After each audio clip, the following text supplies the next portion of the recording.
This audiobook contains 1 censored sentences and 5 modified sentences to make it suitable for all audiences.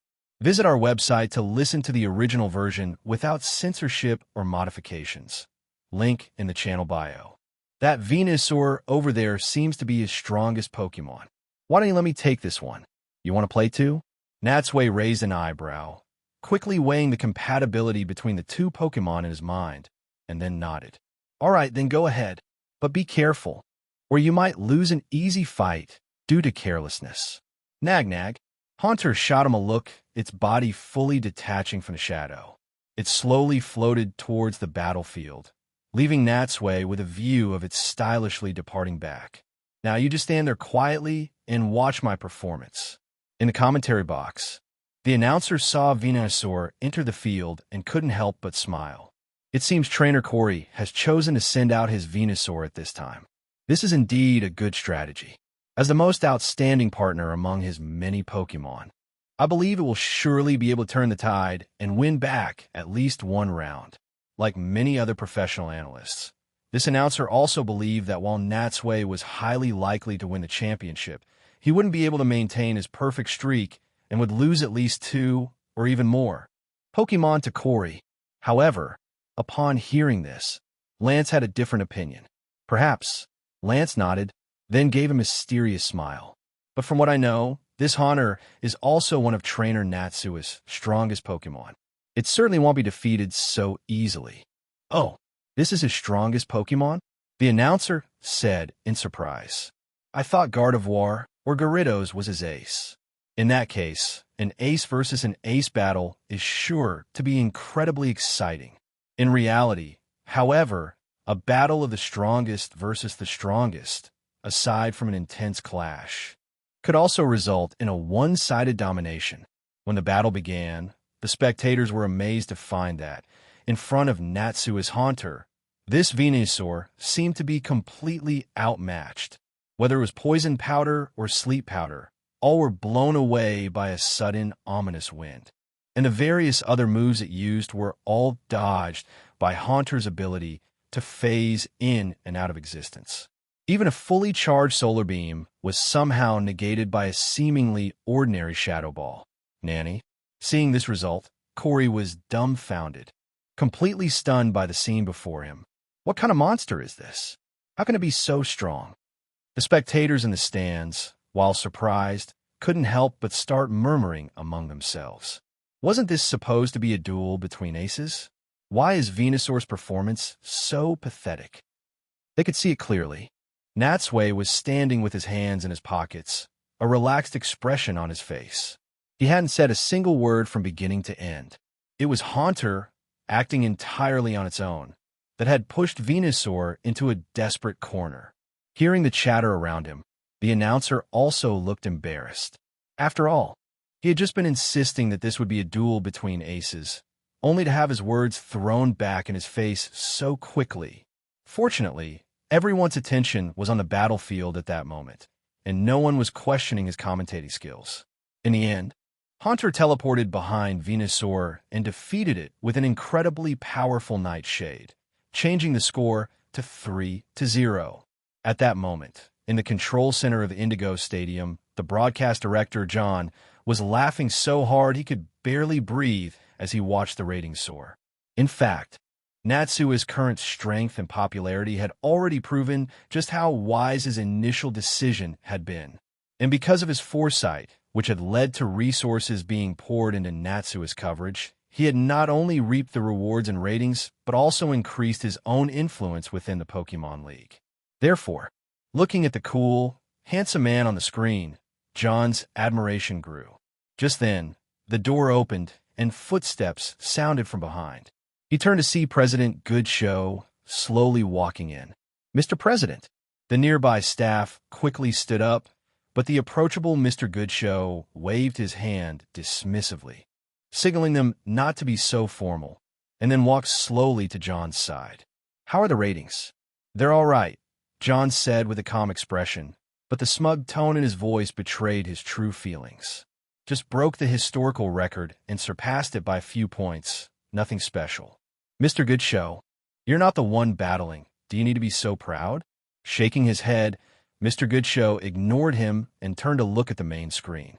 By now, after another switch from both trainers, the battle had moved on to the fourth round. This time, Corey had sent out Scyther, and Natsui had responded with Jolteon. However, the bug and flying-type Scyther was getting zapped so badly by Jolteon that it could barely stand. Watching this, Mr. Goodshow suddenly said reflectively, "Ah, it's great to be young. If I were 30 years younger, I would definitely participate in the conference and chase my own dreams. Mr. President, you're still very young. I think you could live another 30 years, no problem," John said flatteringly. He then changed the subject, asking curiously, "So, were you also a trainer in your youth, Mr. President? You must have been very strong, right?" It was just an ordinary question, but to everyone's surprise, Mr. Goodshow laughed upon hearing it. "You're right. When I was young, I was a very famous trainer in Kanto. Speaking of which, this competitor, Natsui, has quite a bit of my spirit from back in the day." "Ha ha, has quite a bit of your spirit." John's eyes widened. He looked at Natsui's tall, slender figure on the screen, then glanced down at the short, elderly man in front of him, his face a mask of shock. He simply couldn't connect the two, whose appearances were so drastically different. He rubbed his eyes and, in disbelief, looked again at Natsui's handsome face, then back at Mr. Goodshow's weathered one. "Nonsense. There is no resemblance whatsoever." Forcibly suppressing the urge to retort, John swallowed the word shameless that had already reached his lips. "Please, Mr. President, if you had any shame, you wouldn't say something like that." Chapter 165. The Champion on the Battlefield. Jolteon's quick attack slammed into Scyther, sending it flying back over 10 meters. Finally, after tumbling a dozen times on the ground, the battered Scyther collapsed limply at Corey's feet. On the green trainer's platform, Corey's heart pounded wildly as he looked at his fourth defeated Pokemon. It's already 4-0.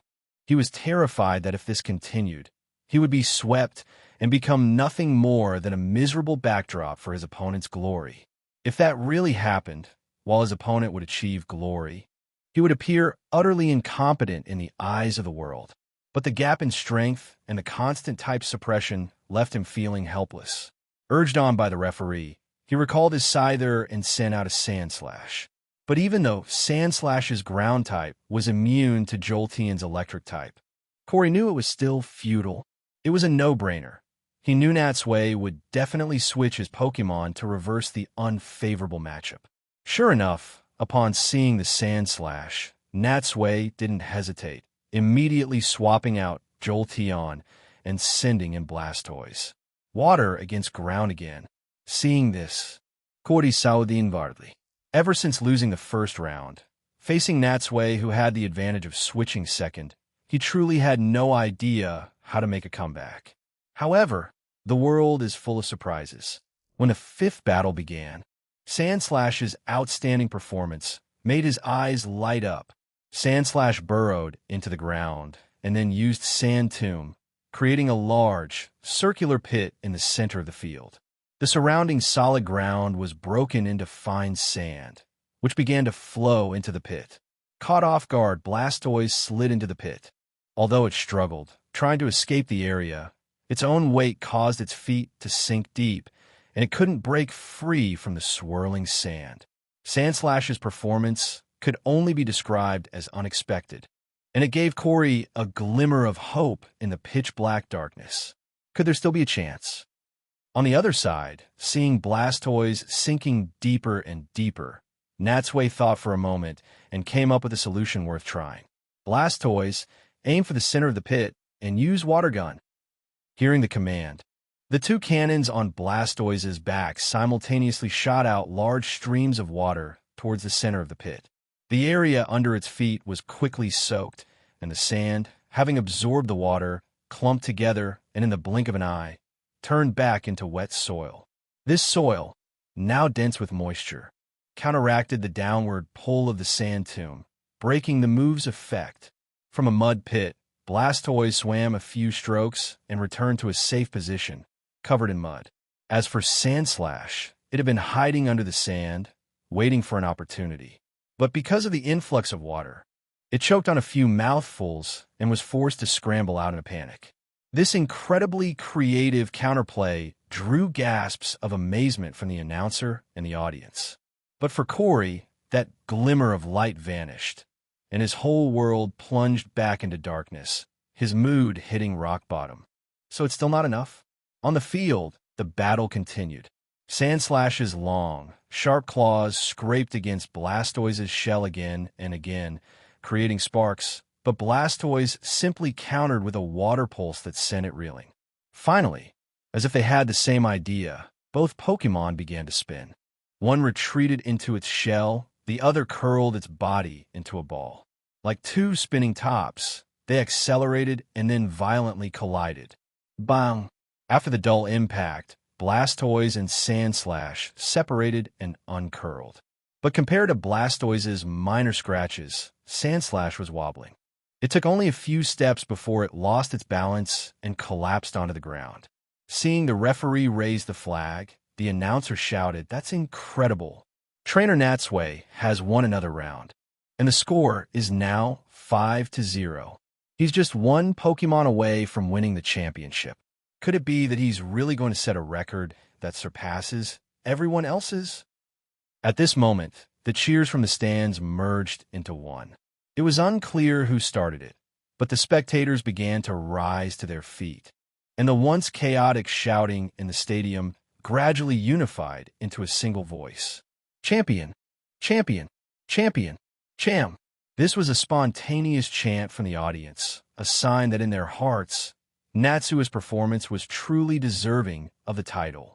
Even Ash Brock and the others were swept up in the atmosphere, standing up and joining in. But at the same time, Corey's face turned extremely grim. The match wasn't even over, and he still had one Pokemon left to use, but it seemed the audience no longer had any expectations for him, as if he had become completely irrelevant. Sigh. It's all over. He inadvertently glanced at the referee, and their eyes met. In the official's eyes, he saw a hint of pity. Ouch, that really hurts.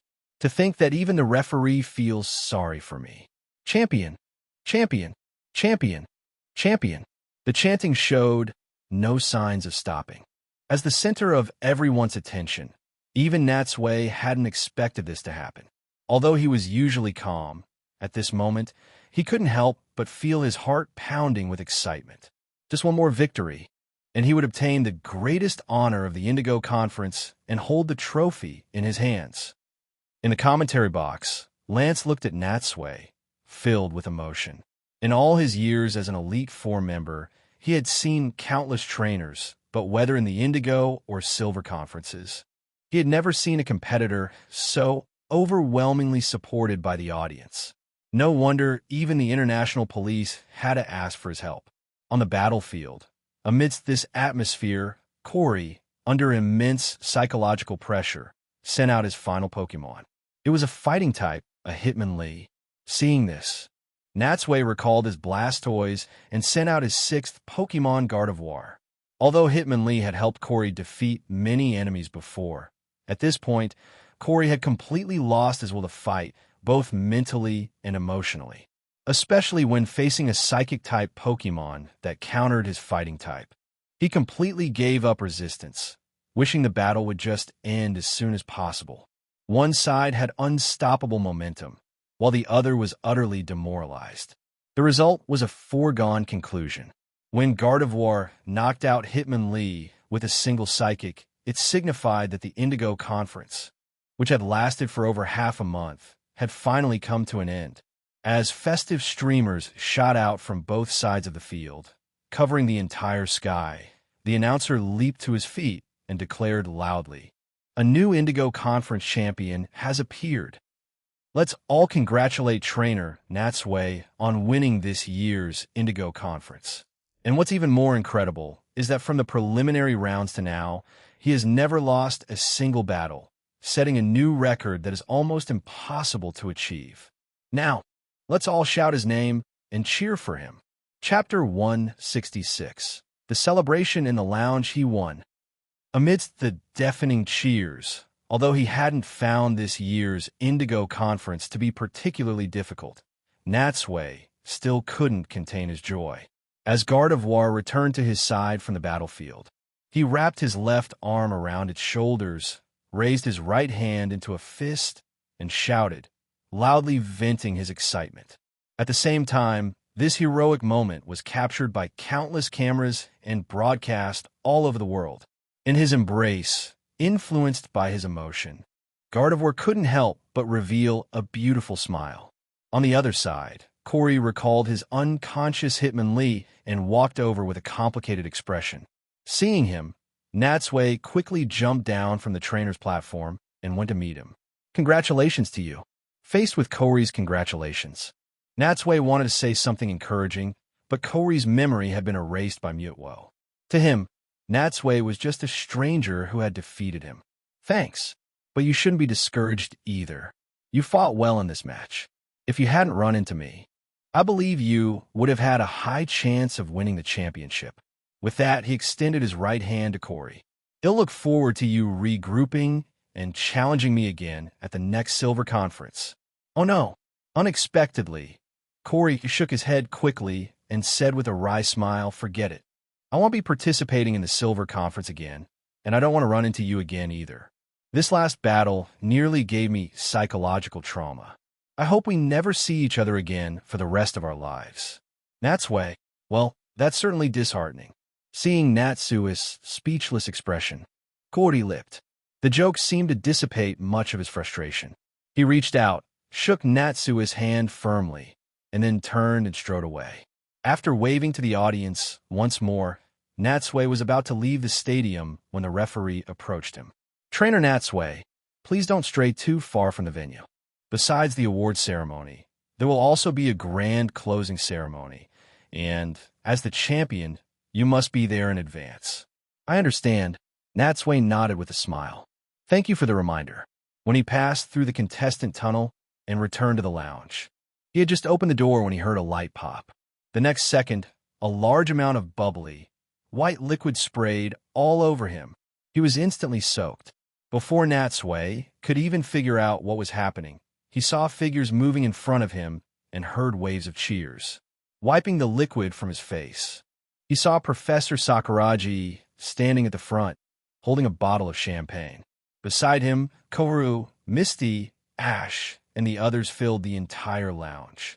At this moment, their faces were also beaming with joyful smiles. They were genuinely happy for Natsui's victory. Make way, make way.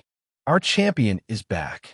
Amidst Renji's laughter and everyone else's applause, Natsui was welcomed into the room. It turned out that as soon as Natsui had won, they had all come here to give him a surprise. And the bottle of champagne had been prepared before the match. All for this very moment of celebration. Beside him, Ash and Soda were jumping around like happy monkeys. Brock also patted Natsui's shoulder, saying something about wanting to get some of his good luck. Just then, Sabrina walked over with a towel, handed it to Natsui, and said with a light smile, "Congratulations, champion." Natsui grinned. The title still felt a bit unfamiliar, but it was destined to be associated with his name for a long time to come. Taking the towel from Sabrina, he wiped himself off. Looking at the people around him, he felt a wave of emotion. He realized that without even noticing, he had made so many friends who genuinely cared for him.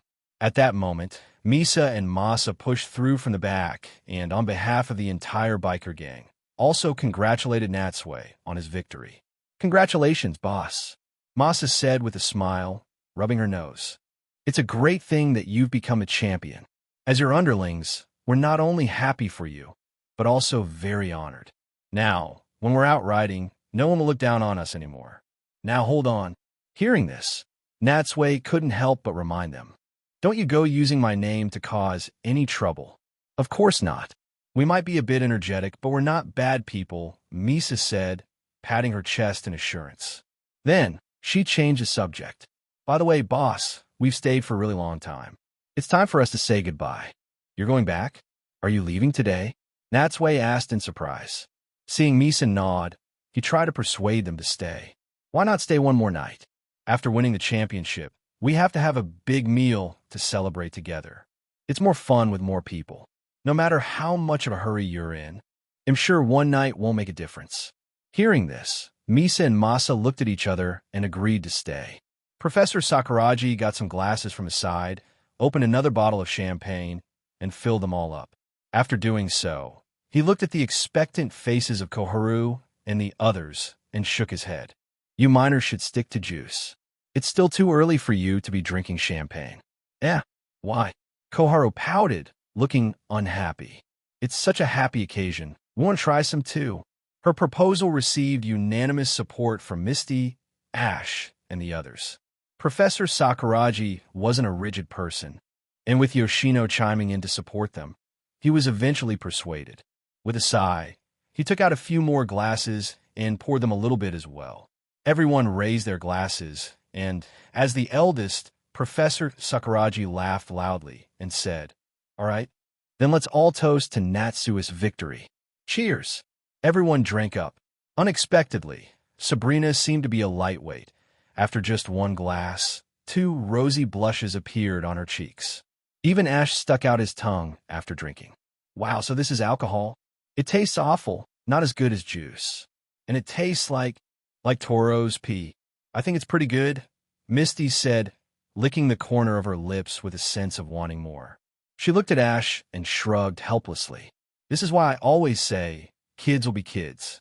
You're so unsophisticated. I can't believe I associate with you. What did you say? Ash shouted. You're about the same age as me. Stop acting like you're a grown-up. Watching the two of them bicker, the others laughed. For a moment, the lounge was filled with a relaxed and joyful atmosphere. After a while, when everyone had calmed down, Ash turned to Natsui and asked, "So, what do we do next? Is it time to go home?" Brock chimed in, "There's still one last step before we go home. Didn't you get the notice to attend the closing ceremony?" Brock's right, Natsui nodded. After the closing ceremony is over, this year's Indigo Conference will truly be complete. Chapter 167. The curtain falls, ladies and gentlemen. At this moment, the Indigo Conference, which has lasted for half a month, is finally coming to a close. Now, let's give the warmest round of applause to welcome back our trainers and their Pokemon. The main cauldron was ablaze. At 6 p.m., as the sun gradually set, the sky grew darker. Amidst the announcer's resounding voice, over 200 trainers marched in neat formations from the contestant tunnels on both sides of the field, waving to the people in the stands. Each trainer was accompanied by one of their Pokemon. Seeing them appear, the spectators rose to their feet, applauding and shouting the names of their favorite competitors. Although these trainers have been eliminated early on, they have been invited back by the Pokemon League and had all returned to the Indigo Plateau to attend the closing ceremony. However, not all trainers who received the invitation chose to return to the place of their defeat. A proud person like Gary, at least, would surely not have the face to show up again. But even with a few trainers missing, it couldn't stop the people from pouring their final burst of enthusiasm onto the field that had once been filled with so much passion. Sitting in the stands, Misty and Brock applauded along with the crowd. Their eyes searched among the many trainers, and after a moment, they quickly located Ash. At that moment, Ash was walking side by side with Richie. Flanked by their 2 Pikachus, the pair looked as conspicuous as twins. However, Ash was so nervous that his movements were stiff, and he walked like a puppet, as if a few wooden planks had been attached to his body. Misty found this so amusing that she was almost doubled over with laughter. More than 10 minutes later, after the trainers had completed a lap around the field, they stood in neat rows before the podium and began to listen to President Goodshow's closing address. Just like at the opening ceremony, Mr. Goodshow's speech was brief and humorous, earning unanimous praise from everyone. After the speech, the trainers went up on stage one by one to receive a souvenir from this year's Indigo Conference from his hands. The souvenir was shaped like a pair of closed wings. When the wings were opened, a beautiful memento and a golden Pokeball badge representing the Pokemon League could be seen inside. This was proof of their participation in the conference, a way to honor the valiant performance of each trainer in the competition. Finally, After all the other trainers had received their souvenirs, it was time for the most important part of this grand closing ceremony, the awards presentation, with Natsui in the lead. Followed closely by Corey and Melissa, the three of them slowly walked up to the winner's podium. As the champion, runner-up, and third-place winner of this year's Indigo Conference, Mr. Goodshow first awarded the silver and bronze medals to Corey and Melissa, and then turned his attention to Natsui. "Congratulations, young man," Mr. Goodshow said with a kind smile. "Your performance was outstanding. I see great potential in you, and I hope you will continue to strive for even more brilliant achievements." Looking at the white-haired but still vigorous old man, Natsui nodded solemnly. "Thank you, Mr. President. I will." Taking the gold medal from a staff member, Mr. Goodshow placed it around Natsui's neck. He then presented a gleaming golden trophy shaped like a pokeball into Natsui's hands. At that moment, a photographer stepped onto the stage and captured this image forever. Watching the flash go off, the trainers below the stage looked on with a mixture of envy and dejection.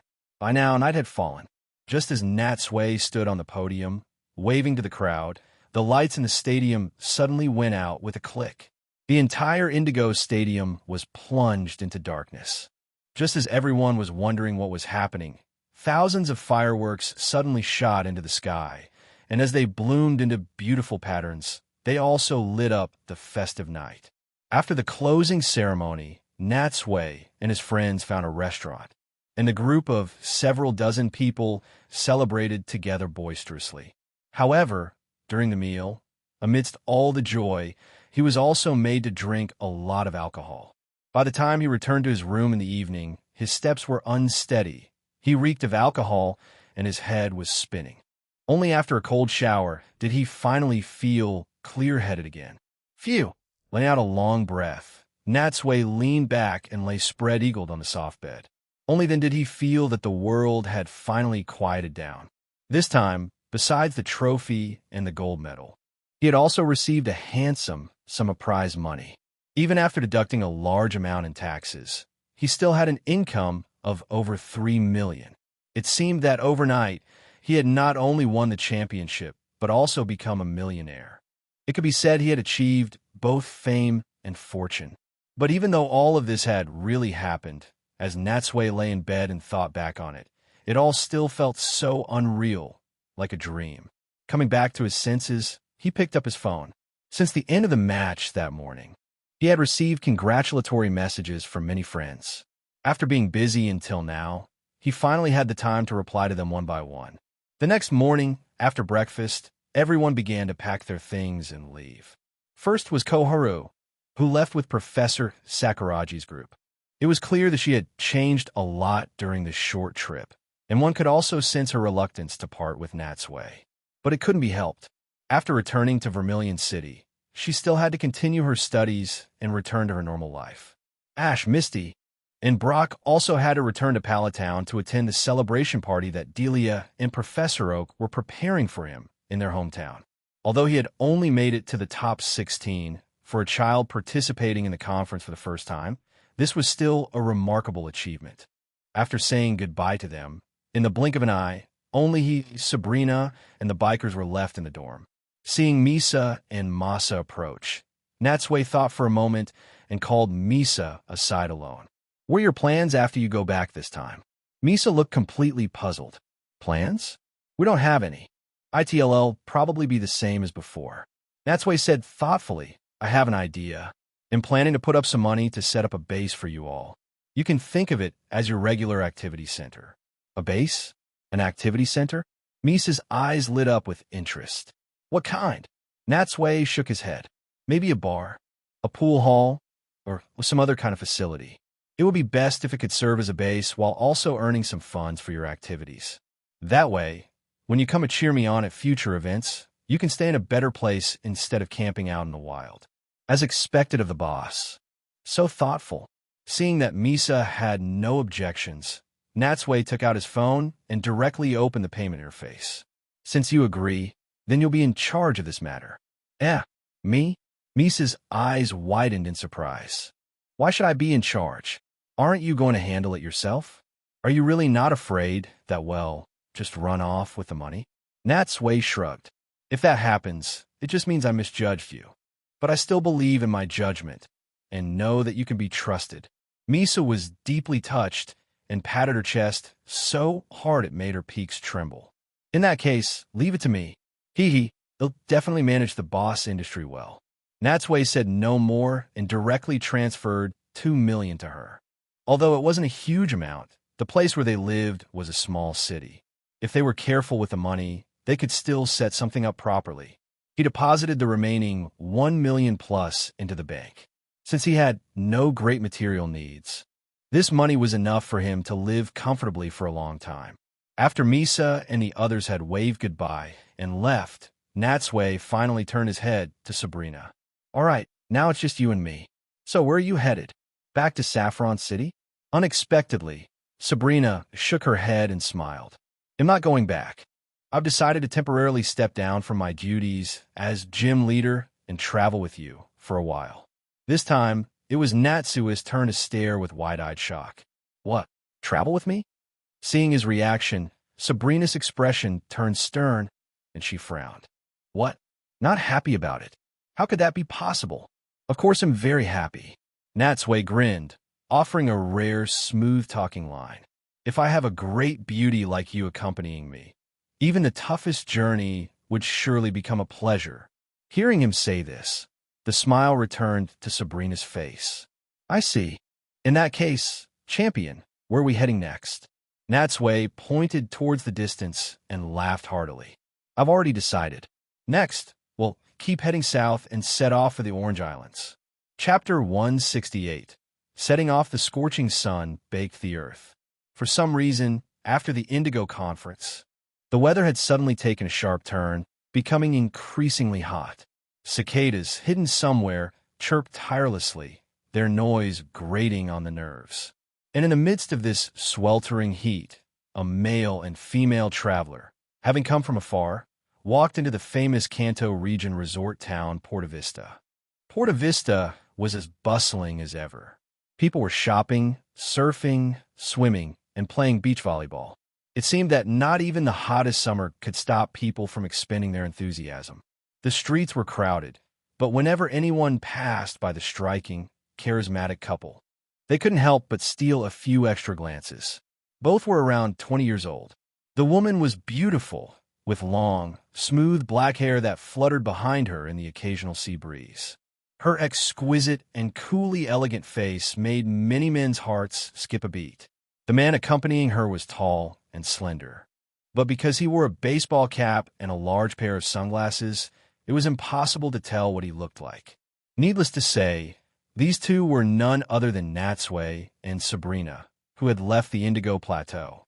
At this moment, they were walking side by side, looking like a perfect match to any outsider.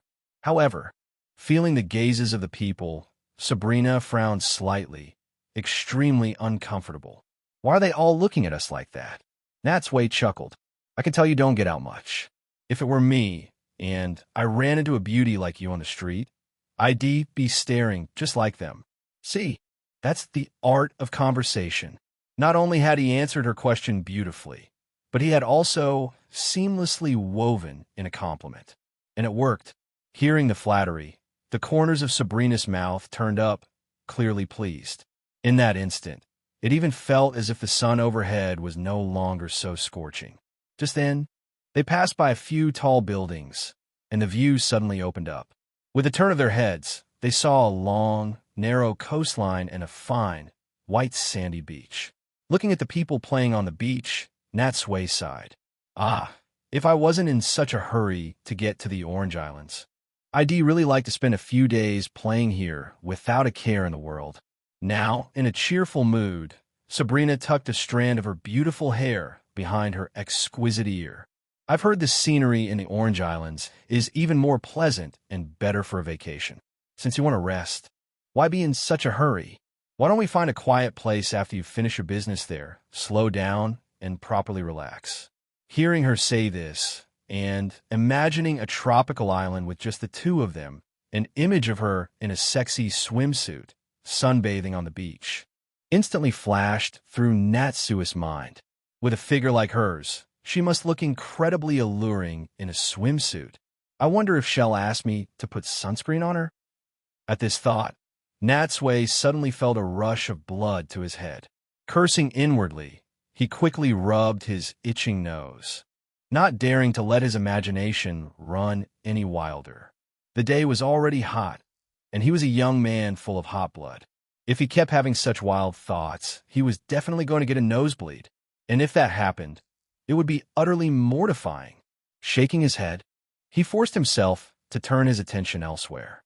In terms of their route, if they wanted to get to the Orange Islands quickly, they could have simply taken a specific cruise ship from Vermilion City to easily reach their destination. But doing so would not only take the fun out of the journey, but it would also require a long walk on land to get to Vermilion City, which was a waste of time. Therefore, after discussing it, they had chosen this shorter route and come here, preparing to travel across the sea with their Pokémon. However, before setting off, they weren't in a rush to leave. Instead, they first went to an outdoor supply store. Since Sabrina had traveled light, and since it was a long journey where they would inevitably have to endure the elements, it was necessary to get her some essential supplies for food, clothing, and daily use. Welcome. As the sales assistant greeted them, Natsui and Sabrina entered the store. A blast of cold air hit them, instantly refreshing his spirits. Indeed, in a summer like this, a person can't live without air conditioning. Looking at the dazzling array of goods, Natsui waved his hand grandly and said to Sabrina with a flourish, "My treat today. Miss Sabrina, please feel free to shop for whatever you like. Show off." Sabrina shot him a look. She knew what he was thinking, but didn't say anything. Natsui also knew that Sabrina came from a wealthy family and was a hidden heiress. But since he had won so much prize money at the Indigo Conference, and since she was willing to give up her comfortable life to travel with him, there was no way he would let her spend her own money on this equipment. However, standing in front of the shelves, Sabrina was at a loss for a moment. "This is my first time traveling like this. I'm not really sure what I need to buy. Do you have any suggestions?" Natsui turned and looked around. Since it was a journey, the first thing to consider was clothing. A journey of 1,000 miles begins with the right footwear. Her usual outfit definitely wouldn't do. She needed to wear something more athletic, something more breathable and comfortable. He helped her pick out a few items of clothing, and when Sabrina came out of the dressing room, Natsui's eyes lit up. Different from her previous dark attire, dressed in shorts and a short-sleeved top, she now looked incredibly cool and refreshed. Her fair, beautiful legs, in particular, swayed as she moved, making it hard not to notice them. On the other hand, Sabrina, wearing something like this for the first time, seemed extremely shy. "Well, does it look good?" Natsui gave her a thumbs up and praised, "Of course it does. You have to trust my taste.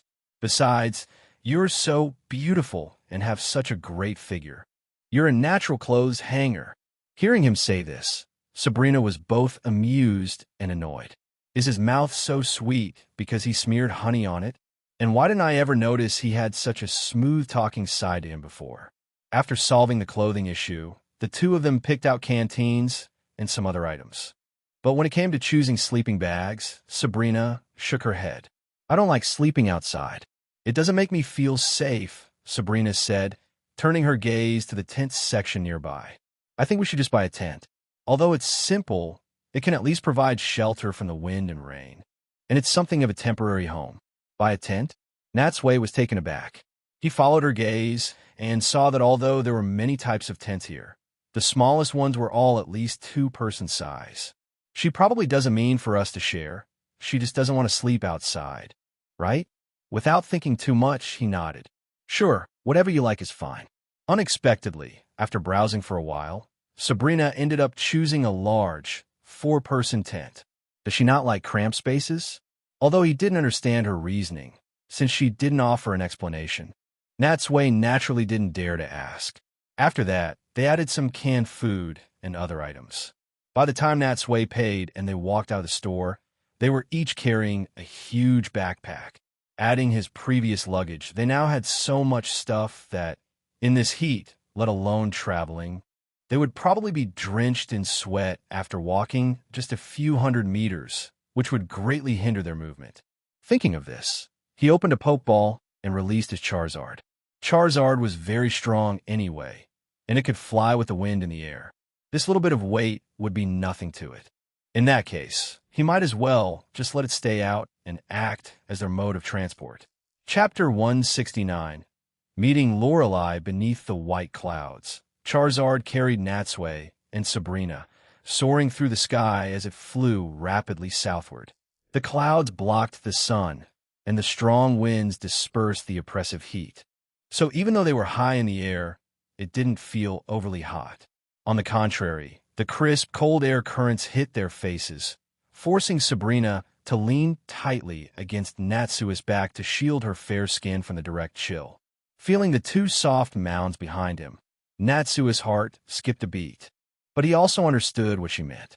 Without hesitation, he patted Charizard's neck, prompting it to fly a bit lower. At this moment, below them was an endless expanse of azure sea. They had been flying for a long time since leaving Porta Vista, and only now could they finally see a chain of islands of various sizes in the distance. From the air, these islands were scattered irregularly. Although they seemed unconnected, they were within sight of each other and not very far apart. The islands were lush with greenery and yet isolated from the mainland, giving Natsui a sense of serene, worldly detachment.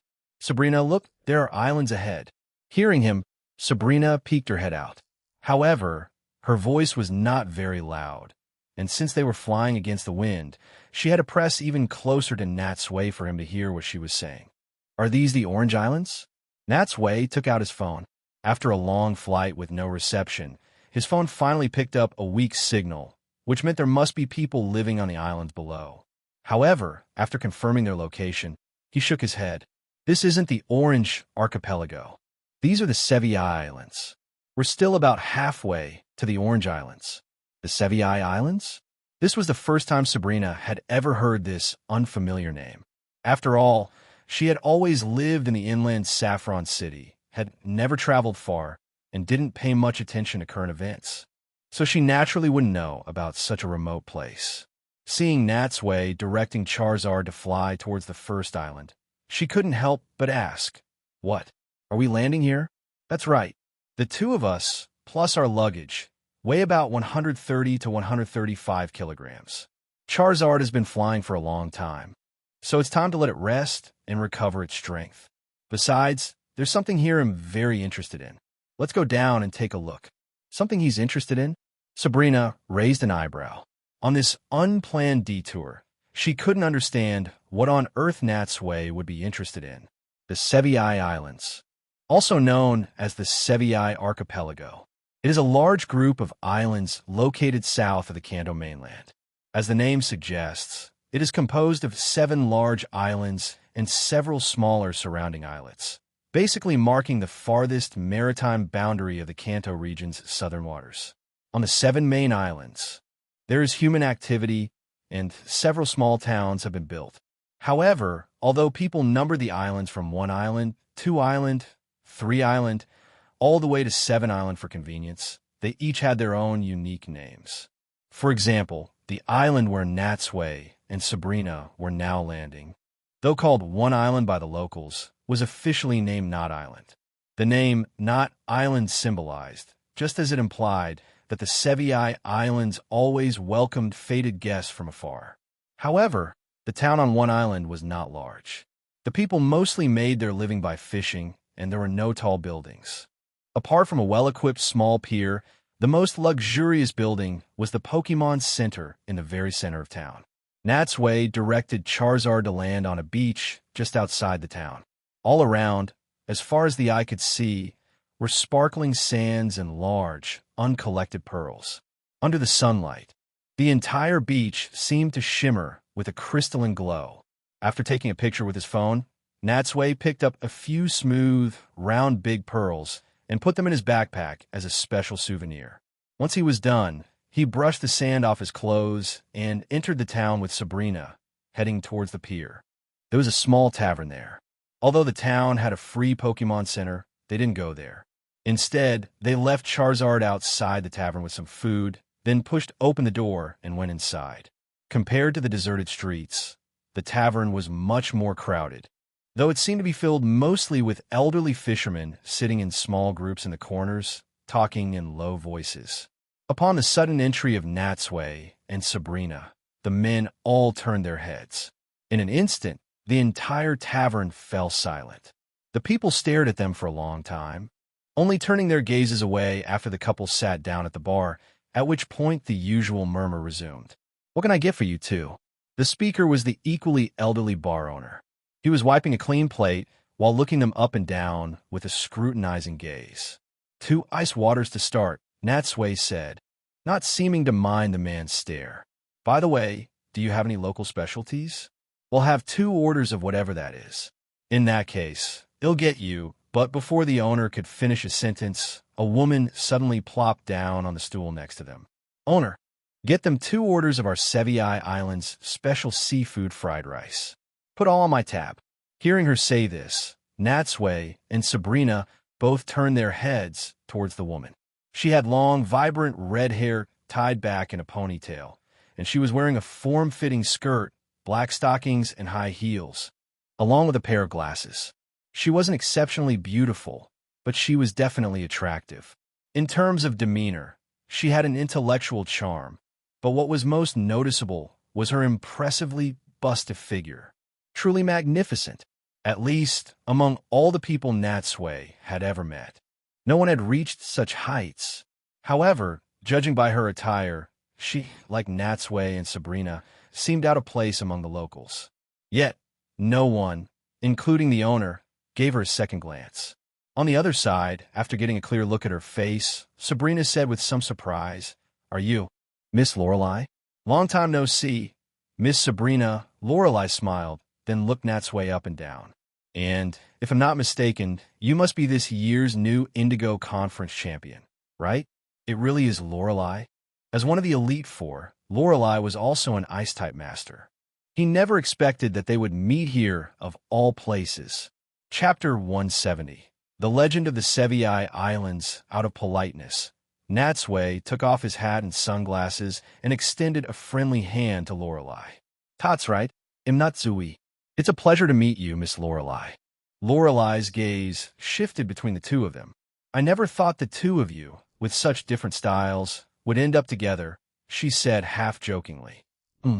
Although it's quite a surprise, looking at you now, you two really do seem to be a good match." As she spoke, she shook Natsui's hand and then asked curiously, "So, what wind has blown the two of you to this remote little island?" Although Sabrina, as the Saffron Gym leader, had met Lorelei several times before, her personality made her not only reserved with words but also disinclined to converse with people. Therefore, despite knowing each other, they were merely acquaintances. However, at this moment, after hearing Lorelei's words, Sabrina suddenly found the woman to be much more agreeable. Natsui smiled. "We didn't come to this island on purpose. Our original destination was the Orange Archipelago. We were just passing by and got a little tired, so we decided to come down and rest." "Oh, is that so?" Lorelei gave him a meaningful look. Seeing the owner go into the back kitchen, she lowered her voice and said in a playful tone, "I thought you two were here for the molters on the Sevii Islands." "Are the molters here?" Hearing this stunning news, Sabrina looked surprised and turned to Natsui. Seeing that his expression hadn't changed much, she knew that what Lorelei said must be true, and that Natsui must have already known about it. He kept that secret well hidden. Thinking back now, the thing he was interested in that he had mentioned earlier must have been molters. Seeing that Lorelei had let the cat out of the bag, Natsui didn't try to hide it either and nodded. "I did have that in mind. I must say, Miss Lorelei, your information is also excellent. To think you also know that molters exist on the Sevii Islands." "Please," Lorelei rolled her eyes. "I was born and raised on the Sevii Islands. I've been hearing the legend of molters since I was a child. My ears are tired of hearing it." Natsui was surprised. "Oh, I never knew your home was here. This is the first I've heard of it. But do you also think that molters is just a legend?" "Of course not," Lorelei said seriously. "Actually, it's not just me. Many of the elders here have seen traces of what appear to be Moltres activity with their own eyes. It's just that its movements are too unpredictable. So many trainers who come here looking for it end up leaving empty-handed. Over time, people really started to believe it was just a story made up by the islanders. At that moment, the owner brought over 2 large plates of seafood fried rice and placed them in front of them. Seeing this, Natsui fell silent, no longer discussing the previous topic. As the food was placed before him, Natsui was hit by a fragrant aroma. He looked down and saw that the rice, glistening with a reddish hue and having absorbed all the juices, was full and plump, complemented by squid, crab, and large shrimp. Just one look was enough to whet one's appetite. This looks delicious. He eagerly picked up his spoon, scooped up a mouthful, and put it in his mouth. The next second, however, he was overwhelmed by a strong, chilly flavor and started coughing uncontrollably. Cough, cough, cough. His face turned bright red. He quickly took a sip of ice water, and the spicy sensation finally subsided a little. Why is it so spicy? Lorelei was shaking with laughter, and Sabrina, after taking a small bite, also frowned. It really was too spicy. Seeing that these two were acquainted with Lorelei, the owner offered a rare explanation. Because we are a small fishing island, most of the residents are fishermen. They spend years out at sea, in the sea breeze, and can easily get chilled to the bone. So they like to eat these hot and spicy foods that warm the body. That's right. Lorelei nodded in agreement. This is our local specialty. Although it's a bit spicy, after a few tries, you'll really be able to appreciate its endless deliciousness. Hearing her say this, Natsui took a few more bites. Indeed, once his taste buds had adapted to the spiciness, he could savor the flavors more carefully, and it was truly delicious. Only Sabrina refused to take another bite. Helpless, Natsui had to ask the owner to make her a new dish. Seeing the owner go back into the kitchen, Lorelei seemed to remember something and said to Natsui, "I know it was you two who helped the international police take down the Team Rocket base. As it happens, I have a difficult matter right now that I'd like your help with." Lorelei was, of course, referring to the secret base beneath the Celadon Game Corner. At the time of their raid, she and another Elite Four member, Bruno, had gone to Viridian City to arrest Giovanni. But unfortunately, Giovanni was at the secret base, and they had come up empty. Natsui said, "Is it about Team Rocket?" Lorelei nodded again. Although Team Rocket has been rounded up all over the Kanto mainland by the international police and seems to have been completely eradicated, their influence is far greater than we thought. I've recently heard that a group of strangers in uniform have been active on the Sevilla Islands. I suspect Team Rocket is planning some secret operation. In that case, why don't you report it to the international police? Lorelei waved her hand. I am an Elite Four member, after all. Maintaining peace in the region is my top priority.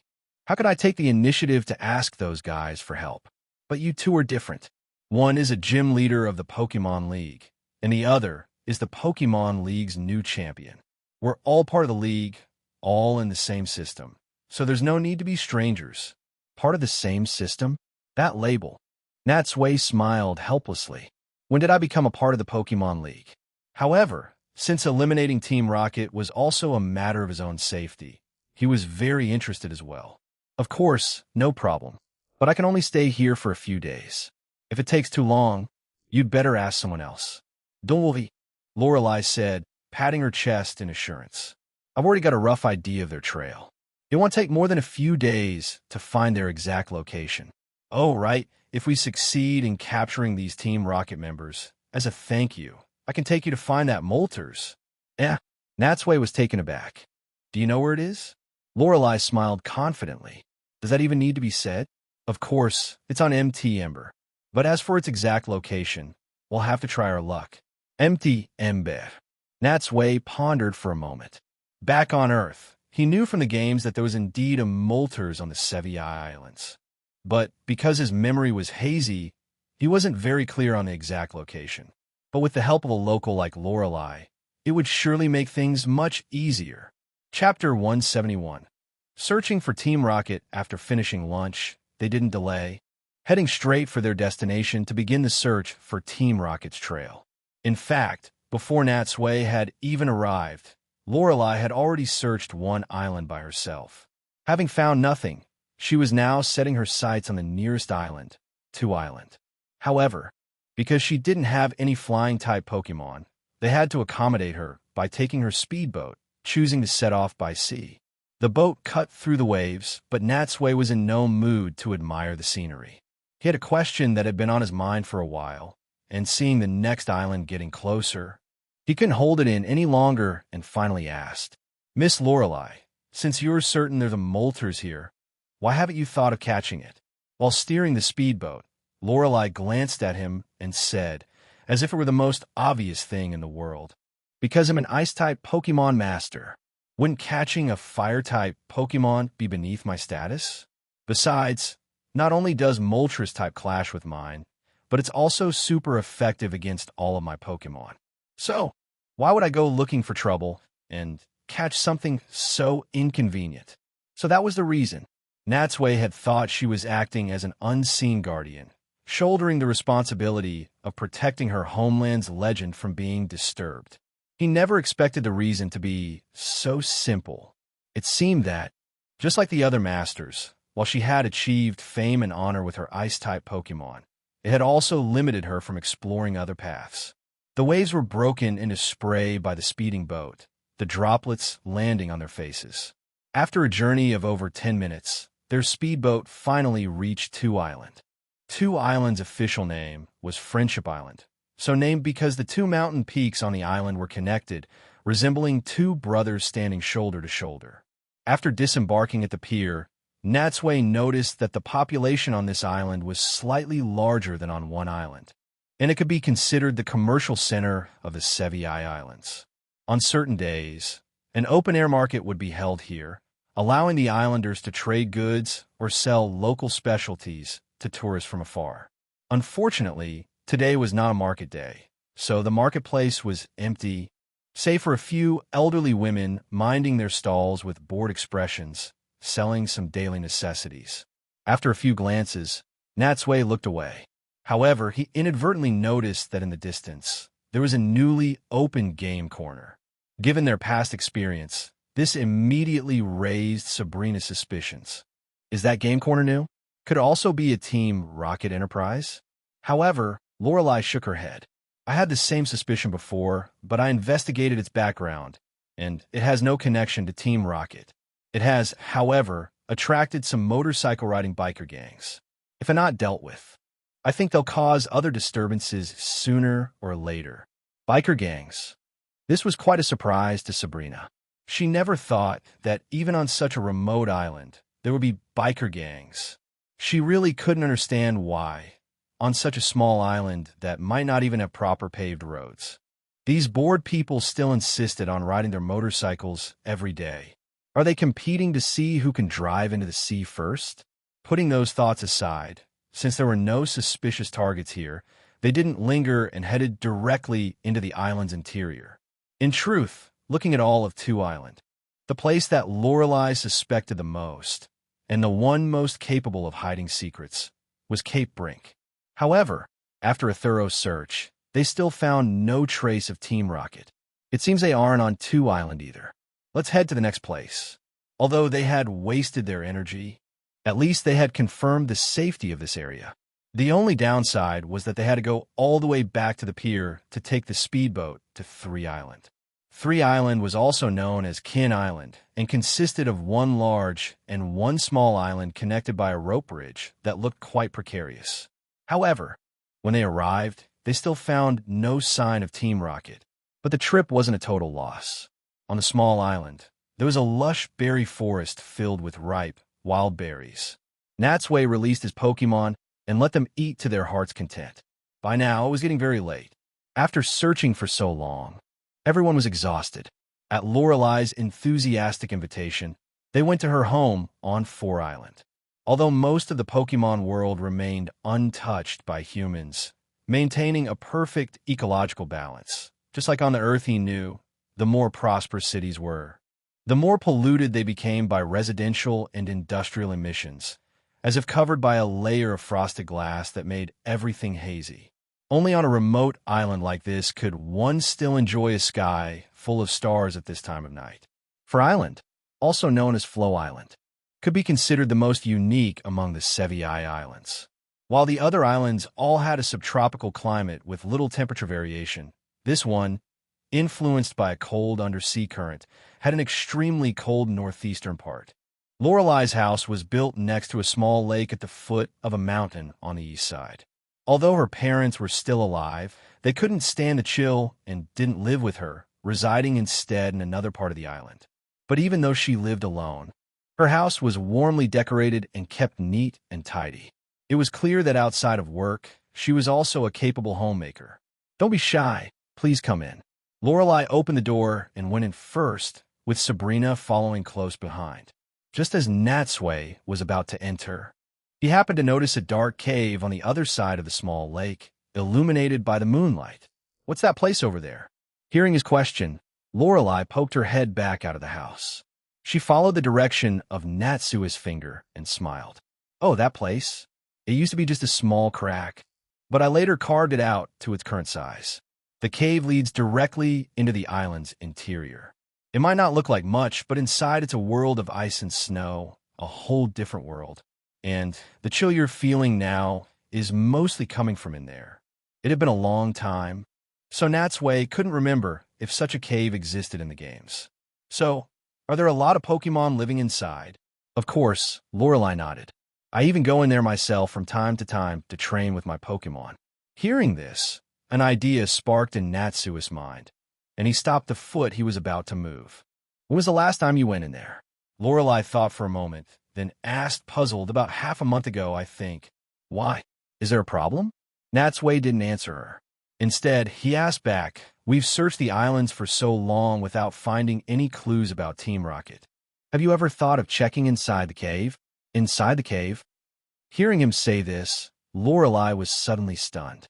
Because this cave was right on her doorstep, and since no strangers ever entered it, she had never once had that thought. It could even be said that she had selectively forgotten about this place. The most dangerous place is the safest place. She naturally understood this simple truth. Could it be that Team Rocket is really hiding in there? Chapter 172. Icefall Cave. Once this idea took root in her mind, Lorelei was eager to search the cave immediately. However, with the sky now full of stars, she restrained herself, deciding to wait until dawn the next day to make her move. Although day and night made no difference inside the cave, the physical fatigue they felt still needed to be cured by sleep. Late at night, Natsui lay on the bed in his guest room, unable to fall asleep for a long time. The moonlight outside the window was beautiful. By the bright moonlight, he took out the Ultra Balls containing Zapdos and Articuno from his belt. Holding the Ultra Balls up high, he murmured to the two legendary Pokemon inside. "Since the start of the Indigo Conference, it's been a long time since you two have been out for some fresh air. But don't worry, once I find Moltres, it'll definitely let you spread your wings and battle to your heart's content." However, as soon as he finished speaking, the two Ultra Balls began to shake simultaneously. The next second, they suddenly opened, and Zapdos and Articuno appeared in the room at the same time. The temperature in the room dropped sharply. As they shook their feathers, not only did snowflakes begin to fall, but sparks of electricity also flashed around the room. Scree! Seeing them open their mouths to cry out, Natsui was horrified. He quickly clamped his hands over their beaks, one for each. Hey, why did you two come out? This is someone else's house. Don't mess around." He didn't need to think to know what had happened. They must have been cooped up for too long, and hearing that they would soon battle Moltres, they couldn't resist coming out for a breather. But since they were already out, Natsui didn't immediately recall them. Instead, he decided to let them move around the room for a bit. However, the two Pokemon were far too restless. Curious about everything, they wanted to touch this and peck at that. Zapdos, in particular, was extremely agitated and, with a flap of its wings, swept everything off a bookshelf onto the floor. Fortunately, the floor was carpeted, so the falling items didn't make too much noise. Even so, it still caught the attention of others.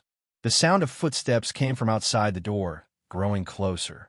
Without thinking, Natsui instantly grabbed the Ultra Balls and, with the lightning-fast speed of a thief comically trying to cover his ears while stealing a bell, recalled Zapdos and Articuno. A moment later, Lorelai's voice came from the other side of the door. "Is everything all right in there? I thought I heard a noise." Natsui, while tidying up, replied, "It's nothing. I just accidentally bumped my foot on the end of the bed." "Is that so? By the way, I brought you a glass of milk. Is it a good time for me to bring it in?" Natsui turned his head and, seeing that everything was back in order, got up and opened the door. Outside, Lorelai was wearing a set of pajamas, clearly having just washed up. In her hand, she held a steaming glass of milk. Her gaze quickly swept around the room, and seeing that nothing was out of place, she handed the milk to Natsui. "You should drink it while it's hot. This house is close to the cave by the lake, which is where the cold draft comes from, so it gets very chilly at night. Something warm will help you fall asleep faster." Accepting the milk with a smile, Natsui nodded at her. "I was actually having a bit of trouble sleeping. This milk is just what I needed." After Lorelai left, Natsui closed the door, downed the milk in one gulp, and then couldn't help but let out a soft sigh.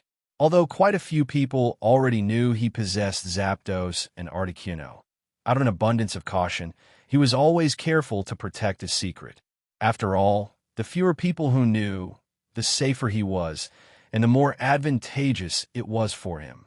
In the morning, after breakfast, the three of them put on warm clothes, prepared their lighting equipment, and left Lorelai's house to venture into the cave.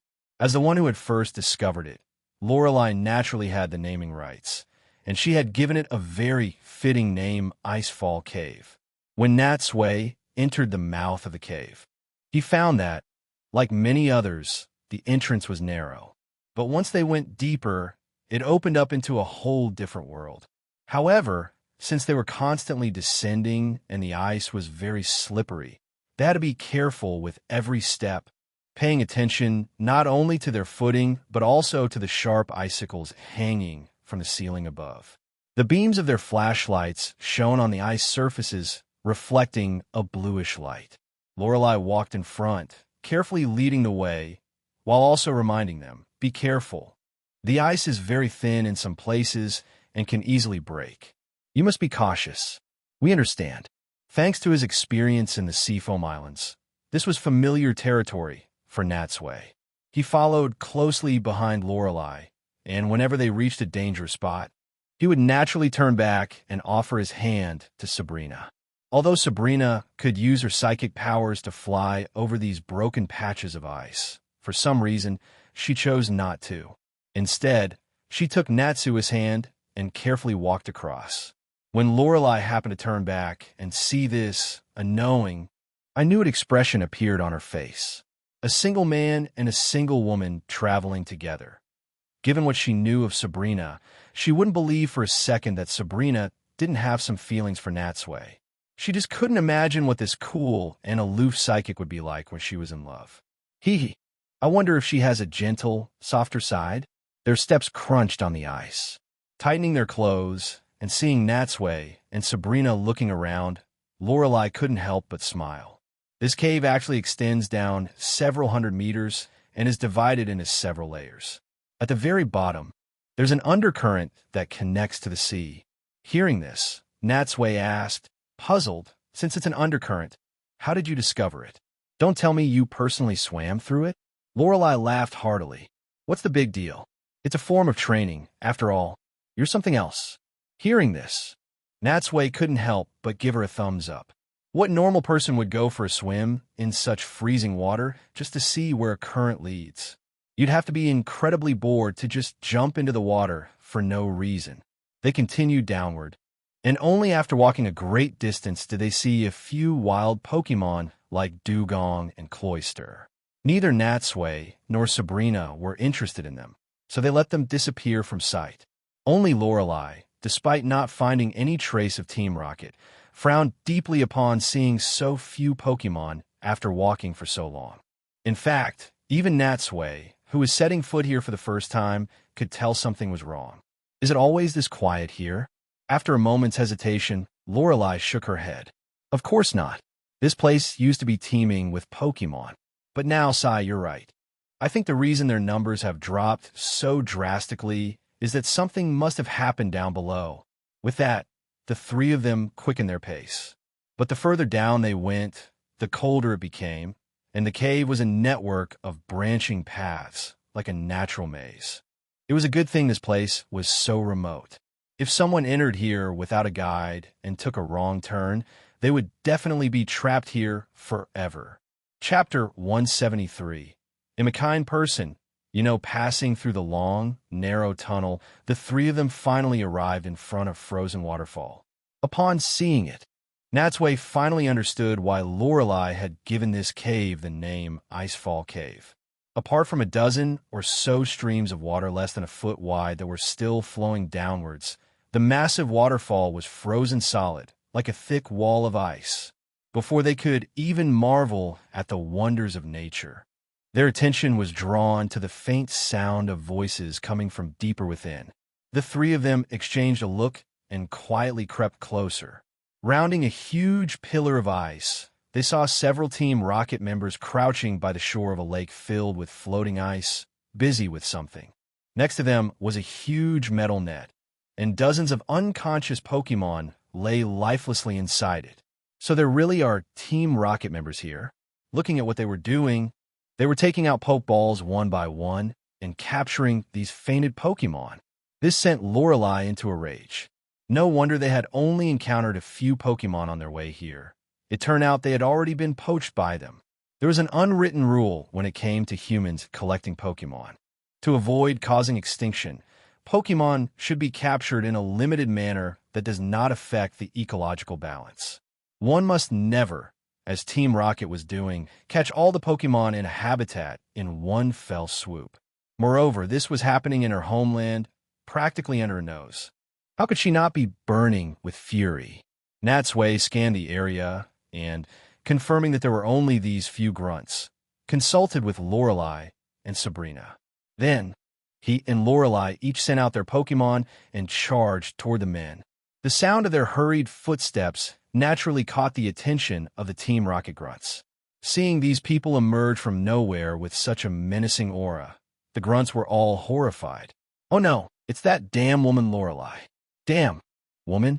Lorelei's eyebrow twitched, her anger flaring even hotter. With a running start, she dashed to the front of the Pokemon, then leaped into the air and viciously slammed her elbow into a grunt's face. With a loud thwack, blood splattered. The grunt collapsed to the ground like a noodle. Several of his teeth sent flying. Yikes! Natsui grimaced at the sight.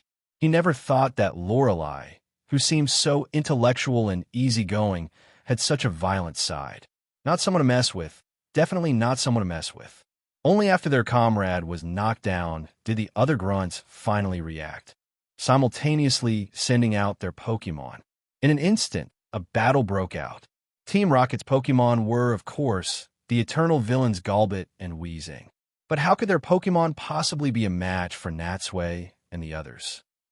Sure enough, after just a few exchanges, they were all swiftly defeated and knocked to the ground. Seeing this, the grunts tried to escape in the chaos, but with a wave of Sabrina's hand, they were bound in place by an invisible force.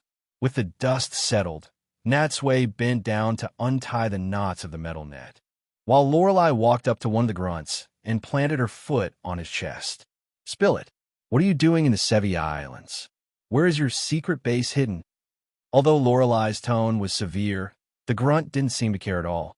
Instead, he looked at her and sneered. In your dreams. Hag, who do you think we are? We are members of the great Team Rocket. You'll never get any information about the organization out of my mouth. Hearing this, Lorelei kicked him a few more times in anger, but the grunt just clenched his jaw, refusing to utter a single word. By now, Natsui had untied the net, woken up the captured Pokemon, and released the ones from the Pokeballs. Once they opened their eyes and saw the situation, they scattered like frightened rabbits, disappearing in the blink of an eye. Shaking his head, he stood up and turned around, just in time to see Lorelei on the verge of exploding with frustration, yet completely helpless.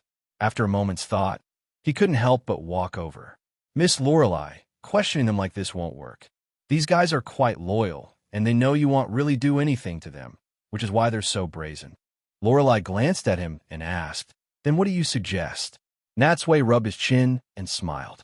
"Although I could strip them naked and leave them here to their fate, or dunk them in the water to suffer the freezing cold until they're permanently disabled, I'm a kind person. How could I possibly do something like that?" Lorelei, Team Rocket grunt, ignoring their gazes, which looked as if they were seeing a demon. Natsui turned his head to Sabrina. "I think you should use that trick you once used on Ash." Sabrina nodded and raised a hand. The next second, all of the grunt's comrades, except for the one being questioned, shrank in size and turned into dolls. This is psychic power." The one grunt who had been spared was horrified, his face filled with terror as he looked at Sabrina. You're that psychic gym leader from Saffron City?" "So you've heard of Sabrina," Natsui said with a brilliant smile. "Well, that makes things easier. If you don't want to end up like them, a doll for the rest of your life, unable to ever be free, then you'd better tell us everything we want to know, without holding anything back." Gulp. The grunt swallowed hard. Although he was terrified, his loyalty to Team Rocket still overcame his fear. "In your dreams. Then there's no other way." Natsui shrugged, a look of regret on his face. "Sabrina, if you would, please change his comrades back, and then turn him into a doll. Let him stay here for the rest of his life." With that, Natsui crouched down in front of the grunt and gave him a thumbs up. "I admire your courage, but am confident that your comrades' lips will be looser than yours. You, unfortunately, will have to stay here and become one with the ice and snow until the day you're rediscovered." Hearing this, the grunt broke out in a cold sweat. He could guarantee his own loyalty to Team Rocket, but he couldn't help but doubt his comrades. He suspected those cowards would betray the cause to avoid being turned into dolls. Am I going to be the stepping stone for their freedom? Before he could think any further, he saw Sabrina about to raise her hand and quickly shouted to stop her. Wait, he'll talk." "A wise choice," Natsui said, patting his shoulder as he finally saw the light. He then stood up and shrugged at the dumbfounded Lorelei. "HM? Strange. Why are you looking at me like that? I'm helping you with the interrogation, you know. You should be grateful." Chapter 174. Never melt ice after Natsui's threat. The Team Rocket grunt seemed to let go of his mental burden, completely gave up resisting, and became very cooperative. He answered all of Lorelei's questions, and from his words, Lorelei learned a lot of useful information. It turned out that after their failure on the Kanto mainland, Team Rocket had been forced to turn its attention to these remote areas, intending to gather strength and make a comeback. Therefore, capturing Pokémon to rapidly increase their combat power had become their top priority. What surprised Lorelei, however, was that Team Rocket hadn't established any secret base here. It was merely a hidden warehouse in the forest of Five Island. And to avoid being detected by the locals, they hadn't dispatched many people here, only a dozen or so. Hearing this, Lorelei couldn't help but breathe a sigh of relief. Fortunately, they hadn't been on the island for long. She had been genuinely afraid that these Team Rocket members had already infiltrated all walks of life in the Sevii Islands. Now, it seemed they could be nipped in the bud. Who was the highest-ranking person in charge here? The grunt hesitated for a moment. "It's Lord Archer, one of the 4 executives." "Archer? Him again." Hearing his name, Natsui was taken aback. This was an old acquaintance. After so many encounters, he was all too familiar with him and his Pokémon. But even though this was an enemy who had been defeated by him several times, Natsui didn't dare to be complacent for a second. Never underestimating any opponent was a principle he always followed. At this point, seeing that there was nothing more to ask, Sabrina waved her hand and turned the other grunts back to normal. Natsui then used Team Rocket's own ropes to tie their hands, linked them together, and prepared to return to the surface. However, just as they were about to leave, Natsui happened to notice something under a distant ice pillar that was different from the ordinary ice, shining brightly. "What's that?" Puzzled, he couldn't help but walk over and pick it up. It was hard to describe. The object was cold to the touch, and Although its shape was no different from an ordinary block of ice, crystal clear, it felt as hard as a stone when he touched it. And the strangest thing was that, despite being in contact with the warmth of Natsui's palm for so long, the block of ice showed no signs of melting. "What is this?" Hearing Natsui's words, Lorelei walked over to his side. After getting a clear look at the item, her eyes lit up, and she said joyfully, "Huh? Isn't this a never-melt ice?" "A never-melt ice?" Seeing Natsui's confused expression, Lorelei smiled. "It's a type of ice that has absorbed a strange power, causing it to change. It said that no matter how high the temperature, it can't be melted. And when a Pokemon holds it, it can increase the power of its ice-type moves." Oh, so it's that thing? Although he had played several Pokemon games in the past, to be honest, Natsui was the type to just play through the story. He rarely even used potions, and in the past, even if he had obtained useful items, he had just thrown them into storage without ever really paying attention to them. Seeing the look of longing in Lorelei's eyes, Natsui didn't hesitate and simply stuffed it into his backpack. Lorelei, looking at her expression, which was caught between wanting to speak and holding back, Natsui remained impassive, appearing cool and indifferent. "Did you think I was going to give it to you? You gotta be kidding. So what if you're an Ice-type Elite Four member? In front of Sabrina? How could I possibly do something that would cause me trouble? Besides, he had an Ice-type Pokemon of his own. It would be a perfect fit for Articuno." However, unlike in the games, such a large object obviously couldn't be held directly. He would have to study it carefully to figure out how to use it. Retracing their steps, Natsui and the others escorted the Team Rocket grunts out of Icefall Cave. Now that they had solid information, they naturally didn't need to bother going to 6 and 7 islands. Lorelei took out her phone and contacted a local police officer she knew, asking him to take the grunts away and to have his men stand by outside 5 Island, ready to support them at any moment. The purpose of this was, of course, to avoid startling the Snake and alerting Team Rocket. After the handover was complete, the 3 of them had a quick bite to eat and then took the speedboat straight to 5 Island. The official name of 5 Island was Chrono Island. The island's name was very strange. Even Lorelei couldn't figure out what it had to do with time. As the most scenic of the Sevii Islands, 5 Islands' tourism industry was very well developed, with countless tourists visiting every year. To accommodate them, a wealthy local had even built a luxury resort on the northern part of the island.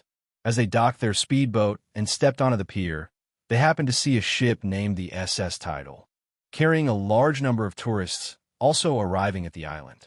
Brushing past the bustling crowd, they didn't linger. Under Lorelei's guidance, they navigated with ease to the depths of the forest in the center of the island. The surroundings were lush with dense foliage, with towering ancient trees that would take 2 people to encircle. Further in was the location of the Team Rocket warehouse. Crouching behind a large tree, Natsui peered through the thick bushes and saw a building that was almost perfectly camouflaged with its surroundings. At the entrance, Team Rocket grunts were constantly moving boxes of goods in and out. TCH, these guys are really cunning. Lorelei spat softly. She said this because the building had been camouflaged by Team Rocket. If she hadn't known about it beforehand from someone else, it would have been very difficult to find this secret warehouse hidden in the forest just by searching aimlessly or flying over quickly. After watching for a moment, Natsui turned and asked, "Do you have a strategy?"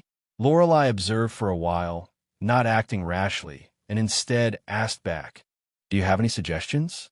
Sabrina remained silent, looking as if the matter had nothing to do with her. Knowing he couldn't count on her, Natsui thought for a moment and suggested, "Although there aren't many of them, to ensure no fish escape the net, I think we should clear them out from the outside in, taking them down one by one." Lorelei nodded. With their strength, she was naturally confident they could capture everyone here. But just in case, she took out her phone and contacted the police officer, asking him to move closer. However, just before she was about to act, she saw Natsui pull a strange mask from his backpack and put on his face. "HM, what are you doing? This is a good habit of mine, Natsui's voice sounded like a completely different person's through the Jengar mask. For someone like me who does good deeds anonymously and doesn't seek recognition, how could I possibly let these people see my face? Chapter 175. Entering the warehouse, Natsui directed Haunter to use hypnosis, taking down all the perimeter guards and their Pokemon. Although the men had been patrolling diligently, they were no match for the elusive Haunter, which snuck up behind them silently, giving them no chance to even cry out in alarm. From a distance, watching how skillfully it operated, Lorelei adjusted her glasses. While amazed, she also knew that this was clearly not the first time it had done something like this. Your Haunter is incredible. Its hypnosis is so strong and effective. It feels just like Agatha's Jengar. No, perhaps even stronger. Does it even need to be said? Natsui held up 2 fingers, making a 2 sign at her. If your Pokemon could also live for 2,000 years, they would become just as strong as it is. 2,000 years. How is that possible? Lorelei was dumbfounded, thinking for a moment that Natsui was joking. Has it really been alive for that long? What's so surprising about that? Haunter had returned to Natsui's side by now. Seeing Lorelei's incredulous expression, it couldn't help but tease. Little girl, the last time I went into a long slumber, you were probably still an embryo in your mother's belly. Lorelei, hearing Haunter's words, and then remembering the incident with the never-melt ice, Lorelei was truly infuriated. As they say, like trainer. Like Pokemon, they're cut from the same cloth. After clearing out the perimeter guards, Natsui and the others carefully approached the back door of the warehouse. They had thought everything would go smoothly, but unexpectedly, their presence was detected by a hidden infrared security sensor. Instantly, alarms blared inside the warehouse. The next second, heavy steel shutters slammed down over all the doors and windows. I knew it wouldn't be this easy. Lorelei sighed. With their stealth approach having failed, she had no choice but to switch to a direct assault. She took out her phone and sent a message to the police officer, telling them to stop hiding and come for reinforcements immediately. At the same time, she sent out a dugong and had it attack the back door, attempting to break in by force. Unfortunately, it was unclear what material the shutters and door were made of, but they were extremely tough. No matter how much the dugong attacked, it only managed to create a few shallow scratches, and it was clear they couldn't break through any time soon. Just then, a slightly hoarse man's voice came from a speaker next to a security camera. Lorelei? Damn it. I can't believe you found the warehouse. We worked so hard to build so quickly. But I advise you not to waste your energy. Without the password, you'll never be able to break in. The speaker was, of course, Archer, one of the 4 Team Rocket executives. Hearing his voice, Lorelei turned her head and, sure enough, saw a small keypad on the wall nearby. What are you so proud of? Lorelei glared up at the camera, seemingly venting all her recent frustrations on Team Rocket. We may not be able to get in, but you can't get out either. Sooner or later, you'll be trapped in there. I wouldn't be so sure about that. Archer sneered. Let's just see if you have what it takes to catch me. Hearing this, Natsui glanced around. Seeing no reinforcements or heavy weapons nearby that could serve as Archer's trump card, he couldn't understand where Archer's confidence was coming from. An idea came to him, and he couldn't help but offer a reminder. He seems so calm, he must have a backup plan. I'm guessing, based on their usual methods, there's probably a secret escape tunnel inside the warehouse that will allow them to leave at their leisure. Archer. From the speaker, there was a pause from Archer, as if his secret had been exposed, making things a bit awkward.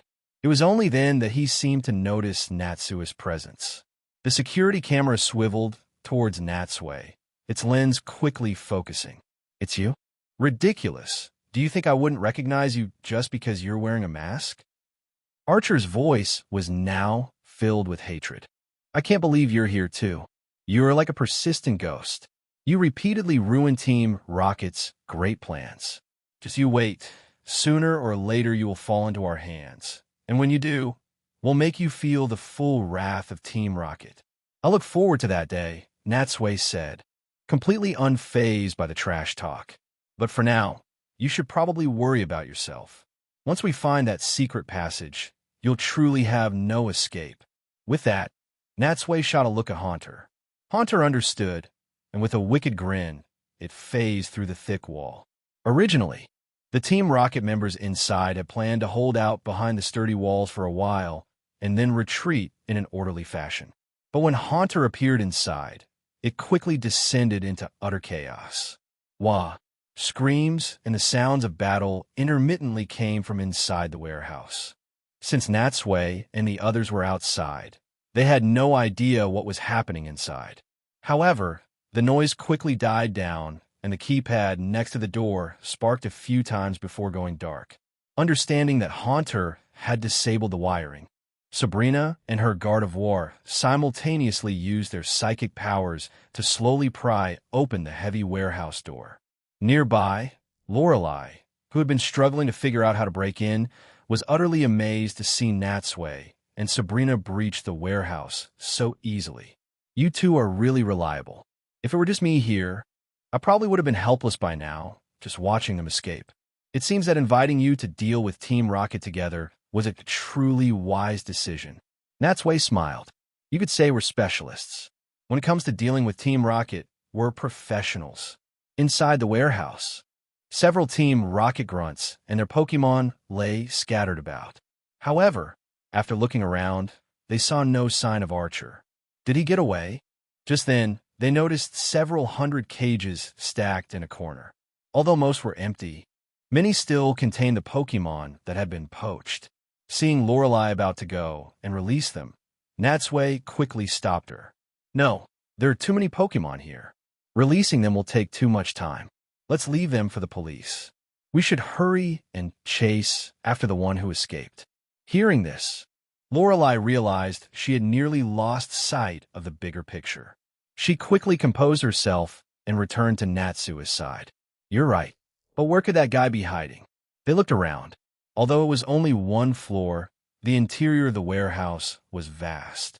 Besides the main hall for storing goods, it was also divided into several small rooms for Team Rocket members to live and work in. They searched several rooms without finding any sign of Archer. Finally, they set their sights on the last office. Natsui kicked the door open, and the three of them looked inside, only to find that Archer wasn't there either. However, from the dozen or so screens on the wall displaying live security footage and the microphone on the desk, they knew they had come to the right place. It seemed this was where Archer had been speaking to them from just moments ago. Chapter 176. Onyx's grave. However, there was nowhere to hide in this office. Natsui scanned the room and quickly focused his attention on a filing cabinet against the wall. Upon closer inspection, he saw a scuff mark where the cabinet met the floor, a mark made from it being moved. The mark was still fresh, clearly made not long ago. He walked over quickly and pushed the filing cabinet with force.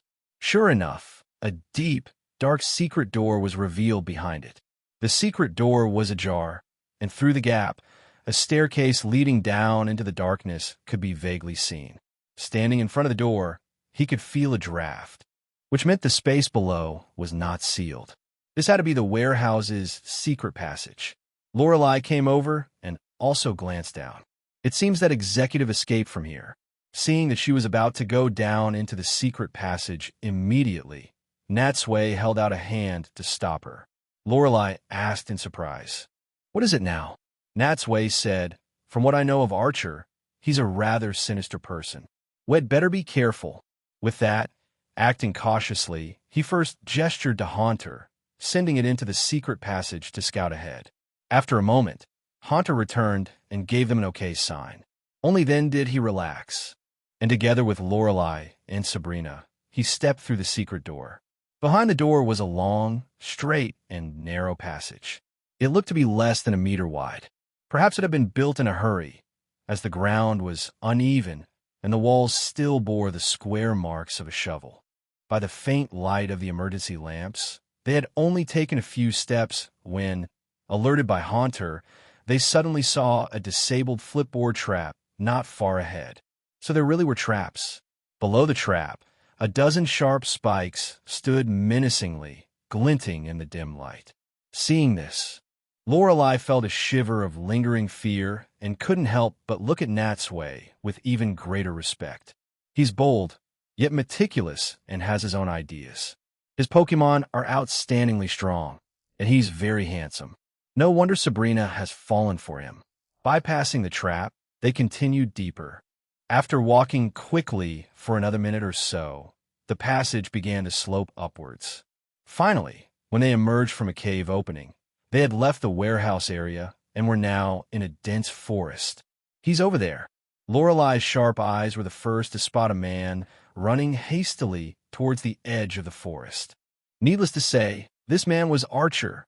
In the distance, hearing the voices behind him, Archer glanced back. When he saw Natsui and the others, his face changed dramatically. Damn it, how'd they catch up so quickly? He panicked and, not watching his step, he tripped over a tree root and fell flat on his face. Seeing his pursuers getting closer, he scrambled to his feet with his hands and knees, no longer caring about his image, and continued his pathetic escape. Natsui pointed forward. Gardevoir used teleport, flashing in front of Archer and blocking his path. "Get out of the way. Don't block my path." Archer pulled out his Pokeballs and released his Pokemon, trying to use them to stall Gardevoir. But with the addition of Haunter and Dugong, his Pokemon were quickly overwhelmed. They only lasted a few seconds before they were all defeated, failing to make even a ripple. Now alone, Archer ran for another few dozen meters, finally arriving, out of breath, at the seashore. At the bay was a small, simple port with miscellaneous cargo scattered about. It had clearly been built temporarily by Team Rocket to transport supplies. A speedboat was docked there, and this was Archer's last hope of escape. He untied the ropes, jumped into the speedboat, and was just about to leave when Sabrina, who had caught up, used her psychic powers to lift both him and the boat out of the water. "Aya!" Archer screamed in impotent rage, but suspended in midair. He had now run out of all possible escape routes. Finally, when the speedboat was dropped heavily onto the ground, Archer was also jolted out and onto the dirt. Before he could even get up, Natsui, who had arrived, knocked him out with a punch to the temple. Looking at the collapsed Archer, to be honest, Natsui had never hit anyone that hard before and was worried he might have killed him. Fortunately, after Lorelei checked, she smiled and shook her head at him. "It's fine, he's just unconscious. He'll wake up after a little nap." With that, the matter was finally settled. Catching a key Team Rocket executive was certainly a cause for celebration. After Haunter lifted the unconscious Archer with ominous wind, the three of them planned to return to the warehouse the way they came. But they had been in such a hurry during the chase that for a moment, they couldn't find where the secret passage's exit was hidden. Luckily, Lorelei remembered the location of the warehouse. After some turning left and right, they found another path and headed back towards the center of the island. This operation could be considered a complete success. Once they handed Archer over to the police, the matter would be officially closed. His subsequent custody and transfer would have nothing to do with them. But as they were walking, they came to a strange place. In a clearing, a tower made of stacked stones stood before them. The tower was over 10 meters high, and upon closer inspection, its shape resembled the giant tail of an onyx. And at the base of the tower stood a tombstone. Sabrina's curiosity was piqued. She couldn't help but walk up to the tombstone and look at the inscription. "Rocky rests here, in memory of my former partner." Rocky? That must mean an onyx, right? Hearing her, Lorelei nodded. "That's right. This is called the Memorial Pillar, also known as Onyx's Grave. It's said that the body of an onyx is buried deep beneath the tower. It's very famous here and has been around for over a decade." On the other side, looking at the grave, Natsui's thoughts drifted elsewhere. He remembered when he played the game and came to this place. Looking at this onyx tombstone, he couldn't help but feel a sense of sorrow. Now that it was really in front of him, especially after having formed so many bonds with his own Pokemon, he was overwhelmed with emotion. For a Pokemon to pass away unexpectedly, its trainer must have been in terrible pain. With mixed feelings, he saw that the area was covered in weeds and felt a sense of desolate empathy. Unsure what nerve had been struck, He bent down and began to pull out the weeds one by one. Lorelei and Sabrina stood by, silently watching his every move. As trainers themselves, they could naturally understand Natsui's feelings, so they didn't say anything about his actions. As he pulled more and more weeds, sweat began to trickle down Natsui's cheeks. When he had cleared about half of it and moved to another patch of grass, he pushed aside the long weeds and suddenly discovered a small pile of rocks. And on the topmost rock, a line of small words was also engraved. "Thank you for your kindness, stranger. I have buried this item here. I hope it can help you." Huh, there's something underneath. Filled with curiosity, he removed the rocks and saw a stone with a metallic sheen buried inside. Natsui was amazed. This small pile of rocks had been here for who knows how long. If not for his sudden whim, he would never have noticed this seemingly ordinary pile of rocks, nor the secret hidden beneath it. But what is it? From a distance, sensing something was up, Sabrina and Lorelei also came closer. After examining it for a moment, Sabrina also shook her head, not knowing what it was. Only the more knowledgeable Lorelei recognized its origin. This should be the legendary onyx metal. Onyx metal? Natsui was taken aback. What's that? So there are things you don't know. Lorelei shot him a look, seeming a bit excited to see Natsui at a loss. However, after seeing Sabrina's expression, she quickly composed herself. Ahem, the so-called onyx metal is a very rare mineral. Some people process it into a metal coat and attach it to an onyx, which changes its body structure and allows it to evolve into a steelix. So, for trainers who have an onyx, this is a rare treasure. Chapter 177. Searching for Molter's Mt. Ember, located on the northern part of one island, is the highest peak in the Sevii archipelago. Several hundred years ago, it was an active volcano, but at some point, it slowly fell silent and eventually became the dormant volcano it is today. However, even after enduring so many years of erosion, it has always maintained its complete form, its shape not significantly altered by wind or rain. After another night's rest at Lorelei's house, Natsui and Sabrina returned to one island under her guidance. According to the oral traditions passed down by the elders here, Molters reside somewhere on this mountain peak. Its flame-like glow is like a bright lantern, clearly visible even in the dark of night, which is how the mountain got the name Mt. Ember, Lantern Fire Mountain. After a long hike, they arrived at the foot of the mountain. Natsui looked up towards the summit. The lower half of the mountain was still lush and green, full of shrubs, but the higher they went, the scarcer the vegetation became. After reaching the midway point, it turned into bare, rocky ground, and the smoke that occasionally seeped out from the cracks in the rocks made Natsui a bit suspicious. No matter how he looked at it, this place didn't seem very dormant, especially when they followed a path called Kindle Road up the latter half of Mt. Ember. The scent of the forest disappeared, replaced by a faint smell of sulfur in the air. Even through the soles of their shoes, they could still feel the heat radiating from the rocks underfoot. Wiping the sweat from his forehead, Natsui turned to look at Lorelei. "So, are you sure this is really just a dormant volcano?" Lorelei looked around, also starting to doubt her own eyes. "I haven't been up the mountain in a long time either. I didn't expect the changes to be so drastic. Compared to last time, it really is, probably seems a bit hotter." In truth, Natsui himself understood that there was no clear line between an active, a dormant, and an extinct volcano. An active volcano can fall silent, a dormant one can erupt, and a dormant one can naturally reawaken. They are not immutable states. Otherwise, why would the heat-loving molters choose to live here? Just then, he glanced back and saw Sabrina more than 10 meters behind him. She was out of breath and drenched in sweat. Clearly, climbing such a high peak was both hot and exhausting for her. In fact, due to her lack of exercise, this kind of physical activity was quite taxing on a psychic's body. But despite this, she hadn't said a word and hadn't used her psychic powers to assist her ascent, instead doing her best to keep up with Natsui's pace.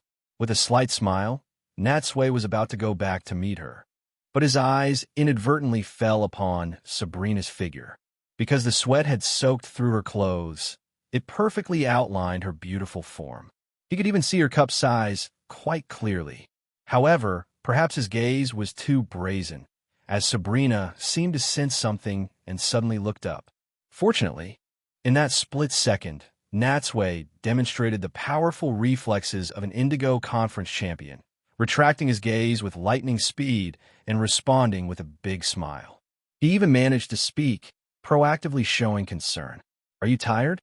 How about we rest for a bit?" As expected, Sabrina didn't notice Natsui's thoughts and gently shook her head. "No need, let's keep going up." Seeing her being so stubborn, Natsui couldn't help but advise, "I think we should rest for a while. For someone like you who doesn't exercise much, suddenly climbing a mountain like this, it's best to know your limits.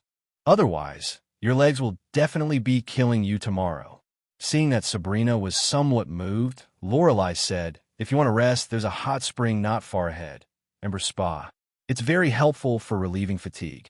The island residents, especially the elderly, will go there for a soak whenever they have time, just to relax." Hearing them say this, Sabrina hesitated. After a moment's thought, she finally nodded in agreement. The main path disappeared here, leaving only a winding mountain trail.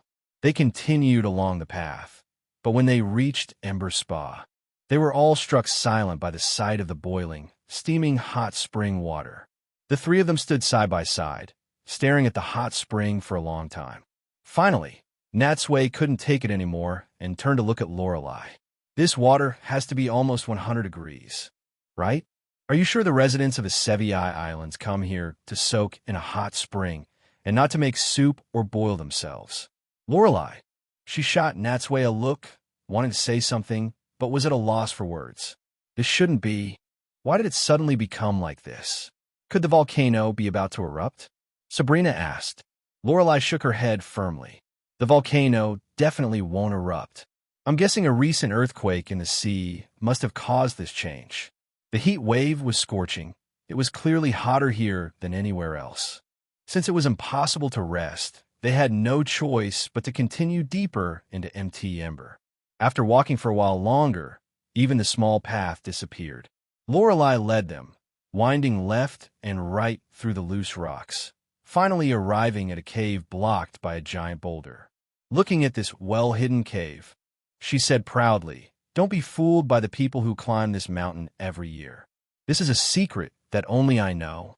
If Molters really exists, I believe it must be on the peak on the other side of this cave." Natsui followed her gaze and saw that the boulder at the cave entrance was huge, almost completely blocking it, leaving only a narrow gap. It looked like only a small child could pass through sideways. Natsui was about to have Gardevoir handle it, but Sabrina stepped forward to the giant rock first.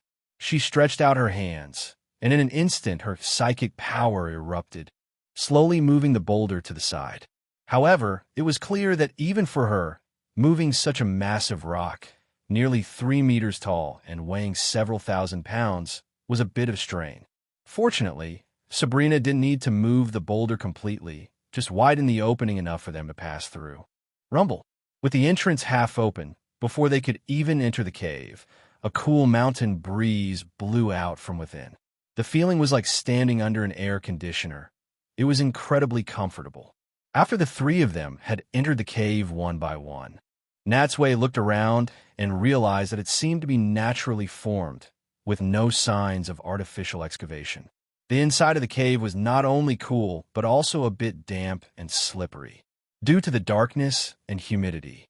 A lot of gray moss grew on both sides. After climbing and traversing another few dozen meters inside the cave, they reached the other side. A strong sea breeze blew past, rustling their hair. Below them was a cliff. Standing here, they could already overlook the entire one island. They could even catch a glimpse of the distant 2 and 3 islands. Chapter 178. The legendary bird trio assembled beside the cliff was a steep, natural path that went straight up, formed by the pressure of 2 mountain crevices. When they passed through this path and arrived at a hidden small valley, Natsui stood at the corner, took one peek inside, and immediately pulled back. "Well?" Lorelei asked. Natsui let out a long breath and nodded. You were right, it's in there. Hearing this, Lorelei and Sabrina carefully peered into the valley. Sure enough, they saw a large bird Pokemon resting on a flat rock. Its eyes closed in a light slumber. Looking closely, the Pokemon resembled a heron with a majestic posture. Its entire body was covered in yellow feathers. Its beak was long, straight, and sharp, and its crest and wings were literally burning with red flames. Is this the legendary Moltres? It is said that when its body is injured, it will enter the magma of a volcano to heal its wounds by burning its entire body. When it flaps its fiercely burning wings, even the night sky is illuminated. It is even said that when it appears in a snowy country, spring arrives early, and it will use its beautiful, burning wings to light up mountain paths and rescue people in distress. So as not to wake it, Sabrina and Lorelei quietly retreated. It seems my job as a tour guide is now complete, Lorelei said, pushing up her glasses. She then asked, so, what are you planning to do next? Do you need my help? No need, I can handle it.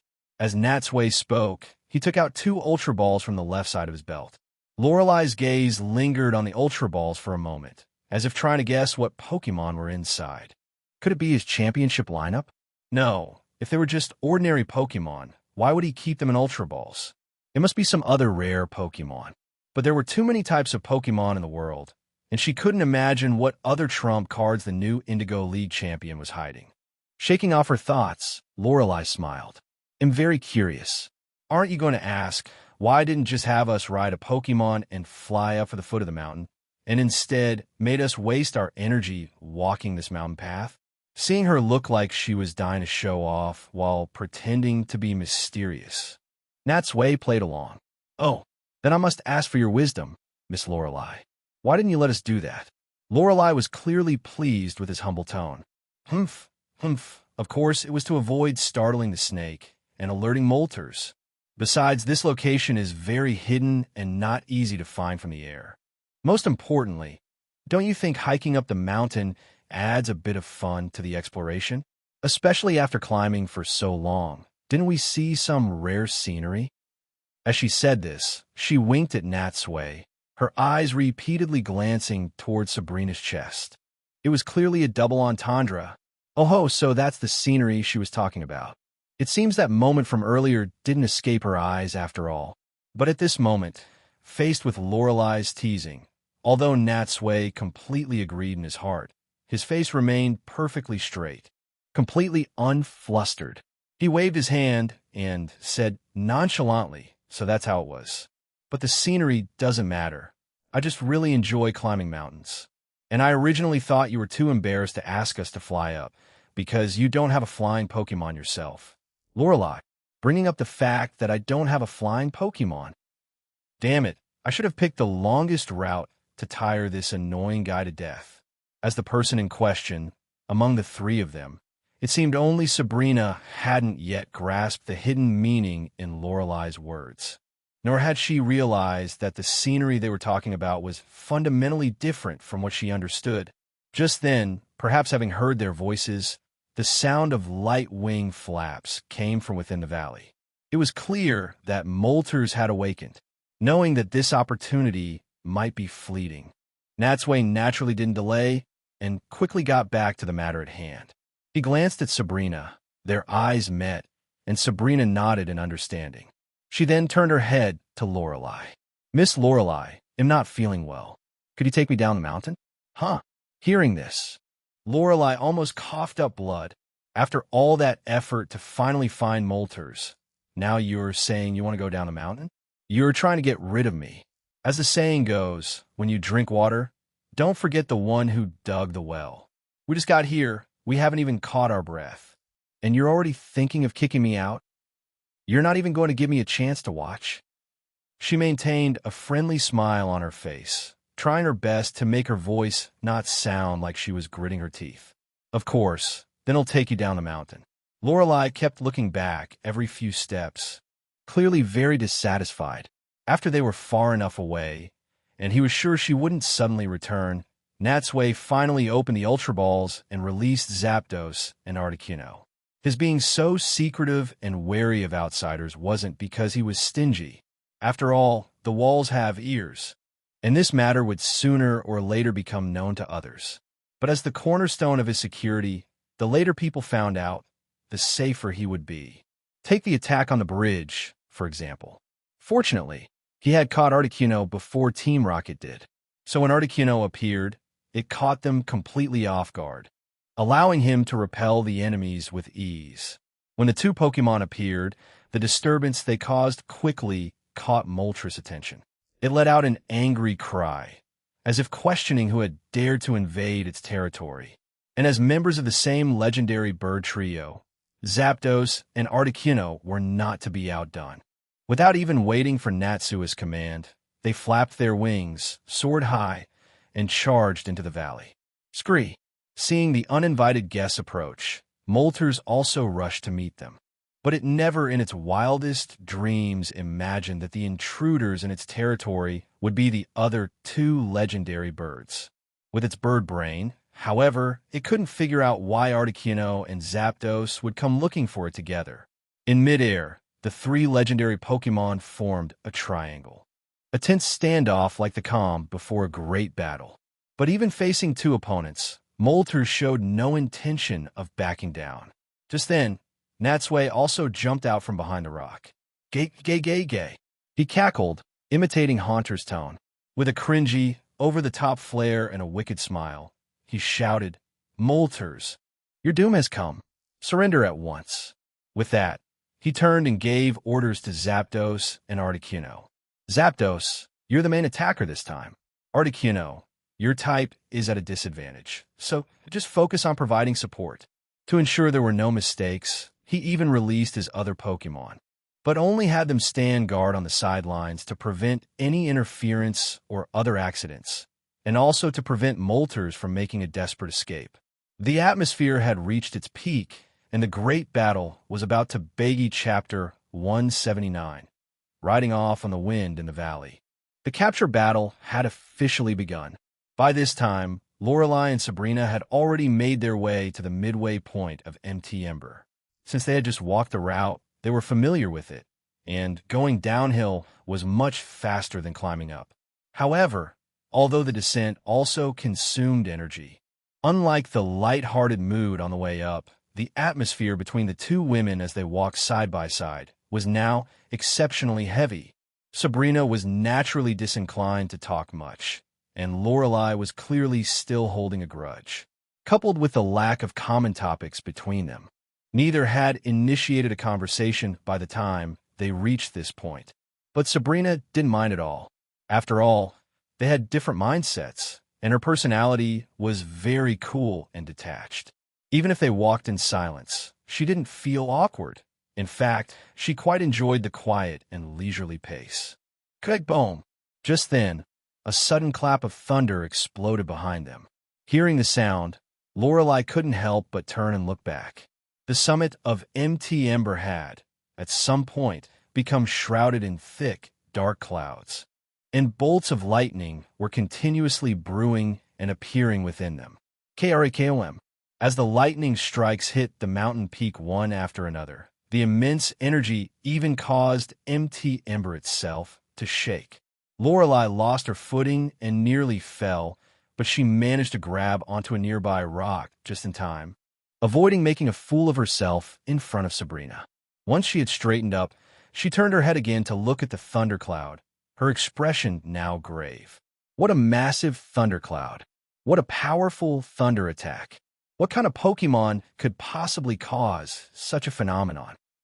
However, before she could think any further, several snowflakes flew out from the thundercloud and drifted down in front of her. Lorelei reached out and caught one. Even in such a hot place, the snowflake was still ice-cold to the touch. This is a blizzard?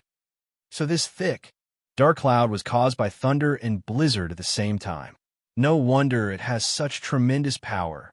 But as an Ice-type expert, Lorelei knew that an ordinary Pokémon simply could not generate a blizzard powerful enough to reach this far in such hot weather.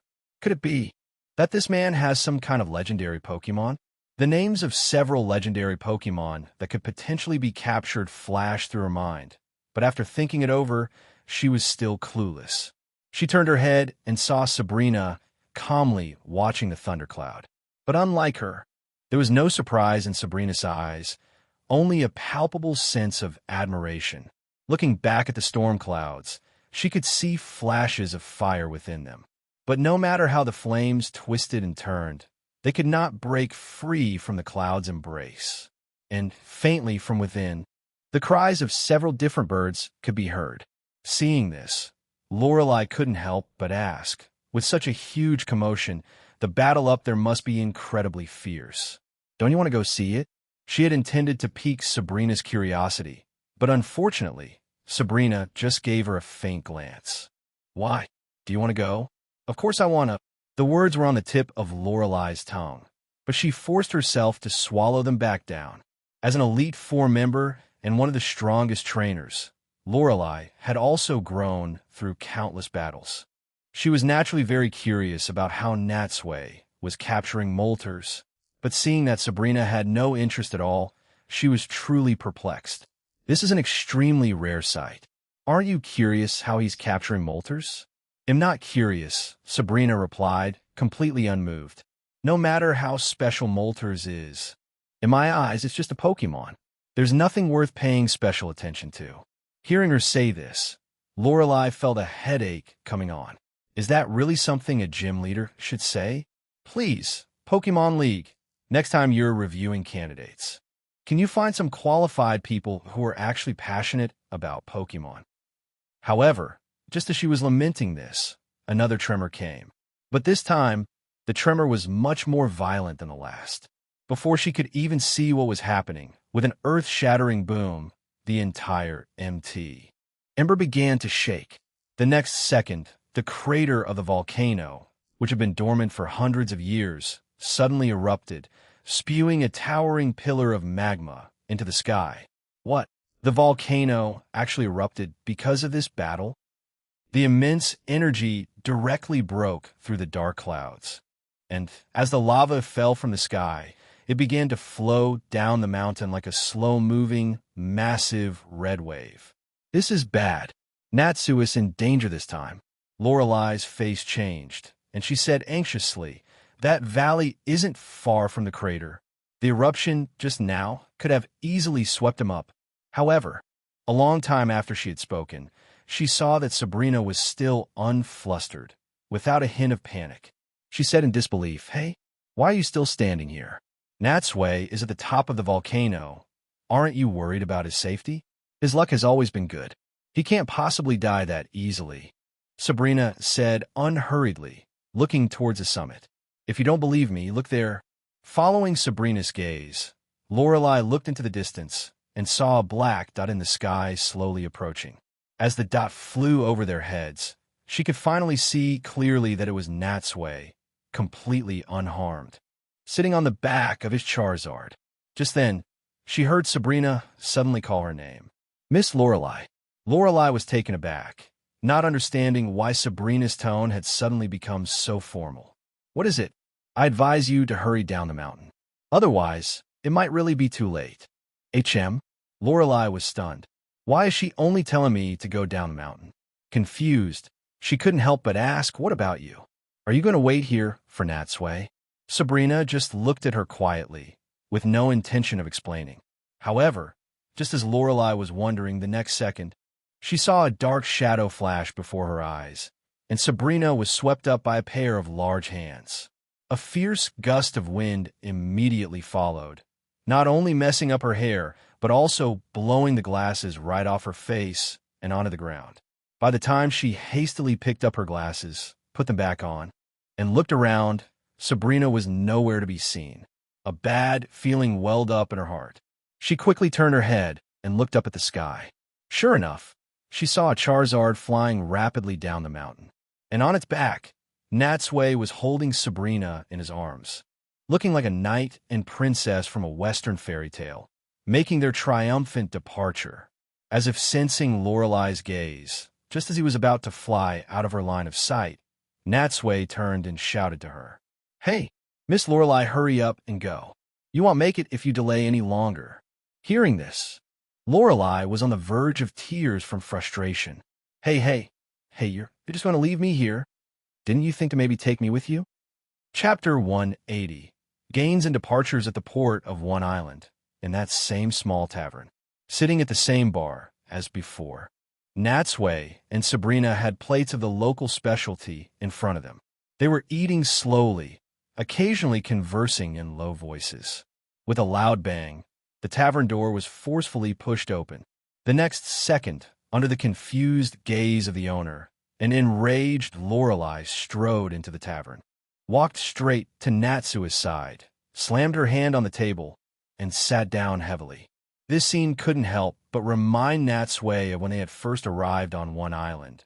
But the mindset of the people involved was now completely different. Miss Lorelei, what took you so long to get back? Natsui looked at her with a cheerful smile and picked up a half-full glass of ice water from the side, handing it to her. You must have been roasted in this hot weather, right? Here, have some ice water to cool down.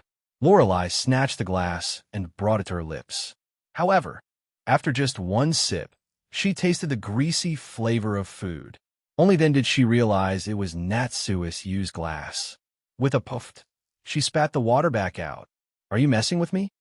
Lorelei glared, her eyes wide with fury, looking as if she wanted to tear Natsui in half. Sorry. I must have grabbed the wrong one by mistake, Natsui said quickly, picking up a fresh glass of ice water from the table and handing it to her again. Don't be so angry. By the way, how is the situation at Mt. Ember now? Because Mt. Ember was very far from the town, with a river in between.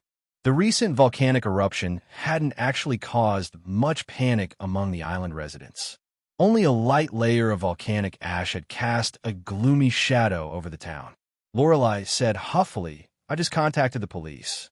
The lava flow stopped when it reached the foot of the mountain. It only destroyed the forest down there. You could say it was the best-case scenario in a bad situation. Hearing this, Natsui also let out a sigh of relief. It's a good thing no one was hurt. Forget about that for now. Lorelei waved her hand, changed the subject, and asked eagerly, Well, did you manage to catch molters? Shoo, not so loud. Natsui held a finger to his lips, quickly signaling her to lower her voice. Seeing that they hadn't attracted anyone's attention, he took out an ultra ball from his waist and waved it in front of her eyes.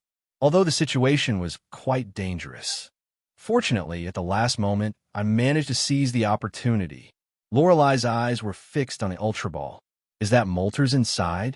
I can't believe he actually caught it. He's pretty amazing.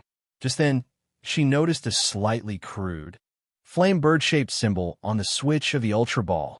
Did you carve this? It's so ugly. Ahem. Natsui shot her a look. Ugly or not doesn't matter. As long as I can tell the Pope balls apart and don't grab the wrong one at a critical moment, it's fine. In fact, after catching molters, Natsui had finally completed the legendary bird trio. Both to commemorate this milestone and to differentiate the 3 ultra balls, he had just used a utility knife to carve a simple symbol on each of them. I see. Lorelei looked up, her glasses reflecting 2 white glints of light. Since you've already caught molters and achieved your goal, let's settle a score now. Settle a score? Hearing this, Natsui was taken aback. What score? Lorelei counted on her fingers, causing the Sevii Islands to lose its molters, thus ending a legend, causing Mt. Ember to erupt, resulting in the destruction of a large forest, covering the town in ash, and abandoning a helpless, pitiful girl to run for your life. Shouldn't all of these accounts be settled? Oh, right, and we should add this glass of water just now. You tricked me. Now, wait a minute, Natsui said, quite speechless. Weren't you the one who personally led me to that valley to catch molters? If you really want to be technical about it, you're an accomplice. And the volcanic eruption clearly had warning signs. I was just the trigger. As for abandoning a helpless girl, who are you even talking about? You're an elite 4-member of Kanto and Jado. How could you possibly be swallowed by lava? Lorelei said angrily. So you can just leave me on the mountainside by myself? Oh, come on, don't be so petty. Charizard really couldn't carry 3 people, Natsui said with a smile. Besides, you made it back safely, didn't you? Seeing that she couldn't win the argument, Lorelei stopped joking and said seriously, All right, let's talk business. Since you've won the Indigo League Championship, it proves that your skills are truly outstanding. And after all these days, I suppose I've come to acknowledge you. What do you say? Do you want to challenge me now? As she spoke, Lorelei also secretly made up her mind. If Natsui really dares to challenge her, she will definitely go all out and pay him back double for all the grievances she's suffered since they met. Unexpectedly, Natsui shook his head. Not yet. Let's wait until after the Silver Conference, when my strength has accumulated a bit more, and then he'll challenge you all. Although disappointed, Lorelei's face didn't show it. She simply nodded. All right then, what are your plans next? There's nothing left for us here. I just discussed it with Sabrina. We'll set off for the Orange Islands after lunch. What a coincidence, Lorelei said. I might be going to the Orange Islands in a few days as well. But given the timing, I suppose we're fated to miss each other. With that, she stood up and extended her hand to Natsui and Sabrina. Then I wish you both a safe journey. You're welcome to visit again next time. If we have the chance, we'll definitely come back for a visit. Natsui and Sabrina stood up and shook hands with Lorelei in turn. We actually really like this kind of island life. If one day we no longer want to travel, we might build a house in some remote place and go there for vacations to relax. Setting off once again from the Sevii Islands, Natsui and Sabrina rode on Charizard, continuing their journey south. Looking down at the endless sea below, Natsui could finally quiet his mind and summarize the gains from his trip to the Sevii Islands. Not only had he befriended Lorelei, but he had also captured a Team Rocket executive, caught molters, and obtained the Nevermelt Ice and the Onyx Metal. It could be said that his harvest was plentiful, and this made him look forward to the upcoming Orange Islands even more. Although compared to a major tournament like the Indigo Conference, the Orange League was just a second-rate minor league with different rules and not much prestige for a trainer. It was still a rare and valuable travel experience. Besides, there were some Pokemon there worth catching that he absolutely could not miss. Chapter 181. Arrival in the Orange Islands. The Orange Archipelago, located in the southern seas far beyond the Sevii Islands, was named many years ago for the delicious and juicy citrus fruits that grow there in abundance. In terms of climate, the Orange Archipelago is tropical.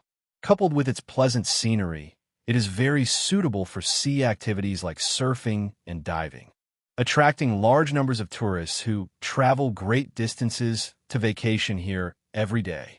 Furthermore, due to its isolation from other regions, the Pokemon here have a unique southern flavor. Even the Officer Jennies and Nurse Joys, thanks to the ample sunlight, appear healthier and more tanned compared to their sisters elsewhere. In the sky, Charizard folded its wings and landed steadily on one of the prosperous islands of the Orange Archipelago. Natsui jumped down onto the beach first, then turned and helped Sabrina down. After flying for so long and holding the same posture, their bodies were stiff. Now that they had finally reached their destination, they could at last get down and stretch. Once Sabrina was standing steadily, she gently stretched her limbs and looked around. In front of them was a shallow, clear sea, and behind them was a dense grove of coconut trees. Although the environment was beautiful, it was so quiet that not a single person could be seen. Where is this place? This should be Tangelo Island in the Orange Archipelago, Natsui said casually, patting Charizard's head. Charizard was flying according to the navigation. If the location is correct, there should be a bustling town just through this coconut grove, and on the other side of the island, there should also be an official Orange League gym. In truth, Sabrina didn't know much about the Orange League, or any other conference besides the Indigo League for that matter.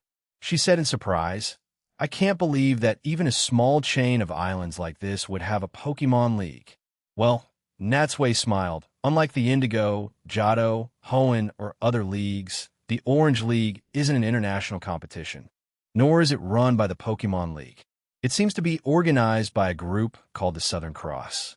And because it's a smaller region, there's no champion here. As long as you collect 4 badges and defeat the head trainer, you can earn the title of Honorary Trainer. The Southern Cross? Head Trainer? Sabrina nodded. The titles sound grand. Are they very strong? Natsui shrugged. Although compared to Kanto, the overall skill level of the local trainers in the Orange Archipelago is a bit lower. The gym leaders here, as well as the head trainer, are still quite skilled. I think if they were to participate in the Indigo Conference, they could at least reach the top 32. Top 32 is considered skilled? Sabrina gave him a puzzled look, hearing his serious tone for a moment. She couldn't tell if he was praising the high standard of the Indigo Conference or belittling the poor quality of the Orange League. However, after his explanation, Sabrina now had a general understanding of this Orange League. I didn't realize you knew so much. Hearing her praise, Natsui laughed and took out his phone from his pocket, waving it in front of her. You flatter me. Actually, I just looked most of it up on my phone. It's called Never Fighting an Unprepared Battle. Show off. Seeing that there were no outsiders here to disturb them, the two decided to rest for a bit before heading into town. Sabrina, on the side, took out her tools and, somewhat clumsily, boiled a kettle of water, while Natsui opened his Pokeballs one by one and released all of his Pokemon, including the legendary bird trio. Instantly, the beach became a lively scene. The moment the flapping wings of Moltres and Articuno appeared, they immediately caught Sabrina's eye. Such beautiful flames. Such gorgeous wings. Sabrina had personally seen that he had Zapdos and knew that he had captured Moltres this time, so she wasn't surprised by these two Pokemon. What she hadn't expected was that Natsui had somehow acquired an Articuno as well. I can't believe you've collected them all. Sensing her tone, Natsui looked at the 3 legendary Pokemon, also with a look of deep satisfaction, with their different types and colors. Seeing the 3 legendary birds together was not only an extremely rare sight, but also a visual feast. Actually, none of them are exceptionally powerful on their own. The hardest part isn't catching them, but knowing how to find them. And you could say, was very lucky. I just happened to know where they were hiding, which is why it was so easy to collect them. However, perhaps feeling that he was downplaying the 3 legendary birds too much, Natsui's tone changed, and he said reflectively, but don't underestimate them because of that. Take this Moltres, for example. The last one I caught. It may look very docile now, but that's because it was beaten into submission by the combined efforts of Zapdos and Articuno. As Natsui's sole listener, Sabrina played along and asked cooperatively, "Oh, what was the situation like back then?" At the mention of this, Natsui immediately became animated, speaking with such passion that spit flew from his mouth, even landing on Sabrina's face. At that time, not long after the battle started, it began spewing flames that engulfed the entire valley. The temperature was terrifyingly high, like a crimson hell. If I hadn't used a combination of thunder and a rain blizzard at the last moment to douse those flames with rain and snow, soaking its body, there would have been no way to suppress it. Through Natsui's description, and recalling the storm cloud she had seen with Lorelei from the mountainside, Sabrina could already picture the scene in her mind. "So you were the one who caused the volcanic eruption?" Natsui, seeing him speechless for a rare moment, Sabrina smiled faintly and poured Natsui a cup of hot water. "All right, don't sigh over it. No matter what the process was like, you've successfully captured it now, haven't you?" Natsui took the cup with both hands, a smile returning to his face. "You're right. At least, as far as I know, apart from one person who briefly possessed the 3 legendary birds, no one has ever achieved this goal." Just then, the 3 legendary birds dispersed from the group, each finding a corner of the beach to rest. Although they all belonged to the same trainer, and there was no great animosity between them, the pride of being a legendary bird still made them disdain to be in the same place as the other 2. Seeing this, Natsui couldn't help but scratch his head. In terms of strength, Moltres and Articuno were comparable, but due to its type, Articuno was no match for Moltres. As for Zapdos, not only was it the youngest, but its strength was also the weakest compared to the other 2. However, it had a personality that refused to admit defeat, especially after its last battle with Articuno, It had been working hard to improve itself and had already made great progress. In fact, in the battle against Molters, it could be said to have been an indispensable contributor. And now, how to get them to coexist peacefully and even cooperate in future battles to unleash a synergistic power of 1 + 1 + 1 being greater than 3 had become a next problem he had to overcome. Chapter 182. Tangelo Gym after a night's rest at the Pokemon Center in Tangelo Town. Natsui and Sabrina left the town the next morning and set off for the Tangelo Gym on the other side of the island. Walking along a winding path under a grove of coconut trees, Natsui looked up at the trees, which were nearly 20 to 30 meters tall, and couldn't help but remind Sabrina, "Be careful of these coconuts. This is the season when they ripen. After being battered by wind and rain, so the ripe ones can easily fall, and hundreds of unlucky people are killed by them every year." Natsui's intention was simply to remind Sabrina to be careful. However, no sooner had the words left his mouth than a coconut, as if on cue, fell from the tree right above his head, plummeting straight towards him. Hearing the sound from above, Natsui looked up and saw the coconut getting bigger and bigger. Then, in a flash, it stopped just a dozen centimeters from his head. Beside him, Sabrina hadn't even turned her head. With a casual wave of her hand, the coconut changed direction and fell heavily at Natsui's feet. "You're welcome." The corners of Sabrina's mouth turned up slightly, her tone light and cheerful. Seeing her like this, Natsui was amazed at the change in her personality, and he couldn't help but scratch his head. "Sigh, I was trying to warn someone else to be careful, but I almost ended up being the unlucky one myself. But then again, I wasn't going to say thank you anyway. Even if you hadn't acted, Gardevoir and Haunter would have protected me." With a hint of Sundara-like pride, he nudged the coconut away with his foot.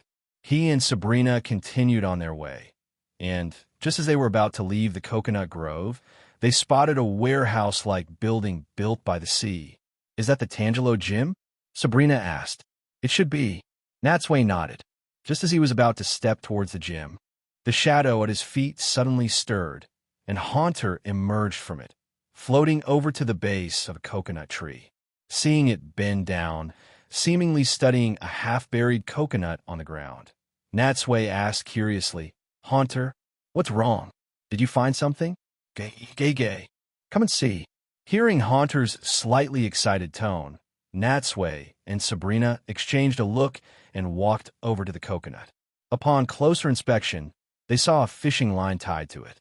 The other end of the line extended up into the tree until it disappeared among the coconut leaves. "This is a trap? Is it for hunting? Or for catching Pokemon? Or is it meant for humans?" The two were surprised. Following the fishing line with their eyes, they looked up into the dense leaves and discovered a young boy, about 7 or 8 years old, hiding at the top of the tree. Their eyes met, and the atmosphere instantly froze. The little boy had intended to wait for Natsui and Sabrina to trigger the trap tied to the coconut and quietly watch them make fools of themselves. But now that his trap had been discovered, he didn't hesitate. With a mischievous grin, he pushed over a bucket next to him. Instantly, a full bucket of cold water rained down from above. Natsui frowned. The next second, a powerful psychic force emanated from beside him, enveloped the cold water, and sent it flying right back at the boy. Wah!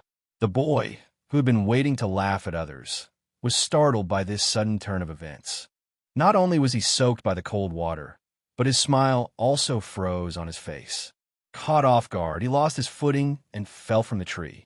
Falling from such a height, and headfirst at that, would surely have been fatal if he had hit the ground. But at that critical moment, the psychic power activated again, stopping the boy's descent and leaving him suspended in mid-air. "Who are you?" Natsui asked, his eyes narrowed. The boy seemed to ignore Natsui's question, only struggling wildly with his arms and legs and shouting, "Let me down, now!" Seeing that he wouldn't answer, Natsui patted the shoulder of the Gardevoir beside him. Gardevoir understood, lowered its arm, and as it did, the psychic force binding the boy suddenly vanished. Instantly, The soaking wet boy fell with a plop, landing on his bottom on the ground. Fortunately, the height was not that great at this point, but even so, the boy was covered in mud and grass clippings, looking quite pathetic. "All right, talk. Who are you?" The boy didn't say a word and turned to run. However, just as he scrambled to his feet and turned his head, a massive tongue licked across his face. Wah! He shuddered. A coldness as if he had been plunged into an ice cellar, making him shiver uncontrollably. Hunter grinned widely. "Trying to run? It's not that easy." Only then did Natsui get a good look at the little boy's appearance. His clothes, his spiky hair, and his tanned skin. Apart from having slightly bigger eyes and being younger, he looked exactly like a carbon copy of Brock. "They'll say it again," Natsui asked. "Who are you? Was this trap your prank?" Recovering from the bone-chilling cold and seeing that he couldn't escape, the boy shouted, "It's not a prank. It's a trap I made, specifically for overconfident challengers like you." "Oh," Natsui said, intrigued. "So you're from the Tangelo gym, then?" "That's right." The boy's tone was full of pride and confidence. "If you know what's good for you, you'll let me go right now. Otherwise, when my sister gets here, she'll definitely make you pay." His sister? Hearing him, Natsui couldn't help but frown. This boy's tone was incredibly arrogant, and from the way the trap was set, it was clear that he must have played this trick on others before them. One annoying brat. Seeing Natsui's silence, the boy thought he was scared of the Tangelo gym's reputation. "Humph. What? Are you scared now?" The boy sneered. "I've seen plenty of people like you. You always come to challenge my sister full of confidence, but in the end, don't you all leave with your tails between your legs? Looking at you too, I can tell you must be weak. If you're smart, you'll get out of here right now and save yourselves the trouble." However, before Natsui could say anything, the boy's words directly angered Sabrina. Looking at the boy, Sabrina said indifferently, "What an obnoxious little thing. Let me teach you some manners on your sister's behalf, you ill-bred brat." With that, she waved her fair arm, and the boy's body was once again lifted high into the air, flying in large circles, sometimes fast, sometimes slow. "Ah!" The boy screamed in fear, but Sabrina's personality was cold and ruthless. Even when he finally begged for mercy, it didn't move her in the slightest. Sister, help me." After a few more spins, the boy was scared out of his wits. And amidst his tearful cries, a female figure came rushing from the direction of the gym. Chapter 183. Sissy. The Western star of the woman was about 24 or 25 years old, with long, reddish-brown hair styled into 3 ponytails. She wore a long skirt and a black tank top. Although she wasn't exceptionally beautiful at first glance, the impression she gave Natsui was that of a fiery woman who had spent her life by the sea. When she drew closer, she looked at the boy still circling in the air and sighed helplessly, as if lamenting his failure to live up to expectations. "Dad, what trouble have you gotten into now? Didn't I tell you to clean your room? How did you sneak out again?" The boy Tad shouted, "Sister, help me. They're here to challenge the gym." "Sister?" "So, she's the gym leader of Tangelo Gym." Natsui had expected her to rescue her brother first, but to his surprise, she merely glanced at the situation, seemed to understand what had happened, and then ignored her brother, turning her attention instead to him and Sabrina. "I'm so sorry, I haven't introduced myself. My name is Sissy. I'm the gym leader of the Tangelo Gym, and also the Western Star of the Orange Islands Southern Cross." This so-called Southern Cross was, in fact, the collective name for the gym leaders of the several local gyms in the Orange Archipelago. Due to a matter of perspective, the brilliant constellation was not easily visible in regions outside the Orange Islands, so it had become a unique feature of the archipelago, symbolizing the most brilliant existences in the Orange Islands. However, seeing her stand with her hands on her hips, showing no intention of shaking hands, Natsui also remained where he was. "I'm Natsui, and I've come specifically to challenge you. And this is my companion, Sabrina." Natsui. Hearing the name, Sissy frowned, as if trying to remember something. Only after studying his face carefully did she have a flash of realization. "I remember now. I was wondering why your name and face looked so familiar. You are this year's undefeated Indigo Conference champion. Natsui hadn't expected to be recognized even in the distant Orange Islands. It seemed the influence of the Indigo League was not limited to the Kanto mainland. That's right, it's me. Since there was nothing to hide, Natsui admitted it freely. I can't believe it's really you. Sissy smiled. To think that after conquering the Indigo Conference, your next target would be a small, remote league like ours. It's quite an honor. Please don't say that, Miss Sissy, Natsui said, waving his hand nonchalantly. A Pokemon battle doesn't distinguish between large or small leagues.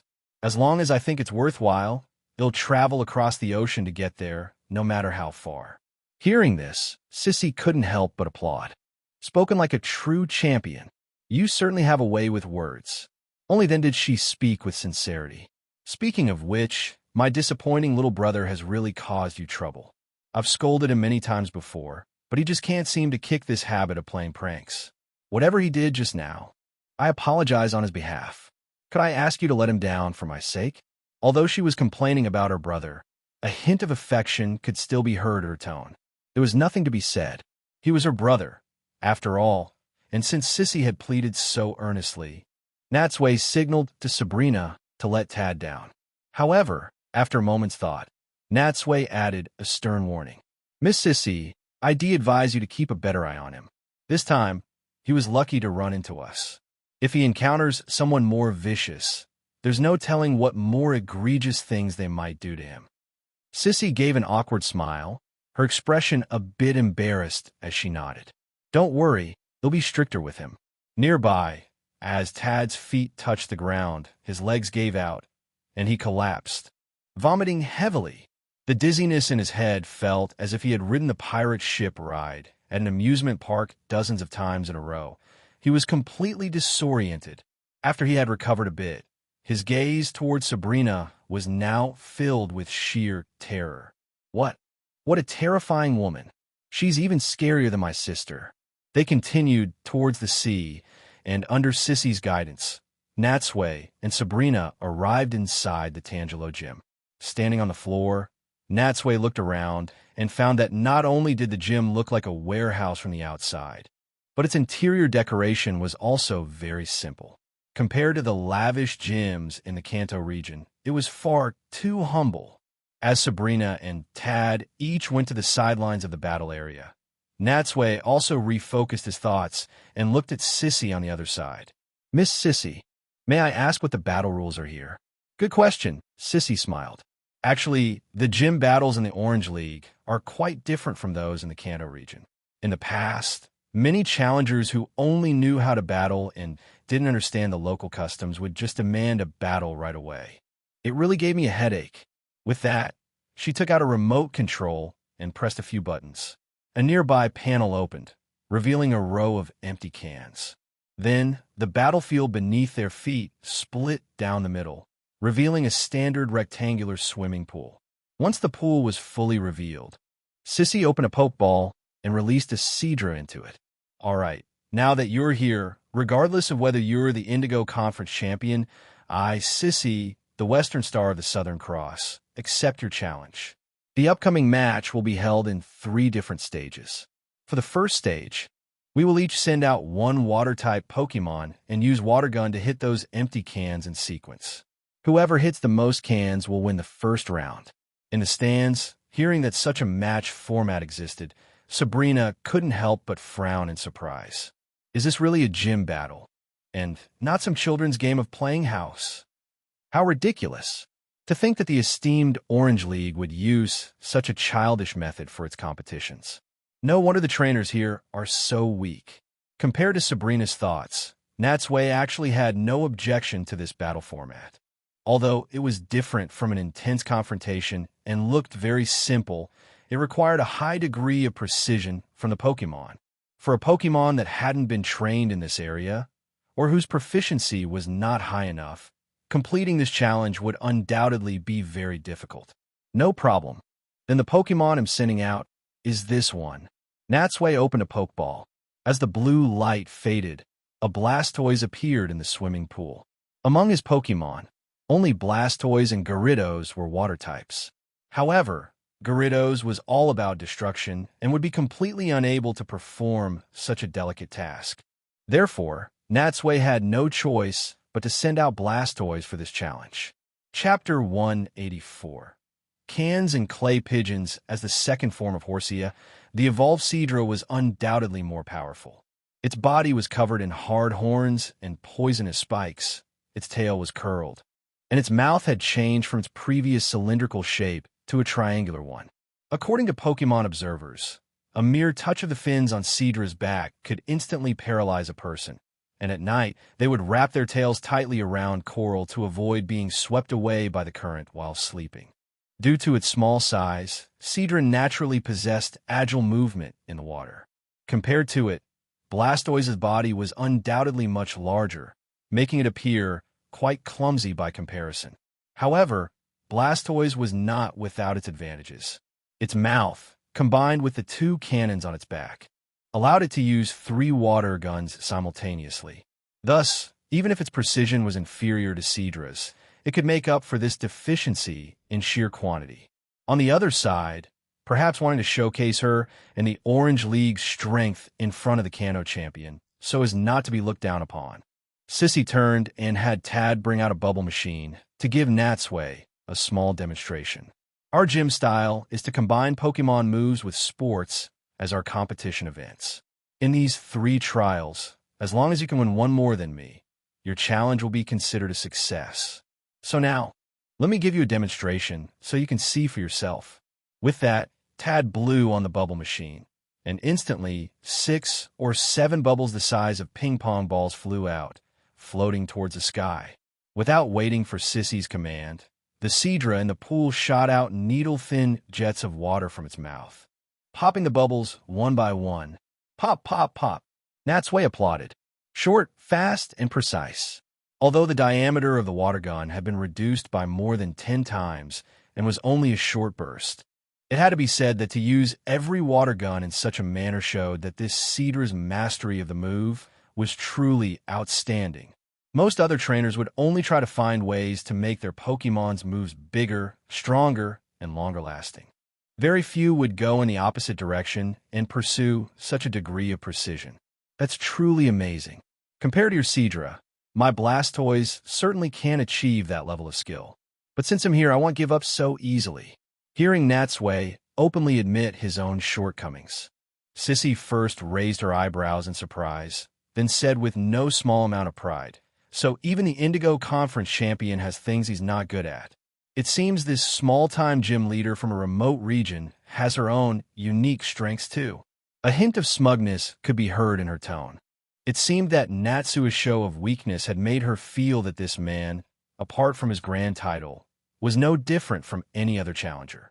At this point, the 2 Pokemon were floating at opposite ends of the pool.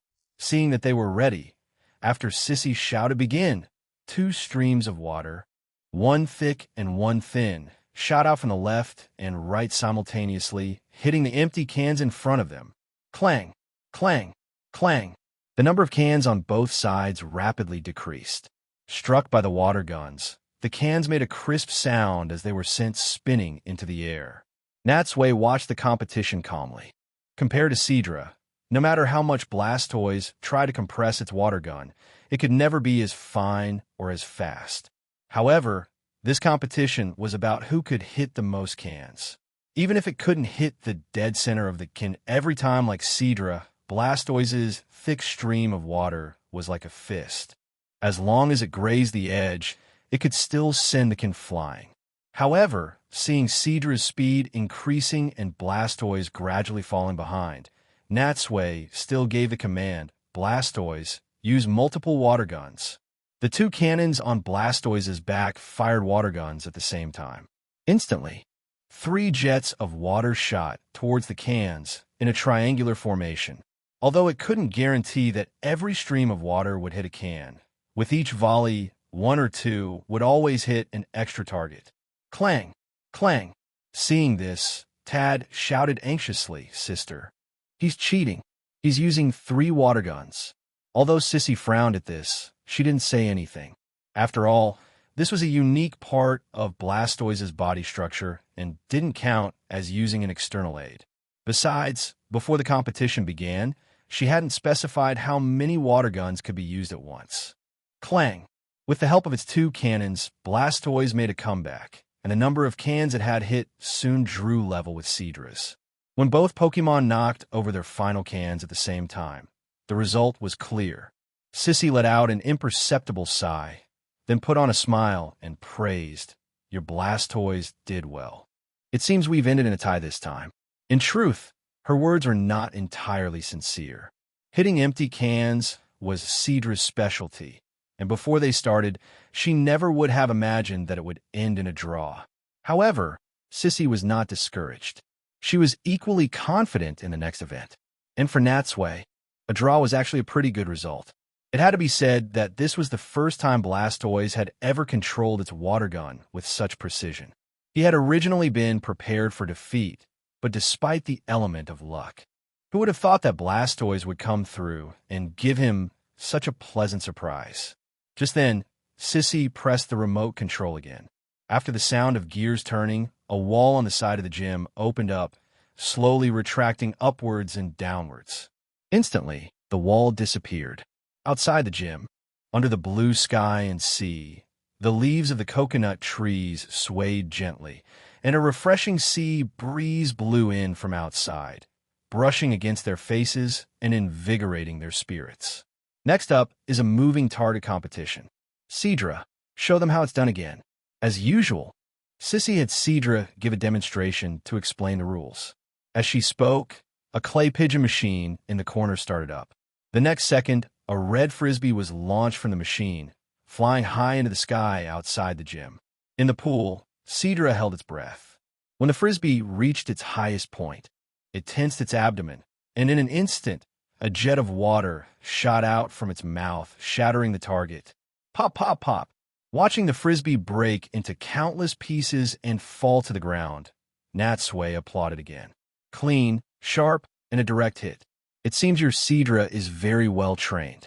Hearing his words, Sissy lifted her chin slightly, then turned her gaze to Natsui. A moving frisbee is much harder to hit than a stationary can. If you're not careful, you'll miss your chance. So, this is the second event. Are you ready? Chapter 185. A plan backfires. Natsui nodded, then glanced at the single clay pigeon machine in the corner and asked, "So, who goes first? Does it even need to be said?" Sissy said with her arms crossed, "I'm the gym leader, so naturally I must do the honors of the host and perform first." With that, she gestured to Tad. Tad Uchnoled walked over to the machine and began to make adjustments. When he pressed the switch, 3 frisbees shot out simultaneously. Cedar's eyes were fixed on the targets. When they reached the appropriate height, its long mouth pulsed, and it fired 3 consecutive jets of water, like a burst fire, accurately hitting all 3. Pop, pop, pop. The frisbees shattered on impact, the fragments raining down from the sky. All right, Tad clapped his hands excitedly, as if he had already won the match. Seeing Seadra perform perfectly as always, Sissy also gave Natsui a rather smug look. So what if you're skilled in battle? This is a competition I specialize in. There's no way I'm going to lose. After Seadra moved back, Blastoise stepped forward to take its place. From a distance by the machine, Tad saw that Blastoise was ready. A mischievous idea popped into his head, and he secretly used his finger to increase the frisbee's speed by 1 notch. Oomph, that's what you get for messing with me earlier. Let's see how you handle this. Although it was only a 1-notch increase in power, the launch speed of the frisbees was significantly faster, more than enough to affect the outcome of the match. Natsui's attention was fully focused on the competition, so he naturally didn't notice Tad's little trick. However, he didn't have just one pair of eyes on his body. The moment Tad's hand left the machine, the haunter at his feet had already keenly sensed the problem. As a prankster itself, it was extremely sensitive to the malicious intent of others, as well as to traps and tricks. As such, Tad's little scheme couldn't possibly escape its notice. Floating out of his shadow, it whispered a few words in Natsui's ear. Natsui nodded slightly, and gave Tad a blank look. Tad, in turn, gave him a smug smile. It was as if to say, "I'm cheating in plain sight. What are you going to do about it?" Natsui sighed softly. It seems the lesson from earlier wasn't enough. One unrepentant brat. Blastoise already lacked Cedra's precision.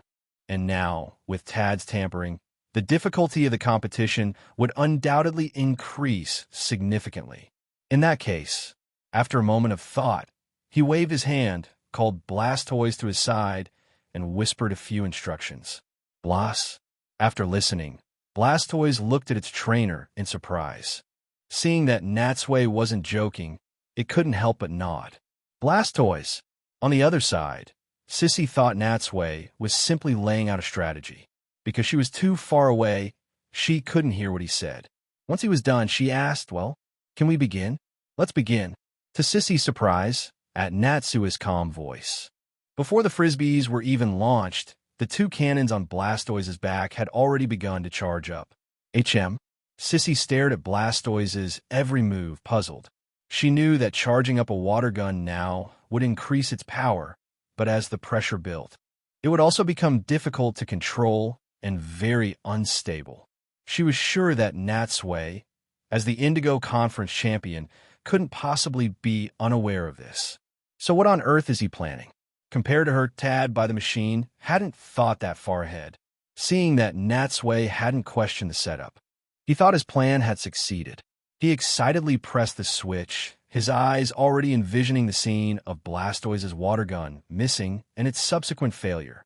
However, the instant the frisbees were launched, two thick streams of water had already shot out.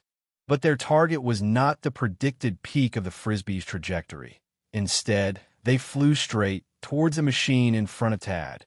The two massive jets of water practically converged, and the three frisbees, having just left the machine and not even had time to separate, were all destroyed.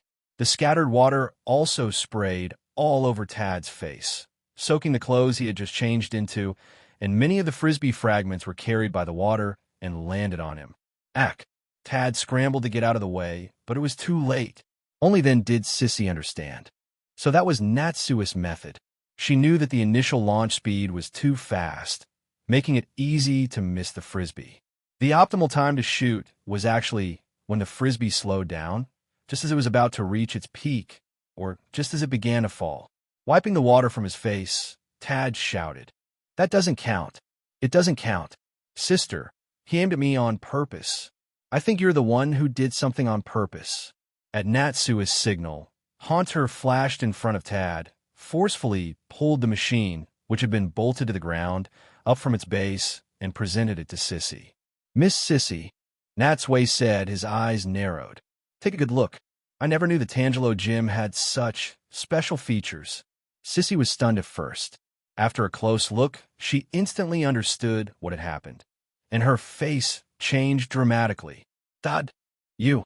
Right in front of her, the gym leader, and the Indigo Conference champion, she couldn't believe her own brother would resort to such a lowly trick. Although Tad probably didn't have any truly malicious intent and was simply trying to play a prank, if word of this got out and other trainers or the general public found out, it would undoubtedly be a huge blow to the reputation of not just the Tangelo gym, but the entire Orange League. Anger almost completely took over her mind. Sissy shouted furiously, strode over to Tad, and gave him a sharp knock on the head with her fist.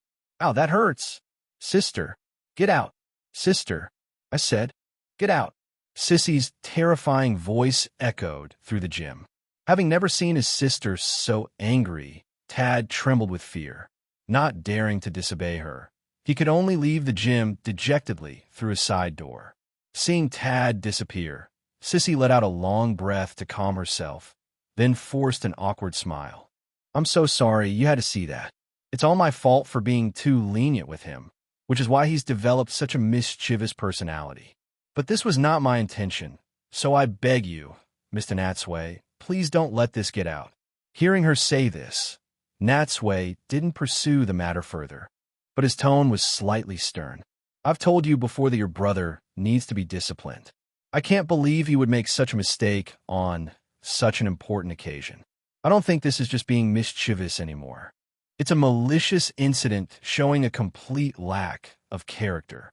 Sissy's face turned from pale to red. She nodded in embarrassment, her words now more sincere. You're right. Please rest assured. I guarantee that this situation will never happen again. Chapter 186. The wave riding race. Since everything was out in the open, the previous matter was put behind them, and Natsui, not being a petty person, didn't pursue it any further. After all, he was just here to challenge the gym. If this hadn't involved him, what Tad grew up to be, or the reputation of the Tangelo gym, had nothing to do with him. It seems the second match was another tie. I wonder what Miss Sissy's next event will be. After this incident, Sissy no longer dared to underestimate Natsui. With mixed feelings, she said, the final event is a wave riding race. As long as you can win this, you'll earn the Tangelo gym's C Ruby badge. As she spoke, Sissy recalled her Cedra and led Natsui and Sabrina to a beach outside the gym. The waves lapped at their feet as Natsui and Sabrina walked side by side, leaving two sets of footprints, one deep and one shallow, in the sand. When they reached the spot, Natsui looked back and suddenly made a new discovery. From this angle, the Tangelo gym looked less like a warehouse and more like a red cola can lying on its side. Even its windows were shaped like the opening of a can. Pointing to a buoy with a red flag out in the distant sea, Sissy said, "See that flag? Whichever Pokemon reaches it first, circles it, and is the first to return, will win the final victory." Natsui looked out and could only see a small dot bobbing in the waves. By his estimation, the buoy was at least 600 or 700 meters from the shore. If that was the case, a round trip would be over 1,000 meters. This would undoubtedly be a great test of a Pokemon's stamina and burst speed, especially for a smaller Pokemon like Cedra. Sissy was obviously aware of this, and since this was her own competition event, she was naturally well prepared. She opened a Pokeball and, to their surprise, released her own Blastoise. As the blue light faded, the two Blastoise stood together. Although they looked no different from the outside, as a qualified trainer, Natsui could still accurately tell which one was his own Pokemon. However, his Blastoise had already used up some of its energy in the first 2 rounds. Natsui decided to recall it and sent out another Pokemon. "It's up to you, Gyarados." The moment the massive Gyarados appeared, it let out a heavenward roar. Its terrifying, intimidating presence even made Sissy's Blastoise retreat several steps in fear. Sissy quickly calmed her Blastoise's emotions, then turned to look at Gyarados in surprise. What a powerful aura! I've seen many Gyarados before, but very few have had such an intimidating presence. Really? I don't think it's any different, Natsui shrugged nonchalantly. In fact, I usually just use it as a mode of transport to cross the sea. Sissy listened with a look of astonishment. Such a powerful Pokemon, and you just use it as a mode of transport? As expected of the Indigo Conference champion, what a terrible waste of talent. Not at all, Natsui said, waving his hand humbly. Actually, I have several Pokemon just like it. They're nothing special. Natsui's tone at this moment was exactly like someone being complimented on their masterpiece. Although he pretended not to care, he was actually beaming with pride on the inside. It had to be said that after being tempered by several high-intensity battles at the Indigo Conference, Gyarados had grown rapidly, and its aura had become even more fearsome. Fortunately, after that initial beating it received right after evolving, it was still very obedient and had never disobeyed any of Natsui's commands. Sissy shook her head and sighed, no longer dwelling on the topic. Instead, she urged her Blastoise to jump into the sea, and she followed close behind, leaping onto its back. Seeing Natsui still standing on the shore, she slapped her forehead in a moment of realization. I forgot to tell you. In this wave riding race, the trainers have to participate too. Although Natsui had his doubts about why this was necessary, he wasn't the type of trainer to be pampered or timid. Since it was a gym rule, he didn't say anything. He grabbed onto Gyarados' scales and, with a graceful flip, also jumped onto its back, patting Gyarados' head. At his signal, Gyarados swam out into the sea and came to the starting line alongside Blastoise. On the shore, since Tad was absent, Sabrina temporarily took on the role of the starter. She picked up a starting pistol, pulled the trigger, and fired a shot into the air. Bang! At the sound of the gunshot, both Pokémon suddenly accelerated. Although Natsui and Sissy had prepared themselves, their bodies still couldn't help but jolt from the force. The two Pokémon shot off like arrows from a bow, swimming further and faster. However, in terms of both speed and stamina, Blastoise was slightly inferior to Gyarados in every aspect, so it fell behind right from the start of the race. Wave after wave splashed against the two Pokémon. Initially, Sissy had wanted to rely on her years of experience and use the currents to find an opportunity for her Blastoise to catch up. But just as Natsui had said earlier, Gyarados, having served as a utility Pokémon, also had rich experience in navigating the sea. The seawater rushed past them. Standing on Gyarados' back, Natsui observed for a moment and then gave a command, "Gyarados, take the inside lane." Although they had started side by side, in this kind of circular race, the inside lane was often the fastest and most energy-efficient route. Therefore, getting to the inside track early to seize the advantage was particularly important.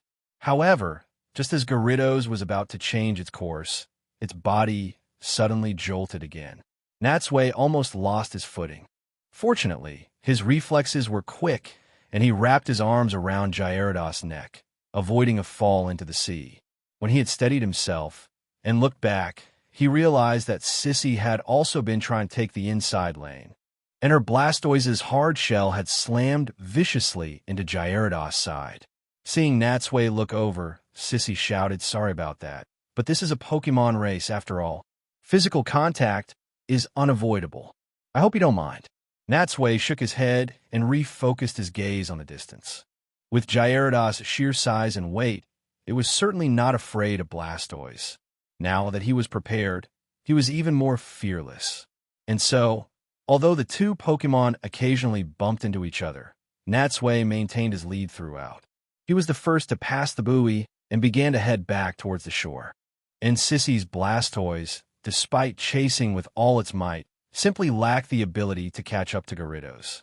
Instead, the distance between them only grew larger. One body length, two body lengths, until it was three. In the end, with a huge advantage, Gyarados was the first to reach the finish line, leaving Sissy with a helpless, wry smile. Chapter 187. The little girl's message in a bottle. As Natsui came ashore, Sabrina greeted him with a smile. A few seconds later, Sissy also reached the finish line on her Blastoise, leaped down onto the sand, and walked over to them. "Congratulations on your final victory, and on winning the Tangelo Gym's Sea Ruby badge." As she spoke, Sissy took out a pink seashell from her pocket and handed it to Natsui.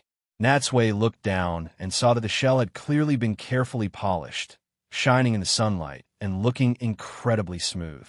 But what was most captivating was the eye-like blue gem embedded in it. "So this is the Sea Ruby badge?" After taking the badge, Natsui felt it and realized that the gem wasn't actually a gemstone, but just a piece of crystal-clear glass.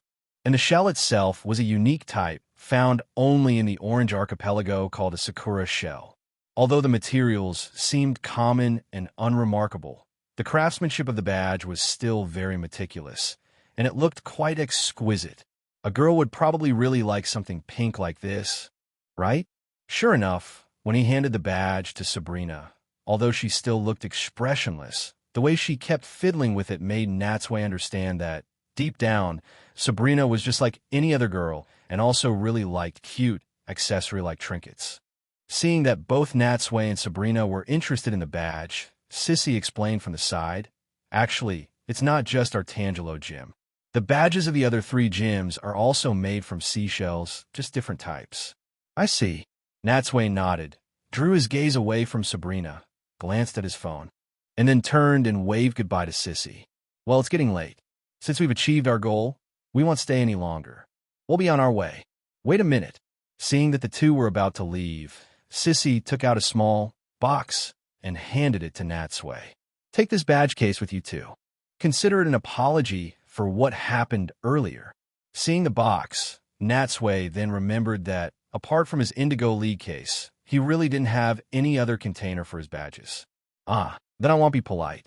After thanking her, Natsui put away the badge case, waved his hand, and called over his Charizard, who had been sunbathing on the roof of the warehouse. Charizard flew down from the roof, lowered its body, and in a very low stance, welcomed Natsui and Sabrina onto its back. Once they were seated securely, it immediately flapped its wings and flew high, carrying Natsui and Sabrina away from Tangelo Island. Under Sissy's watchful gaze, they headed towards the other islands of the Orange League. Heading east, Charizard crossed the sea and flew over Mekon Island, but they didn't stop. Instead, while the sun had not yet set, they continued on to the next gym island. Only when they were flying over Sunburst Island and saw that it was getting late did Natsui finally prepare to land and rest. Just like before, Charizard landed on a beach without attracting anyone's attention.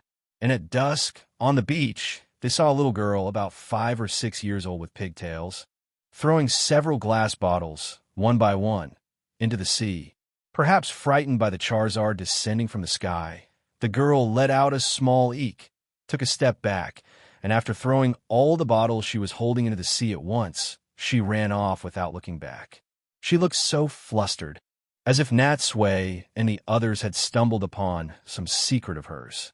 As Sabrina let go of Natsui's waist and got down from Charizard, she looked at the girl's disappearing back and tilted her head in confusion. How mysterious. What was she doing? I don't know. Natsui shrugged, his curiosity also piqued. But if we pick up a bottle and take a look, we'll find out.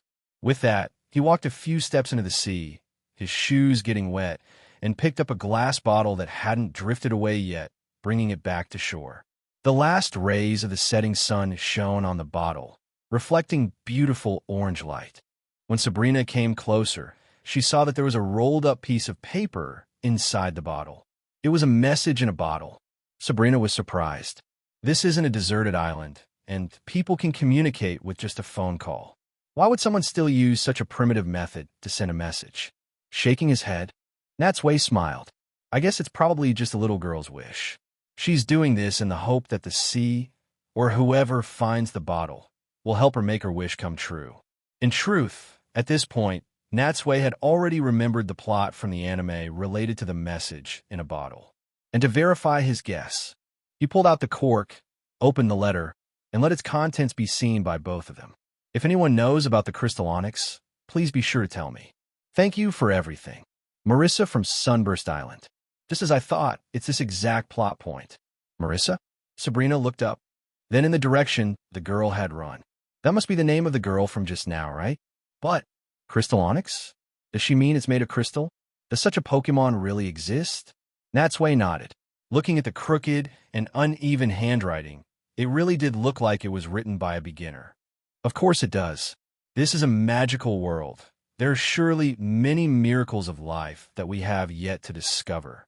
I think now that we have this information, we should also try to find this amazing Pokemon. Shooting him a look, Sabrina said helplessly, it's a message in a bottle thrown by a little girl. It might just be her imagination. Is such an unverified piece of information really worth your time and effort to look for?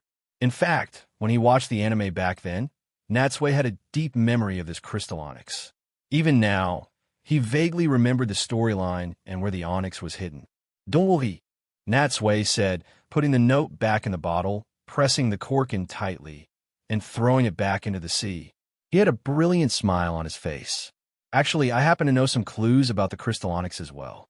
This time, it definitely won't be a waste of effort. At this moment, dusk was about to fade. Through the not-so-dense forest, they could see the city behind them, its lights beginning to twinkle. The two of them stood side by side, stopping to enjoy the view of the western sea. A moment later, when the sun had completely sunk below the horizon, they finally turned and entered the city. The town on this island, a major and unique hub in the Orange Archipelago, was known for its glass craftsmanship.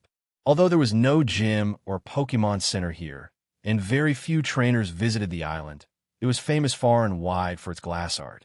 In fact, most of the island's residents were artisans who made glass products. Walking down the street, one could see shops on both sides displaying glass products of various shapes, and countless outsiders, just like Natsui and Sabrina at this moment, would often stop in front of the shops, attracted by the beautiful goods. Chapter 188. I'm actually a transmigrator, perhaps because there were too many tourists on the island. After nightfall, the several hotels on Sunburst Island were all fully booked. After a long search, Natsui and Sabrina finally found a slightly run-down inn in a corner of the town. The owner was a kindly old woman with a full head of silver hair, wearing traditional clothing. Seeing such a well-matched couple, she initially thought they were a couple and only arranged one room. Only after Natsui explained did she chuckle and arrange another guest room for Sabrina. "Oha, ho ho ho," the old woman said, her eyes narrowed to slits as she smiled. "Oh my, I do apologize. My old eyes must be getting blurry. But I've seen countless people in my time, and I even played matchmaker for many couples when I was young. From your appearances, you two really are a perfect match." After such a mix-up, Natsui thought Sabrina would be a little embarrassed. But when he looked at her, he saw that her expression was as calm as ever, showing no particular reaction. However, given Sabrina's personality, this was the strangest thing of all. In the past, if anyone had displeased her or offended her with their words, she would have punished them with her psychic powers long ago. Even after Ash had used Haunter to soften her personality, if anyone had dared to spout nonsense in front of her, Sabrina would have surely made them taste the terror of a psychic. She would never have remained as indifferent as she was now. In truth, Natsui wasn't made of wood. After spending so much time together, he could naturally sense that Sabrina held a certain affection for him. And the reason Sabrina had become the way she was now was likely directly related to him. But due to his identity as a transmigrator, he didn't know if he might suddenly be transported back. Furthermore, he couldn't quite figure out Sabrina's true feelings or to what extent this affection had grown, so he never dared to actively express anything. What if I'm wrong? Wouldn't we not even be able to be friends anymore? Besides, he believed that if the two of them were truly fated to be together, things would naturally fall into place at some point and blossom into a beautiful result. After a night's rest and a delicious breakfast, they mounted Charizard and set off again. Soaring through the sky, Sabrina looked down below, but all she could see was a dense forest and a few uninhabited islets next to Sunburst Island. "All right, tell me, how do you plan to find that crystal onyx?" Patting Charizard's neck, Natsui signaled it to fly higher, while saying casually, "I don't really have a method. I'm just going to try my luck at a certain place." "Try your luck?" Hearing this, Sabrina couldn't help but shake her head slightly. She wasn't very optimistic about this search for the crystal onyx. After all, unlike the search for molters on the Sevilla Islands, where they had a local like Lorelei to help them find it quickly, this time, they had no information and no guide. It was like looking for a needle in a haystack. If it were up to her, she wouldn't even know where to begin. However, seeing Natsui's confident demeanor, she decided not to say anything more and just wait and see. She was also very curious to find out if such a thing as a crystal onyx truly existed in this world. Charizard flapped its wings, carrying Natsui high into the sky. Looking down now, he had a panoramic view of the entire Sunburst Island, and the people in the town below looked as small as ants. Telling Charizard to hold steady, Natsui leaned over and began to search carefully. After ruling out a few targets, a small island, tenuously linked to Sunburst Island, soon came into his view. There were no signs of human activity on this small island. A dense forest surrounded a small, bare mountain, making it look no different from any other uninhabited island. But Natsui spotted its special feature at a glance. "This is it." Natsui's eyes lit up, and he quickly ordered Charizard to fly towards the small island. From the air, although the islet was separated from Sunburst Island by a narrow channel of water, a closer look revealed a submerged sandbar, formed by silt, connecting the two islands beneath the clear water. However, because it was underwater, this path was normally invisible, and even the locals of Sunburst Island rarely knew of its existence. Only during a major low tide would the sandbar briefly appear, forming a land bridge connecting the two islands. Having Charizard circle the small mountain, Natsui's gaze swept over it just a few times before he quickly found a very well-hidden cave entrance. The target should be in there. Hearing Natsui's slightly excited tone, Sabrina was surprised. But a question had been on her mind for a while. Strange, how did you know there was a cave entrance here? It was the same with Molter's last time. Where on earth are you getting your information? With a grin, Natsui said, I won't hide it from you. I'm actually a transmigrator. I learned all this from games and the anime before I came here. That's how I can predict these things. Sabrina lightly punched him, both amused and annoyed, showing a rare girlish demeanor. If you don't want to say, then don't. Why do you have to use such a ridiculous excuse? Shrugging, Natsui smiled silently. Truth becomes fiction when the fiction's true. Real becomes not real where the unreal's real. That's just how people are. Sometimes, even if you tell the truth, it's so incredible that no one will believe it, preferring instead to hear well-crafted lies. Just then, Charizard folded its wings and landed at the mouth of the cave. Natsui jumped off Charizard first, then naturally extended his hand to help Sabrina down. He wasn't sure when it started, but this kind of heart-pounding physical contact seemed to have become commonplace. Both Natsui and Sabrina, immersed in the moment, saw nothing wrong with it. In fact, when they were alone, Sabrina had become more willing to communicate with him. Sometimes, their gazes would meet by chance, and though they would quickly look away, an atmosphere of what could only be called ambiguity had already enveloped the two of them. Summoning Gardevoir and calling Haunter from his shadow under their protection, Natsui took out a flashlight and was the first to step into the cave. Drip! Droplets of water fell from the cave ceiling from time to time, hitting the rocks and creating small splashes. The entrance to this cave was not very large. They had only walked a dozen steps when, in the beam of the flashlight, they saw many exposed crystals reflecting a brilliant light. It's beautiful. Seeing these crystals, Sabrina was slightly amazed. At the same time, she seemed to have a premonition that if a crystal onyx truly existed, this was very likely to be its hiding place. Chapter 189. The Crystal Onyx through the narrow passage. Natsui and Sabrina finally reached the deepest part of the cave. The space here was extremely wide, filled everywhere with crystals, making the entire cave look like a great labyrinth constructed from crystal. A single beam of sunlight, filtering down from a crevice above, was refracted endlessly, making the place as bright as day. I'm thinking if I ever go broke and become destitute, you'll just come here to mine crystals. I'd definitely get rich in an instant and reach the pinnacle of success. Natsui exclaimed, but all he got in return was a major eye roll from Sabrina. Former champion forced by hardship to become a miner. I think that headline would definitely make everyone's jaw drop. Perhaps after spending so much time with Natsui and being influenced by his personality, Sabrina made a rare joke. Natsui laughed heartily, put away his flashlight without another thought, and then looked towards the center of the cave. A stream of water, no more than a dozen centimeters wide, was continuously flowing into a small underground lake. The lake water was clear and cold. Even before getting close, they could feel its damp chill. However, as Natsui looked around, he saw no sign of a crystal onyx. Even when he looked at the lake, not only was there no movement beneath the surface, but the water itself was only faintly rippling. Natsui scratched his head. Could it be out hunting for food? Or has someone already caught it? No, Sabrina said, extending a hand and pointing to a spot in the lake.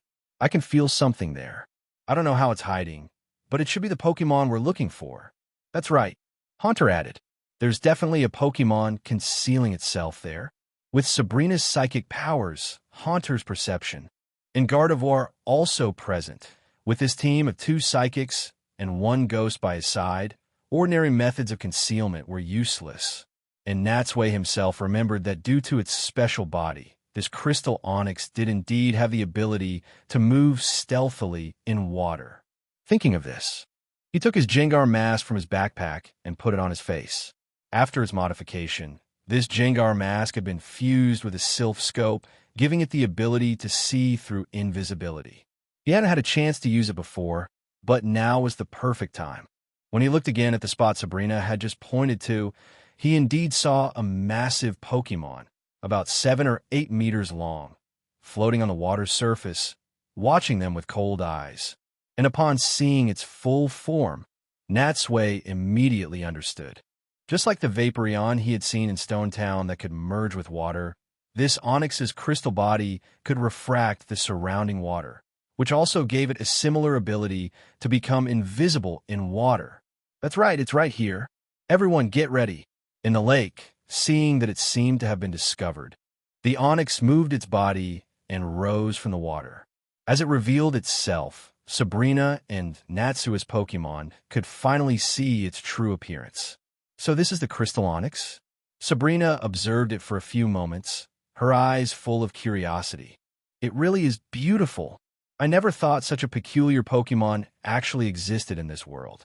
In truth, apart from its crystal-like body, the Crystal Onyx's appearance was no different from a regular Onyx, with a long horn on its head and a massive body composed of boulders. The reason it had become like this must have been related to this crystal cave. Taking off his mask, Natsui glanced at Haunter and Gardevoir, thought for a moment, then shook his head and reached for his belt. Natsui was very curious about this Onyx and its typing. While planning to catch it, he decided to take the opportunity to test it thoroughly. Jolteon, Blastoise, and Venusaur, come on out. As the blue light faded, the 3 Pokemon appeared in the cave. The Crystal Onyx, already on high alert, let out an angry roar. Roar! No Pokemon likes outsiders invading its habitat, and the Crystal Onyx was no exception. However, seeing so many people and Pokemon suddenly appear, it was outnumbered and didn't dare to act rashly or make the first move. Seeing this, Natsui nodded and analyzed. It's angry that its home has been found, but it hasn't fled or attacked first. I originally thought its personality would be like Gyarados, but it seems to be relatively calm. But if it's not going to move, then it'll make the first move to test it. Waving a hand at Jolteon, Natsui commanded, use Thundershock. Jolteon's stiff fur bristled, and instantly a bolt of electricity shot towards the Crystal Onyx in the water. BZZT. The Thundershock hit the Crystal Onyx's body, and the current spread through the lake, causing crackling sounds and raising puffs of white steam. However, when the steam cleared, Natsui found that the Crystal Onyx hadn't taken any damage at all. Sabrina naturally understood Natsui's purpose and said, even in the water, it took no damage from an electric-type move. It seems that just like other Onyx, it also has the ground type. Natsui nodded in agreement with this view.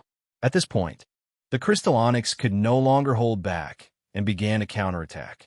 It opened its large mouth, let out a roar, and instantly, countless stones formed in the air and rained down on the group. It's the rock-type move, Rock Tomb. Could its typing still be ground and rock? But isn't that no different from a regular Onyx?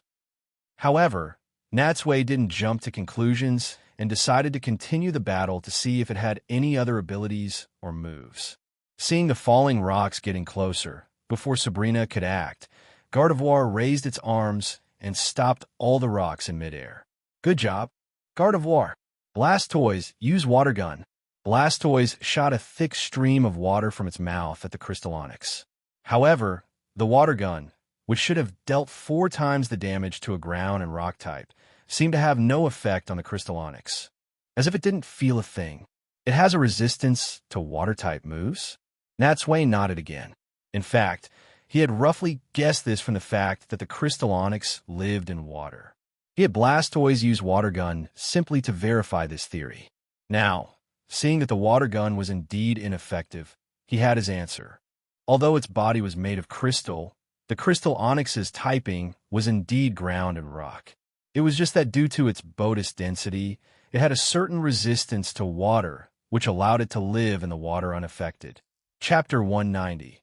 The The 12th Pokemon just then, a massive crystal tail carrying immense force, swept towards them.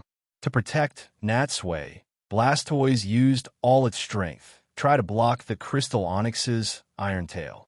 But as the tail struck its body, the tremendous power still forced it back several steps, and it finally lost its footing, falling backward onto the ground. Natsui's eyes lit up. Not bad.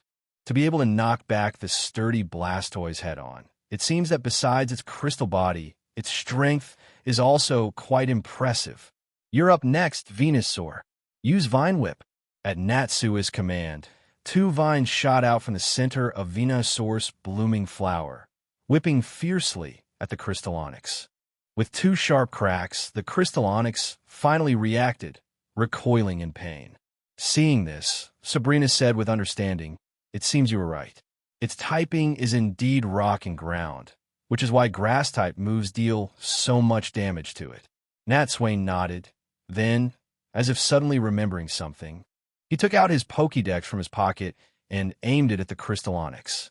Pokédex, beep. Identifying Pokémon. Identification complete. This Pokémon is a suspected Onyx. Specific details are unknown. No related data found in the database. Upload Pokémon data? As expected, even the Pokédex can't identify the information of this Crystal Onyx. Shaking his head slightly, Natsui's finger pressed confirm on the no option. Pokédex, beep. Upolat Gansai. Putting the Pokédex away, now that he had observed enough, Natsui no longer held back and decided to end this capture battle quickly.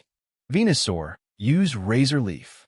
The rest of you, guard the cave entrance, don't let it escape.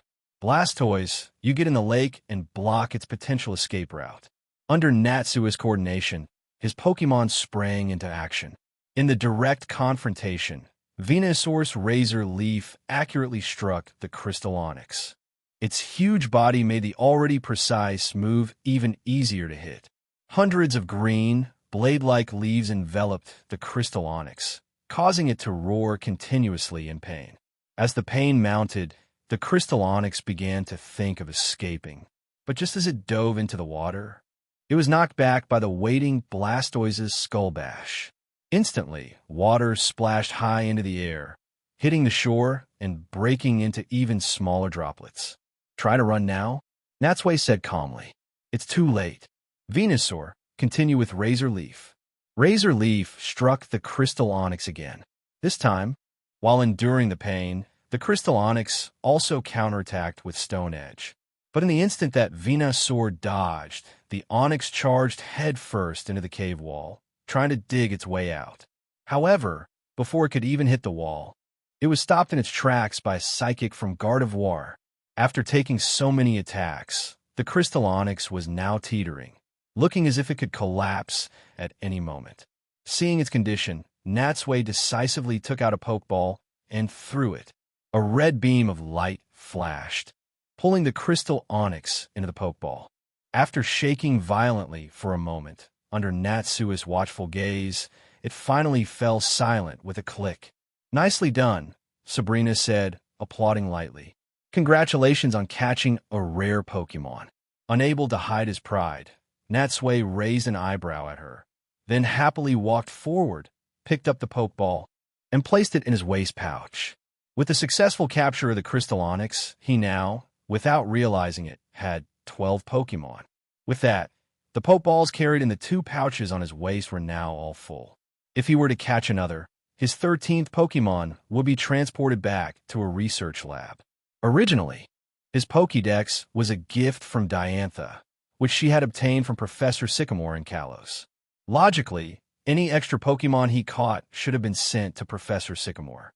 However, Natsui had never met him and didn't dare to impose by asking him to take care of his Pokemon. Therefore, back when he was at the Sakuragi Institute, Natsui had already changed the transfer destination to there. His relationship with the Sakuragi family, as well as with Renji and Kikuna, had become very close, so when he changed the settings and asked them to look after his Pokemon, they had all agreed sincerely. Moreover, Koharu had also beaten her chest and assured him that if any Pokemon were transferred back, there would be no need to bother anyone else. She herself would take meticulous care of them. If this had been the past, Koharu would never have said such a thing, nor would she have been so attentive to Pokemon. But just as Natsui had changed Sabrina's personality, Koharu had also unknowingly changed a lot under his influence. Plus, since it was Natsui's Pokemon she would be caring for, she had no objections whatsoever.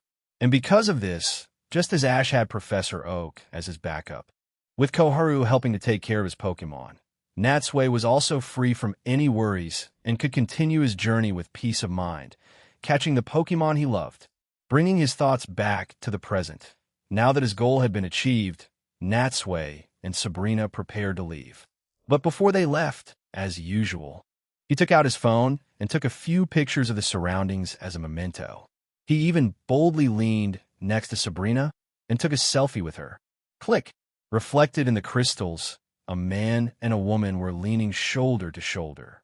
In the screen, the man was smiling happily, showing a row of white teeth, while the woman, under her smooth, shoulder-length black hair, also had a faint smile on her face. Even though Natsui himself was very satisfied with the photo, he understood that when it came to pictures, women were often extremely picky about their appearance and pose. Therefore, after taking the photo, he didn't save it immediately, but first held the phone in front of Sabrina to ask for her opinion. Well, does it look good? Sabrina glanced at it calmly.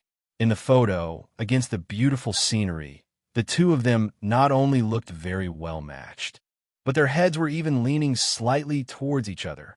What this subtle body language represented, even if she had never experienced romance before, she now understood its meaning. It's not bad. It would make a good wallpaper. Send me a copy later. Sabrina feigned a casual tone, but it seemed even she didn't notice how bright her eyes were at that moment, or how light and cheerful her voice was. Chapter 191. Mateo and Marissa. After coming out of the Crystal Cave, Sabrina had thought that Natsui would immediately leave the island for their next destination, but instead, she saw him turn around and head back to Sunburst Town. Puzzled, she couldn't help but ask, "Didn't we already catch the Crystal Onyx? Why are we going back there? Do you remember the little girl who was throwing the message bottles?" Natsui said casually, "I plan to find her and help her fulfill her wish of seeing the Crystal Onyx." HM? Sabrina gave him a surprised look. "Since when did you become such a busybody?" Before Natsui could answer, she changed the subject and continued, "But from what I know of you, I'm guessing that's not the only reason. Is it?" "You're right." Natsui laughed. "After all, it was through that message bottle that I remembered, that I learned there was a Crystal Onyx here. So she indirectly did me a favor. Helping her fulfill her dream is no trouble at all. But the main reason is that I have a favor to ask of them." Sabrina was taken aback. Them? In Sunburst Town, walking along the bustling street, Natsui's gaze continuously swept across the shops on both sides. Most of the island's glass craft shops were concentrated in this area, but after checking more than a dozen of them, he still hadn't seen any sign of the little girl. Realizing that searching like this was not a good method, he thought for a moment and then turned into a glass shop on the side. The shop owner saw him and came up with a smile. "What can I get for you, too? We have a complete variety here, whether you're looking for teacups, vases, or all kinds of uniquely shaped glass ornaments. We have it all." "Hello," Natsui said politely. "I'd like to ask if there's a little girl around here named Marissa, about 5 or 6 years old. She also has an older brother who is a glass-making craftsman." "Marissa? Her brother?" The owner thought for a moment. "You must be Mateo, right? Why? Are you going to his place to buy something?" Before Natsui could speak, the owner shook his head and advised, "It's not that I want to speak ill of him, but the products at Mateo's place really aren't that good, and his selection is too small. There's almost nothing to buy, but it's a different story here. Not only is the quality excellent, but we also happen to have a sale today. If you buy a lot, I can even give you a 15% discount." It had to be said, the owner was quite the businessman, not forgetting to promote his own goods even now. But Natsui wasn't interested and could only shake his head. "Sorry, I'm not here to buy anything. I just wanted to pay them a visit." Hearing that he wasn't a customer, the owner's face fell, his previous enthusiasm clearly gone. He lazily pointed a finger toward a shop not far ahead and said listlessly, "There, that's the one. That's Mateo's family shop." After thanking the owner, Natsui and Sabrina crossed the street and arrived in front of the glass shop. From the outside, the shop sign was very old, even faded and damaged in some places. It looked like it had been in business for many years. And compared to the other glass shops in the area, although it was the busiest time of day, this shop didn't have a single customer out front, looking at the products in the display case. They were also few and far between, a pitifully small number, just a few scattered items that were all very common and ordinary. Natsui couldn't help but wonder, can a shop like this really fulfill my request? But since he had already come this far, he didn't hesitate any longer and stepped into the store. At this moment, the little girl named Marissa, whom they had seen yesterday, was busy behind the counter. She was holding a cloth, standing on her tiptoes, and struggling to wipe the counter that was taller than her. She wobbled precariously, looking as if she might fall at any moment. Hearing footsteps, Marissa looked up, gave them a big smile, and said in a clear, childish voice, "Good afternoon, welcome." However, when she got a clear look at Natsui's and Sabrina's faces, she couldn't help but let out a small "ah." It's you." Clearly, seeing Natsui and Sabrina again reminded her of their encounter on the beach yesterday.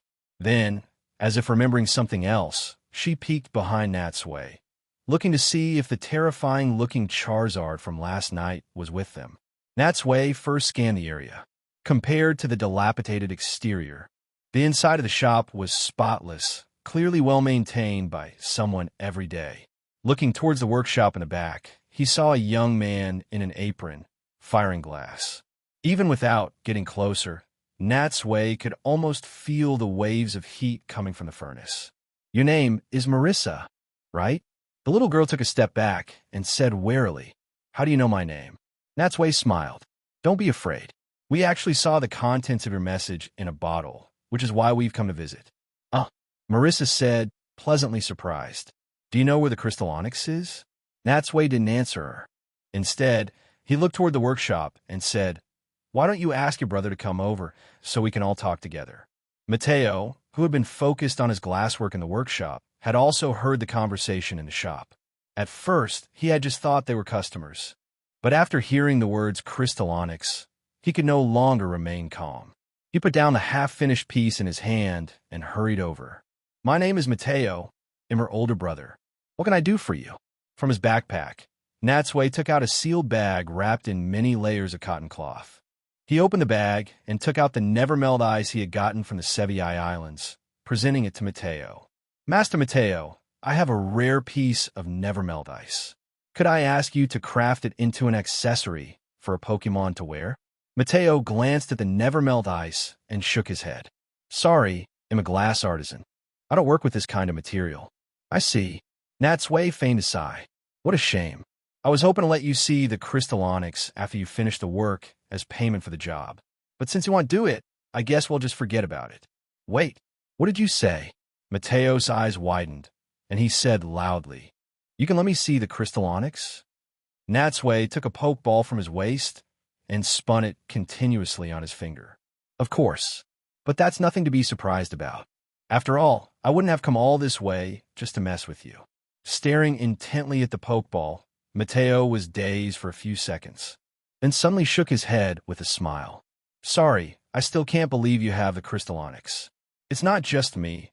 All the other glass artisans on this island have been searching for it for many years. I just can't imagine that it would be caught by an outsider." Chapter 192. The crafting commission tired of wasting his breath. Natsui went directly to the shop's backyard, opened a pokeball, and released the crystal onyx. Although the crystal onyx was covered in wounds and not in the best condition after the recent capture battle, after a few hours of rest in its pokeball, it had already recovered some of its strength. Even though it still looked a bit listless, its shining form could not be hidden. It really is the crystal onyx?" Mateo and Marissa were completely stunned. They stared blankly at the magical Pokemon before them, unable to believe their eyes. However, just as they were about to take a closer look, Natsui recalled the crystal onyx. The next second, Mateo dashed over, ran in front of Natsui, and tightly grasped his hands. "Where on earth did you get this crystal onyx?" Natsui forcefully pulled his hands free and shook his head. "Where I got it isn't important. What's important is that I do indeed possess this one-of-a-kind Pokemon. Well, seeing is believing. You believe me now, right?" I believe you, Mateo said eagerly. "Then can you sell it to me? Or am willing to trade other Pokemon for it?" "Sorry," Natsui shook his head. "I'm not short on money, and I never trade my Pokemon with others. But I really need this Pokemon. So what?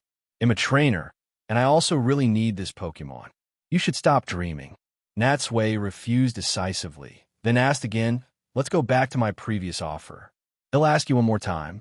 Can you make this never-melt ice into a Pokemon accessory?" Seeing Natsui's firm attitude, Mateo hesitated for a moment, then nodded. "No problem. With special tools, I can definitely make what you want." Natsui hadn't expected his attitude to change so quickly. It was as if he had become a different person. "Very good. Then let's stick to the previous proposal. As long as you finish crafting it, as payment, I will let you observe this crystal onyx to get the inspiration you need." Beside them, Sabrina was completely confused. It was strange enough that they had come all this way to find this glass artisan, but why was inspiration suddenly being mentioned?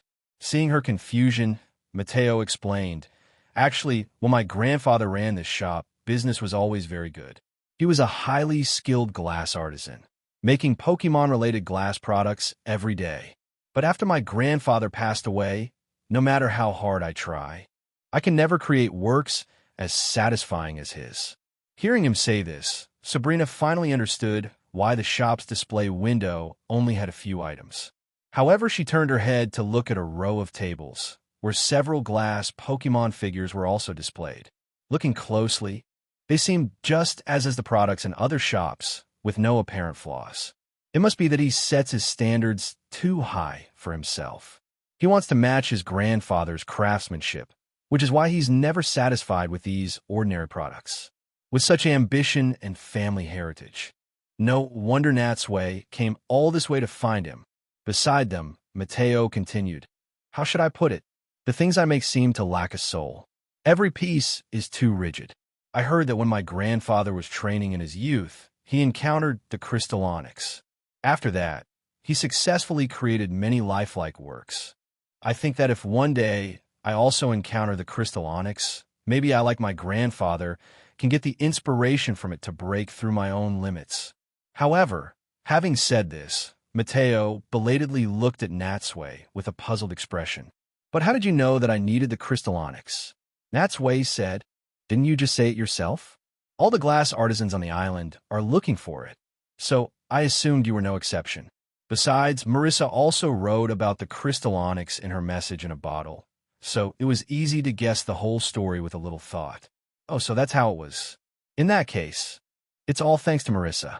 Patting Marissa's head, Mateo said, "As for the others who want the crystal onyx, according to them, the crystal onyx is actually the embodiment of the god of glass, and also its symbol.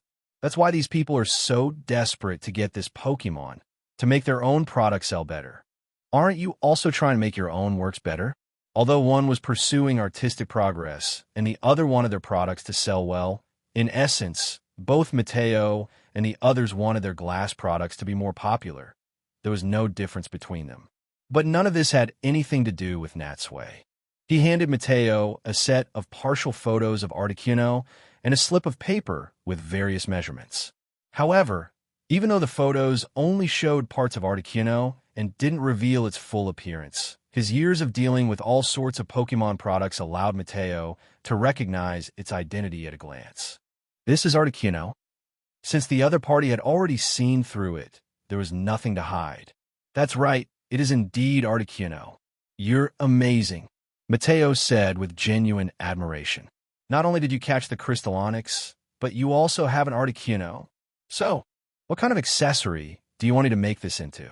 "You can decide that yourself," Natsui said nonchalantly. "I don't have any requirements for the shape. As long as it doesn't interfere with Articuno's battling, any kind of accessory you make is fine." "Then where should I find you?" Natsui pointed a hand towards the outside of the shop. I'm staying at an inn on the outskirts of town. When you're done, you can find me there anytime." Leaving Mateo's shop, they returned once again to the old woman's inn. Fortunately, they had only been gone for a morning, and the rooms they had stayed in had not been rented out to other tourists. For the next few days, Natsui spent his days training his Pokemon in the courtyard. Through constant integration, the Crystal Onyx had also been fully welcomed into Natsui's big family. And in the evenings, he would go out on the town with Sabrina, tasting the local delicacies. Life was relaxed and pleasant, and the feelings between the two of them also heated up quickly as they spent their days together, almost like a couple. Originally, Natsui had thought this would last for a few more days, but he hadn't expected that Mateo, in his eagerness to see the Crystal Onyx, would work overtime, neglecting sleep and food. In just 3 short days, he had already crafted and polished the Nevermelt Ice, successfully creating the item he wanted. Chapter 193. The Nevermelt Ice Accessory, Mr. Natsui. Please inspect the goods. Although it's a day later than I expected, I've finally lived up to your trust and successfully created what you wanted. Mateo not only had dark, heavy circles under his eyes, but also a haggard expression. Seeing him in this state, Natsui felt a twinge of guilt and couldn't help but pat his shoulder. "You've worked really hard. Please go rest for a bit." From a box that was emitting a cold mist, Natsui took the accessory, opened it, and examined it closely. Somehow, Mateo had managed to craft the block of Nevermelt Ice into a necklace-like accessory. At a glance, it resembled a small neck guard, but due to the material, it was still freezing cold to the touch. In fact, Natsui had only held it for a few seconds before he couldn't stand the cold anymore and quickly placed it on the ground. Beside him, Sabrina also came over curiously and gently prodded it a few times with the tip of her foot. She could feel that the texture of the Nevermelt Ice was very hard. Even after being reshaped, it still showed no signs of melting. The only question was whether it could withstand the high intensity of a Pokemon battle. Just then, Natsui glanced at Mateo and took out an Ultra Ball with a snowflake symbol carved on it from his pouch. Since Mateo already knew he had an Articuno, Natsui didn't hide it any longer and released it directly. Upon appearing, Articuno lazily stretched its wings. Thanks to the vacation-like days they had been having, it had been able to get out for fresh air every day. However, before it could get a clear look at the situation, a figure flashed before its eyes, and a strange man leaned in like a starstruck fan. Is this the legendary Pokemon Articuno? Mateo's eyes were shining. Apart from photos, this is the first time I've ever seen a live Articuno with my own eyes. Look at that majestic posture. Look at those beautiful feathers. It's truly breathtaking. Faced with Mateo's incessant muttering, Articuno instinctively wanted to attack, but fortunately, Natsui stopped it in time. "Easy, easy," he said, comforting Articuno for a moment. He then turned to Mateo and said helplessly, "Mr. Mateo, could you please step back a little? Otherwise, an accident could easily happen." Saw thee. Reminded by Natsui, Mateo snapped back to his senses and said apologetically, "I'm so sorry." Seeing this legendary Pokemon, I couldn't control my emotions for a moment and got a little too excited. With Mateo's help, Natsui picked up the accessory again and placed it around Articuno's neck. It had to be said, Mateo's craftsmanship was indeed excellent. Not only was the size of the accessory perfect, but it also suited Natsui's aesthetic taste. He just didn't know if doing this would actually boost the power of Articuno's moves. "Thanks," Natsui said with satisfaction. "This piece has even exceeded my expectations. I'm really grateful to you." Seeing Mateo hesitating, wanting to say something, Natsui knew what he was thinking. He smiled slightly and, keeping his promise, recalled Articuno and sent out the Crystal Onyx. Having learned his lesson, this time, only after getting Natsui's permission did Mateo step forward to carefully observe the Crystal Onyx. Originally, he had thought that upon seeing the Pokemon he had longed for day and night, he would feel some sort of enlightenment, just as his grandfather had. But after circling the crystal onyx dozens of times, nothing happened. Seeing his furrowed brow, Natsui couldn't help but ask, "What's wrong? Is there a problem?" Sighing, Mateo said helplessly, "Although the crystal onyx is beautiful, I just don't have that feeling of enlightenment. It's not even as breathtaking as when I saw Articuno just now." "I see." Thinking of the relevant plot from the anime, Natsui rubbed his chin and suggested, "In that case, why not have a battle with it? Maybe in the heat of battle, you'll be able to feel something." "A battle?" Mateo was taken aback at first, then nodded. "All right then, I hope it helps." Natsui and Sabrina stepped back, clearing the courtyard. Since there was no battlefield nearby, they had to make do here. However, before they started, Natsui gave a reminder, "I won't be commanding in this battle.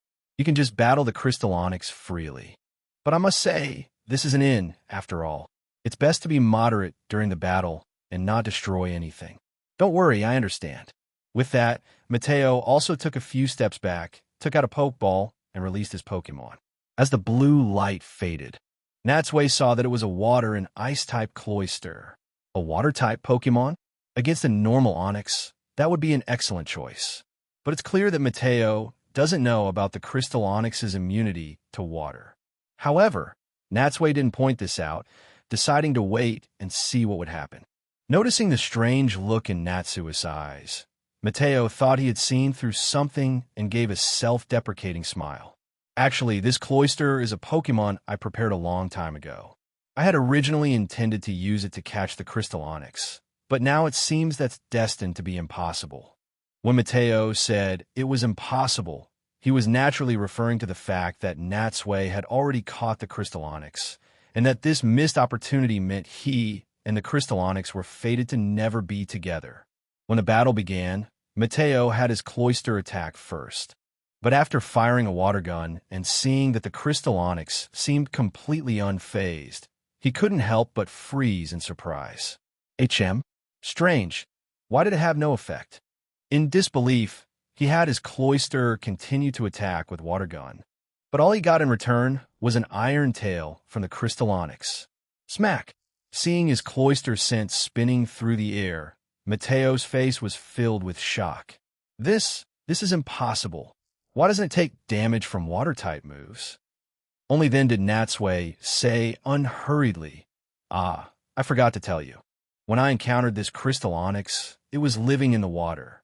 It seems that due to its body structure, it's not affected by water types at all." "What? Such a thing is possible?" Greatly surprised, Mateo was now even more interested in this Crystal Onyx. After a moment's thought, he recalled his Cloyster and sent out a Charmander. As if afraid Natsui wouldn't understand his intentions, Mateo explained, "I'm not much of a trainer, so I only have these 2 Pokemon in total. But don't look down on this Charmander just because it's in its basic form. It's my trusted assistant and usually helps me with my glass blowing. It even helped a lot in making the accessory for Articuno." With that, he turned back to the Crystal Onyx. "Since water-type moves are useless, now, let me use this Pokemon to settle things with you." Chapter 194. Arrival at Naval Island Charmander. Use Flamethrower. Facing the Crystal Onyx's rock tomb, Mateo's Charmeleon dodged and then abruptly opened its mouth. The next second, a powerful jet of fire shot out, blasting the Crystal Onyx. Normally, a fire-type move against a Pokemon with a rock type should only deal half damage, but to Mateo's surprise, after being hit, the Crystal Onyx actually let out a pained cry. Although it wasn't double damage compared to Cloyster's attack earlier, this attack had clearly had a significant effect. Strange, why did that happen? Mateo scratched his head, completely baffled. This Crystal Onyx could use rock-type moves and was immune to water-type moves, yet it seemed to have lost its original resistance to fire. And what was even more incredible was that after the flamethrower dissipated, perhaps because of the high temperature, the Crystal Onyx's body had turned a fiery red color. Could it really be the embodiment of the God of Glass, which is why it's vulnerable to fire-type moves? Although Mateo was extremely puzzled, the Crystal Onyx was already counterattacking with a charge. With no time to think, he pointed a finger forward and shouted, Charmeleon, dodge quickly, then use fire spin. However, although Mateo gave the command, he wasn't a professional trainer seasoned by years of battle. He failed to seize the moment and missed the best opportunity to dodge. Fortunately, in the nick of time, the Charmeleon reacted quickly on its own, leaping just in time to evade the Onyx's powerful charge. It then puffed out its cheeks and shot out a vortex of fire that spun rapidly towards the crystal Onyx. The fire spin spun faster and grew larger, eventually forming a fiery tornado that completely enveloped the crystal Onyx. Roar! The crystal Onyx let out an even more pained cry. But when the fire tornado vanished, it hadn't collapsed. Instead, it stood tall, its entire body glowing with a red light, even more brilliant than before. Under the sunlight, with the flames reflected in its crystal body, it looked dazzlingly beautiful. Seeing this spectacle, Mateo's body shuddered. He stood there, staring blankly at the crystal Onyx. In that instant, it was as if his mind had suddenly opened, and he had an epiphany. The courtyard became exceptionally quiet. So as not to disturb Mateo, no one made a move. In fact, it wasn't just him. Even Natsui and Sabrina were admiring this rare sight. A long time passed before Mateo finally came back to his senses. His previously exhausted expression was gone, replaced by a face full of joy. I see now, this is the feeling. I think I found what I was looking for. With that, he looked at Natsui, bent down, and gave him a solemn bow. Mr. Natsui, thank you so much for your help this time. Don't thank me, Natsui said, waving his hand nonchalantly. I didn't really do anything. Besides, didn't you also make the accessory for my Articuno? Now, we're even. Unexpectedly, Mateo shook his head, his face serious. Compared to the item I crafted for you, the inspiration I've received this time will benefit me for the rest of my life and could even change it completely. The two are vastly different. How can they be compared? Natsui hadn't expected him to be so adamant. He didn't say anything more and simply accepted the gesture. Just then, Mateo extended a hand to Natsui. Mr. Natsui, please excuse me, but I must leave. My inspiration is overflowing, and I can't wait to get back to my shop and start creating new works. Natsui reached out and shook his hand firmly. Then you should hurry back. I wish you the best in becoming an outstanding master craftsman soon. Thank you, and I hope you become an outstanding Pokemon trainer. The two exchanged a smile. After Mateo had eagerly left the inn and his figure had completely disappeared from view, Natsui finally turned to look at Sabrina. Well, since that's all settled, it's time for us to get moving too. Sabrina nodded and went back to her room to pack. When she returned to the courtyard, she couldn't help but look back one last time at the rooms she and Natsui had stayed in. These few days had been simple but wonderful. Every little moment had been fulfilling and happy. No matter what kind of journey she would experience in the future, or what beautiful places she would go, the memories of these few days would surely stay in her heart forever. Beneath the white clouds, a Charizard carrying a man, a woman, and their backpacks soared rapidly through the sky. The sunlight shone on its body, casting a small, blurry shadow on the sea hundreds of meters below. Because they had been delayed for a few days on Sunburst Island, Natsui didn't wander around anymore. Instead, he and Sabrina followed the map's navigation and headed straight for the next gym island. After leaving Sunburst Island, they flew for several hours, finally seeing land again in the evening. Looking out, amidst a lush green forest, a massive volcano stood on the island, its peak piercing the clouds. The volcano was so large that it took up 3/4 of the island's land. This is an island formed entirely by a volcanic eruption. So this is Naval Island?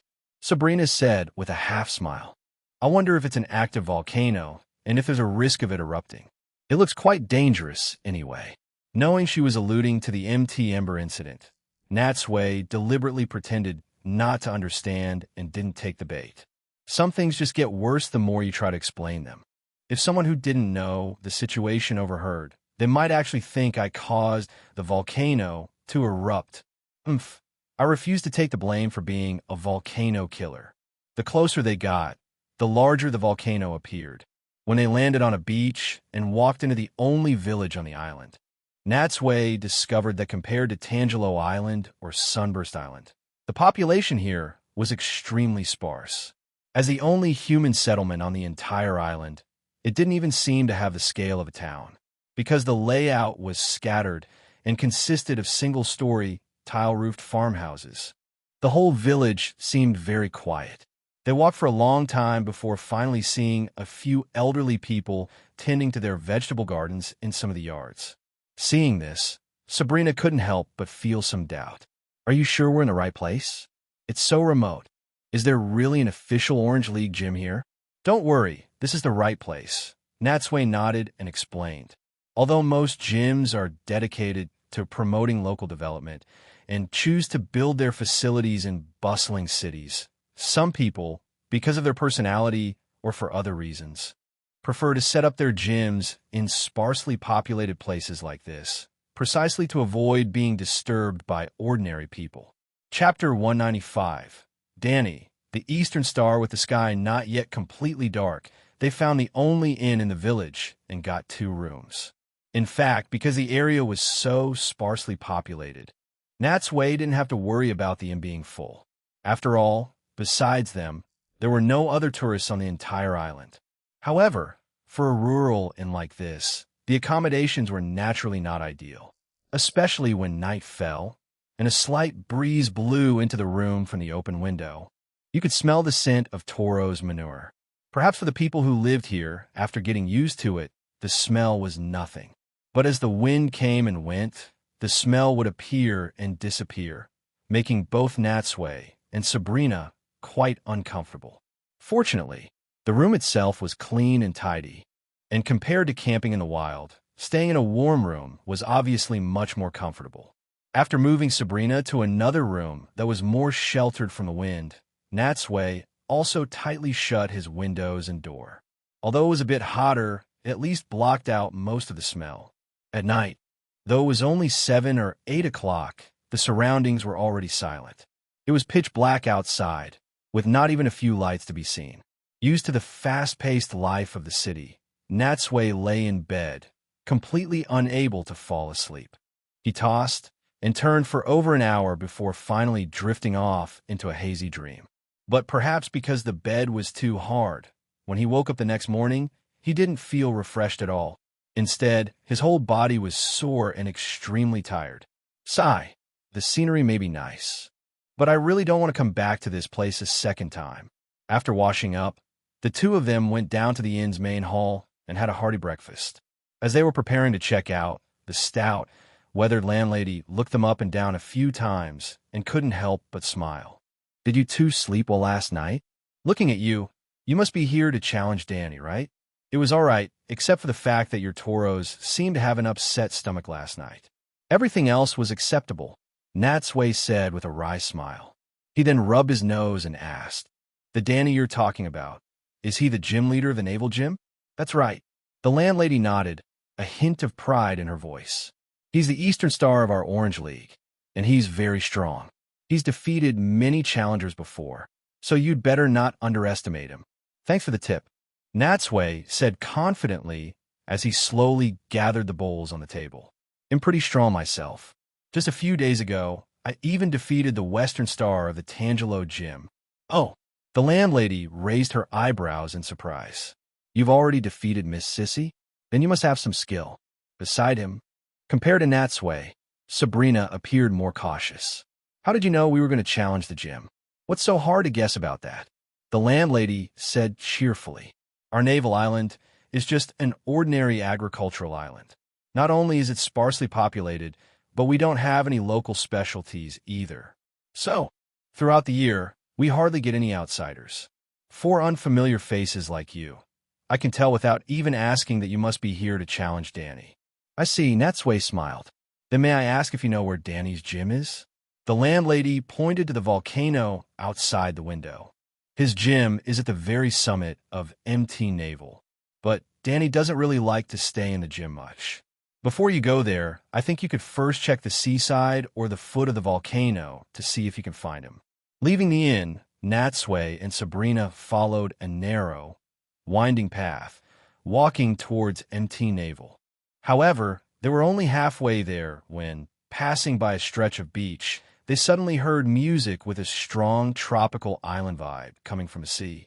Curious, they turned to look and saw a man on a small sailboat, riding the waves, and the music was coming from an old-fashioned stereo at his feet.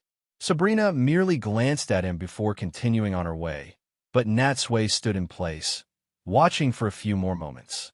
The man looked to be in his late 20s, with a healthy tan.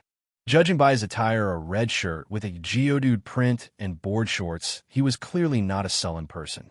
And according to the landlady's description, the naval gym leader, Danny, loved outdoor sports and was very skilled at both surfing and rock climbing. Since there were no other outsiders on this island, and the young people had all left for the big cities, after thinking it over, this man had to be Danny. But it had to be said, to be able to go out sailing and listen to music first thing in the morning, Danny's job as a gym leader was quite carefree. If I ever stop traveling, I hope I can live as freely and unrestrainedly as him. Shaking off his thoughts, although he knew the man's identity, Natsui didn't disturb him. He pretended not to know, quickened his pace to catch up with Sabrina, and continued towards the gym. In the distance, Danny had naturally noticed the two of them. Seeing them heading towards his gym, he pulled on the sail's rope and steered towards them. "Hey, you two up ahead, please wait a minute." The sailboat rushed onto the beach, and Danny, with a stylish leap, jumped down in front of them. "Are you here to challenge the naval gym?" "Yes." Seeing Natsui nod, Danny grinned, revealing a set of sparkling white teeth. "I knew it. Hello, my name is Danny. It's a pleasure to meet you." With that, he even extended his hand and gave them an exaggerated salute. So I was right, this person really is Danny. But, approaching people like this, and with such an overly familiar tone, this is peak social skills right here. Although he thought this inwardly, Natsui's face remained impassive. "Hello, my name is Natsui. Can I help you with something?" "It's like this." Danny smiled. "I just saw that you two seem to be from off-island, so you probably don't know the way to the gym. As it happens, I have some business to attend to on MT Naval, so I thought I could take you both there." It sounded like Danny was a kind and enthusiastic person, but seeing that he still hadn't revealed his identity as the gym leader, Natsui suspected he had another motive. Just then, Danny turned to look at Sabrina. "By the way, beautiful lady, may I know your name?" However, a long time after he had spoken, he received no response. Looking closely, Sabrina was staring at him with a pair of completely emotionless eyes. The feeling was as if he were a rock on the side of the road, or a clump of weeds, not even worthy of her attention. Chapter 196. Naval Gym. Danny's bravado faltered, and the smile on his face froze, looking a bit stiff. Before today, whether in the Orange League or on Naval Island, his status as a gym leader and his own charm had made him successful in wooing girls. Although he had been rejected occasionally, this was the first time he had been completely ignored.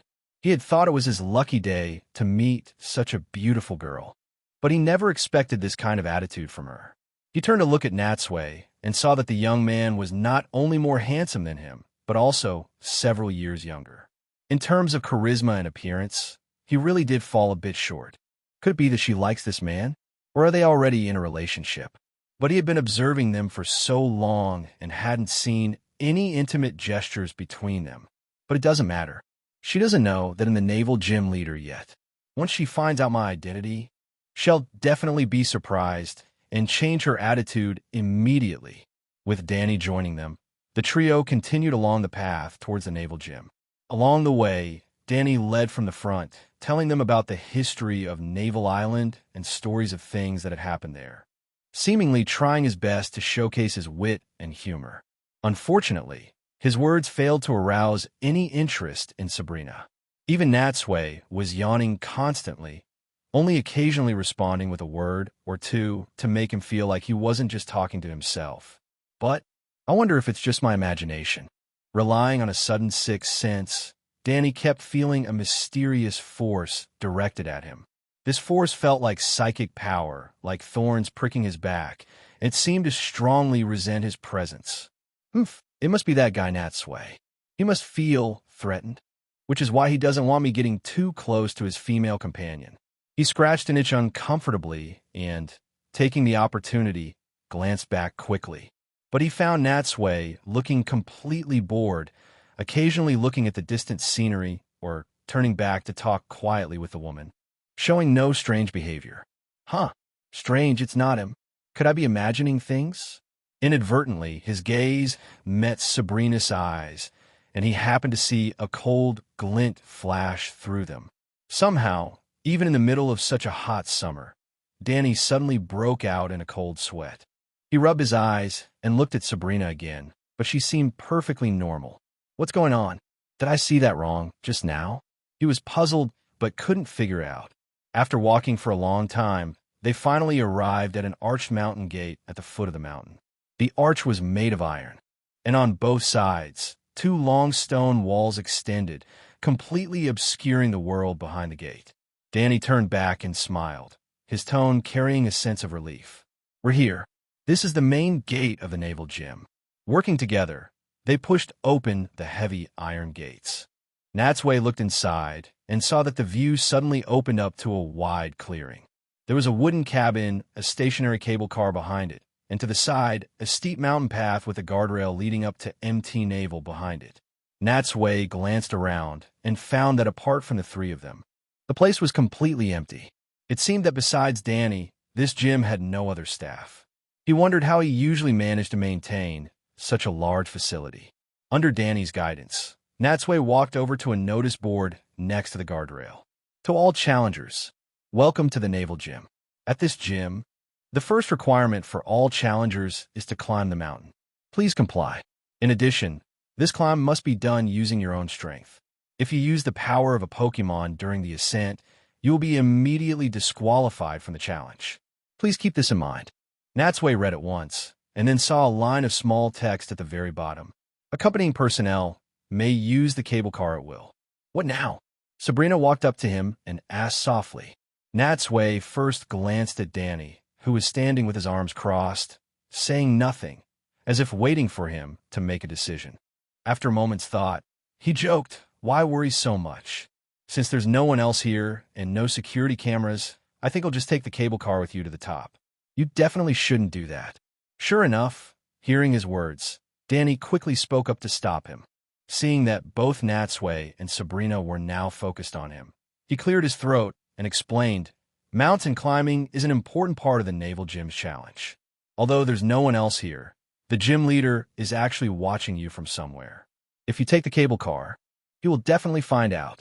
Originally, Natsui was just trying to get Danny to admit his identity so they could talk openly about the gym challenge. But seeing that Danny was still hiding his identity, he couldn't help but shake his head. "I should cooperate with your performance and pretend not to see. Sigh, we're already here. I really don't know what he has to hide." "I see." Feigning a sigh, Natsui said, "In that case, I have no choice but to follow the rules. By the way, Mr. Danny, didn't you say you were just showing us the way because you were heading in the same direction? Since we're here now, I don't think you need to worry about us anymore. Please go about your business." Danny obviously couldn't leave, and because of his own goal, he didn't dare to reveal his identity just yet. Moreover, he was genuinely afraid that without supervision, Natsui would take the cable car and choose the easy route to the summit. Therefore, he pretended to be generous and said, "Actually, I have to go to the summit too. Since you have to climb, I think we should go up together. That way, we can look out for each other." Natsui handed his extra gear to Sabrina. After seeing her get on the cable car, he tightened his shoelaces, and then, along with Danny, he stepped on a mountain path and arrived at the base of a steep rock face. Looking up, MT Naval was at least several hundred meters high. Without any safety measures, it was a huge test of a challenger's mentality and courage. Fortunately, this cliff face was not as dangerous as it seemed. A closer look revealed that it had many protrusions that could be used as handholds and footholds. Furthermore, the slope was not perfectly vertical but slightly inclined, which would allow a climber to maintain a stable center of gravity. Just then, Danny glanced at him and had already begun to climb. Natsui watched his movements, Every step was very skillful. It seemed the innkeeper's words were true, although this person seemed a bit frivolous. He was indeed very good at this kind of outdoor sport. Chapter 197. The Snow Mountain and the Three Challenges. Seeing that Danny had already climbed more than 10 meters, Natsui didn't delay any longer and also began to ascend, using both his hands and feet. Although the height of MT Naval looked daunting, once Natsui truly cleared his mind and focused on conquering it, he felt a sense of calm. His movements were a bit clumsy, and he wasn't as agile as Danny, but his strategy was to be slow and steady, taking it one step at a time to ensure he made no mistakes. Besides, with Haunter secretly protecting him, he didn't have to worry about falling to his death if he lost his footing. Just then, the rumbling of the track sounded in his ears, and Sabrina, riding the cable car, glided past him on her way to the summit. Natsui turned his head to look, and through the glass of the cable car, he could see her giving him a small wave. "You can do it. They'll wait for you at the top." Although it was just a simple word of encouragement, Natsui was instantly filled with motivation, and with every pull, it felt as if he had an inexhaustible supply of energy. And after getting over his initial awkwardness, he slowly began to catch up to Danny's pace. The distance between them grew smaller and smaller, until finally they were climbing neck and neck. After about 20 minutes, when they had climbed to the halfway point, Danny stopped and suggested they take a break. Natsui's stamina was still plentiful, and he had wanted to push on and climb to the summit in one go. But since Danny was the professional, after a moment's thought, he decided to follow his advice. Phew! Sitting down on a flat rock, Natsui let out a long breath and looked out into the distance. A few white clouds drifted by, moving slowly with the breeze. They were so close that it seemed he could reach out and touch them. Their current position was likely the same spot he had seen shrouded in clouds and mist before they landed on Naval Island. The air here was fresh, and the view was spectacular. They could see the vast ocean in the distance and the island forest below them, a truly refreshing sight. And most importantly, after climbing here with his bare hands, the sense of satisfaction and accomplishment Natsui felt was simply indescribable. Seeing his expression, Danny smiled. For someone's first time rock climbing without equipment, you're doing very well. But you'll need to be careful from now on. From here, although the slope gets gentler, the temperature will drop sharply and become extremely cold. Nodding, Natsui said, "No problem, let's go." Just as Danny had said. After they had rested for a few minutes and passed the halfway point, the rest of the journey no longer required climbing. They could continue upwards on foot, but as the altitude increased, the air became colder, and they even had to be careful not to breathe in the cold wind directly. After walking another dozen meters, snow began to appear underfoot, and snowflakes even started to fall from the sky. It felt as if the weather had instantly changed from summer to winter. After climbing for so long, Natsui still didn't know the exact altitude. He asked Danny, but to his surprise, Danny also shook his head, saying he didn't know. Actually, this mountain isn't particularly high. It's just because of the weather conditions that the summit is shrouded in dark clouds year-round, which is why the weather is so variable. Treading on the thick snow, the two of them climbed another few hundred meters and finally reached the summit. By now, the snow was falling more heavily, even affecting their visibility.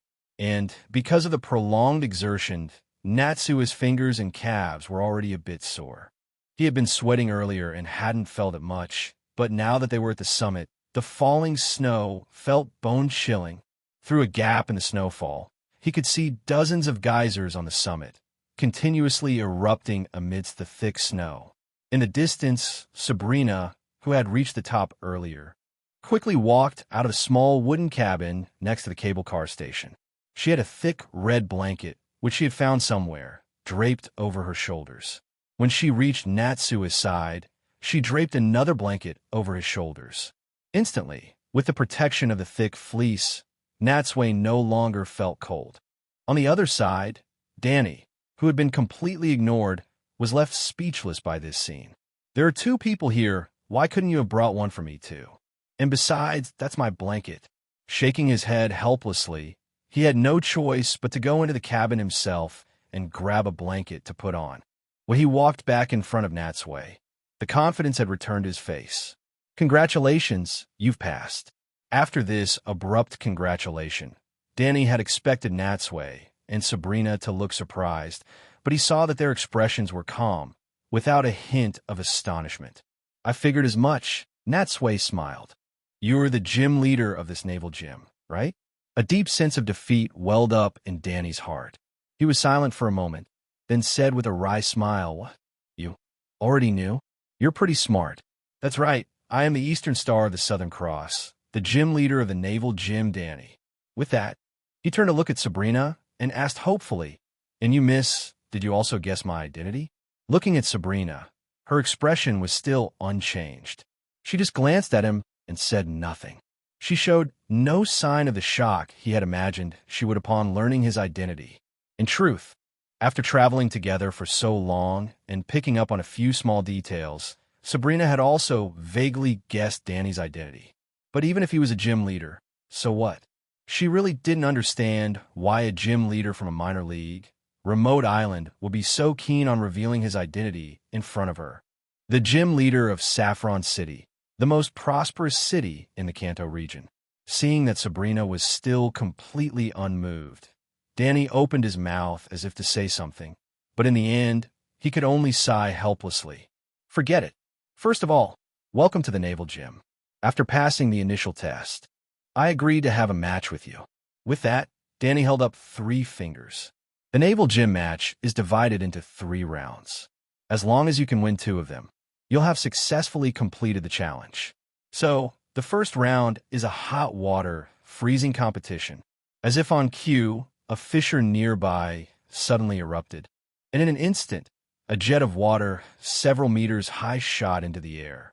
And from the billowing steam, it was easy to see that even on this icy summit, the water temperature must be extremely hot.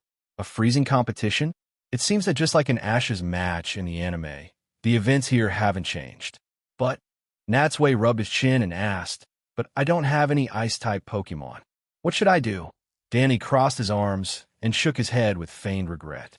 "Well, there's nothing to be done about that. You'll just have to forfeit the first match. That counts as a loss." Natsui was taken aback. "Can't we change to a different event? I'm sure many other trainers without ice-type Pokemon have challenged here before, right? Does everyone have to be judged as having failed?" "Nope," Danny smiled. "These are my rules, and they must be followed." Seeing his firm attitude, Natsui couldn't help but frown. He still had too few Pokemon, and their type coverage was not very comprehensive, which easily led to awkward situations like this. But losing without a fight was not his style. Taking an Ultra Ball from his waist, Natsui said helplessly, "If that's the case, then I can't hold back any longer. It seems I'll have to make an exception and let this guy participate." Chapter 198. Shocking Danny. For 100 years, the rule for the first match is to use an Ice-type move to freeze the water jetting from the geyser. Whoever freezes it the fastest is the winner. As he spoke, Danny had already sent out his Pokemon first. With the opening of the Pokeball, a Nidoqueen appeared on the summit. After releasing his Pokemon, Danny slowly put away the empty Pokeball, at the same time glancing sideways at the Ultra Ball in Natsui's hand, constantly guessing what Pokemon he would send out to deal with this situation. Beside him, Natsui also glanced at the Nidoqueen. Just like the Nidoking he had seen before, Nidoqueen was also a large bipedal Pokemon. However, its hide was blue, and it was exclusively female, perfectly complementing the purple-hided male Nidoking.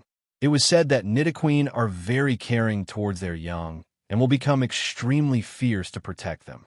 However, since the goal was to freeze the geyser, the Pokemon sent out would ideally be able to use an Ice-type move successfully.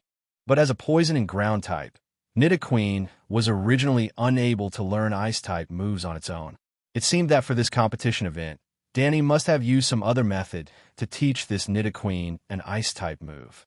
But in the Orange Archipelago, filled with seas big and small, he could have used common Water-type Pokemon like Seal, Dugong, Cloyster, or Lapras, which can learn ice-type moves and synergize with their own water typing to enhance each other's power. So why did Danny choose a ground-type Nidoqueen? I really don't understand his reasoning, although puzzled. Natsui didn't want to waste too much brain power on it. In any case, no matter what considerations or goals he had, they would be insignificant in the face of his own Pokemon. Come on out, Articuno! At Natsui's call, at first, hearing the name Articuno, Danny was stunned. He thought he was hallucinating or that Natsui had called out the wrong name. However, when Articuno, spreading its wings, truly revealed its beautiful form before him, his jaw dropped in astonishment, unable to believe his eyes. Articuno? He rubbed his eyes in disbelief and immediately wanted to get closer to Articuno for a better look, but was frightened back to his original spot by a flap of its wings. Mr. Natsui, this god of ice, where on earth did you get it? The god of ice? Natsui was taken aback for a moment, then shook his head. Sorry, this Articuno is not the god of ice of your Orange Archipelago. It's just one I happened to encounter during my travels. Hearing that it wasn't the god of ice, Danny couldn't help but breathe a sigh of relief. The god of ice, along with the gods of thunder and fire, were the sacred birds in their hearts, the longtime protectors of the Orange Archipelago, who had always skillfully maintained the ecological balance of the region and could not be disturbed. In fact, he had grown up listening to their legends. But then again, Articuno is a species, although very rare. They don't only exist in the Orange Archipelago. And as an ancient legend, the god of ice was so powerful that not only was it impossible to find, but how could it possibly be captured by a human? But even so, his gaze towards Natsui had become very complicated. Originally, he had just seen Natsui as an ordinary challenger. However, after this Articuno appeared, he would never again believe he was just an ordinary trainer. Mr. Natsui, who on earth are you? He didn't even notice that his tone had unconsciously changed. In truth, although the Orange Archipelago was very close to Kanto, as an islander who didn't pay much attention to outside affairs, Danny lived in his own world and rarely checked the news from other places. Therefore, even though Natsui had won the Indigo Conference and made a big name for himself, he was completely unaware. Who am I? Natsui shook his head slightly. In the Orange League, I'm really just an ordinary challenger. But if you were to check what's been happening in other regions during this period, you should be able to find out my identity very quickly. Hearing him say this, Danny really wanted to take out his phone right away and find out this man's background. But it was obviously not the right time during a match.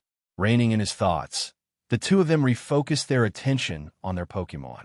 At this moment, the two Pokemon stood side by side, facing two fissures in the mountain, quietly waiting for the right moment. These two fissures actually originated from the same geyser, but a rock above had split the opening in two. This was why, when the geyser erupted, it could send out two streams of water at the same time.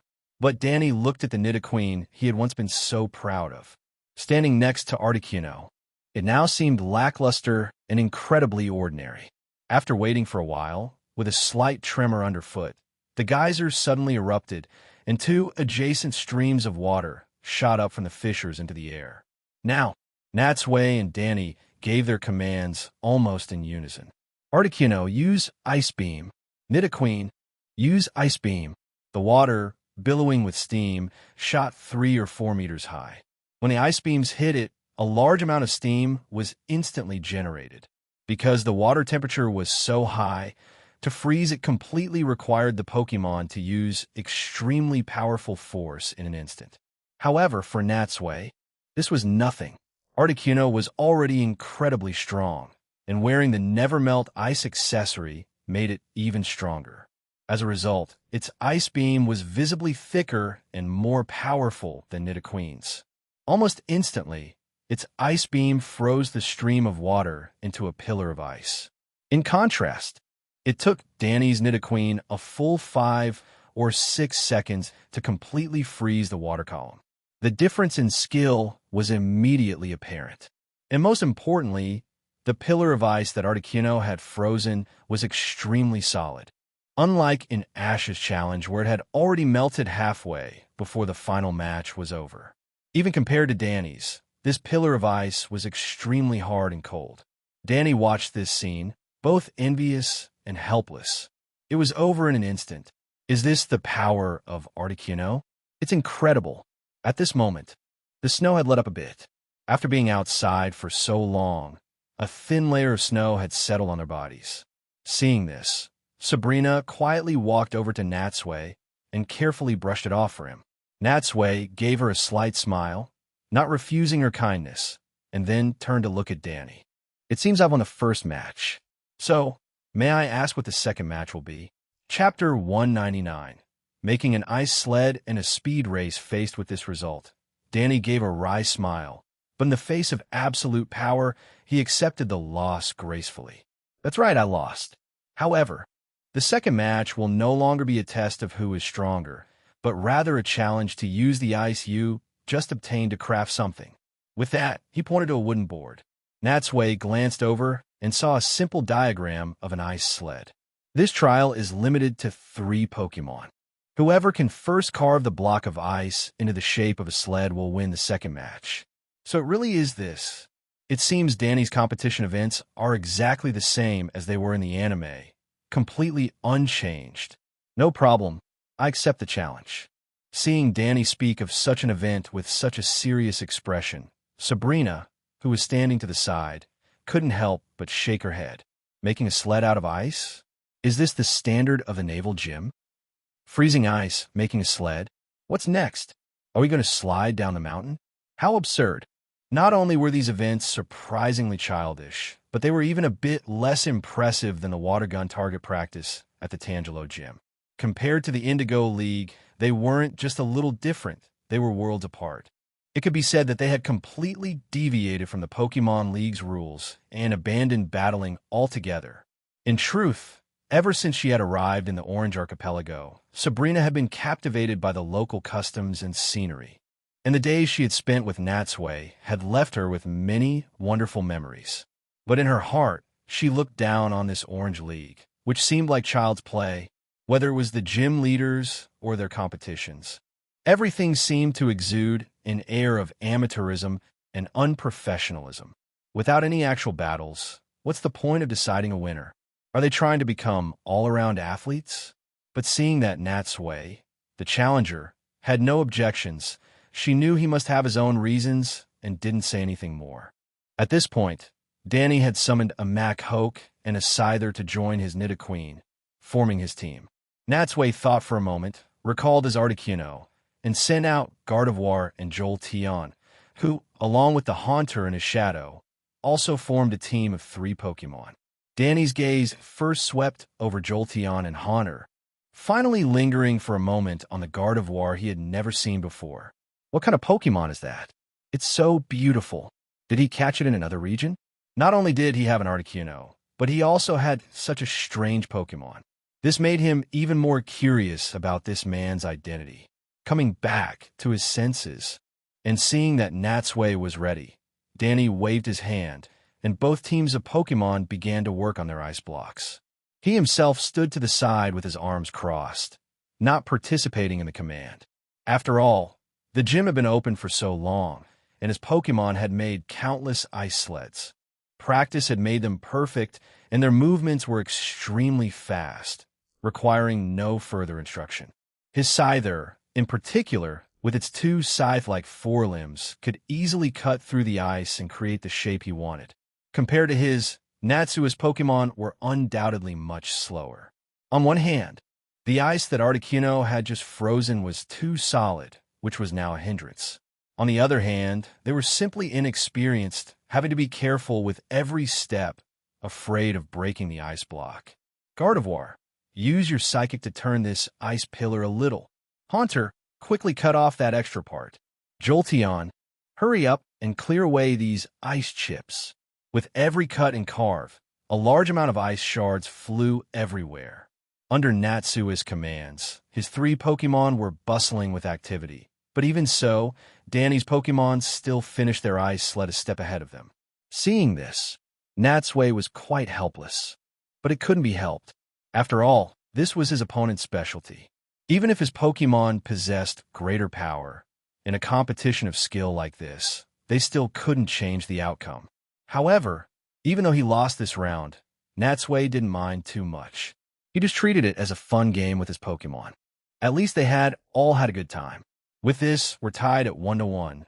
Danny said, also secretly relieved not to have been swept 2-0. He then changed the subject and smiled. Next up is the third and final round, the tiebreaker. But before that, let's push our ice sleds to the starting point. By now, the snow had completely stopped, and the dark clouds had dissipated a lot. Since the distance wasn't too far, Natsui didn't have Gardevoir use its psychic powers. Instead, everyone worked together to push the ice sled to a spot marked with a start flag. Only then did he realize that the place Danny had just led him up was the steepest side of MT Naval. And now, they were facing a slope that was like a giant slide, slanting downwards. The view here was even more open, and the scenery even more captivating. The two stood side by side, admiring the view for a moment. Then, Danny extended a hand, pointed to a clearing at the foot of the mountain, and said, "This final match is a test of teamwork with your Pokemon. Both of us, along with our Pokemon, will ride our ice sleds at the same time. The first one to reach the seashore is the final winner." Natsui's eyes scanned the mountain path a few times, and he asked, "What about the route? Can we choose any path we want?" Danny nodded. "That's right.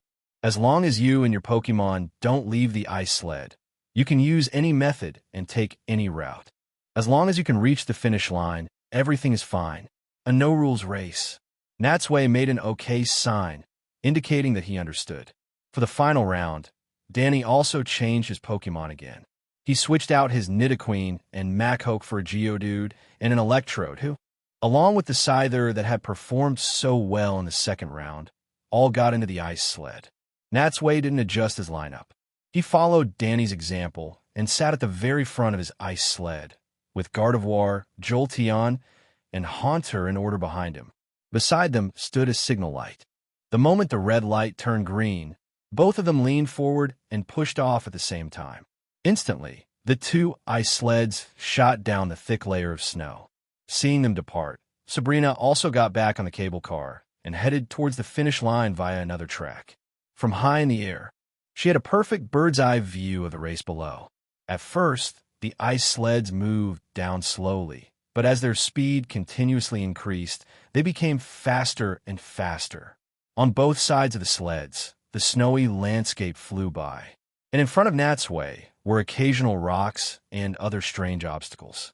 At such a speed and height, this high-speed race could be said to be extremely dangerous. If they were careless for even a moment and hit one of these things, not to mention themselves, the ice sled would at least be shattered to pieces. Chapter 200, the Spike Shell Badge Gardevoir. There's a huge rock ahead. Turn left, quick. This time to the right. Use Psychic to destroy that tree blocking the way. As the ice sled sped down the slope, whenever they encountered an obstacle, under Natsui's decisive commands, his Pokemon would either destroy it or control the sled's direction, allowing them to narrowly avoid danger every time. Whoosh! The speeding sled kicked up layers of snow. The two sleds were at times neck and neck, and at other times one would pull ahead of the other.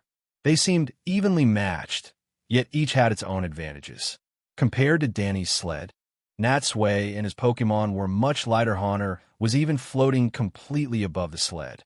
This meant that on straight sections, they couldn't apply enough pressure to lower the sled's center of gravity and maintain stability and speed. On the other hand, precisely because of their light weight, they could easily steer around obstacles, avoiding the risk of flipping over from using too much force. And it was often in these moments that Natsui would push forward and overtake his opponent. Just then, the scenery changed. They were halfway through the race and had passed below the snow line. The ice and snow gradually disappeared, replaced by a winding mountain path made of rock and dirt. With every meter they advanced, the friction caused the bottom of their ice sleds to scrape and wear down. For a moment, they left two long, white trails of ice shavings behind them. Fortunately, the ice created by Articuno was extremely hard, so the sled's body was in no danger of shattering in the short term. High above, Sabrina sat in the cable car, looking down at the race through the glass window. Seeing them go back and forth, it was impossible to tell who would win. But in her heart, she was, of course, completely biased towards Natsui, not even sparing Danny a glance. Fortunately, this stalemate was finally broken as they entered the latter half of the race and approached a wide forest. Based on Danny's past race experiences, he knew this forest was very dense and impossible to pass through directly. Therefore, upon reaching it, he had to go around it, making a large curved turn to reach the finish line. Having slid down this mountain for so many years, he knew the terrain like the back of his hand. So this time, he didn't hesitate and began to turn in advance, just as he always did. However, when he happened to glance over at Natsui, he saw that he was steering his sled straight towards the forest. This is bad. Did he misjudge the situation? Didn't he see the danger ahead? Danny was alarmed. As the gym leader, the last thing he wanted was for someone to get hurt at his gym. With no time to think, he quickly shouted, "No, you have to turn now. You can't get through that forest. You're going to crash." But Natsui seemed not to have heard him, continuing to approach the forest without wavering. Danny frowned, hesitating whether he should try to stop him. But just as he was deciding, he saw Natsui steer his sled directly towards a protruding rock. Then, to his utter disbelief, the sled jolted upwards, launched high into the air, and flew over the forest. Danny only needed one look to immediately guess Natsui's intention. He knew Natsui was planning to use the height of MT Naval, along with the speed and inertia from the slide, to leap over the forest, taking the shortest route directly to the finish line. It had to be said, this was an incredibly bold decision. Without immense courage, it would be impossible to attempt such a crazy stunt. But this forest is at least a few hundred meters wide. With the speed of the ice sled, it's absolutely impossible to make it. Danny's heart pounded with anxiety. But even if he wanted to stop Natsui now, he was powerless. Seeing Natsui's ice sled slowly begin to fall, his heart leaped into his throat. A light breeze messed up Natsui's bangs. Even as he felt the sled descending, he remained unhurried. He even had a spare moment to glance at the cable car and make eye contact with Sabrina from high in the air. Flashing her a bright smile, Natsui then said softly, "Haunter, let's fly." As he spoke, out of nowhere a strong gust of wind suddenly blew, not only halting the sled's descent, but also carrying it all the way to the finish line. Nanny? On the ground, Danny was completely dumbstruck, only able to watch as Natsui impossibly soared over the forest, completely overtook him, and left him far behind. Thud! When the strange wind dissipated, Natsui's ice sled hit the ground, kicking up countless ice shards, and with its remaining momentum, it slid directly across the finish line. After skidding for a dozen meters, the ice sled slowly came to a stop. Natsui got off, and after waiting for more than 10 seconds, Danny's sled finally crossed the finish line. How did you just do that? Danny was utterly amazed. That super long-distance jump was simply beyond reason. And why had such a strong gust of wind suddenly appeared out of nowhere? Of course, I borrowed my Pokemon's power, Natsui smiled. Well, I won the third match, right? Danny applauded and said with sincere admiration, "Of course. I have to say, in all my time as a gym leader, this is the first time I've seen someone leap over that forest from such a height. It was truly an eye-opener." Natsui smiled faintly. In fact, back at the summit when he was looking down, he had already planned his route in advance. After all, unlike Danny, he wasn't familiar with the terrain and didn't have extensive racing experience. Therefore, to win, he naturally needed some other method. Just then, Sabrina also got off the cable car and walked over from a distance. When she reached his side, Danny took a badge from his pocket and handed it to Natsui. "Congratulations, you have successfully challenged the Naval Gym. As proof, I now present you with this spike shell badge." Natsui looked down. Just as Sissy had said before, the spike shell badge was also made from a shell. On the white shell was a red Pokemon paw print, and in the center of the print was a glistening glass bead. Although it wasn't as pretty as the Sea Ruby badge, it was still very unique. Taking the badge and placing it in his badge case, Natsui said his thanks, and then, together with Sabrina, he turned to leave. Watching their backs, Danny stood there in a daze for a long time. Looking back on today's gym battle, it could be said that he had learned a lot. It wasn't just about Natsui having an Articuno. It was mainly Natsui himself that he couldn't see through it all. And most importantly, his beautiful female companion had never once spoken to him from beginning to end, nor had she even given him a proper look. For him, this was undoubtedly a huge blow, and for the first time, it made him question his own status as a gym leader and his own charm. But he was a carefree person, after all, and this was just a small episode in his life. So he shook his head, put it out of his mind, and didn't even bother to find out Natsui's identity. Instead, he recalled his Pokemon and headed back towards the sea. Blue skies, white clouds, and the beautiful ocean. What could be more desirable than this? Now, let's get back to surfing. Chapter 201. Tracy after departing for Naval Island. Natsui and Sabrina continued their journey to the next island on the back of Charizard. High in the sky, Sabrina, who was sitting behind and holding on to Natsui's waist, was chatting casually with him when she suddenly felt something. Look down there. At her reminder, Natsui glanced down and saw an ordinary speedboat sailing westward on the sea. What about that boat? I sense two familiar auras. There should be some people we've met before on that boat. Really? Natsui raised an eyebrow and patted Charizard's neck. Charizard, take us down for a look. As Charizard lowered its altitude and got closer, he saw several figures moving on the speedboat.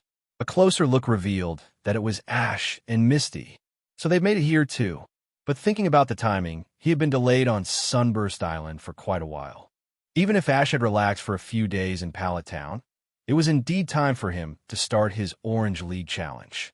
On the speedboat, Ash, Misty, and Pikachu were at the stern, enjoying the sea view. Besides them, a woman in a hat and orange clothes was steering, while another man in a green t-shirt was leaning against the bow, sketching something on a notepad. As Charizard's shadow passed over them, they noticed something and looked up, also spotting Natsui. Natsui, Misty, who had been looking listless, instantly perked up. She rushed to the railing and began waving her arms enthusiastically at Natsui. Smiling at them, Natsui had Charizard fly closer. When they were flying alongside the bow of the boat, he did a flip and jumped directly from Charizard's back onto the deck. Misty, Ash, so you've arrived in the Orange Islands too. I can't believe that in an archipelago this big and out on the vast sea, we'd run into each other like this. See, this is what you call fate, Misty said, holding Togepi, her smile as bright as a flower. At the same time, her bright eyes were sizing Natsui up. Although they had kept in touch via messaging apps since parting ways at the Indigo Conference, it had been a long time since she had seen him. Seeing him as handsome as ever now, she realized she had missed him a great deal. Just then, Sabrina also used her psychic powers to fly onto the speedboat. Seeing her appear, Ash was extremely surprised and couldn't help but ask, Miss Sabrina, what are you doing here too? Seeing that Sabrina had no intention of speaking, Natsui answered for her. She's taking a break from her gym duties and is traveling with me for a while. Misty and Ash looked at each other. They never would have thought that the unapproachable Sabrina would be traveling with Natsui. But then they remembered she had made a special trip to the Indigo Stadium to watch his matches. It was clear their relationship was out of the ordinary, which made it less surprising. However, Misty felt a pang of envy. She had also wanted to accompany Natsui, but as Ash's companion, she and Brock couldn't just abandon the dunce before they officially parted ways. Nearby, seeing strangers land on the boat, the man in green also walked over from the bow. He was about the same age as Natsui, with center-parted hair held back by a light orange headband. He looked gentle and easygoing. Although this was their first time meeting, from his memories, Natsui recognized him with a single glance. It really is him, seeing how familiar the group was with each other. The man looked at Natsui and Sabrina for a few moments, then turned to ask Misty, "Who are these two? Let me introduce you." Misty said excitedly, "This is Natsui. He's a companion of ours, and also Ash's biggest rival. And this is Miss Sabrina, She's the gym leader of the Saffron Gym in the Kanto region, a master of the psychic type. Hello, the boy said, politely extending his hand. My name is Tracy Sketchit. I'm a Pokemon watcher. I met Ash and the others not long ago, and am currently traveling with them. Hearing his self-introduction, unlike Natsui, who remained impassive, Sabrina actually gave Tracy a rare second look. A Pokemon watcher? What a rare profession. Hello, my name is Natsui. Like Ash, I'm also a trainer. Unexpectedly, after hearing this name, Tracy was taken aback at first, then frowned. Natsui? Huh, strange. Why does that name sound so familiar? Humph. Seeing Tracy's thoughtful expression, Misty puffed out her chest and said proudly, Of course it sounds familiar. You should know, Natsui is the champion of this year's Indigo Conference. In the Kanto region, his name is known by everyone. Ah, I remember now. Hearing Misty mention it, Tracy had a moment of realization. I saw a report about you. You're the champion who won with a perfect streak and set a new record, aren't you? That's me, Natsui said, waving his hand with a smile. But it's not as amazing as Misty makes it sound. I just got a little famous thanks to the platform of the Pokemon Conference. This single sentence instantly made Tracy's impression of him soar. Listen to that. He's so famous, yet he's so humble, not at all arrogant or complacent. That's truly remarkable. Seeing Natsui's gaze turn to the woman steering the boat, Misty introduced her. That's Miss May. We met her on the last island. Since we were heading to the same destination, she was kind enough to take us out to sea with her. Because it was inconvenient for her to come over, May just gave him and Sabrina a polite nod. Hi, nice to meet you. Hello. Natsui returned the greeting, then looked around and asked, feigning ignorance, Strange, I don't see Brock. Isn't he traveling with you? Oh, him. Misty shrugged helplessly. He stayed behind at a lab belonging to a Professor Ivy on Valencia Island when we got there. Knowing Brock's personality, for him to voluntarily stay there, that Professor Ivy must be a beautiful woman. Natsui laughed teasingly, then asked, by the way, where you guys headed? At the mention of this, before Misty could speak, Ash excitedly cut in. We're on our way to the next island to challenge the second gym. By the way, Natsui, how many badges have you gotten? I've only gotten 2 myself. I'm also on my way to Trovita Island to challenge the third gym. Trovita Island? May thought for a moment and said, Our destinations are pretty much in the same direction. Since you're friends of Ash, why don't you ride with us? I can give you a lift for part of the way. That would be great, Natsui said, not being polite at all. He immediately sat down. We were just getting tired of flying. Now, we can finally ride a boat, enjoy the sea breeze, and travel with ease. Chapter 202. Shimudi Island. Having not seen Natsui for a long time, Misty and Ash seemed to have endless things to talk about. With Natsui's wit and humor, and Tracy occasionally chiming in, the speedboat was soon filled with laughter. And as they were heading towards the next island, in a certain sea region of the Orange Archipelago, a strange fortress floating high in the sky flew over a few islands. In the control room of the fortress, a bizarrely shaped man looked at the map before him, a cold smile on his face. Soon, my wish will be fulfilled. The god of fire, the god of ice, the god of thunder, and even the god of the sea will all become part of my collection. Just then, as the radar on the screen flashed, a synthetic female voice sounded in the control room. Life signs of the 3 legendary Pokemon have been detected. Commence attack? The man stood up, walked to a floor-to-ceiling window at the front, and looked down at the 3 small islands below through the bright glass. A cold glint flashed in his indifferent eyes as he directly pressed the switch. The command was transmitted through the electrical currents. The next second, with a creaking of machinery, the flying fortress weapon system opened, extending several cannons. It aimed at one of the islands and launched an attack. Boom! Boom! The shells hit the small island, causing violent explosions that pulverized rocks and vegetation, completely altering the terrain. After a dozen or so shots, a Moltres, burning with flames, suddenly flew out of the cave, let out an angry cry, and charged towards the fortress in the sky. Seeing the target appear, the fortress cannons swiveled and began to fire at Molters. After taking a few hits, Molters finally drew close and spewed forth raging flames. Instantly, as the two sides clashed, the very heavens and earth seemed to change color. Blue sky, white clouds, a pleasant journey.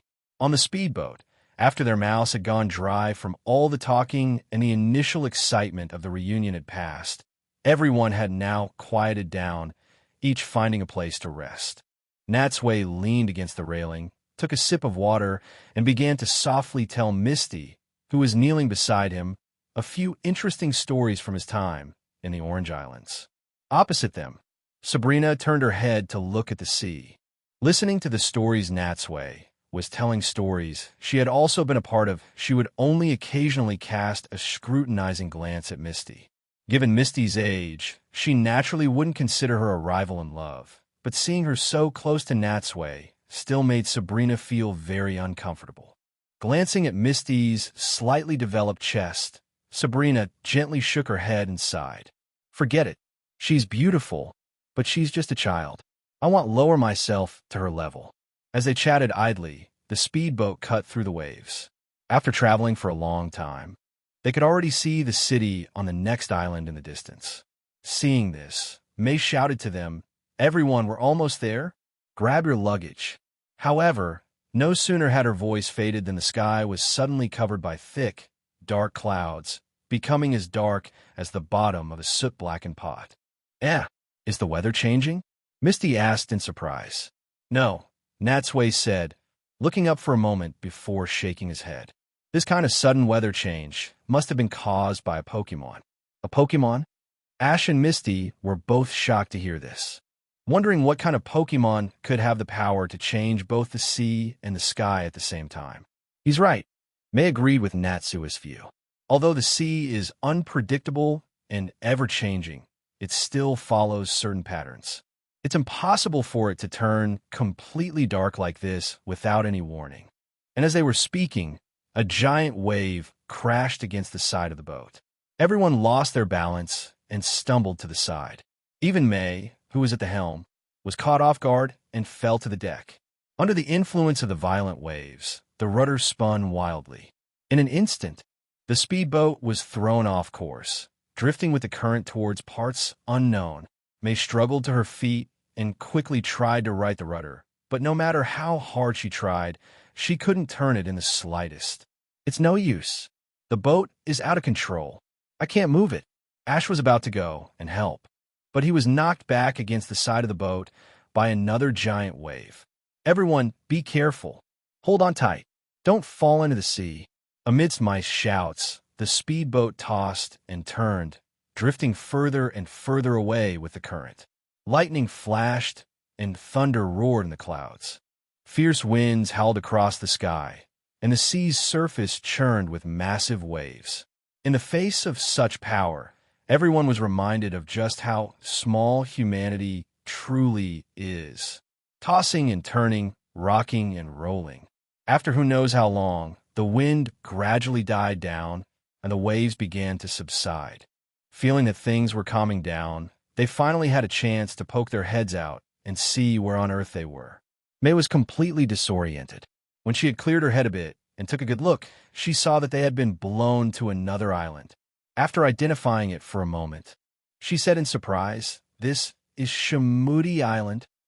I can't believe we ended up here." "Shamuti Island?"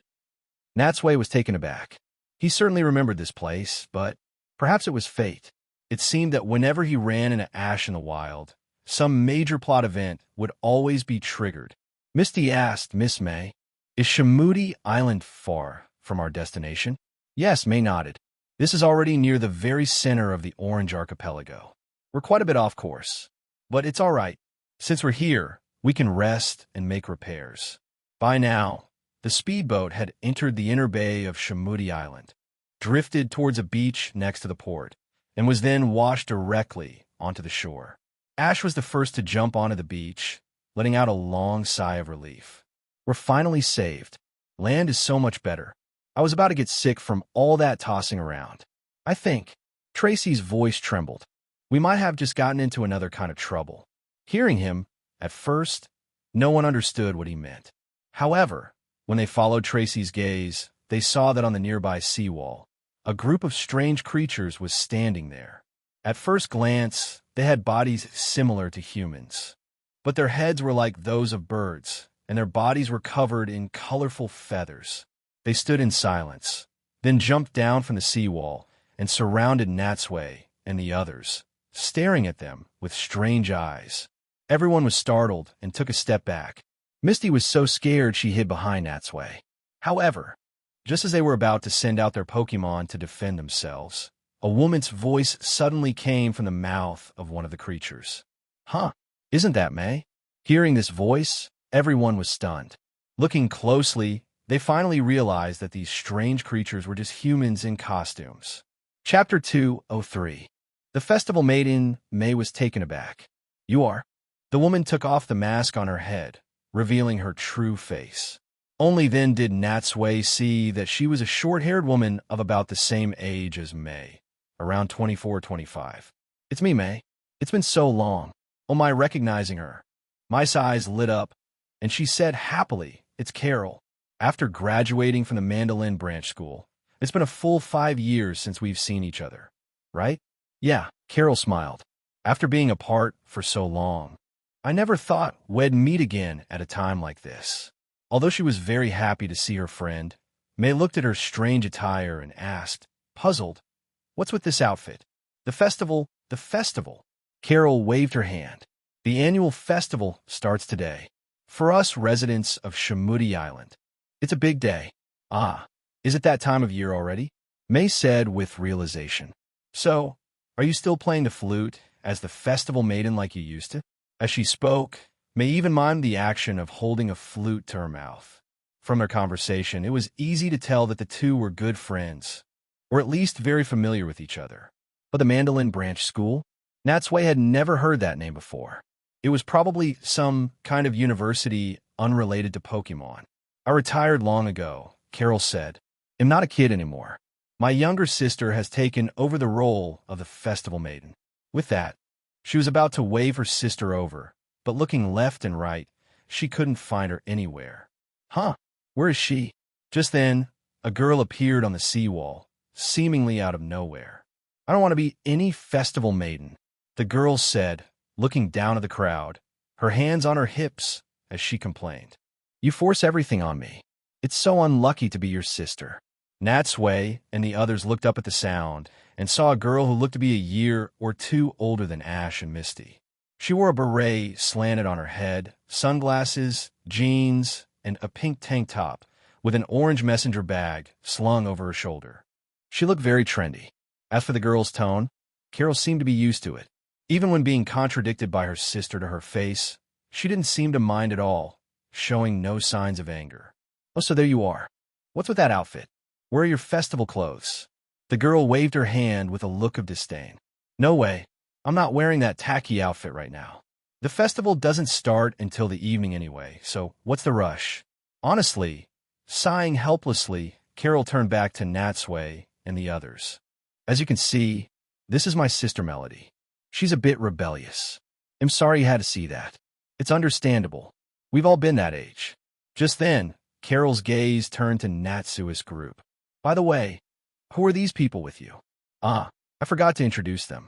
I'm on my way to my parents' place on Convex Orange Island. So these people are all guests I'm giving a ride to, May said, then pointed to Natsui and Ash. These two are trainers, and the other three are their traveling companions. Pokemon trainers. Unexpectedly, the moment they heard that Natsui and Ash were trainers, the group of strangely costumed islanders instantly erupted in cheers. Even Melody on the seawall turned sideways to look over. Now, it wasn't just Ash's group who was confused. Even May looked completely bewildered.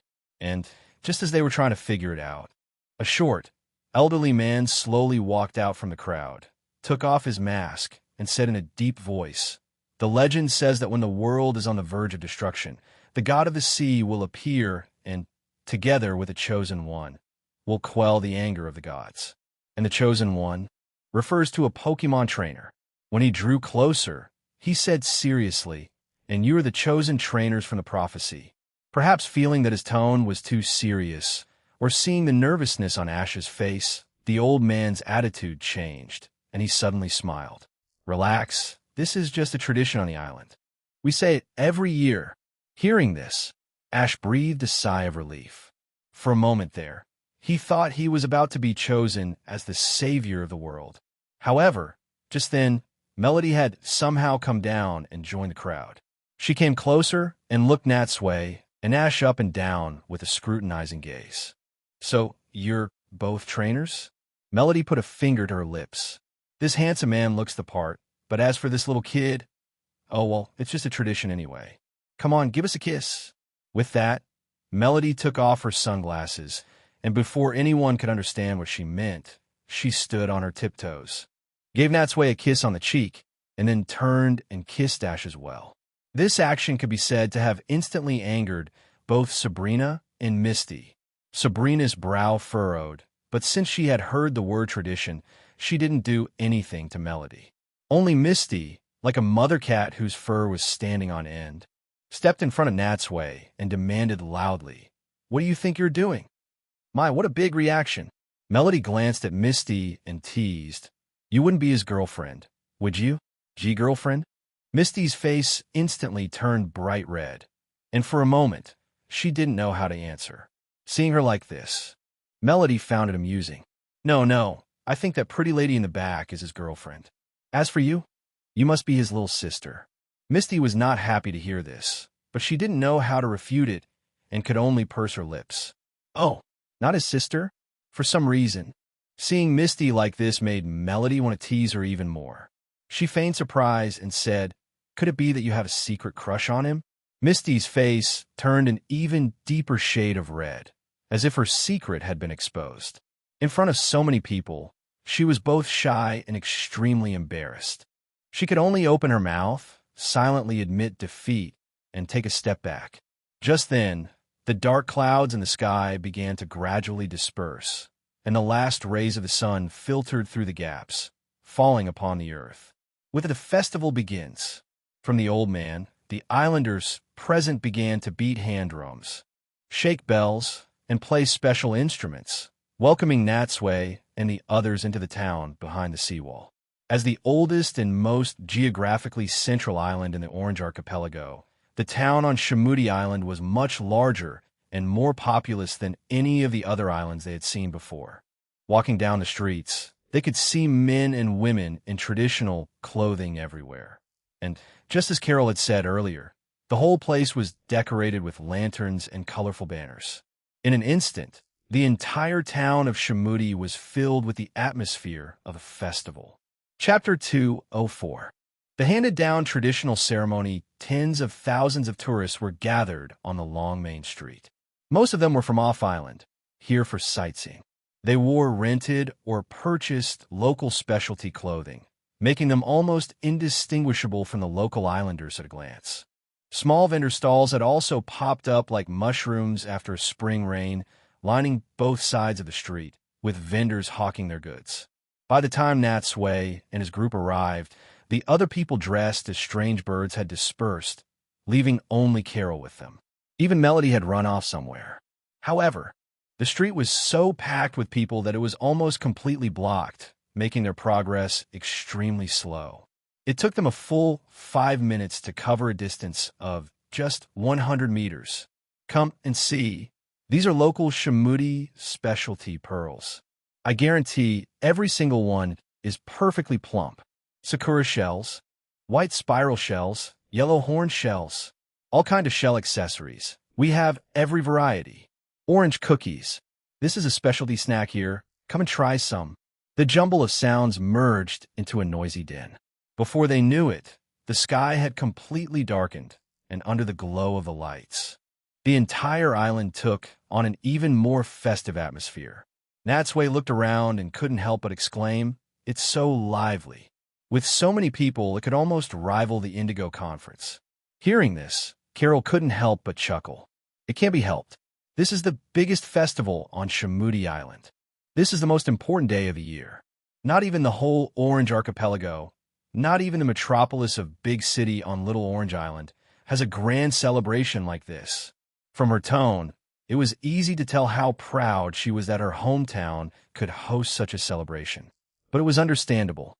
After all, everyone hopes that their hometown will continue to develop and prosper. Passing by a stall, Natsui spent some money to buy a few bird masks, putting one on himself and giving the others to Sabrina and Misty. Since they were here, they might as well get into the spirit of things. As for Ash and Tracy, if they wanted one, they'd have to pay out of their own pockets. Just then, a long procession of lantern floats pushed through the crowd, passing in front of them. These people were holding all sorts of lanterns and performing a cheerful, strange dance as they slowly moved towards the end of the street. The most eye-catching among them was a giant Gyarados lantern. Under the skillful movements of several lantern bearers, the Gyarados float moved up and down, looking incredibly lifelike, as if a real, ferocious Gyarados were swimming before their very eyes. Watching the sights as they slowly made their way forward, they finally managed to leave the main street, and the crowd instantly thinned out.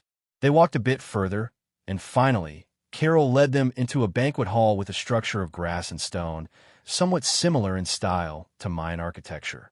Torches burned inside the hall, illuminating the space with a warm, bright light. On a dozen long tables, a sumptuous dinner was already laid out. Everyone, please come and rest. Don't be polite. Feel free to enjoy the food. After the banquet is over, I'll arrange rooms for you. Carol first arranged for them to have their own long table, then went to sit with May at another. Having not seen each other for 5 years, they surely had a lot to talk about. Seeing that there were no outsiders around, Tracy lowered his voice. I don't know what their intentions are, bringing us here for this. Who cares? Misty said nonchalantly. The food and lodging are free, so let's just relax and stay. Compared to them, Ash was clearly more concerned with other matters. He looked around, his eyes wide, searching for someone. Strange, where did that girl from before go? Hey, Misty said, her expression one of surprise at Ash's obvious goal. You haven't fallen for her, have you? Ash's face instantly turned as red as Misty's had been earlier. No way. I was just a little curious. However, although he said that, as a 10-year-old boy, how could his heart not be a little stirred after being kissed by a pretty girl? On the side, Natsui didn't participate in their banter. Instead, he sat there, carefully trying to recall the plot related to Shamudi Island and the legendary bird trio. He only remembered that a crazy collector, in order to get the god of the sea, Lugia, began to attack and capture the 3 legendary birds, and was finally stopped by Ash. But as for the specific details and how the collector was defeated, he couldn't remember at all. Forget it. No need to think so much. They'll just take it one step at a time. And while he was lost in thought, seeing him staring into space, Sabrina shot him a look and said flatly, What are you thinking about? You're not thinking about that girl from before too, are you? Throwing up his hands, Natsui said helplessly, Please, I'm not an innocent boy like Ash. Why would I be thinking about a little girl? However, Natsui was secretly surprised for Sabrina to be so concerned. Could it be that she's jealous? Seeing Sabrina turn her head away again, Natsui picked up a pear-like fruit from the table and took a bite. It was tender, juicy, and extremely sweet, as expected of a place named after oranges. The fruits here had a completely different taste compared to other regions. Come and try this, it's delicious. At his recommendation, Sabrina and the others all picked up a fruit. After a small bite, they had to admit it was indeed very tasty. Just then, the sound of a beautiful melody suddenly filled the air. Everyone turned to look and saw that on the stage of the banquet hall, Melody had changed into a long white dress, wearing a floral wreath and covered by a white veil. Like a sprite, she was dancing a gentle dance as she came onto the stage. In her hand, she held a special instrument, and the beautiful flute-like music was coming from her. Melody? In an instant, the entire banquet hall, including Carol and May, fell completely silent, all admiring Melody's dance and music. Natsui and the others also hadn't expected that with a change of clothes, her whole demeanor would change, from rebellious to graceful. But although the music was beautiful, soft, and lingering, hearing it in his heart gave Natsui an indescribable sense of melancholy. In short, it was beautiful, but he didn't like it. When the song ended, Melody jumped off the stage and came to their long table. Like a stage performer, she recited in a dramatic, high-pitched voice the anger of the heavens. When the world is on the verge of destruction, the god of the sea will appear and, together with an outstanding trainer, will quell the anger of the gods. With that, she knelt between Natsui and Ash and looked at them affectionately. Lord Natsui, Lord Ash, if either of you is that outstanding trainer, then please prove it to me. These words left Ash completely stunned. Seeing his expression, Melody found it amusing and had no choice but to whisper, Hey, don't get it wrong. This is just a tradition, a ceremony that happens every year. Just play along. Chapter 205, Setting Off for Fire Island Melody. At another table, hearing this, Carol shot her sister a helpless look, but she was powerless to do anything about her. She was the apple of her parents' eye, and they doted on her excessively, to the point that her older sister had no authority to restrain her. Waving her hand dismissively at Carol, Melody turned her head back to Natsui and Ash. Actually, proving yourself isn't that difficult. You just have to retrieve 3 treasures from the 3 nearby islands: Fire Island, Ice Island, and Lightning Island, and place them on the shrine here on Shamudi Island. Then I will play the ocarina of dedication to the gods, and that's it. Ash asked, and where are the treasures?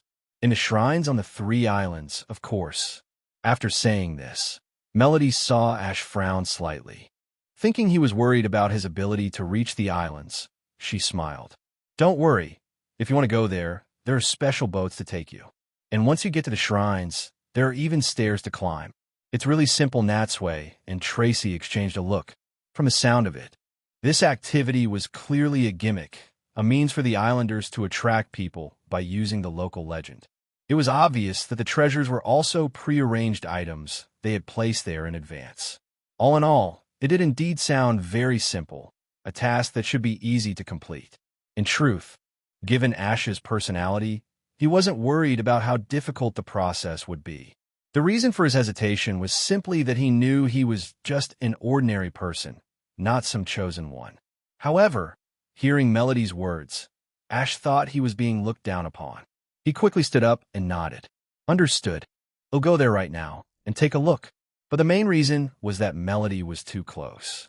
Looking at her delicate face, Ash couldn't help but be reminded of the kiss on the cheek from their first meeting when they arrived on the island. Don't be in such a hurry, Melody advised, contrary to his expectations. The festival will last until tomorrow. It's fine if you go tomorrow morning. Just relax a bit. With that, she grabbed Ash and pushed him back down into his seat. However, once that impetuous kid, Ash had made a decision, it was hard to change it. He completely ignored Melody's good intentions. He broke free from her arm, stood up again, and said with great determination, "What can be done today should be done today. That is my no. That is the principle that this humble one has always followed. Natsui, Misty, Tracy, this humble one." Ash's words left the group speechless.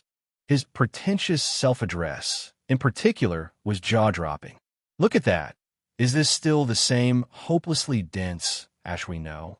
To say something like that, he must be completely smitten, head over heels. However, Ash's sudden burst of passion seemed to stun Melody, and at the same time, it resonated with May, who was nearby. All right, I support you. May smiled and walked up to Ash, patting her chest. In that case, let me take you to the nearest island, Fire Island, in my boat. Thank you so much. Ash nodded happily, then turned his gaze to Natsui. Natsui, are you coming too? Sure. Natsui shrugged nonchalantly. He had nothing better to do here anyway, and being around Ash was clearly the best way to trigger the plot. Nearby, hearing that Natsui was going, Sabrina and Misty naturally wanted to go along as well. But after a moment's thought, Natsui stopped them. Since the journey isn't that far, I think we'll be back soon. Besides, it's already so late, and there won't be much scenery to see. You two should just stay here and wait." Since he had put it that way, Sabrina and Misty didn't insist and stay behind in the banquet hall with Tracy. Grabbing an apple and finishing it in a few bites, Natsui, along with Ash and May, left the hall and returned to the pier. However, they didn't take one of the Shamuti Island boats, choosing instead to set out again on my speedboat. After all, as May put it, no matter how good or fancy other people's boats are, you're always more comfortable using your own things. Leaving the pier with the roar of the engine, the speedboat cut through the waves, heading rapidly south. The night sea breeze blew against their bodies, making them break out in goosebumps. Even under the boat's lights, the surroundings were extremely dark. Natsui looked up and saw that there was no moon or any stars in the night sky. The dark clouds, at some point, had once again covered the heavens. This isn't a good sign. Sure enough, not long after, the sound of thunder began to rumble in the sky. Boom! After a bright flash of lightning streaked across the sky, a torrential downpour suddenly began. Raindrops as large as beans poured down on them, forcing Natsui and Ash to take shelter in the small cockpit to avoid getting soaked. But fortunately, this time there were no giant waves, which spared them the misery of being tossed about and the risk of capsizing. Seeing that the rain showed no signs of stopping, Natsui couldn't help but ask, "Miss May, how far are we from Fire Island?" May thought for a moment. "If you're just talking about a round trip, about half an hour should be enough." "Only half an hour?" Natsui nodded. In terms of distance, it really wasn't too far. Thud! Just then, a light thud came from the bow of the boat, catching Natsui's attention. The boat then shuddered slightly, as if it had hit something and then mercilessly run over it. "Did you guys hear something? A sound?" May looked around blankly. "No, all I hear is the rain." "Yeah, I didn't hear anything strange," Ash said, puzzled. "Natsui, could you have misheard? Did I really mishear it?" Although May and Ash hadn't noticed anything, Natsui had a strong feeling that they had just run over something, and he thought he had faintly heard a few screams. However, when he looked back towards where they had just come from, all he could see was darkness, nothing at all. Sigh. I hope it was just my imagination. The speedboat continued south, leaving a long wake behind it. And not long after they had left, a man, a woman, and a Meowth struggled for a few moments before miserably climbing onto a floating piece of wreckage. Needless to say, this was the Team Rocket trio that had been relentlessly entangling themselves with Ash. Looking at their Gyarados submarine, which had been smashed to pieces, Jessie turned her head and began to curse at the speedboat that had caused the accident and left. They must be blind. How could they crash into our submarine? James spat out a mouthful of seawater and said weakly, "What does it matter? The submarine was already leaking anyway and was unusable. If it's broken, it's broken." "You idiot," Jessie shouted. "Even if it was broken, it was still a vehicle we worked hard to save up for and assemble. Without it, how are we supposed to get around at sea? You two stop fighting." Meowth extended its sharp claws and gave them a hard scratch, then narrowed its eyes and said in a low voice, "I think the people who just passed were the twerp and his Pikachu. And next to him, I think that man named Natsui was also standing there." Jessie and James, their faces covered in scratches, were taken aback. Those two have met up again? And they're working together? Could it be that something big is about to happen? Chapter 206. The Stone Shrine, whatever you worry about the most, is what's most likely to happen. If something can go wrong, no matter how small the possibility, it will. This was the law proposed by engineer Edward A. Murphy in 1949. Natsui didn't know if it applied to the Pokemon world or if anyone in this world had published a similar idea. But after setting sail, while they had initially been relieved that it was only a heavy rain, the sea had now once again become turbulent and unforgiving. Waves nearly 2 meters high crashed against the speedboat one after another, making it impossible for them to stand firm. Deafening bolts of lightning occasionally tore through the night sky, displaying the vast power of the heavens. Correct, boom! It wasn't just May, who had grown up by the sea. Even Natsui could tell that they had sailed into a terrifying storm. What terrible luck. I just hope this boat doesn't get struck by lightning, May said, looking up at the sky with a helpless, wry smile. We already went through one storm before arriving on the island. I really thought it would be smooth sailing this time, but I never expected. As she spoke, she sighed inwardly. Sigh, if I had known this would happen, I would have just stayed on Shamudi Island and set sail tomorrow morning. Honestly, it's all my fault for shooting my mouth off. If I hadn't chimed in, maybe we could have avoided this storm. At the same time, on Shamudi Island, Melody was watching the heavy rain outside the window, her brow furrowed. The strong wind made the torches inside the banquet hall flicker, causing the people's shadows to twist and dance with the flames, just like the turmoil in her heart. Raindrops splattered on her bangs and her white veil, but Melody paid them no mind. Her gaze remained fixed on the direction in which Natsui and the others had departed. In this terrible weather, they'll surely be in danger if they're out at sea, right? Thinking of this, her expression became resolute. She had made a decision. Sister, lend me a boat. Carol looked at her, puzzled. What are you planning to do at a time like this? Melody said decisively, if I hadn't said those things just now, they wouldn't have set out in the rain. Putting others in danger because of a boring tradition, this is all my responsibility. Hearing her say this, Sabrina and Misty were slightly surprised and couldn't help but look at her with a bit more respect. From their brief interaction, they had originally thought she was just a willful girl, but now it seemed she had a good sense of right and wrong. Seeing that she was about to head out into the storm, Sabrina stood up and said calmly, "This isn't your fault. After all, no one could have expected the weather to change so drastically." As Natsui's companion, she certainly had the right to say this, and her words indeed made Melody feel a little better. However, seeing that Sabrina wasn't trying to stop her, Melody glanced at her and could sense from her actions and tone that this woman wanted to go out to sea with her. "Me too," Misty said at this point. "I'm a little worried too. Since you're going to look for them, take me with you." At the table, Tracy, holding a chicken leg in one hand and a piece of barbecue in the other, looked from side to side, then could only stand up silently, indicating that he would go with Misty. "You guys," Melody hesitated slightly. Logic told her that she absolutely should not let more people risk going out to sea, but seeing their insistence, she didn't say anything more. "All right then, but if anything happens, I'm not responsible." Crash! The speedboat was lifted by a giant wave and, with a violent impact, slammed hard into a hidden reef off of Fire Island. It was sent flying high into the air before crashing down heavily on shore. The impact was severe. May and Ash were knocked dizzy, and only Natsui, protected by Haunter, landed safely. They were now on their destination, Fire Island, but because it was so dark around them, they couldn't see the island's condition for the time being. "Ouch, my back, I think it's broken."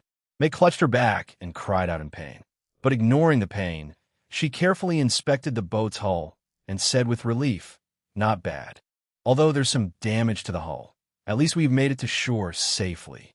Just then, Pikachu suddenly cried out, jumped off the speedboat, and ran into the darkness. "Pikachu, where are you going?"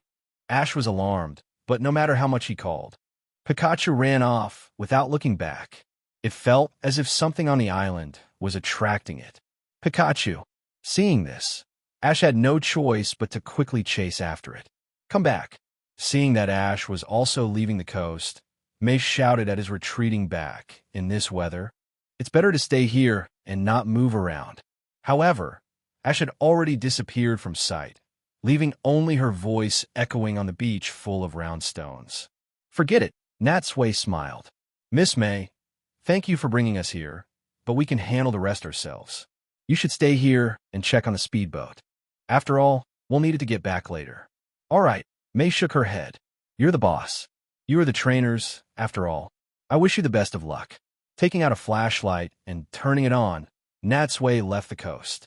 Fire Island, just as Natsui had understood, was also an island formed by a volcanic eruption. As the place where the god of fire of the Orange Archipelago resided, the entire island had little vegetation and was covered in bare rocks. And just as Melody had said, a man-made stone staircase led deep into the volcano for people to climb. To be on the safe side, Natsui sent out Gardevoir and Jolteon to accompany him. "Be careful," Haunter floated out from his shadow and said in his ear. "Just like that Pikachu, I have a strange feeling too. It really seems like something is about to happen. I understand. You all stay alert." Stepping onto the stone staircase that seemed to stretch on endlessly, the closer he got to the volcano, the quieter it became. Apart from the sound of his and his Pokemon's footsteps and the occasional gust of wind, there was no other sound. But fortunately, the heavy rain had finally stopped, so Natsui didn't have to worry about getting wet. He walked for who knows how long. Although nothing happened, he also saw no sign of Ash or Pikachu. Only when he reached the crater did he see Ash and Pikachu on a platform. "Ash, you're pretty fast. Well, did you find anything?" Hearing the voice, Ash turned around. Seeing that Natsui had also caught up, he stepped aside. "Natsui, look at this." By the beam of the flashlight, Natsui saw a shrine built of massive stones, and inside the shrine, a strange bird-like bronze statue was embedded. Chapter 207. Reunion and the God of Thunder. Natsui walked closer and, after looking it over, saw that the statue was holding a red orb in its beak. In the darkness, the orb shone with a warm light, bringing a bit of brightness to the surroundings. This should be the treasure that Melody was talking about. "Ash, go ahead and take it down." "Eh?" Ash was taken aback, looking at Natsui in surprise. "Aren't you going to do it, Natsui?" Natsui shook his head, looking as if it were too much trouble. "I have no desire to be some chosen one. Besides, you were the first one to get here, so this task is all yours." Well, in truth, Ash was completely won over by Natsui's strength and charisma. In his heart, he had long believed that if there really was a so-called chosen one between the two of them, it had to be Natsui. But seeing that he had no intention of making a move, Ash had no choice but to step forward and reach for the orb. It was lodged in there tightly, and it took him a great deal of effort to finally pull it out. Only then did Natsui come closer for a look. He saw that the orb itself wasn't actually red. It was like a glass sphere the size of a fist, and inside a fire-like gas was continuously burning, which is what made it glow red. Putting aside the sudden storm, the journey here had indeed been very easy, just as Melody and the others had said, almost like sightseeing. "All right, put the orb away. It's time for us to leave." The two were just about to head back the way they came, but as soon as they turned around, they saw several people standing on the stone staircase. It was the Team Rocket trio who had followed them here and had been spying for a long time. Seeing that they were about to leave, they could no longer hold back and finally revealed themselves. However, because it was too dark, Ash couldn't make out their faces at first and asked subconsciously, "Who are you?" Jesse sneered. "To protect the world from devastation." James crossed his arms. "To unite all peoples within our nation. To denounce the evils of—" All right. Natsui interrupted their chant midway through. "I'm sick of hearing your lines. Since we all know each other so well, let's just skip the formalities. If you have something to do, just get on with it." "That's right." Ash also frowned. "The weather is terrible, and we're very busy. Let's not waste any more time here." The Team Rocket trio. Being interrupted felt like having a breath stuck in their chests, and it was very uncomfortable. Ahem, to cover up the awkwardness, Jesse quickly coughed twice and said with feigned nonchalance, "You have a point. Before the weather gets any worse, just hand over that Pikachu and the thing you just got." It had to be said, the Team Rocket trio's desire to get Pikachu was a running theme throughout the entire anime series. Although their motives were impure, their perseverance still earned Natsui's admiration. They had failed countless times. Yet with every setback, they came back stronger. It was just a pity that this ultimate goal of theirs was destined to fail. Ash, of course, would not let them have their way. He said decisively, "In your dreams, I'm not giving you Pikachu or the treasure." Oh, hearing Ash let it slip, Jesse smiled. "How wonderful. So that thing from before really is a treasure. Then you can't blame us for taking it by force." With that, she and James took out their Pokeballs, preparing to release their Pokemon. However, just at that moment, a dull, scraping sound suddenly came from the bottom of the stone staircase. They turned to look and saw a huge, dark shadow suddenly rush up the steps. "What is that?" The Team Rocket trio had just enough time to let out a cry of alarm before the dark shadow had already leaped high into the air and was coming down on them. To avoid being squashed into pancakes, they had no choice but to quickly dodge to the side. Thud! The heavy object landed and continued to slide towards Natsui and Ash. Only then did they see clearly that it was a small sailboat. A boat? But how did a boat get here?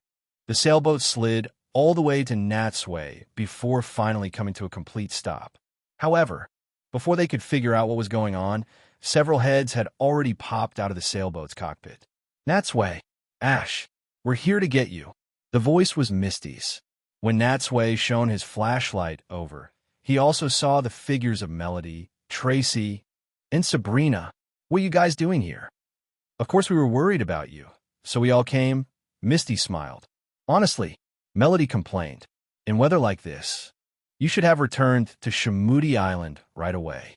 I really don't understand why you still had to go out to sea in such a heavy rain." Knowing that his impulsiveness had caused them to worry, Ash could only scratch his head and offer an apologetic smile.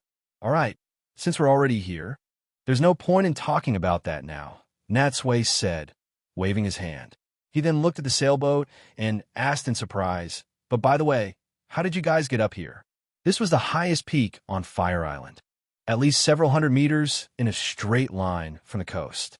To be able to sail a boat up to a volcano's crater without any water was simply incredible. Hearing Natsui mention this, Misty said with a look of admiration, "It's all thanks to Melody. She's an expert sailor. Just by using the strong wind and controlling the sails a bit, she managed to sail the boat all the way up the stone staircase." And hearing Misty praise her, Melody puffed out her chest and said proudly, "For people who grew up on Shamoody Island, a boat is like our cradle. This is nothing." It was clear that the tension between Misty and Melody had lessened considerably. It was hard to say what had happened between them after he had left the banquet hall or on their way here. Looking now, Melody had changed into a set of islander clothing, which gave her a wilder look.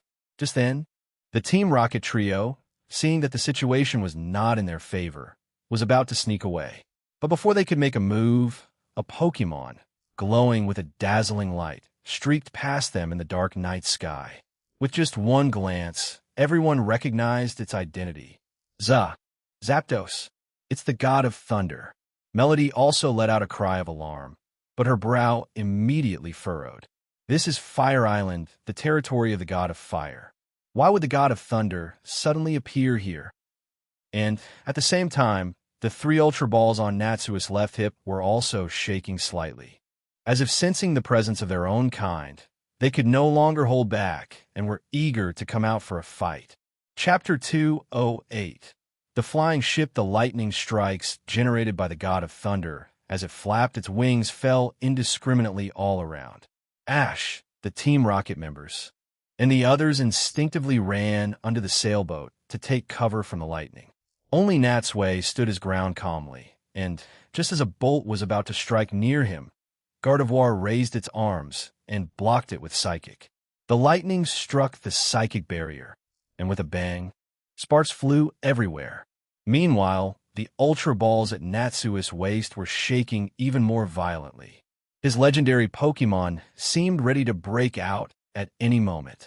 "Don't be rash," Natsui soothed them softly. "It's not trying to attack me.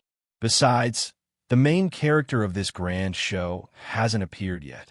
It's not your turn to act. Just be patient for a little longer." Fortunately, the Ultra Balls acted as a barrier, allowing his 3 legendary birds to sense the god of thunder, but preventing the god of thunder from sensing their presence, which saved him from unexpected trouble. However, although it looked no different from a regular Zapdos, in terms of size, this god of thunder was a size larger than his own Zapdos. Its power was surely greater as well.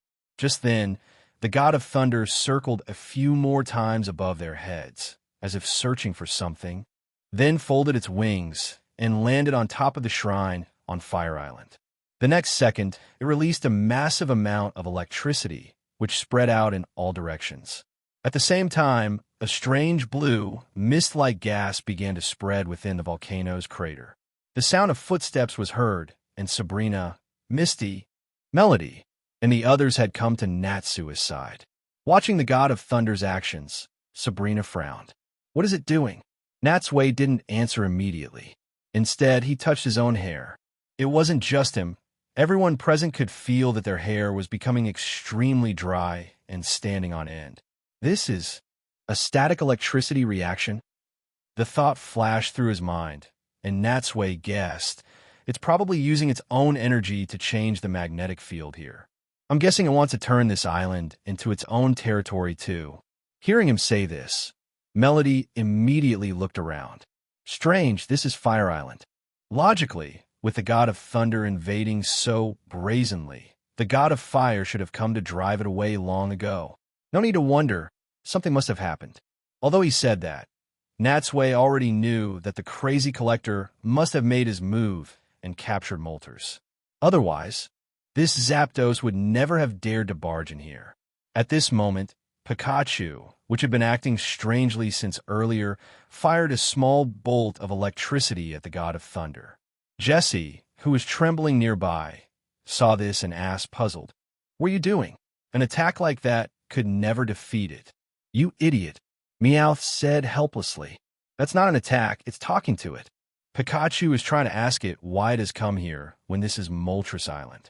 "You can talk with electricity? That's amazing." Glancing at Meowth, Natsui also said, "He's right. This is actually a special ability among electric-type Pokemon.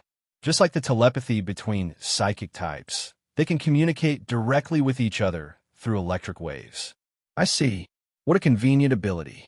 However, Pikachu's electric wave hit the god of thunder without any reaction. The god of thunder didn't even give Pikachu a single glance. But perhaps annoyed by the questioning, it finally flapped its wings and shot out a bolt of electricity of its own, which met with Pikachu's electric wave. Seeing that everyone was confused, Meowth translated, "Zapdos says the master of this island has disappeared. Since the master is not here, it will now rule this island. It also said that this island is now its." Melody was shocked. "What? The god of fire is missing? How could this be?" It was no wonder she was so shocked. In the hundreds of years since the legends of the gods of fire, thunder, and ice began, a situation like this had never occurred. And just then, another unexpected event happened. The electrical currents fired by Zapdos and Pikachu began to fly uncontrollably towards the sky. Everyone looked up and saw a massive flying ship breaking through the thick clouds, approaching Fire Island. And their electrical currents were being absorbed by several lightning rod-like spikes on the ship, as if sensing hostility or perhaps feeling that its authority had been trampled upon. The god of thunder unleashed an even more ferocious electric attack on the ship. However, no matter how powerful the current, it was as if throwing a stone into the sea. It was completely absorbed by the lightning rods. And as the ship drew closer, this pull changed from passive absorption to active draining. Even more incredibly, in just a few dozen seconds, a large amount of electricity had been drained from the god of thunder. It let out an angry cry, but was forced to stop its attack. Looking at its condition, it had become winded, as if its body had been completely hollowed out. Perhaps out of instinct, the god of thunder sensed that the situation was bad. It instinctively rose to leave, but just as it reached mid-air, a hatch opened on the bottom of the flying ship, and several square, iron rings flew out, surrounding the god of thunder. Looking at the incredible scene before them, Melody said in a daze, What is that?" But apart from Natsui, no one could answer her question. In the sky, the god of thunder was still struggling. After temporarily pushing back the iron rings with an electric shock, it streaked past Natsui and the others. Some of the iron rings continued to pursue it, while the rest stopped around Natsui's group. Sabrina's hair began to float without any wind, the psychic power in her body flowing as she prepared to attack. But before making a move, she asked Natsui softly in his ear, "Well, Should we fight?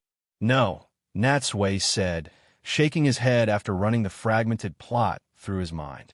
Let's wait and see what happens. If I haven't guessed wrong, we should be meeting the boss behind the scenes very soon. With that, he took out his pokeballs and recalled both Gardevoir and Jolteon. Just then, the iron rings surrounding them emitted several strange electrical currents, trapping everyone, including the sailboat.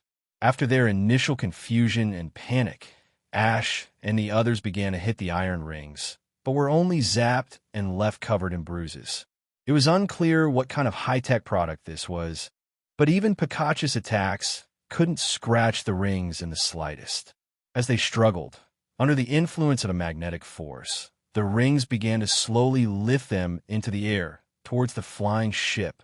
Wah! Misty and Melody, the two girls, screamed in terror. And just as they entered the ship, Natsui looked towards the God of Thunder and saw that it had not been spared either. It had only flown a dozen meters before it was also caught by the iron rings and was now being brought back toward the ship. Chapter 209.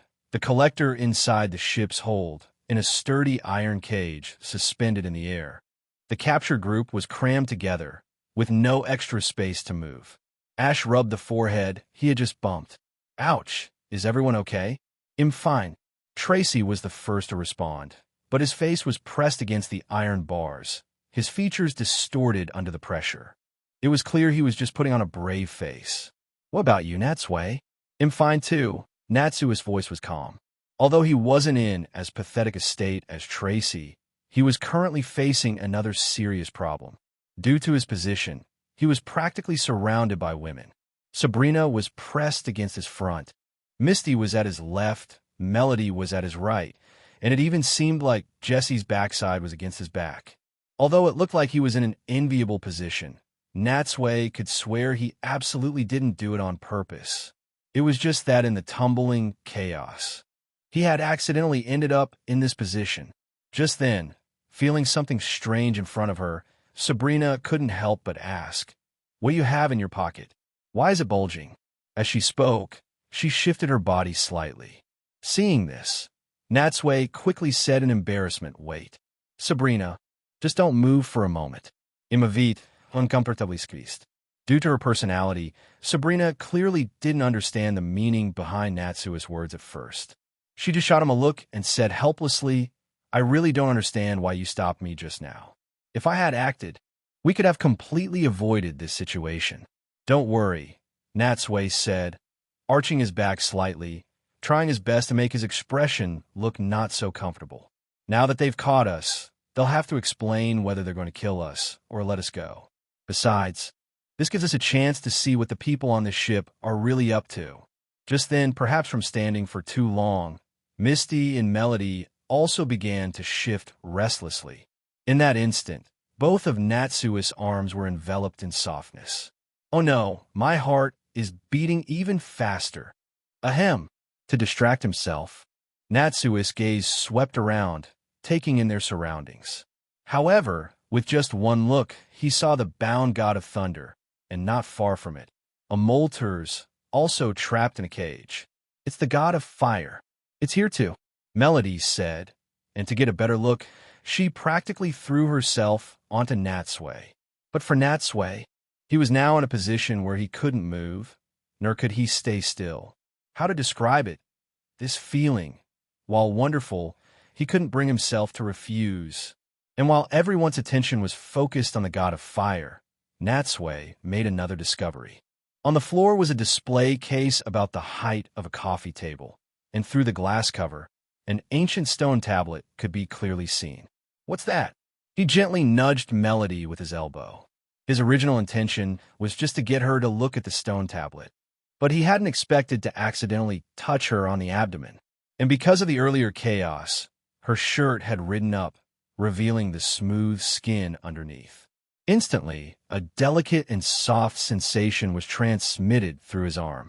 But fortunately, at this moment, Melody's attention was completely focused on the stone tablet, and she didn't notice anything amiss. The God of Fire, the God of Thunder, the God of Ice must not be disturbed. Isn't this the text from the prophecy? How did it end up here?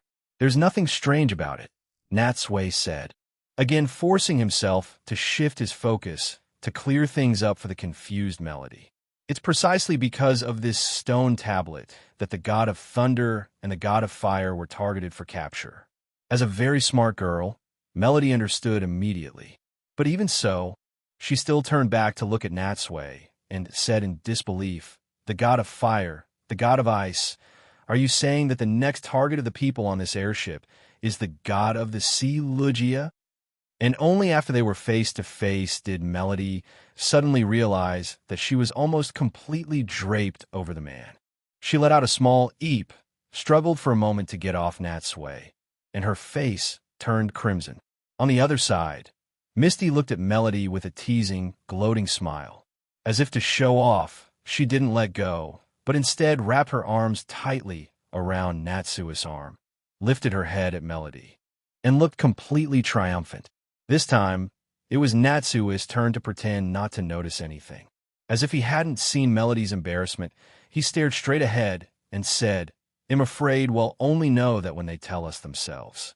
And, as if to confirm Natsui's point, just then, with a slight vibration, an elevator platform began to descend slowly from the top of the hold.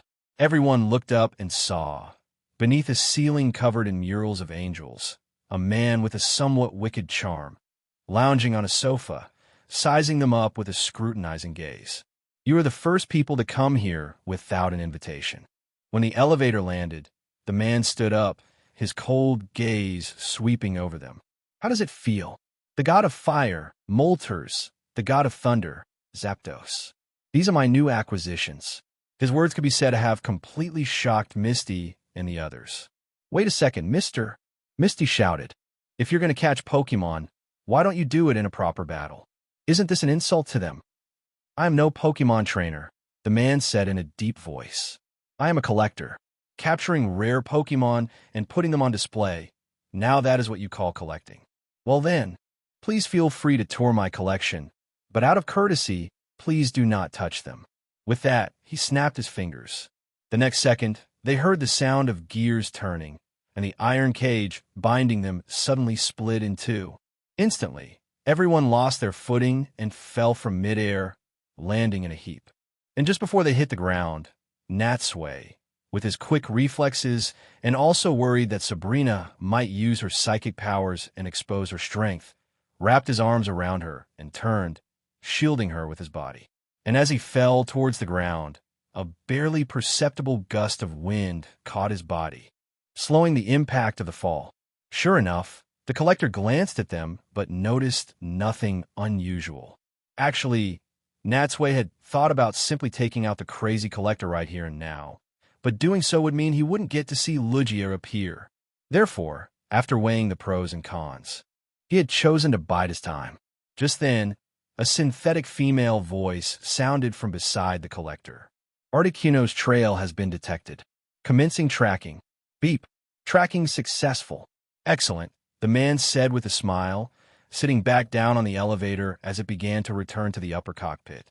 "The god of ice, this final legendary Pokemon, has also appeared. It seems my plan will soon be complete." Chapter 210. Two options for Ash and the others. Not only had they seen the legendary Zapdos and Molters, but they had also been captured and brought aboard this flying ship for no reason. On top of meeting the collector, too many things had happened at once, and the successive shocks had left them unable to think straight. Only after watching the collector disappear back to the top of the hold did they finally come to their senses. However, it was clear that from beginning to end, the collector had completely disregarded them. Otherwise, he wouldn't have just left them here so casually. Did he just see them as ordinary passers-by, caught up in the events? For a moment, the ship's hold was quiet. Ash looked from side to side, then scratched his head and asked, "What do we do now? Should we try to free them?" Compared to releasing the gods of thunder and fire, Melody clearly had something more important on her mind. She walked over to the stone tablet and, after examining it carefully, murmured, "This tablet is exactly like the prophecy that has been passed down through generations in my family. I don't know how he got it, but no matter what, we have to stop him. Otherwise, once the balance between the three gods is broken, the wrath of the heavens will surely bring about the world's destruction. Complete destruction? This wasn't the first time Misty had heard such a statement.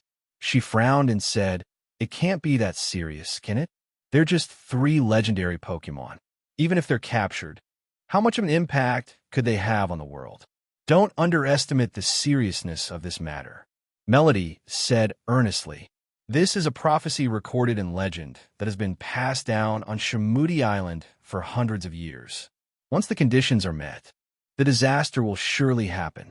Misty shook her head, unconvinced, and compared to some legend, she was clearly more willing to trust Natsui's judgment.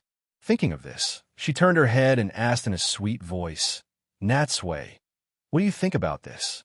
Natsui didn't answer her immediately. Instead, he asked back, "Have you guys ever heard of the butterfly effect?" "The butterfly effect? What's that?" Hearing this new term, for a moment, everyone's gaze was focused on Natsui. Organizing his thoughts, Natsui explained, "The butterfly effect refers to the idea that in a dynamic system, a tiny change in the initial conditions can lead to massive, long-term chain reactions throughout the entire system." Seeing their still confused faces, Natsui smiled. "All right, let me give you a simple example. A butterfly in the Kanto region occasionally flaps its wings, and a few weeks later, it can cause a massive hurricane in the Johto region." "For real?" Ash's eyes widened, completely stunned. "A butterfly just flapping its wings can cause a hurricane?" "That's right. Although it sounds a bit absurd, there's a certain scientific basis for it." At this point, Natsui looked at Melody and asked, "Shamudi Island is located in the center of the Orange Archipelago. If I'm not mistaken, there should be a major ocean current nearby, right?" Melody nodded. "Yes, there's an ocean current that passes through the deep sea near Shamudi Island, and it splits into three at the islands of the three gods, flowing into different sea regions." "That's it," Natsui continued. "The god of thunder, the god of fire, and the god of ice are just like the butterfly I just mentioned. The storms and lightning that erupt from their battles, after spreading and fermenting, can affect other regions within a few hours to a few weeks. But the first to bear the brunt will definitely be Shamudi Island. If the battle affects the entire island, for the people here, having the island they depend on for survival destroyed is practically the same as the world being destroyed. To put it bluntly, Shamudi Island was too small and had no strategic depth, making it unable to withstand such turmoil. Whether it was a tsunami or another disaster, it could easily wipe out the island's inhabitants. I see." Ash only half understood, but he still grasped the main point of the matter. He clenched his fists and said seriously, "So, you're saying we have to release these two Pokemon first and let them return to their own islands to prevent them from fighting, right?" "That's right," Melody agreed. "They must be restored to their original state so that they can coexist peacefully and prevent the end of the world." Seeing that they had reached a consensus, Natsui rubbed his chin and didn't join in.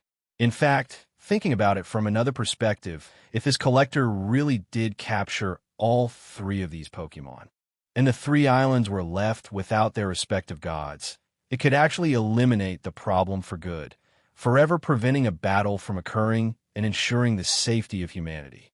But these were, after all, the legendary Pokemon of Shamudi Island and the entire Orange Archipelago. The decision on what to do had to be made by them. After a moment's hesitation, Natsui still laid out the pros and cons for Melody. Hearing him say this, the others realized there was such a solution, and they all fell silent, their gazes focused on Melody, all wanting to see how the festival maiden would choose in the face of such a difficult problem. Sure enough, Melody's brow furrowed upon hearing this, and she was clearly caught in a dilemma. But in the end, she gritted her teeth and said, "No. I can't just stand by and watch the god of thunder and the god of fire fall into the hands of a bad person. Besides, the three gods have been at peace for hundreds of years. I believe they can continue to maintain it in the future." "Very good. That's indeed a wise choice. If it were me, I would have made the same decision," Natsui said approvingly. He then added, "Then let's not hesitate. Let's hurry up and free these two Pokemon. Ash was also an impatient person. Hearing this, he was the first to rush towards the cage binding Moltres. He had originally intended to use his bare hands to break the cage with brute force, but as soon as he touched it, he was thrown to the ground by a massive surge of energy. "You idiot," Misty sighed, covering her face. "Think about it. If it can hold these two legendary Pokemon, this cage must have a powerful energy field. How could you possibly break it so easily?" Ash's face turned red. Of course I knew that. I was just testing its strength." Pikachu used Thunderbolt." Pikachu unleashed a powerful electric shock at the cage. However, after the dazzling light faded, the cage was still completely intact. This is too strong." Just then, the ship suddenly shuddered slightly. The group was startled and quickly ran to a window to look outside. After a short flight, the ship had arrived at another island and was now battling a large bird Pokemon. Cannonballs continuously flew from the cannons, shooting at the Pokemon, and the Pokemon, while dodging, also retaliated by spewing ice from its mouth. With just one glance, Melody recognized its identity and couldn't help but exclaim, "Oh no, the God of Ice has appeared too." Chapter 211. Rescue and Crash. Seeing the God of Ice at a disadvantage, Melody was anxious and said through gritted teeth, "No, we can't delay any longer. We have to rescue the God of Fire and the God of Thunder before the God of Ice is captured." The others also knew that time was of the essence. They left the window and returned to the cage. This time, in addition to Pikachu, Misty and Tracy also sent out their own Pokemon to attack the cage holding Moltres. Even Jesse and James, for a rare moment, were able to distinguish right from wrong. Instead of causing trouble, they also sent out their Weezing and Arbok to help free the two legendary Pokemon. Bang! Bang! Boom! A continuous barrage of moves hit the cage, creating a thick cloud of smoke. But to their dismay, the cage was protected by a transparent shield, and no matter how much they blasted it, they couldn't even scratch it. Seeing this, Tracy couldn't help but frown. "Damn it, what kind of material is this made of? How can it be so strong?" Shaking his head, Natsui said, "Perhaps this is why the Collector was so confident in leaving us here. He must be very sure of his defenses."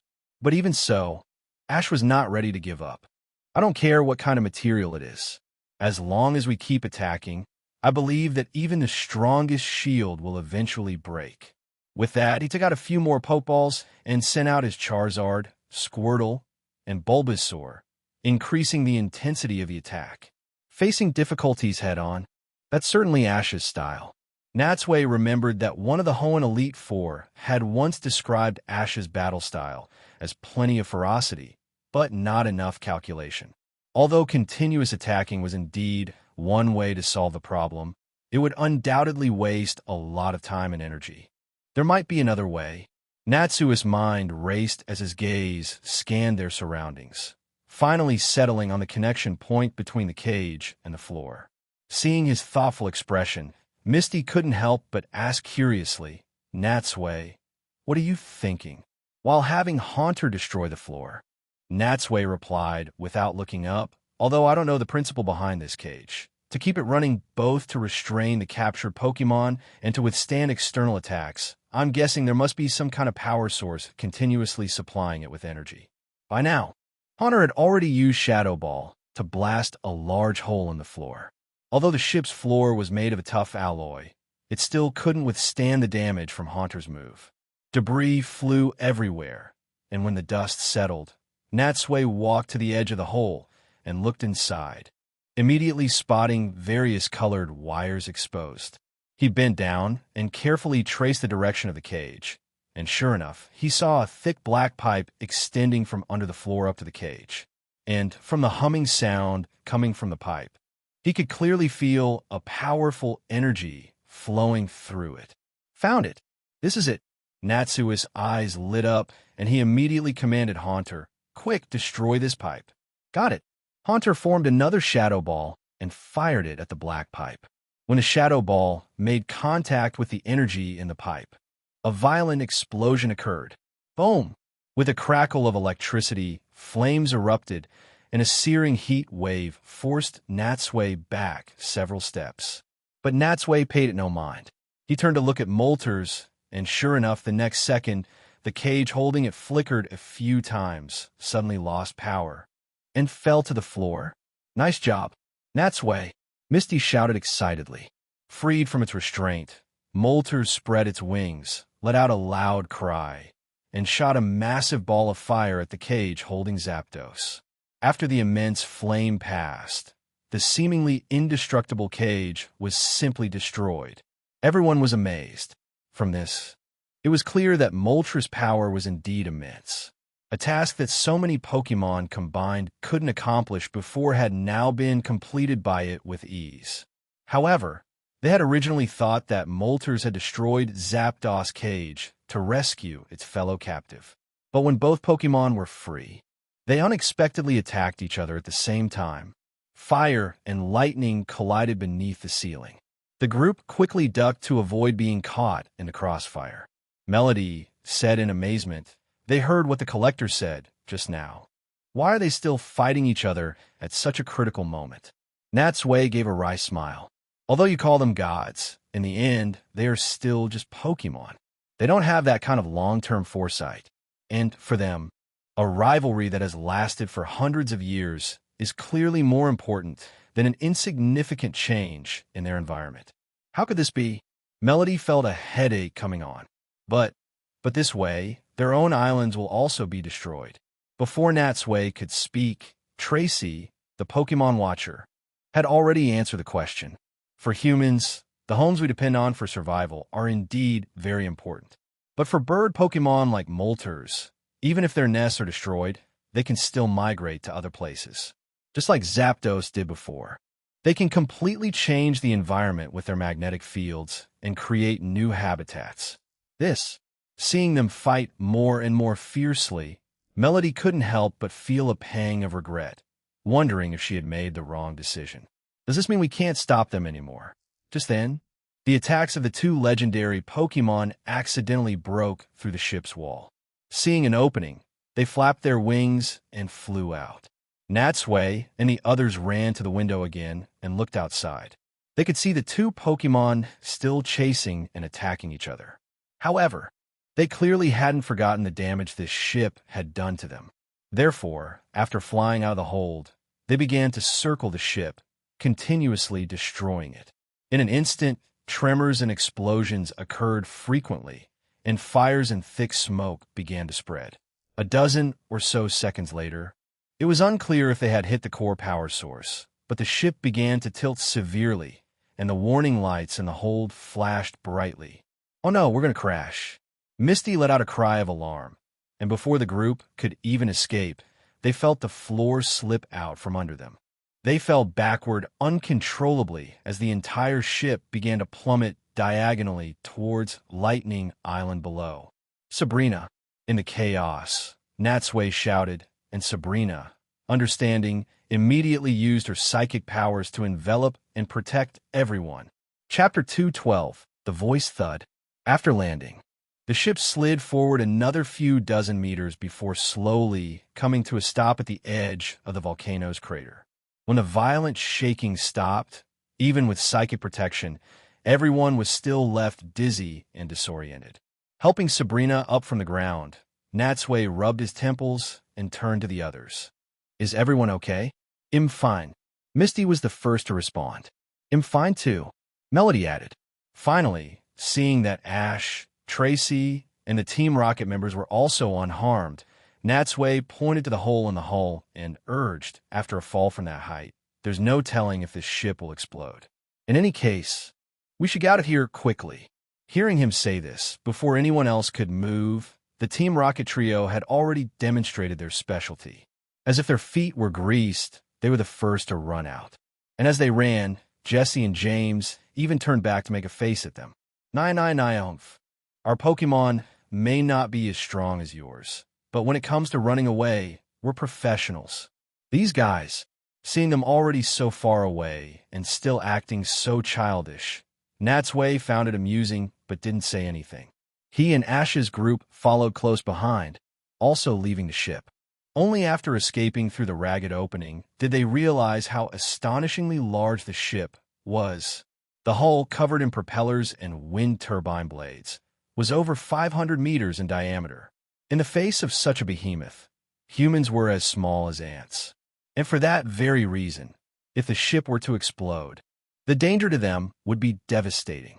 They sprinted along the length of the hull, and after running for several minutes, they finally set foot on solid ground again. By now, everyone was panting from exhaustion, except for Sabrina, who had used her psychic powers to fly there and was not even out of breath. Her expression unchanged. Just then, a cold wind mixed with snowflakes blew over the group. Everyone shivered.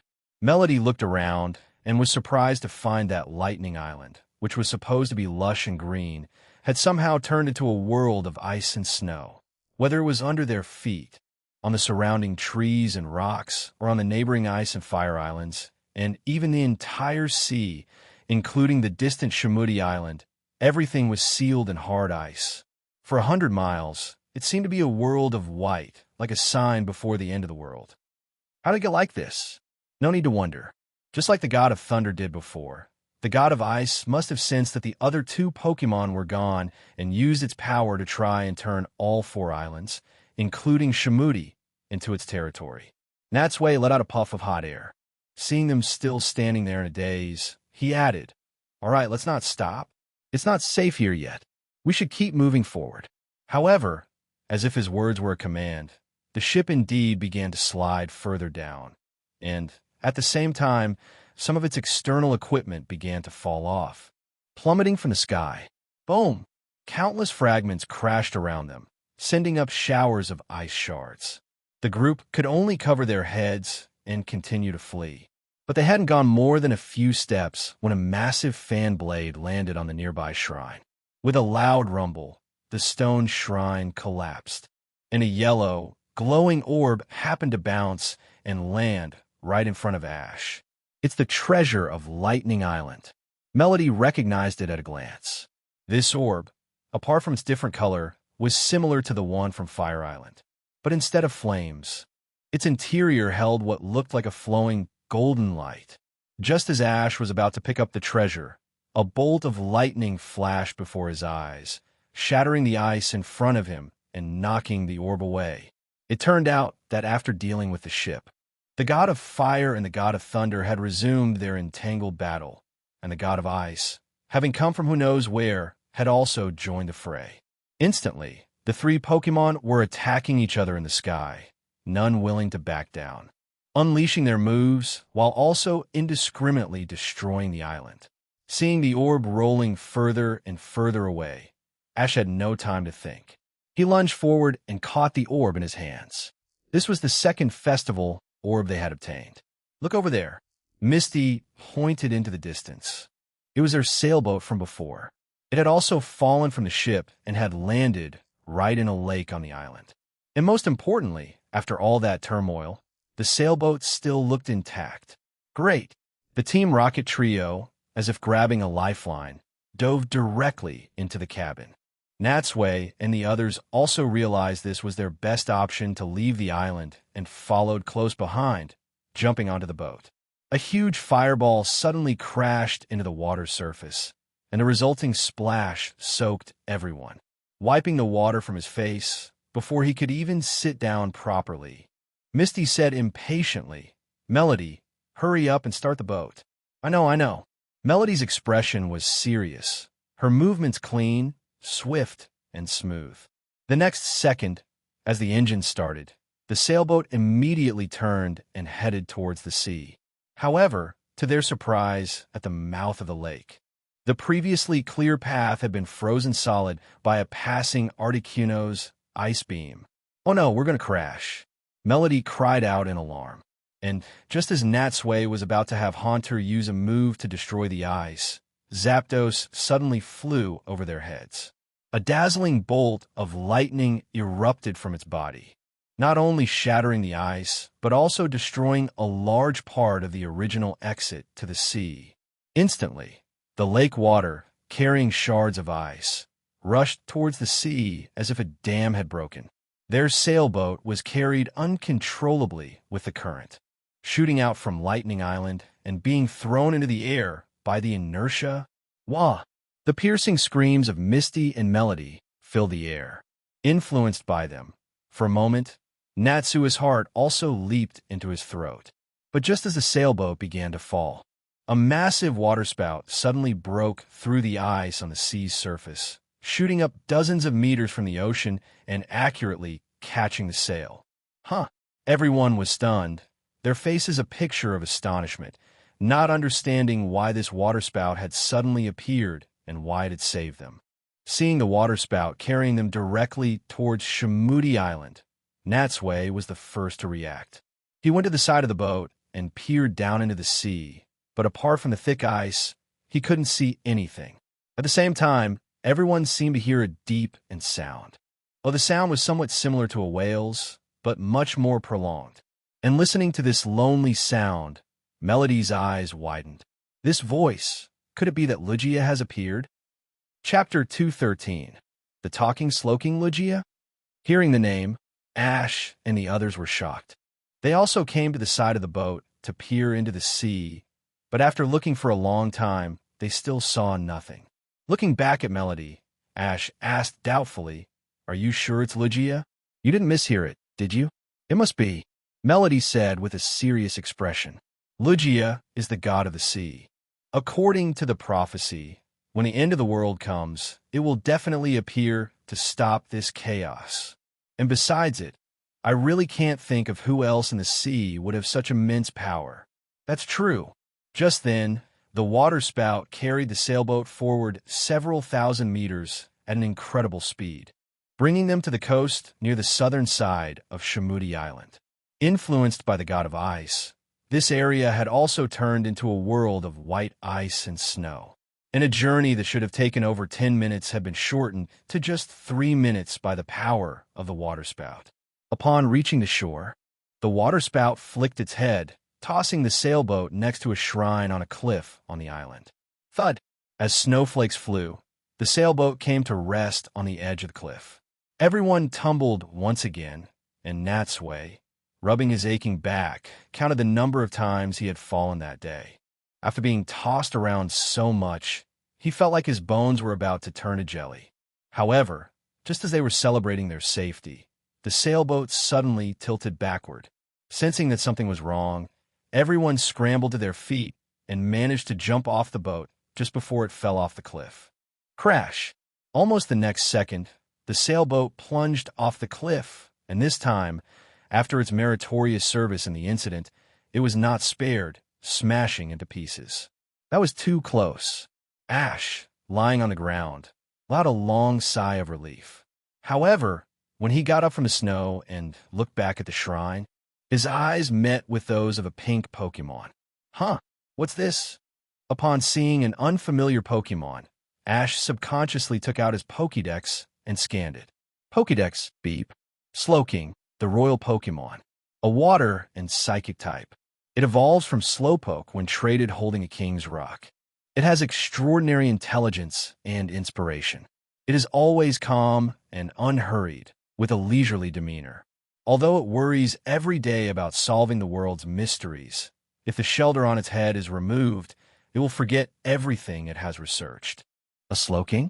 This was the first time Ash and the others had ever seen a Slowking. Although Slowking's pre-evolution, Slowpoke, or its other evolution, Slowbro, could often be encountered in various bays, the much rarer Slowking, whether captured by a trainer or living in the wild, was a very uncommon sight. And looking at this Pokemon, which stood with its hands behind its back like a kindly old grandfather, the group was filled with amazement. It wasn't just Ash. Even Natsui and the others had no idea when this Slowking had appeared. It was as if it had been standing in the center of the shrine all along, silently watching them.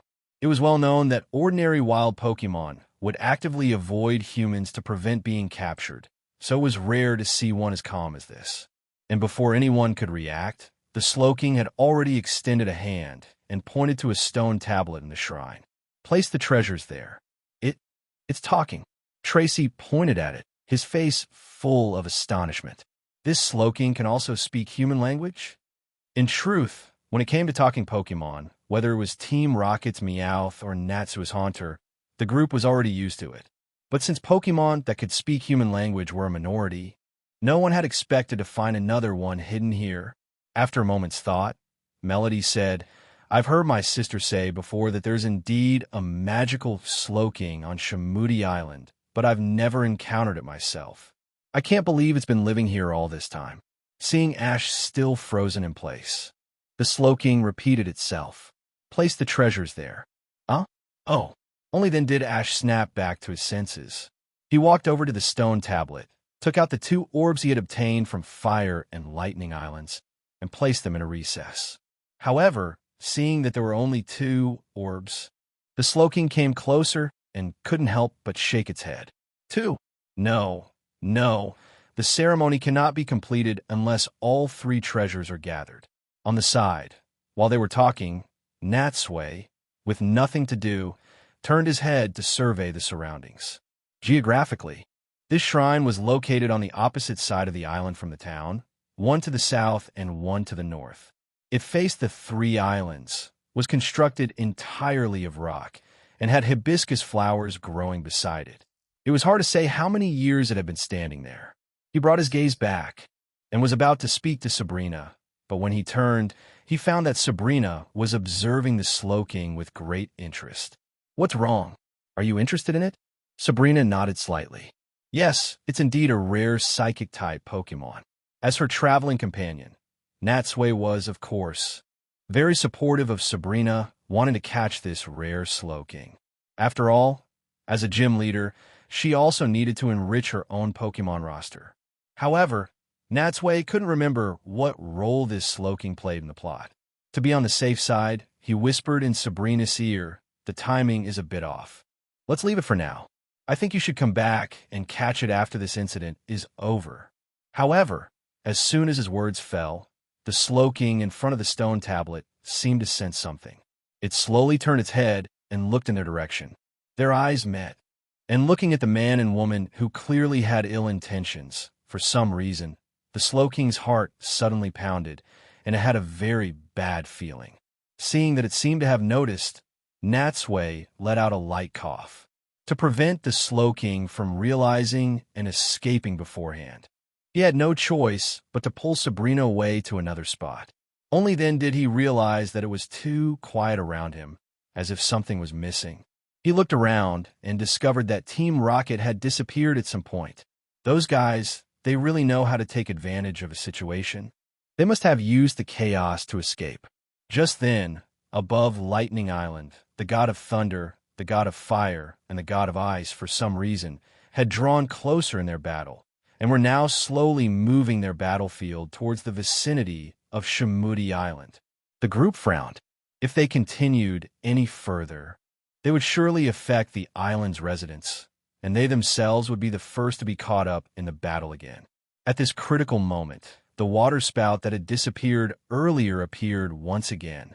The water spout suddenly broke through the ice, positioned itself in front of the 3 gods, and forced the 3 Pokemon back. And as the water spout dissipated into a shower of water droplets, a strange, white Pokemon appeared high in the sky. Chapter 214. Lugia, it's Lugia. Melody cried out its name, her heart a mix of joy and sorrow. She was happy that, at this critical moment, Lugia had finally appeared and intervened to save them. But she was also worried that, with the battle having reached this point, things would really end as the prophecy described. And looking at this Pokemon he had never seen before, Ash, while amazed, couldn't help but murmur, "So, this is the god of the sea, Lugia?" As one of the world's extremely rare legendary Pokemon, Lugia usually sleeps at the bottom of a very deep-sea trench. It is said that a light flap of its wings can cause a storm that lasts for 40 days. And because its power is too great, it also possesses the astonishing ability to quell the raging seas. Therefore, whenever there is a storm, people will always associate it with Lugia. But for the group, regardless of the outcome, just seeing this legendary Pokemon was enough to make the trip worthwhile. At this moment on the battlefield, with the appearance of a powerful enemy, the god of ice, the god of fire, and the god of thunder seemed to have temporarily given up their infighting and were now staring intently at this uninvited guest who had interfered. Lugia let out a high-pitched cry, once again producing that strange, ethereal sound. It seemed that it truly wanted to stop this war, but unfortunately, the three birds were unmoved. They neither responded nor showed any intention of stopping. For a moment, the four Pokémon seemed to have reached a stalemate, but their auras had already begun to clash. Crackle. It was as if an invisible force was wrestling in the air. Gulp. The tense atmosphere made Tracy, on the shrine, swallow hard. And after 2 or 3 seconds of silence, the impatient god of thunder could no longer hold back and was the first to strike. It flapped its wings and fired a bolt of electricity at Lugia. This seemed to be the signal to attack.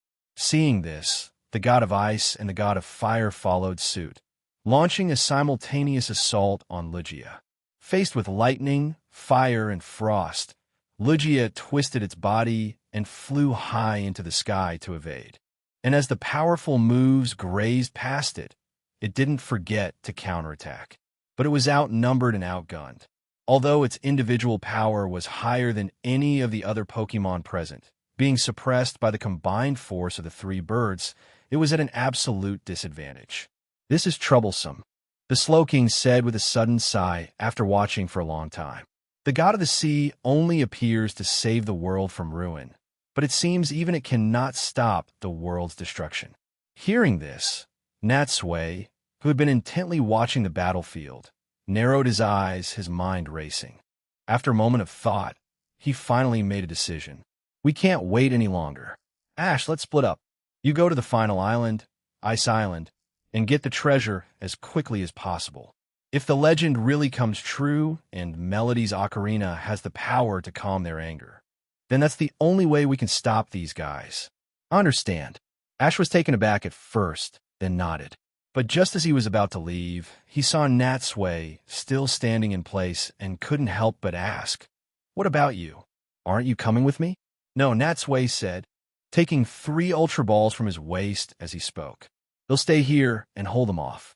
It will help ease the pressure on Lugia and also buy you some time." "Hold them off?" Unexpectedly, Melody, hearing this, shook her head. "It's no use. Their power is too great. Ordinary Pokémon can't even get involved." "Ordinary Pokémon, you say?" Natsui chuckled, not refuting her, but instead turning to look intently at Ash. "All right, hurry up and go. Remember, your mission is very important. You must return safely with the treasure." Ash also knew how serious the situation was and said with a rare solemnity, "Don't worry. Leave it to me." With that, he turned his cap backward and, with Pikachu, left without a second thought. In his hand, Natsui could feel his Pokémon in the 3 Ultra Balls, already eager for action.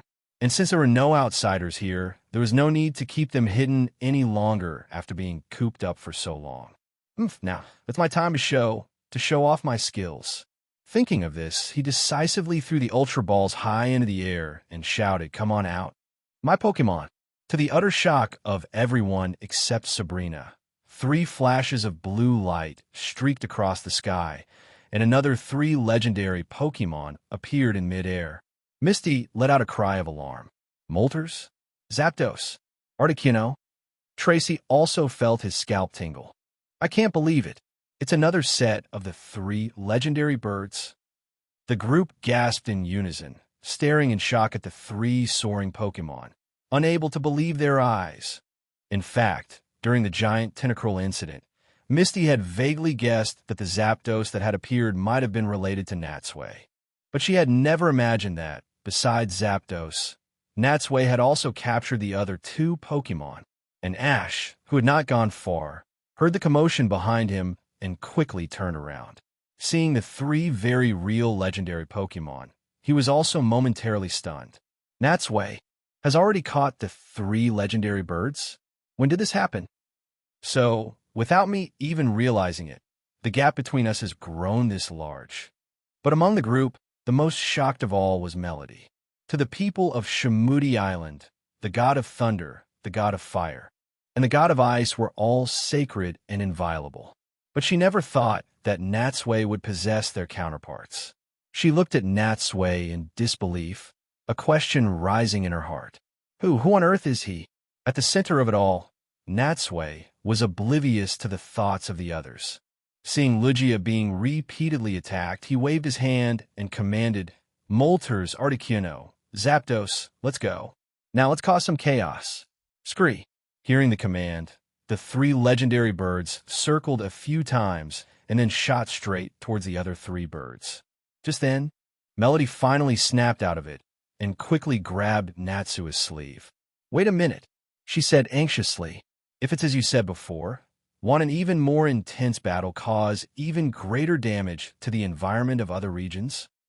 It can't be helped, Natsui said, looking back at her with a wry smile.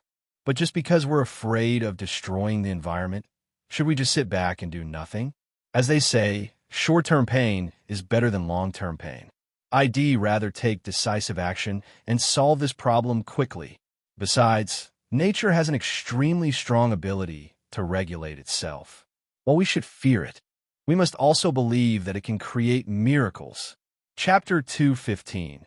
The chaotic battle of 7 legendary Pokemon on the battlefield. The 4 legendary Pokemon that had been fighting had all noticed the sudden intrusion of the 3 legendary birds. The 3 gods were the first to stop, cautiously watching their counterparts, wondering where they had come from and what their purpose was. And Lugia, taking advantage of the moment, finally got a chance to catch its breath. Unexpectedly, when Natsui's 3 legendary birds drew near, there was no communication at all. They directly launched an attack on the 3 gods. This move could be said to have completely enraged the 3 gods. Are they here to fight for territory, or are they just looking for trouble? Why didn't they even say hello? With no time to think, the 3 gods, already extremely territorial, were now even less inclined to be polite. They all abandoned Lugia and instead engaged in a fierce battle with Natsui's trio. Fire against fire, ice found ice, and lightning naturally targeted lightning. For a moment, 6 bird Pokemon chased each other in the sky, their various moves clashing and erupting in a brilliant display of light. But it had to be said, the 3 gods of the Orange Archipelago were truly powerful. Although they had been easily captured by the Collector, the destructive power of their moves was not to be underestimated. After just a few rounds, apart from Natsui's Moltres, which was holding its own, both his Articuno and Zapdos had slowly begun to fall into a disadvantage. However, Natsui wasn't too surprised by this, nor did he show any signs of panic. After all, this wasn't a formal match. If a one-on-one didn't work, they could team up or use flanking maneuvers. There was no need to adhere to rigid battle rules. He assessed the situation on the battlefield and finally focused his gaze on the God of Ice. As the saying goes, attack the weakest opponent first. In a group fight, you naturally have to concentrate your fire on the weakest one. This wasn't to say that the God of Ice was the weakest of the 3. In fact, each of them was very powerful. The reason he targeted the God of Ice was simply due to its typing. His Moltres was the strongest of his trio, and with fire being super effective against ice, it undoubtedly had an advantage. And with the help of his other 2 Pokemon, they could outnumber it and surely defeat it quickly. Thinking of this, he sent out Gardevoir again. Because they were too far away, shouting commands would be ineffective. Therefore, he needed Gardevoir's telepathy to directly transmit his thoughts to them. One of Gardevoir's arms rested lightly on Natsui, while its gaze locked onto the 3 legendary birds. Natsui said in his mind, Moltres, stop fighting that God of Fire and go deal with the God of Ice. Zapdos, you go help too. Your electric-type moves are also super effective against its flying type. As for you, Articuno, your job for now is to hold off the other 2. You absolutely cannot let them get close to help before the God of Ice is defeated. Following Natsui's coordination, his 3 legendary birds changed their targets, each to their assigned roles. Just then, Natsui also instructed the Gardevoir beside him, connect my telepathy to Lugia. Gardevoir nodded, its gaze shifting to lock onto Lugia. Lugia, I'm a trainer of the three legendary birds. I need your help. Work with my Articuno to hold off the god of fire and the god of thunder for now. The next second, a neutral voice sounded in Natsui's mind. It was Lugia, also using telepathy. I see. So you are the chosen one? No, am not, Natsui denied directly. Am just a trainer who happened to come to this island. The chosen one should be my companion. He has already gone to Ice Island to retrieve the final treasure. But now is not the time to dwell on this. I think that even an ordinary person can do their own small part in a crisis like this. Is that so? Lugia said after a moment of silence. You are right. I understand. I will help stop the god of thunder and the god of fire to buy time for the chosen one's return. With the addition of Natsui's trio, the pressure on Lugia was greatly reduced, and it could now finally focus more on attacking. It opened its mouth, and energy gathered within. Then a massive hydro pump shot out, blasting towards the god of fire. Boom! Faced with such a sharp attack, the god of fire could only dodge. But because it was too close to Lugia, half of its body was still grazed by the attack. It let out a cry of pain, its body trembling as it endured the pain and flew higher into the sky, wounding the god of fire with a single blow, although aided by the water-over-fire type advantage. Still showed that Lugia's strength indeed surpassed that of any other Pokémon present. On the other side, Natsui's Moltres and Zapdos had already cornered the god of ice. One frequently used flamethrower, while the other constantly fired thundershocks, forcing the god of ice to face attacks from two sides, unable to defend against both. Although the god of ice fought back with fierce determination and strength, it only had one pair of eyes and was bound to have blind spots, occasionally getting hit by a sneak attack from either Moltres or Zapdos. Its stamina was running low, and perhaps out of instinct, the god of thunder subconsciously wanted to go and rescue the god of ice, but it was blocked halfway by Articuno. Natsui glanced around the battlefield and nodded slightly. Good. If we could defeat the god of ice first, the situation will be firmly in my control. Thinking of this, he even took a moment to glance at Ash. At this moment, Ash had taken a piece of the sailboat wreckage and was using it as a board. Pulled by his Charizard, he was heading towards Ice Island like he was on a snowmobile. However, he had to constantly dodge the aftershocks of the attacks, so he had to keep changing direction, making his speed not as fast as one might think. But because the situation on the battlefield was developing in their favor, Natsui was no longer in such a hurry to get the treasure. However, just at that moment, dozens of iron rings suddenly flew out from the crater of the ice-covered Lightning Island, surrounding Lugia. These rings emitted an electric glow, and in just an instant, they had bound Lugia in midair. Damn it, it's the Collector. He's made his move. It wasn't Natsui's fault for being careless and forgetting about the Collector. It was just that at the time, they were in a hurry to escape the potentially explosive wreckage, and no one had paid any attention to whether he had survived. They had assumed he had gone down with the ship. They never would have thought that he had survived against all odds and would choose this moment to strike. He must have seen Lugia appear and, throwing all caution to the wind, decided to capture it directly. In midair, Lugia let out a painful cry, but no matter how much it struggled, it couldn't escape the restraint of these iron rings. Seeing this sudden turn of events, Natsui's brow furrowed. With Lugia immobilized, the tide of battle had completely turned in an instant, and he had already experienced the toughness of those iron rings. Even if he wanted his Moltres and the others to destroy them, not only would they have to give up their hard-won advantage over the god of ice, but the other three gods would surely not just stand by and watch. Countless thoughts flashed through his mind. His mind raced, knowing that he couldn't hesitate now. He had to make a swift decision. Zapdos, Articuno, Moltres, it's come to this. We have to defeat at least one of them before the three gods can regroup. It seems we can't hold back any longer. Let's use that ultimate move. Chapter 216. An apocalyptic scene. Natsui's three legendary birds abandoned their respective targets and soared upwards in unison, disappearing deep into the clouds. This left the three gods completely bewildered, not understanding why their counterparts would suddenly break off from the battle at the same time. However, they didn't choose to pursue them rashly. Instead, they cautiously looked up at the sky.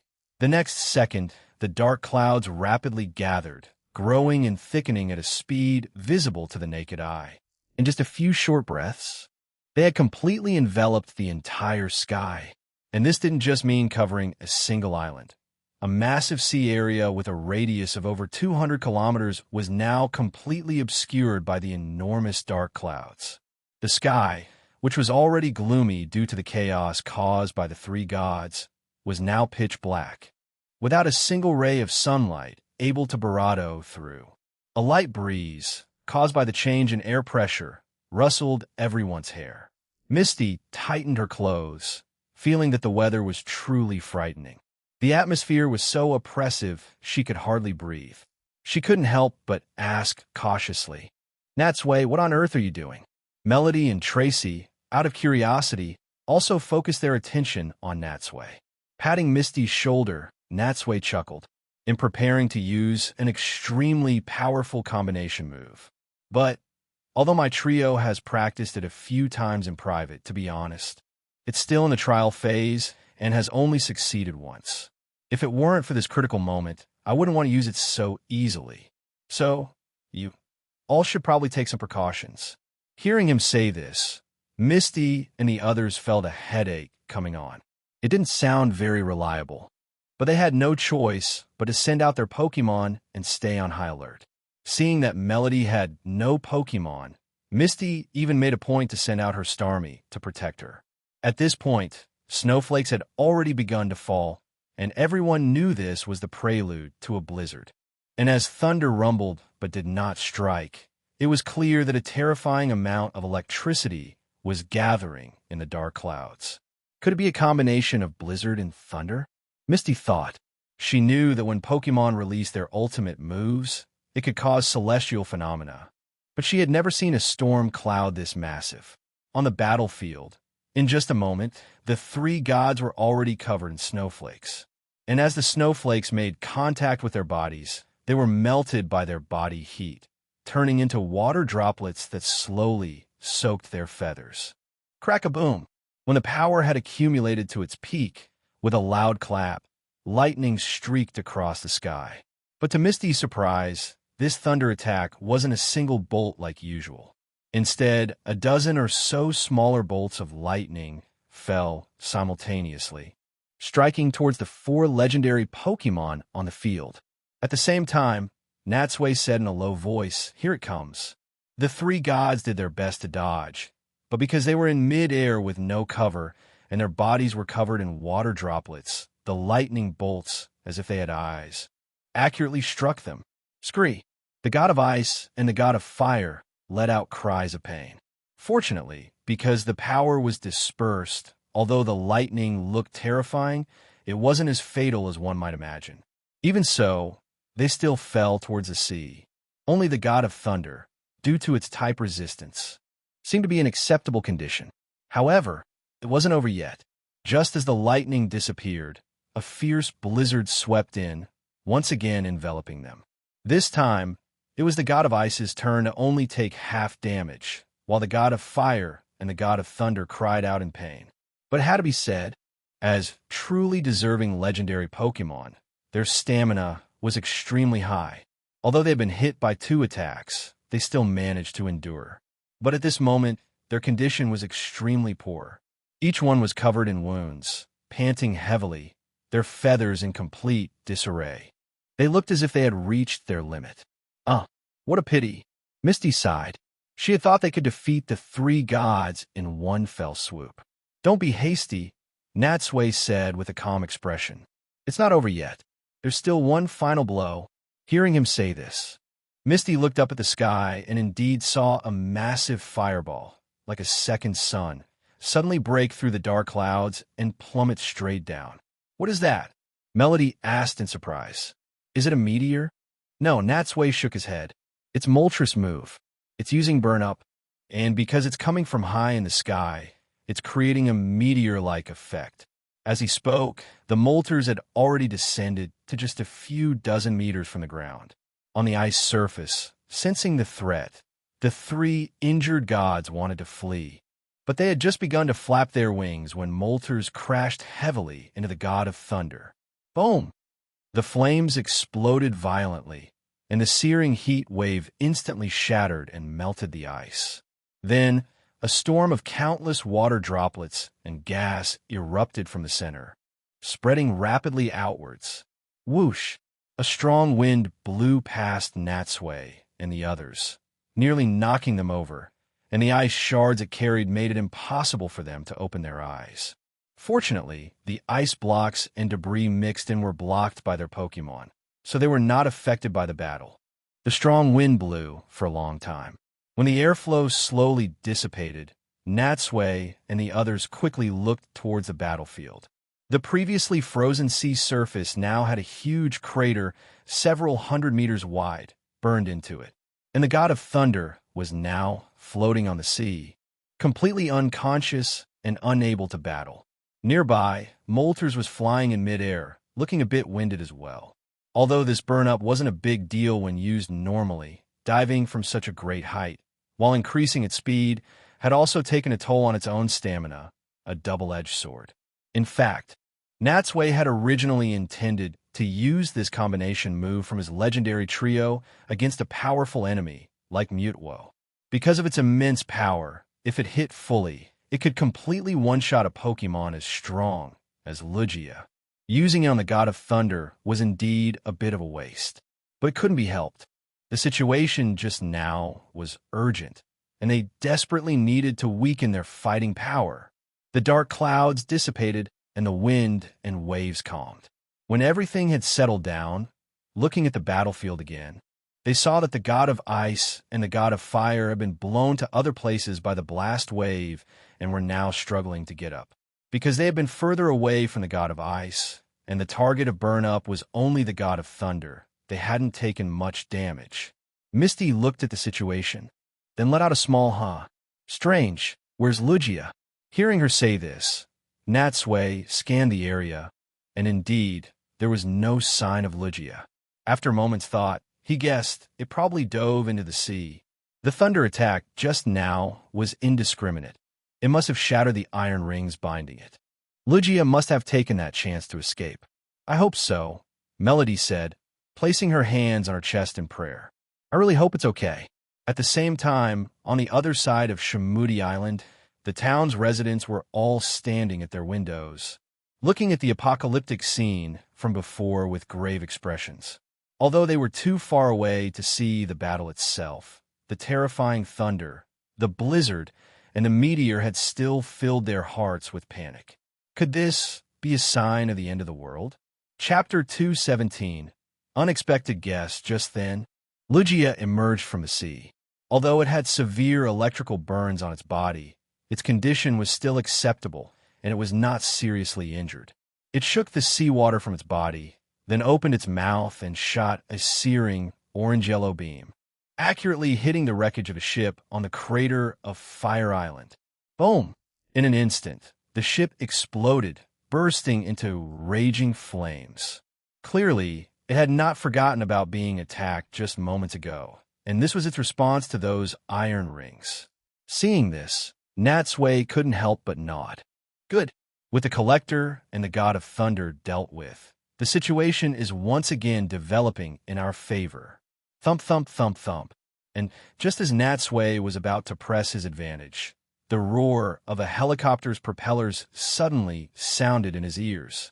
He looked up at the sky and saw a helicopter, swaying from side to side, flying towards Shimudi Island. As the group watched, the helicopter seemed to malfunction and crashed directly onto a mountain peak near the shrine. Crash! Because it wasn't very far away, Natsui could clearly hear the intense impact as it hit the ground. What's going on? Misty asked in surprise, watching the thick smoke billow out. The weather is already like this, and there's still a helicopter flying here? Maybe some emergency has occurred, Natsui guessed. However, in the current situation, he certainly couldn't leave. He could only look at Sabrina. With a crash like that, I don't know if there are any casualties. Could you please go take a look? They'll handle it. Sabrina nodded and left. Misty and Tracy, after weighing their options and knowing they couldn't be of much help here, also followed her. In the blink of an eye, Natsui was left with only Melody by his side. Natsui thought for a moment. The sudden intrusion of this helicopter made him realize that things might get complicated, so he couldn't help but speed up his attack. Molters, go finish off the god of ice. Zapdos and Articuno, help Lugia deal with the god of fire. The state of the battle had now become a 4-on-2. It could be said that Natsui had a firm upper hand, but it would still take some effort to defeat the remaining two gods. Time ticked by second, and the battle raged on. Just then, Ash's shout came from across the ice. It turned out that, led by his Charizard, he had already returned from Ice Island. It had to be said, he had made the round trip in just over 10 minutes. That was some impressive efficiency. It seemed that without the three gods causing trouble, everything had gone smoothly for him. In midair, before Charizard could land, Ash leaped down and landed beside Natsui. Natsui, I'm back. I've got the final treasure. Huh. Strange. Where are Misty and the others? They went to rescue a helicopter that crashed nearby. As Natsui was speaking, he suddenly felt Sabrina warning him of something with her psychic powers. With a thought, he quickly gave a command through Gardevoir and recalled his three legendary birds to his side. Nearby, seeing the three legendary birds, Ash had a complicated expression on his face and said with a hint of envy, Natsui, when on earth did you catch them? I'll tell you the details when I have the chance, Natsui said, putting a finger to his lips to silence him. He then turned to Melody. Melody, I need you to keep this a secret too. Please don't tell anyone else. He could expose his three legendary birds in front of Ash and Misty's group, but he didn't want to casually reveal his trump cards in front of outsiders. Although the more time passed, the more people would know, and even if word got out, it would just be a bit more trouble and not a big deal. It was still better to be cautious about some things. This could effectively prevent prying from some unscrupulous people. And Melody and Ash, knowing that the three legendary birds were Natsui's private matter and that Natsui considered them friends, didn't hesitate and nodded at the same time. I understand. Our lips are sealed.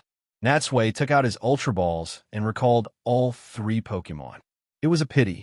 Victory was in sight, but there was no way to directly defeat the other two Pokemon now. But since Ash was back, the rest of the matter could be left to him. In any case, with Lugia now fighting 2-on-1, it was not at a disadvantage. Overall, the three gods could no longer stir up much trouble. Just then, the sound of scattered footsteps came from behind them. Looking back, they saw Sabrina and the others walking back. And behind them were a few other people. A closer look revealed that among them were not only Ash's mother, but also Professor Oak and another woman in a white lab coat. And behind them were even two pilots and several TV station staff members with video equipment. Ash was extremely surprised, pointing at them in disbelief. Mom? Professor Oak and Professor Ivy, what are you guys doing here? Professor Oak shook his head and explained, some extreme weather conditions have appeared in the Kanto region. Through investigation, we learned that something was happening here. So, I found Professor Ivy and made a special trip to check it out. Natsui understood the logic, but he didn't understand why Ash's mother was here since it was an investigation. Ash scratched his head, clearly troubled by the same question. Mom, why did you come along too? I heard you just crashed. Are you hurt? I'm fine, Delia said, looking at Ash with concern. I heard from Professor Oak that you might be in this area, so I hurried over to see you. Sigh, Professor Oak suddenly lamented. It's strange. Everything was normal before we reached Shamudi Island, but I don't know how. We were suddenly caught in a fierce blizzard, which caused our plane to malfunction. Huh? Hearing him say this, Misty and the others subconsciously all looked at Natsui. But Natsui firmly denied it, being the silent hero, and even shifted the blame. I think it must have been caused by the three gods and Lugia. The three gods? Lugia? Hearing him say this, Professor Oak and the others turned their heads to look into the distance, and indeed saw the legendary Pokemon. The TV station staff also started filming frantically with their cameras. Professor Oak exclaimed, "This is incredible. So this strange weather was caused by them." Seeing that Ash was about to say something more, Natsui quickly stopped him. "All right, let's skip the pleasantries for now. Hurry up and put the treasure on a shrine. The priority right now is to stop the three gods from continuing their rampage." Reminded by Natsui, Ash slapped his forehead, finally coming to his senses. You're right. I almost forgot the most important thing." Chapter 218. The festival song. Ash hurried forward a few steps to the shrine, took out an orb with electricity flickering inside, and fitted it into the recess on the stone tablet. Under everyone's watchful eyes, the three orbs sat there quietly side by side. However, after several seconds of waiting, nothing strange happened. Strange? Why is there no reaction? Ash stood there foolishly, then turned to Melody. Are these just ordinary decorations? Or do they not actually have the power to stop the fighting? However, Melody showed no signs of panic. Instead, she said softly, "Just wait, you'll see." Just as everyone was puzzled, the three orbs suddenly burst into a brilliant light. The light grew brighter and brighter, finally merging into one soft, green glow that formed a screen of light, instantly filling the entire shrine. Then, a strong wind blew out from the center of the stone tablet, directly blowing away all the nearby snow. Flowers bloomed everywhere, and a sweet fragrance filled the air, as if everything had returned to its original state. The next second, a large amount of glowing green liquid flowed out from under the stone tablet, filling the circular groove at the bottom and slowly covering the stone pillars next to the shrine. Only then did everyone see that the stone slab beneath the shrine was densely carved with strange symbols. Just looking at the eerie color, they cautiously took a step back, their minds racing with speculation. It's so green. It's not some kind of terrifying poison, is it? Fortunately, just then, Melody slowly walked to the center of the shrine and took out her strangely shaped ocarina. She placed the instrument to her lips, closed her eyes, and with a light movement of her fingers, began to play the first note.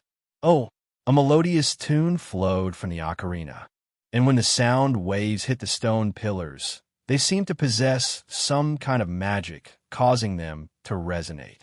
The pillars began to flash in a rhythmic pattern and, like amplifiers, carried the sound far away to other places. The music had a calming effect on the mind, at least after hearing it. Natsui felt his tense nerves completely relax, and the Pokémon in the midst of battle, upon hearing the music, all lost their will to fight. They landed on the ground, listening intently. Even the god of thunder, which had fainted earlier, opened its eyes and slowly awoke. Whoa! The music continued, and the green liquid sprayed out like a fountain, flowing from the shrine into the sea and spreading rapidly in all directions. They could see that wherever the green liquid went, all the ice and snow melted away. The effect was as visible and effective as pouring detergent into a bowl of greasy water. At the same time, the music completely pacified the anger in the hearts of the three divine birds. After circling a few times, they all turned and left in unison, heading straight back to their own islands. In truth, after fighting for so long, these creatures were already exhausted. Even without the music, they wouldn't have been able to last much longer. High in the sky, Lugia also took the opportunity to use its power, raising a massive waterspout from the sea that swept away all the dark clouds, revealing the long-absent sun. It seemed that, although it ended a bit anticlimactically, the matter had finally come to a rough close. Faced with such a rare sight, Natsui, as usual, took out his phone to take a photo as a memento. Just then, Lugia flew over the shrine again, slowly descending, and expressed its gratitude to the group via telepathy. The two commanders in this pacifier. Thank you for everything you have done, and thank you for protecting this world. The two commanders it spoke of were, of course, Natsui and Ash. In this battle, they had a clear division of labor. One sought the treasures while the other held the line. Both had played an important role.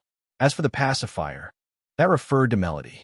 After all, the festival song she played, also known as Lugia's song, was the key to ending the battle. Melody lowered her ocarina.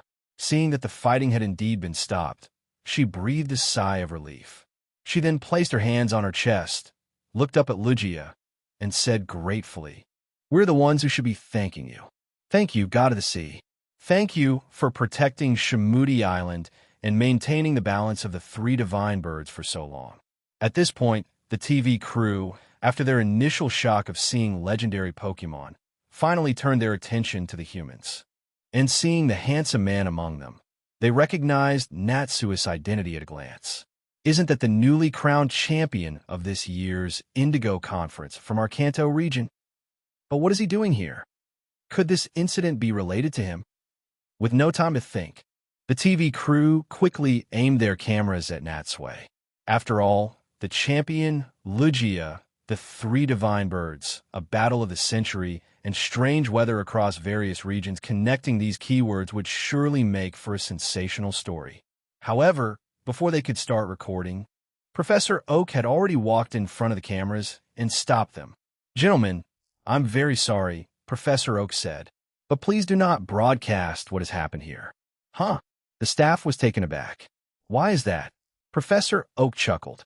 "Although it is connected to the strange weather in other regions, it does involve several legendary Pokemon. To avoid causing a panic among the public, I think it's best to turn a blind eye." "Professor Oak is right," Professor Ivy added. "Let's just let this matter pass. As a part of the Orange Archipelago, I also hope that they will not be disturbed by outsiders." Well, the crew members looked at each other. As news professionals, having a story but not being able to report it was very frustrating. However, Professor Oak was an influential figure in the Pokemon world, and Professor Ivy was an authority in this region. No matter who they were, they had to give them face. Therefore, after a moment's thought, they made the difficult decision and reluctantly agreed. But they couldn't help but think it was a shame. If this footage got out, their ratings would have definitely skyrocketed. Lugia had also finished its thanks, and, once again flying high into the sky, bid farewell to Natsui and the others. Then, until we meet again. With that, it leaped into the sea and disappeared from sight, continuing to exist in people's hearts as the legendary Pokemon of the Orange Archipelago. And watching the sea surface calm down, Natsui naturally wanted to catch this legendary Pokemon as well, but now was clearly not the time. Besides, they had just fought side by side. He really couldn't bring himself to do it. Forget it. He'll probably run into another Lugia in the future anyway. They'll think about it then. By the way, Natsui. Just then, Misty, knowing that Natsui hadn't met Professor Ivy, took the initiative to speak up. "You haven't met Professor Ivy yet, have you? Let me introduce you. This is Professor Ivy. Like Professor Oak, she is also a famous Pokemon professor." Chapter 219. Professor Ivy's main academic research focus was on the regional forms of Pokemon. She was about 26 or 27 years old, perhaps even older, but because she took such good care of herself, it was impossible to guess her exact age from her appearance. Even under her loose, white lab coat, her fiery figure could not be concealed. Although she looked somewhat, always appearing as if she hadn't quite woken up, it had to be said that she was indeed a beautiful woman, exuding a mature charm with every gesture. In fact, it was upon seeing her that Brock had become so utterly smitten that he had voluntarily left the group and was still at her research institute to this day, doing odd jobs without complaint. Natsui only glanced at her for a moment before looking away. He extended his hand and said to Professor Ivy, "So you're Professor Ivy. I've heard so much about you. I heard about you from Misty before. I never thought I'd meet you here." Whether it was Oak, Sakuragi, or the woman before him, Natsui held a great deal of respect for these professors, so he spoke very politely. In truth, he didn't need Misty's introduction. The moment Natsui saw this woman, he had already recognized her. After all, Professor Ivy had left a deep impression on him from his past memories. In the entire Orange Archipelago arc, besides the Crystal Onyx, she was the most memorable character. Professor Ivy also smiled and shook his hand. Mr. Natsui, please don't be so formal. Speaking of which, I'm the one who has been looking forward to meeting you for a long time. I watched several of your matches during the Indigo Conference broadcast. The way you defeat your opponents so cleanly, I must say, it's very impressive. Not at all. It was all thanks to my opponents making me look good. The group exchanged pleasantries for a while. At Melody's enthusiastic invitation, they returned to the town of Shimudi. By now, the tourists had thinned out considerably. It was unclear if it was due to the effects of the battle or because the festival time was over, but a large number of people had already left. However, although the Lugia incident was over, Professor Oak, Professor Ivy, and Delia chose to stay for the time being. Having encountered such an event, the two professors seemed to have been inspired and decided to jointly write a paper on the environmental impact of Pokemon battles. As for the reporters who had come with them, they would have to wait until a boat passing by Shimudi Island stopped in the evening to leave and return to the Kanto mainland.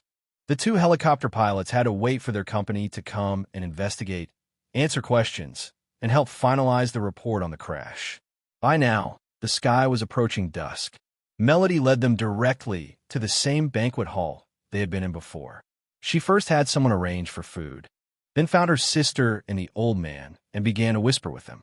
One could feel that as the three of them spoke, their gazes kept drifting over to Natsui and Ash. It was obvious that Melody was recounting everything that had just happened. Fortunately, she had listened to Natsui's earlier request and did not reveal the matter of his 3 legendary birds. Rumble just then, a sound from his stomach brought Natsui's thoughts back to the present. He looked at the long table, which was now filled to the brim with all sorts of delicious food. The aroma was enticing, making one's mouth water. Counting the time, it had been more than 10 hours since they had left here last night until their return now. They hadn't eaten or rested properly, and now, looking at the sumptuous food before them, everyone felt famished. They exchanged a smile and, without caring for table manners, began to wolf down the food. Only Sabrina maintained her elegance, eating slowly and deliberately. Compared to them, Professor Oak's group was much more normal. They had set out from Kanto at noon, and only a few hours had passed, so it was just the right time for dinner. For a moment, the banquet hall was somewhat quiet, with only the sounds of chewing and swallowing, until Natsui and his group had eaten their fill and their pace slowed down. Seeing Ash's stomach bulging, Delia finally had a chance to talk to her son. She looked at him with a loving expression, listening to him talk endlessly about his experiences during this period, occasionally chiming in with a few words. Beside her, Professor Oak and Professor Ivy were enthusiastically discussing their paper. But perhaps having heard enough, Misty, who was sitting next to them, suddenly interjected, telling them about Natsui's theory of the butterfly effect. Oh, Professor Ivy, after listening, looked at Natsui with interest. The butterfly effect? I've never heard of this theory. It seems Mr. Natsui is not only very talented in battling, but also has unique insights in science. Hearing her say this, Professor Oak seemed to remember something and smiled at Ivy. I almost forgot. Speaking of which, besides being a trainer, Natsui is also Sakuraji's assistant. Sakuraji? Professor Ivy looked at Natsui in surprise. You mean the one in Vermilion City? So you're working for that guy? Does that make you a semi-scholar as well? Natsui quickly shook his head. You flatter me, professors. I have no academic qualifications or experience in this field. I just run errands for Professor Sakuraji. I wouldn't dare call myself a scholar.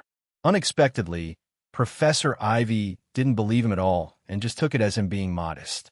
Just then, the old man, along with Carol and Melody, came to their table to thank Natsui's group for helping Shimudi Island through the crisis and to welcome the two professors.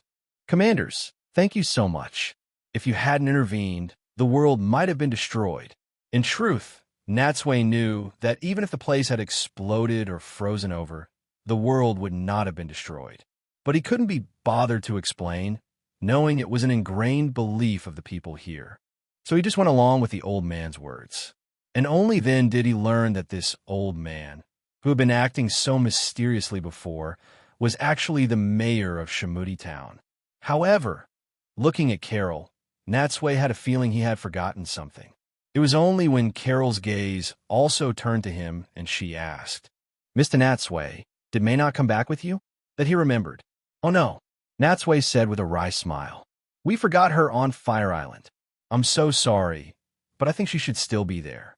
After all, her boat was stranded on the shore, so she couldn't have returned to this island on her own." "I see." Carol also gave a helpless smile. "It's all right, it's not your fault. Don't worry about it. I'll go and pick her up myself in a bit." Chapter 220. The moonlight is so beautiful, oh, right? Natsui suddenly remembered something else. As for the instigator of this incident, that crazy collector, I'm not sure if he's dead or alive. They'll have to trouble you to go to Lightning Island and check on the situation. I understand. Leave it to us. After Carol left, perhaps to thank Natsui and the others for everything they had done, the mayor called over several musicians to play for them. Even Melody took the stage and performed a song for them on her ocarina. Melody had changed back into her festival attire, looking elegant and beautiful under the white veil.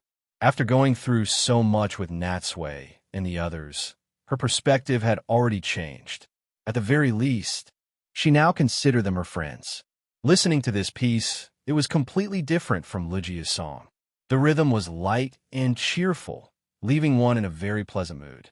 In such an atmosphere, Professor Ivy found it inappropriate to discuss academic papers and instead raise her glass to enjoy the mood. Her tolerance for alcohol was quite good. After drinking several glasses by herself, her expression remained unchanged. Seeing Natsui and Sabrina sipping wine nearby, she joined them and started chatting casually. Natsui took a sip and savored the taste. How to describe it? The wine wasn't made from grain. It seemed to be a fruit wine brewed on Shimudi Island. The taste wasn't harsh, and the alcohol content probably wasn't very high. Instead, it had a sweet, fruity flavor. Sabrina also took a few small sips, but after less than half a glass, a blush had already spread across her face. It was clear she had rarely, if ever, drunk alcohol before and was obviously not accustomed to the taste. "Why are you two drinking one sip at a time? It seems your tolerance isn't very good." Seeing this, Professor Ivy laughed. "That won't do. There will be many more occasions like this in the future.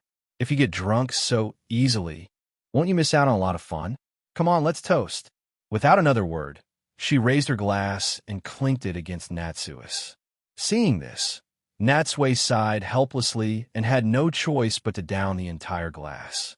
However, before he could put his glass down, Professor Ivy picked up the wine pot and immediately refilled it. Professor Ivy Natsui shook his head with a wry smile. "My tolerance really isn't that good. Drinking this fast is a bit too much," but Professor Ivy wouldn't let him refuse. She clinked their glasses again and smiled. "Didn't I say you need to keep training your tolerance? All right, let's have another toast." Natsui knew she just wanted a drinking buddy, but there was nothing he could do. He had to drain his glass again. This time, however, he learned his lesson and covered the top of his glass with his hand as soon as he set it down. Seeing this, Professor Ivy gave him a sideways glance, but didn't press him further. On the other side, watching everyone laughing and talking, Ash was extremely envious, especially after hearing that the fruit wine wasn't strong. He wanted to sneak a sip, but just as he made his move, he was spotted by Delia, who strictly forbade it. He could only put down his glass in disappointment. A little boy has to listen to his mommy Misty mocked him without any care for her image. Then, when no one was looking, she also secretly took a few sips. In an instant, her face turned as red as an apple. Unfortunately, this scene was witnessed by Melody, who had just walked over. The two began to bicker over the topic of at what age one should start drinking. His ears were filled with noisy chatter. But Natsui quite enjoyed this kind of life. He looked around the table and realized that the only person not fitting in at the moment was Tracy. Because he greatly admired Professor Oak, he was behaving like a model student, diligently taking notes in a small notebook and humbly asking Professor Oak all sorts of questions. From Professor Oak's expression, Natsui could clearly tell that he also wanted to taste the fruit wine, but in front of Tracy, he had to maintain his grand image. So, he could only patiently answer all of Tracy's questions. Perhaps this was the trouble that came with being famous. Natsui offered a moment of silent sympathy for Professor Oak, wondering if he himself would ever face such an awkward situation in the future. As dinner continued, the sky outside was already dotted with stars. After everyone had eaten and drunk their fill, a wave of drowsiness washed over them. Fortunately, at that moment, Melody had already arranged rooms for them. Natsui left first and went to his room. He took a quick, cool shower in the bathroom to wash away the day's fatigue. Just as he changed into his pajamas and was about to get into bed, there was a knock on the door. "Natsui, are you asleep?" It was Misty's voice. "Not yet. What's up?" Natsui opened the door and saw Misty standing outside. Misty said hopefully, "Ash and I are just talking. We plan to leave tomorrow at noon for the next place. I was wondering when you'll be leaving. Do you want to come with us?" "I can't." Natsui thought for a moment, but still shook his head in refusal. "Our destinations are different. It's better if we go our separate ways. But I believe that with the bond between us, we'll surely meet again soon." "All right." Misty sighed, the disappointment written all over her face. As she turned to leave, Natsui was about to close the door when he saw Sabrina leaning against the wall not far away. Because the hallway was dimly lit, he hadn't noticed her standing there. Without a doubt, she must have heard his entire conversation with Misty. Watching Misty disappear around the corner, Sabrina said softly, "It seems that little girl really likes you." Alarm bells went off in Natsui's mind. He paused for a moment, organizing his thoughts. "Well, maybe so, but I only see her as a little sister. I don't have any other intentions." "Is that so?" Sabrina glanced at him, then unlocked the door next to his, about to return to her room. Seeing her about to leave, Natsui's head grew hot, and as if possessed, he said, "Do you want to come in and sit for a while?" Sabrina looked back at him, wondering why he would invite her into his room so late at night. But given their relationship, Sabrina would never refuse. "Okay." When Sabrina walked into Natsui's room, as if guided by an unseen force, Natsui couldn't explain why he casually closed the door.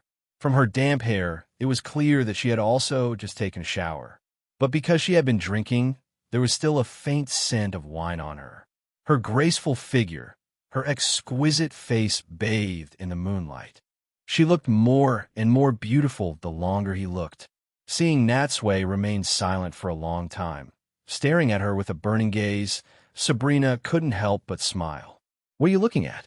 The moon tonight is so beautiful." Sabrina turned to look out the window, only to see the moon had long been obscured by a dark cloud. "What moon?" Clearly, Natsui had just made a random excuse. But with her powerful psychic abilities, her unique sixth sense told her that the atmosphere tonight was different.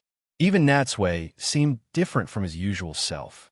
It felt like something was about to happen. For a moment, she too fell silent. In front of her, Natsui continued to stare at her face.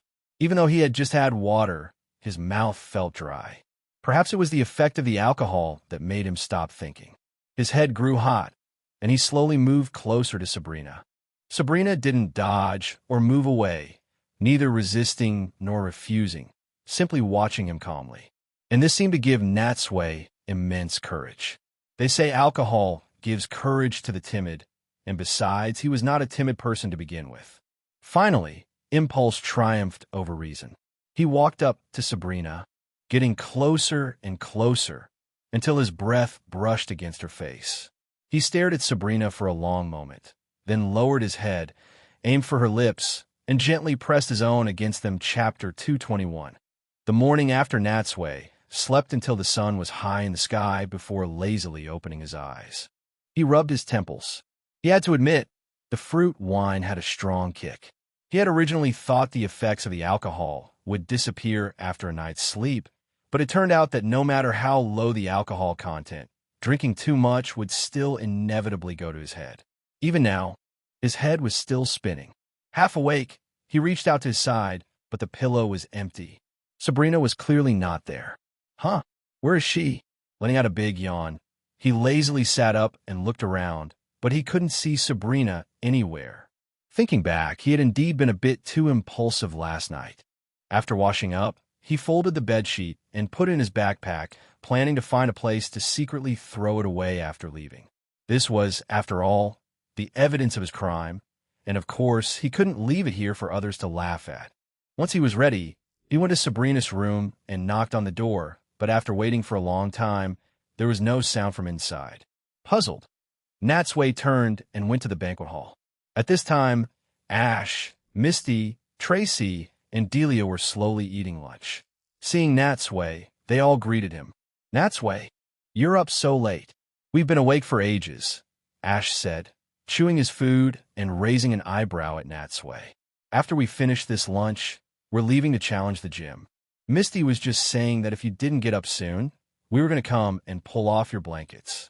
Misty's face immediately turned red. "Don't talk nonsense," she said, glancing shyly at Natsui.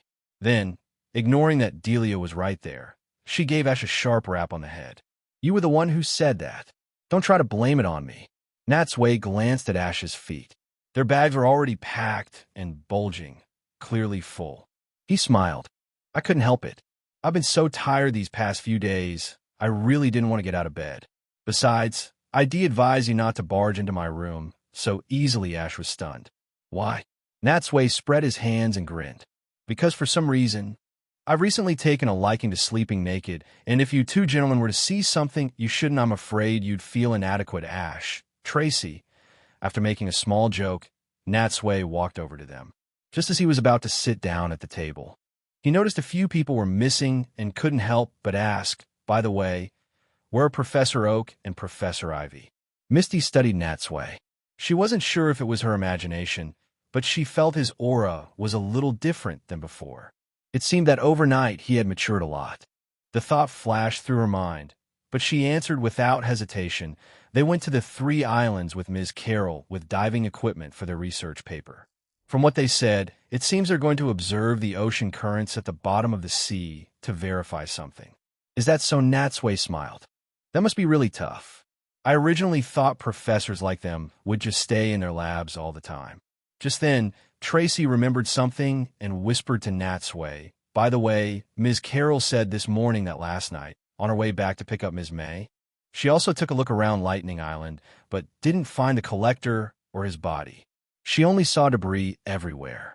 I think that man must have secretly left to be hit by Lugia's arrow blast and not only survive but also escape." Natsui raised his eyebrows. But this was also within his expectations. After all, just from his appearance, the collector didn't seem like a simple character who would die so easily. He wondered if, after this experience, the collector would change his ways and continue trying to capture Lugia. However, none of this had anything to do with Natsui anymore. Once they left the Orange Archipelago, he believed they would never meet again. Still, Sabrina was nowhere to be found. Natsui scanned the surroundings, and just as he was about to ask, he heard footsteps behind him. He turned his head and saw Sabrina and May walking into the hall from the corridor, one after the other. Sabrina's hair was a little damp, clearly from a recent shower and not yet dry. May was also yawning, looking sleepy, as if she had just woken up too. Before Natsui could speak, Mai's eyes widened when she saw him, and she said in an annoyed tone, "You guys are something else. I kindly took you to Fire Island, and you just left me there without a word.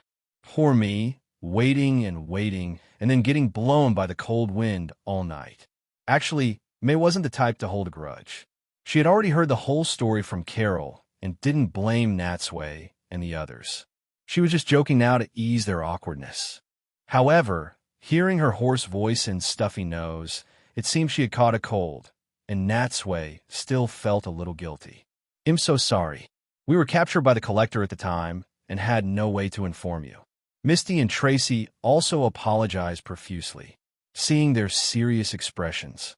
May knew her joke had backfired. She waved her hand dismissively. "Hey, forget it. This little cold is nothing. I just took some medicine, and it'll be fine after a few days of rest." After May also sat down at the long table, Natsui finally had time to focus his attention on Sabrina. Right now, Her expression and mood seemed completely normal. However, Natsui knew her personality. He couldn't tell her true feelings just from these outward signs. Sabrina Natsui cleared his throat, not knowing how to face her for a moment. He could only ask tentatively, "Are you okay?" Sabrina looked at Natsui with a hint of amusement, knowing what he was thinking. She shook her head gently, a touch of tenderness in her gaze. "It's nothing. The bed was just too hard, and I sweated a lot last night, so I just took a shower." Their conversation sounded a bit strange to the others, but thankfully, no one thought anything of it. Seeing that Sabrina really had no intention of settling scores, Natsui finally relaxed. There were still other people around. It would be better to wait for a private moment to talk to her properly. However, at this moment, Natsui was more worried about another problem last night. In the heat of the moment, he had no idea about restraint and took no safety precautions. Thinking back now, he was a little scared. Chapter 222, Catching Slowking After Lunch. Ash and the others boarded Mice repaired speedboat and left Shimudi Island with great reluctance. Although Ash had left, his mother, Delia, unsurprisingly stayed behind. This single mother, feeling a bit lonely from her son's constant travels, would wait until Professor Oak finished his research here before returning to Pallet Town with him. Although Natsui didn't want to view the situation with a narrow mind, all the signs made one suspect if there was some special relationship between the two of them. However, Natsui wasn't in the mood to delve into such gossip right now. After all, he had his own troubles to deal with. Once he and Sabrina had packed up, they didn't leave immediately. Instead, they left their luggage in their rooms for the time being and set off for the altar on the other side of Shimudi Island. A rare Pokemon was there, waiting for Sabrina to catch it. Walking through the dense forest, Natsui looked around and saw that the trees had suffered varying degrees of frost damage from the recent crisis. Fortunately, while their branches and leaves looked withered, they were largely unharmed and still full of life. At this moment, the surroundings were quiet. With no one else around, the two finally had a chance to be alone. Along the way, Natsui had wanted to say something, but seeing that Sabrina's attitude towards him was unchanged from before, he couldn't help but feel it was strange. Logically, after what had happened, shouldn't she at least demand some kind of explanation? Why did it seem like she was somewhat indifferent? After all, she was the one who was at a disadvantage. Natsui couldn't figure out, but after thinking it over, he ultimately chose to remain silent. Forget it, Sabrina's personality was hard to grasp. She must have her own plans. It was better to wait for her to speak first. The two passed through the forest, crossed a broken cliff, and finally reached the altar, where they once again saw the talking Slowking. At that moment, Slowking was standing with its hands behind its back, quietly looking at the sea like a worldly elder. Hearing someone approach, it turned to look at them. "Ah, so it's you." It was clearly a little surprised by their return. The end of the world has been prevented. The guardian of the sea has left and sunk into the depths, and this year's festival is over. You have no reason to set foot on this altar again. That's where you're wrong, of course. We have another purpose. Giving it a pitying look, Natsui shook his head, then took a step back to let Sabrina come forward. The protagonist of this capture battle was Sabrina. His participation wasn't needed. This was her stage. Slowking had not yet realized its fate. Seeing Sabrina step forward, it looked puzzled, only sighing when she took out a Pokeball. "What a headache," Slowking said with a melancholic expression. "I do not wish to battle you, nor do I wish to leave this island. Could I trouble you to leave and pretend you never saw me?" If it had been Natsui, he would have respected Slowking's wishes and given up on catching it. Unfortunately for it, it was facing Sabrina, the ruthless expert at toying with the weak using psychic powers. Sabrina looked at Slowking with cold eyes, completely ignoring its wishes, and directly sent out her Pokemon. She was determined to have this talking Pokemon. The next second, with a flash of blue light, a Kadabra appeared on the altar. Seeing this, Slowking wanted to reason with Sabrina further, but she seemed to turn a deaf ear. Through telepathy, she directly ordered Kadabra to attack. Kadabra raised its spoon, and in an instant, a powerful psychic blast shot towards Slowking. Fortunately, although Slowking looked dazed and silly, unlike its pre-evolved form, its mind was extremely sharp. It had already been secretly wary of Kadabra's every move. It stretched out its hand, using its own psychic power to resist. Bang! The two energies collided in midair and canceled each other out. For a moment, neither gained an advantage. Natsui glanced around, then found a flat rock to sit on, becoming a mere spectator. He even had the leisure to release a few of his own Pokémon to watch with him.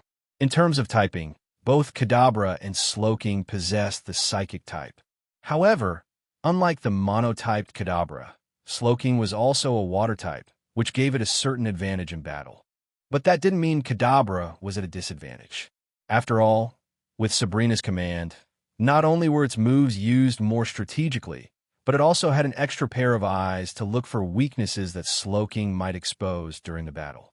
On the field, the two Pokémon were evenly matched. Natsui watched for a while, then turned to Gardevoir with a smile. It seems you're not the only one making progress. Sabrina's Kadabra is growing quickly too. I still remember the scene of you two battling when we challenged the Saffron Gym. Thinking about it now, it feels like it was just yesterday. Gardevoir looked at Kadabra and nodded gently. As a fellow psychic Pokémon, it could naturally feel the two powerful forces colliding. A water gun flew past Natsui, drawing his attention back to the battle. He didn't know how long this Slowking had been alive, but it was clear that its moves were very powerful. However, despite its strength, it didn't seem very skilled in combat. It was clearly the Sage type and probably didn't get much exercise. After fighting for just a short while, it was already panting heavily. Moreover, because it was too intelligent, it couldn't focus on the match. It kept looking at Natsui's Pokémon on the side, especially the Haunter that was giving it a mischievous grin, worried that they might jump in at any moment. Nearby, upon hearing Natsui's voice, Sabrina glanced at him discreetly. The fact that Kadabra hadn't quickly defeated this Slowking in front of Natsui actually bothered her quite a bit. After all, regardless of gender, everyone wants to show their perfect side in front of the person they like. Even a beautiful psychic was no exception. With this in mind, she telepathically told Kadabra to stop, while she herself slowly walked towards Slowking. Slowking looked at Sabrina in confusion, thinking she was about to give up. But the next second, Sabrina stretched out a hand towards it, and a terrifying psychic blast erupted, completely engulfing it. In an instant, before Slowking could even react, it was knocked down by this force. Even with its super high intelligence, it had clearly never encountered such a situation before. It had never imagined that a human could use psychic powers. And what made matters worse was that, compared to Kadabra, this woman's power was far stronger. In fact, it wasn't just Slowking. Natsui was also stunned. He never expected that in the middle of a battle, Sabrina would step in herself. Did she get restless watching Kadabra fight and want to have a go herself? Or maybe only a Pokémon she personally captures will be more obedient? Scratching his head, Natsui was completely baffled.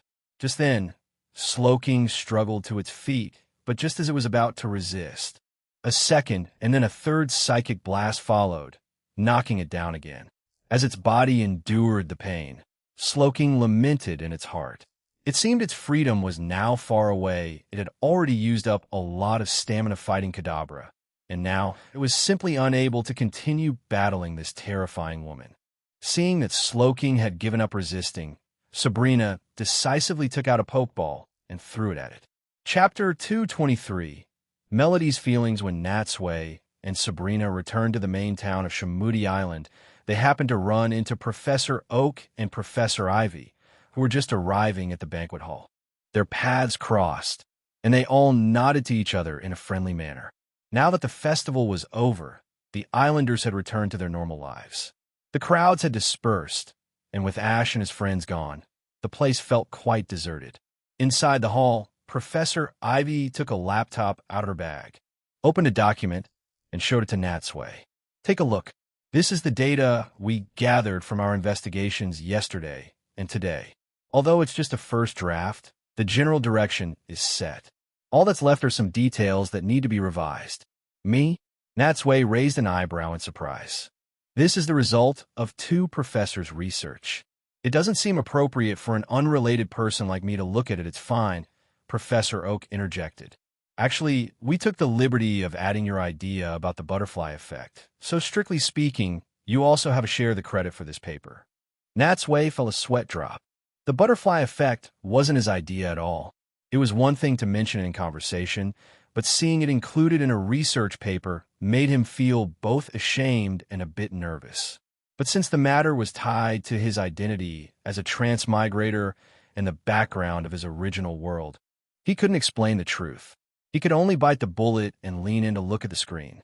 Under their watchful eyes, Natsui gently pressed the down arrow key. After just a few lines, he realized the paper was extremely academic. There were even formulas and terms he couldn't understand at all. The large blocks of text were dizzying to look at. Most importantly, as the most renowned Pokemon scholars, Professor Oak and Professor Iva's expertise was unquestionable, so Natsui didn't dare to offer any random opinions. Fortunately, the two of them weren't expecting him to find anything. They just wanted to include him in the process. Continuing to scroll down pretentiously, Natsui eventually saw the passage about his butterfly effect idea.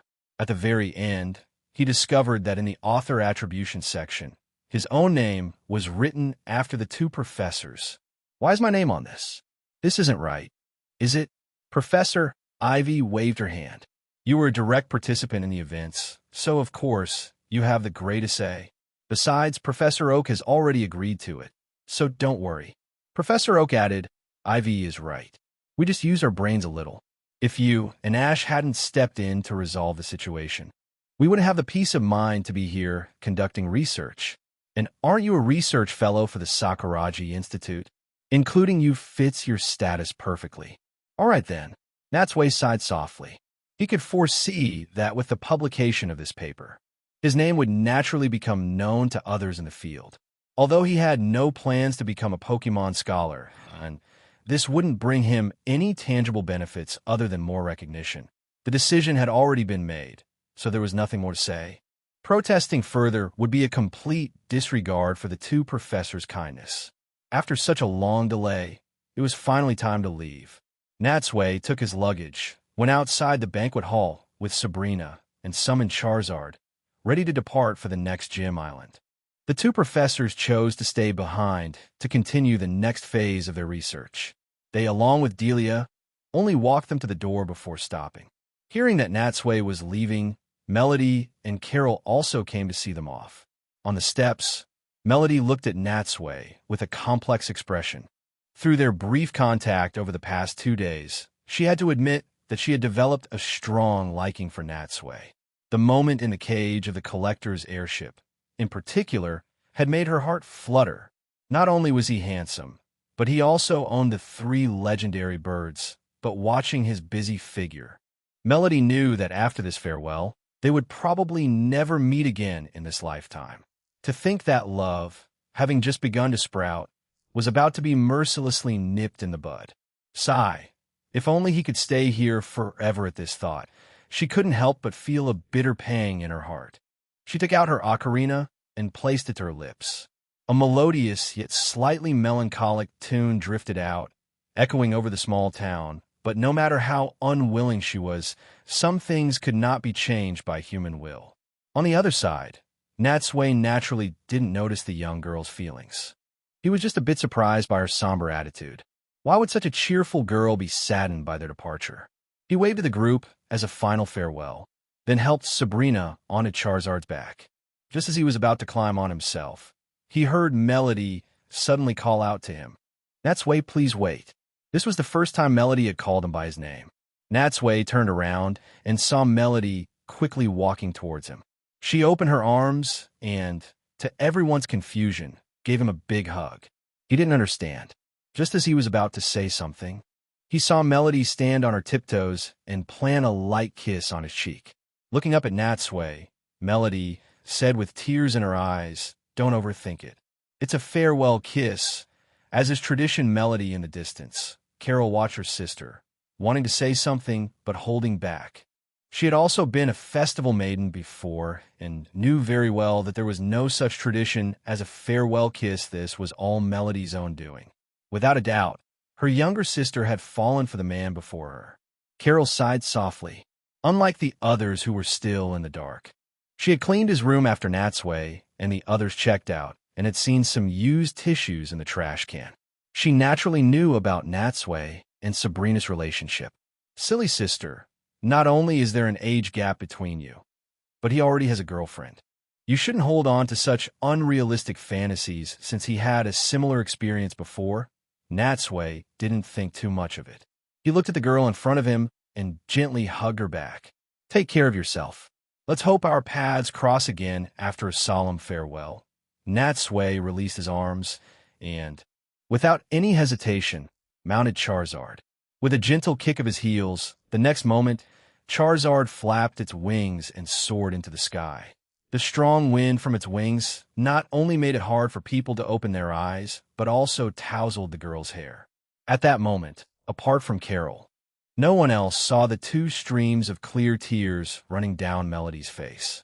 As for Natsui, this island was just a small interlude on his journey. His ambitions lay across a much wider world. There, countless more exciting adventures were waiting for him. Chapter 224, Rudy Pomelo Island. Located in the southern part of the Orange Archipelago, is one of the few major islands in the region. Since its formation, the waters north of Pomelo Island have been affected by turbulent and treacherous undercurrents, making the sea conditions here extremely complex and dangerous. For thousands of years, it has claimed the lives of countless poor souls and shattered innumerable families. It wasn't until over 100 years ago that, to prevent too many ships from sinking, the island's residents inserted 60 to 70 huge stone pillars deep into the seabed. Standing in the sea, these pillars formed dozens of whirlpools of various sizes, completely altering the direction of the water and slowing the undercurrents. At the same time, these towering stone pillars became a unique spectacle of Pomelo Island. Because they had departed at noon, it was already dusk when Natsui and Sabrina arrived on Pomelo Island. The setting sun cast a golden glow over the small island. After landing outside the town, Natsui didn't waste any time and, following his navigation, went directly to the Pomelo Gym. The Pomelo Gym was located far from the town, a 4-story building that, from the outside, didn't look like a gym at all, but more like an ordinary Pokemon Center. And just like the two gyms he had challenged before, the entrance to the Pomelo Gym was deserted. It seemed that not many trainers challenged this place either. Climbing the high steps, Natsui walked into the gym. After asking a staff member to announce him, it wasn't long before a red-haired man wearing a black shirt and a white vest, followed by a group of uniformly dressed subordinates, walked over from inside the gym. Judging by his confident demeanor and expression, the red-haired man in the lead had to be the gym leader. But how to put the man's attire made Natsui feel he wasn't so much a gym leader as a Latin dancer. Natsui took a step forward, about to state his purpose, but the man merely glanced at him before walking right past him to stand in front of Sabrina. "My beautiful lady, might I ask for your lovely name?" As he spoke, he even gave a slight, dashing bow, as if welcoming a dance partner. Natsui was speechless. First Annie, and now the Pomelo gym leader. Why were all the male gym leaders in the Orange League so frivolous, unable to take their eyes off a beautiful woman? Seeing Sabrina frown, her displeasure already evident, Natsui quickly stepped in front of the man, shielding her just before she could make a move. "Judging by your outfit, you must be a waiter, right?" Natsui said with a cheerful smile. "I'm here to challenge the gym. Is the gym leader in? Also, could you please not harass my companion? If you make her unhappy, I think the situation could get very ugly." Waiter, recognizing the mockery in Natsui's tone, the man took a step back and studied him carefully, as if only just now noticing him. "Oh, my apologies. Seeing such a beautiful lady made me forget myself for a moment. But make no mistake, I am no waiter. I forgot to introduce myself. My name is Rudy, and I am the gym leader here, as well as the Southern Star of the Southern Cross. To conclude, he even showed off a few dance moves, which clearly indicated how proud he was of his title. Unexpectedly, Natsui just waved his hand and said flatly, "I'm sorry, I'm from the Kanto region. I'm not very familiar with the titles of a small place like this. So, can we get started soon?" A small place's title. Rudy felt his blood pressure skyrocket. Natsui's nonchalant tone seemed to shatter all his pride. In the Orange League, they were the center of attention, their every move drawing public interest. When had they ever been looked down upon like this? Especially with a beautiful woman by Natsui's side. It made him even more irritated. Taking a deep breath, Rudy calmed himself.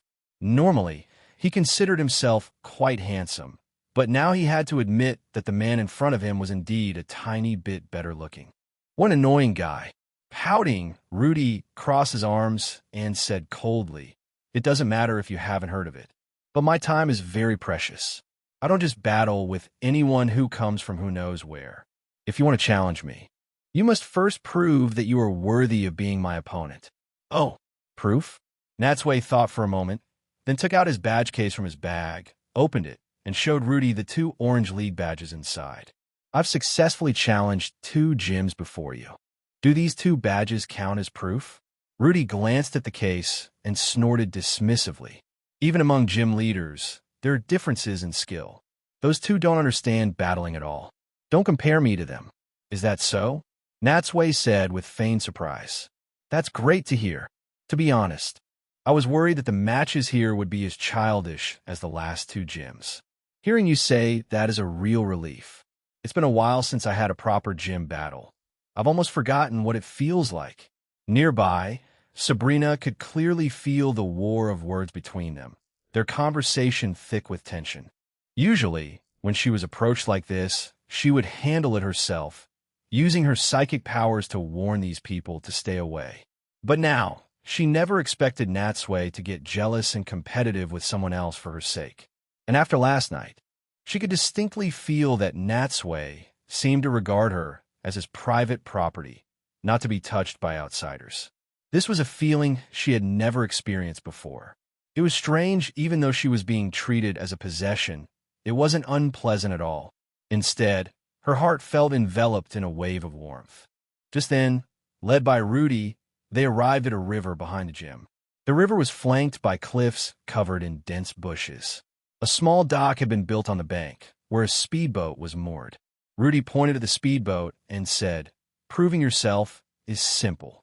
You just need to ride this speedboat down the river and have your Pokemon use its moves to hit all the targets you encounter along the way. If you succeed, you'll have proven yourself and earned the right to battle me." At this point, his tone shifted, and he added with a humorless smile, "By the way, it's getting dark now. I normally wouldn't conduct a test at this time, but since you're in such a hurry, I assume you won't mind the darkness, right?" "Of course not." Natsui glanced at him, knowing full well he was increasing the difficulty, but still maintained a nonchalant expression. "Day or night, it's all the same to me." "Very confident, aren't you?" Rudy chuckled. "Well then, they'll be looking forward to it." Chapter 225. The target test. After untying the rope, Natsui, Sabrina, and Rudy boarded the speedboat one by one. Rudy served as both the driver of the speedboat and the supervisor of Natsui's performance. So naturally, he had to accompany them. His subordinates had already left ahead of them to control the targets from various positions upriver. After a short wait, a confirmation came through the walkie-talkie that everything was ready, and Rudy started the speedboat. Vroom, vroom. Vroom, the speedboat's diesel engine billowed smoke as it carried the 3 of them up the river and into the forest of Pomelo Island's interior. The boat sped along, creating ripples on the river surface. Fortunately, the water here was calm, and the ride wasn't as bumpy as Natsui had anticipated. The scenery on both banks flew by. After about a minute, Rudy, who had been silent for a long time, suddenly spoke again. "The course I've elaborately prepared is 100 meters ahead. How about it? Are you ready?" Natsui nodded, thought for a moment, and opened a pokeball, releasing his Jolteon. As soon as Jolteon appeared, it affectionately rubbed against Natsui. After Natsui explained the mission, it gave a light cry, turned around, and immediately entered a state of readiness, intently watching for any movement. "So it's a Jolteon," Rudy said, looking at the spiky-furred Pokemon with some surprise. "On the water, on a rocking boat, I thought you would use a water-type Pokemon, like the other challengers before you." "Don't worry," Natsui said with a blank expression. "This Jolteon of mine is very strong. It's more than enough to handle a small scene like this." Although he said that, Natsui had indeed considered using Blastoise for the challenge just a moment ago. Just as Rudy had said, Blastoise, having lived in the water for years, was long accustomed to the swaying of the water surface. Its water gun was not only fast, but also very stable, and most importantly, powerful enough to shatter a standard wooden target. Unfortunately, its drawback was also very obvious. It was too large and bulky. If he were to summon it on the boat, it would undoubtedly sink the speedboat instantly. Just then, a round target suddenly dropped down from the trunk of a large tree. Natsui immediately turned to look, and at the same time, Jolteon's stiff fur bristled. In an instant, a brilliant bolt of electricity shot out toward the target. Bang! The electric attack hit its mark perfectly. The target, unsurprisingly, was blown into countless fragments that fell into the water. Looking at the debris, Natsui estimated the power, then knelt beside Jolteon and instructed, "Well done, but you need to conserve your energy from now on." The power of that last move was a bit excessive. "Next time, try to weaken a little." Jolteon cried out again in acknowledgement. Just then, another target popped up from behind a large boulder. This time, without any need for Natsui to say a word, another bolt of electricity flashed, and the target shattered again. This time, although the target was also destroyed, the extent of the damage was clearly less than before. "Excellent." Natsui patted Jolteon's head in satisfaction. "Keep it up just like that." The speedboat continued forward. The frequency of the targets began to increase. Not only were there moving targets, but sometimes 2 or 3 targets appeared at the same time. Despite the increasing difficulty, Jolteon performed exceptionally well, methodically destroying all the targets with a flurry of electric bolts. Bang! Bang! Bang! Bang! The sound of shattering echoed continuously over the quiet river. At the stern of the boat, Rudy watched Jolteon's performance with great astonishment. The sun had already set, but the sky was not yet completely dark. It was that hazy twilight period when visibility was getting progressively worse. Among the challengers he had faced in the past, their Pokemon varied in skill level, so he had set a passing rate. Generally, as long as the hit rate was above 80%, the test was considered a pass. He knew that Natsui must have some skill to have defeated the previous 2 gym leaders. However, he had originally thought that in such weather, Natsui's Pokemon would surely be affected, or at the very least, underperform and miss a few targets, failing to live up to its usual standard. Then, he could make a few sarcastic remarks and, while Natsui was embarrassed, make an exception and graciously allow him the challenge, thus getting back at him for the earlier insults. But he never expected Jolteon's performance to be so good. It was utterly disappointing, but on second thought, this must be Natsui's strongest Pokemon, yes, that has to be it. To think he'd reveal his trump card just to pass the test. How naive. The more he thought about it, the more convinced he became of his guess.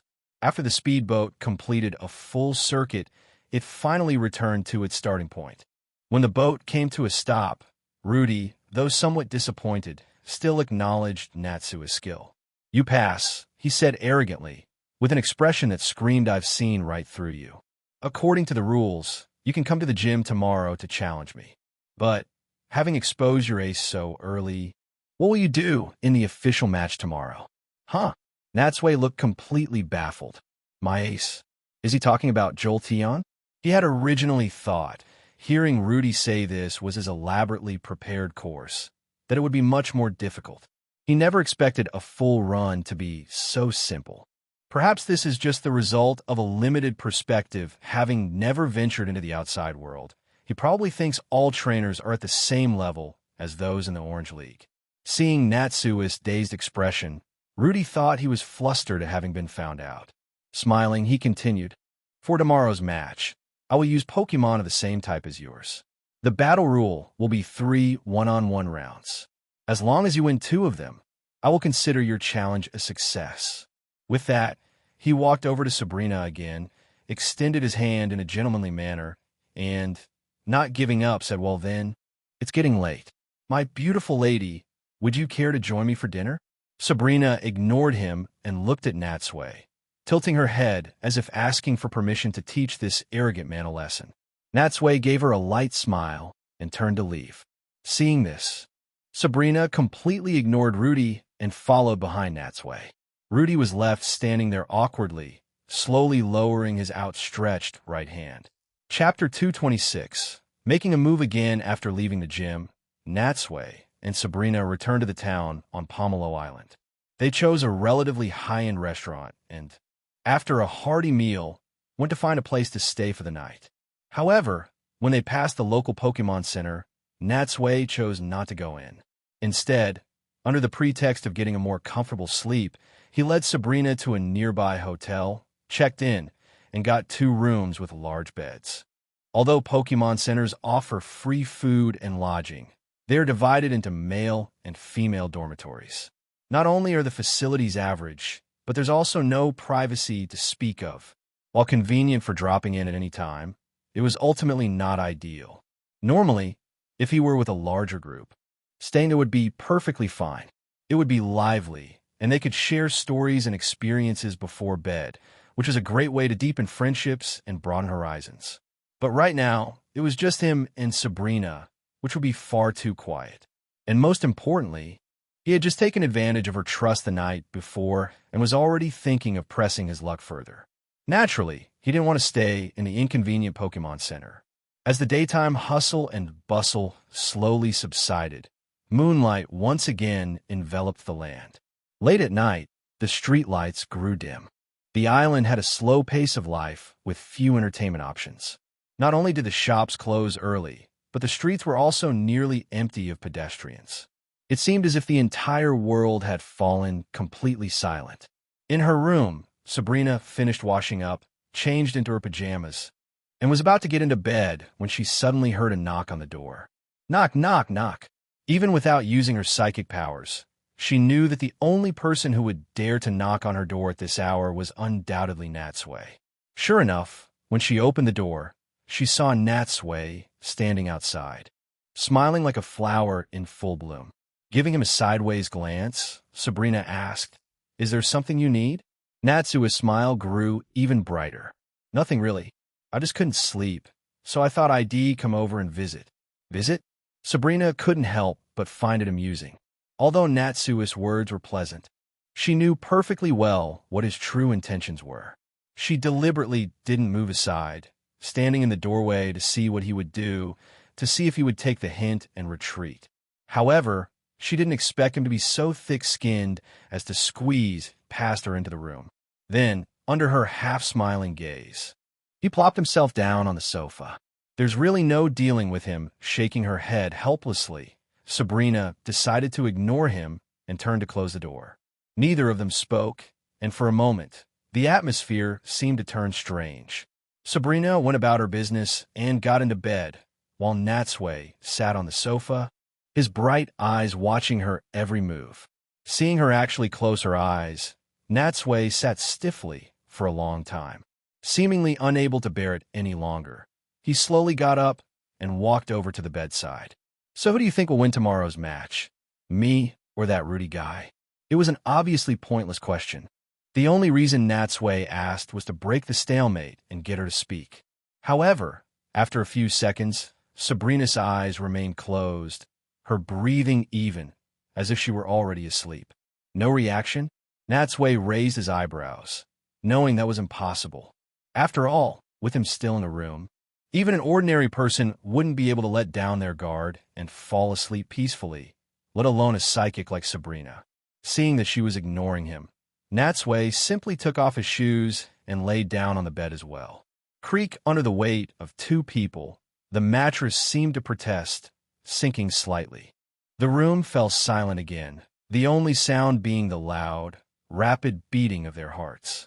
After waiting a little longer and seeing Sabrina still unresponsive, Natsui cleared his throat and, without further hesitation, slowly reached his hand toward her. He tentatively groped forward, inch by inch, until his fingers slipped under the warm covers. However, the instant he touched her pajamas, Sabrina suddenly opened her eyes. She turned her head to look at him. Just as Natsui thought she was about to stop him, he heard her say softly, "Turn off the lights at noon," inside the Pomelo gym. Rudy sat with his legs crossed, his fingers drumming impatiently on the nearby tabletop. He had originally thought that Natsui, as the challenger, would surely be very serious about the match and would arrive early in the morning to begin. But he had been waiting since the morning a full 3 or 4 hours. He had already drunk several cups of coffee, yet there was still no sign of Natsui. In truth, Rudy wasn't particularly concerned about the match or Natsui himself. His main goal was to display his gentlemanly side in front of Sabrina and show off for her. That's why he had woken up extra early, changed into his favorite outfit, and even styled his hair with hairspray, all to make a stunning impression when they met. But looking at the clock on the wall, it was just a few minutes to 12, and Natsui still hadn't appeared. Could it be that he felt he didn't stand a chance? So he got scared and left secretly. As his thoughts ran wild, a little girl of about 5 or 6 years old walked up to him and said in a childish voice, "Big brother, has the person you're waiting for not come yet? Mari is hungry. Let's go have lunch." All right.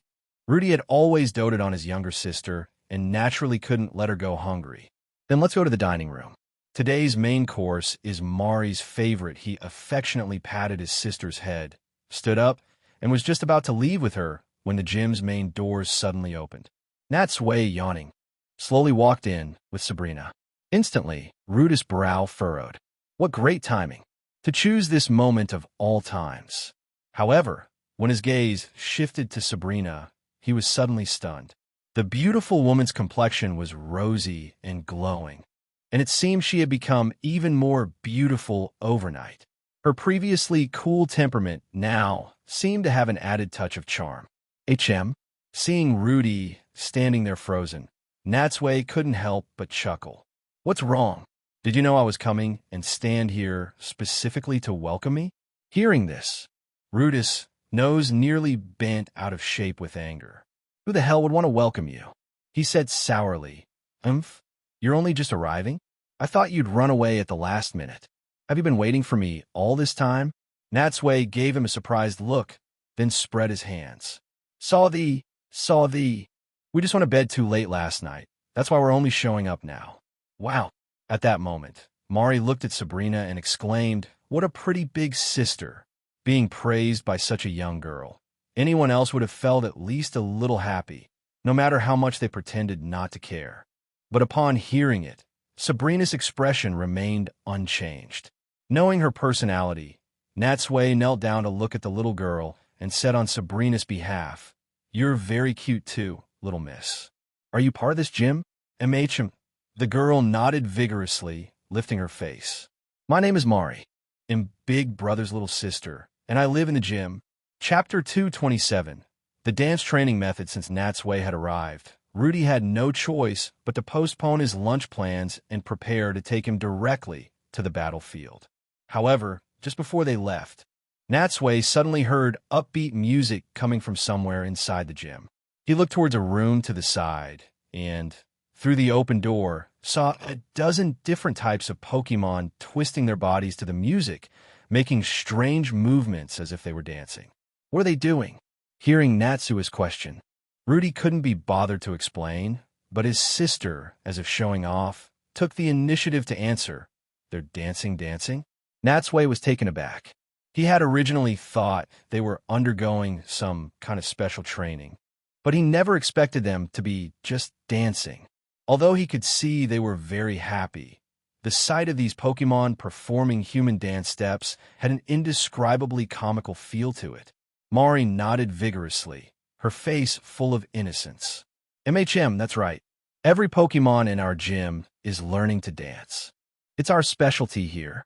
Perhaps because Mari's explanation was too general, or perhaps the word specialty made him sound unprofessional, Rudy felt a bit uncomfortable. Thus, although he didn't want to engage with Natsui, he felt compelled to add a few words.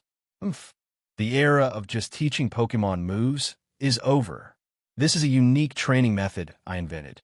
While at first glance it may not seem related to Pokemon battles, it can be used to drastically improve a Pokemon's natural abilities.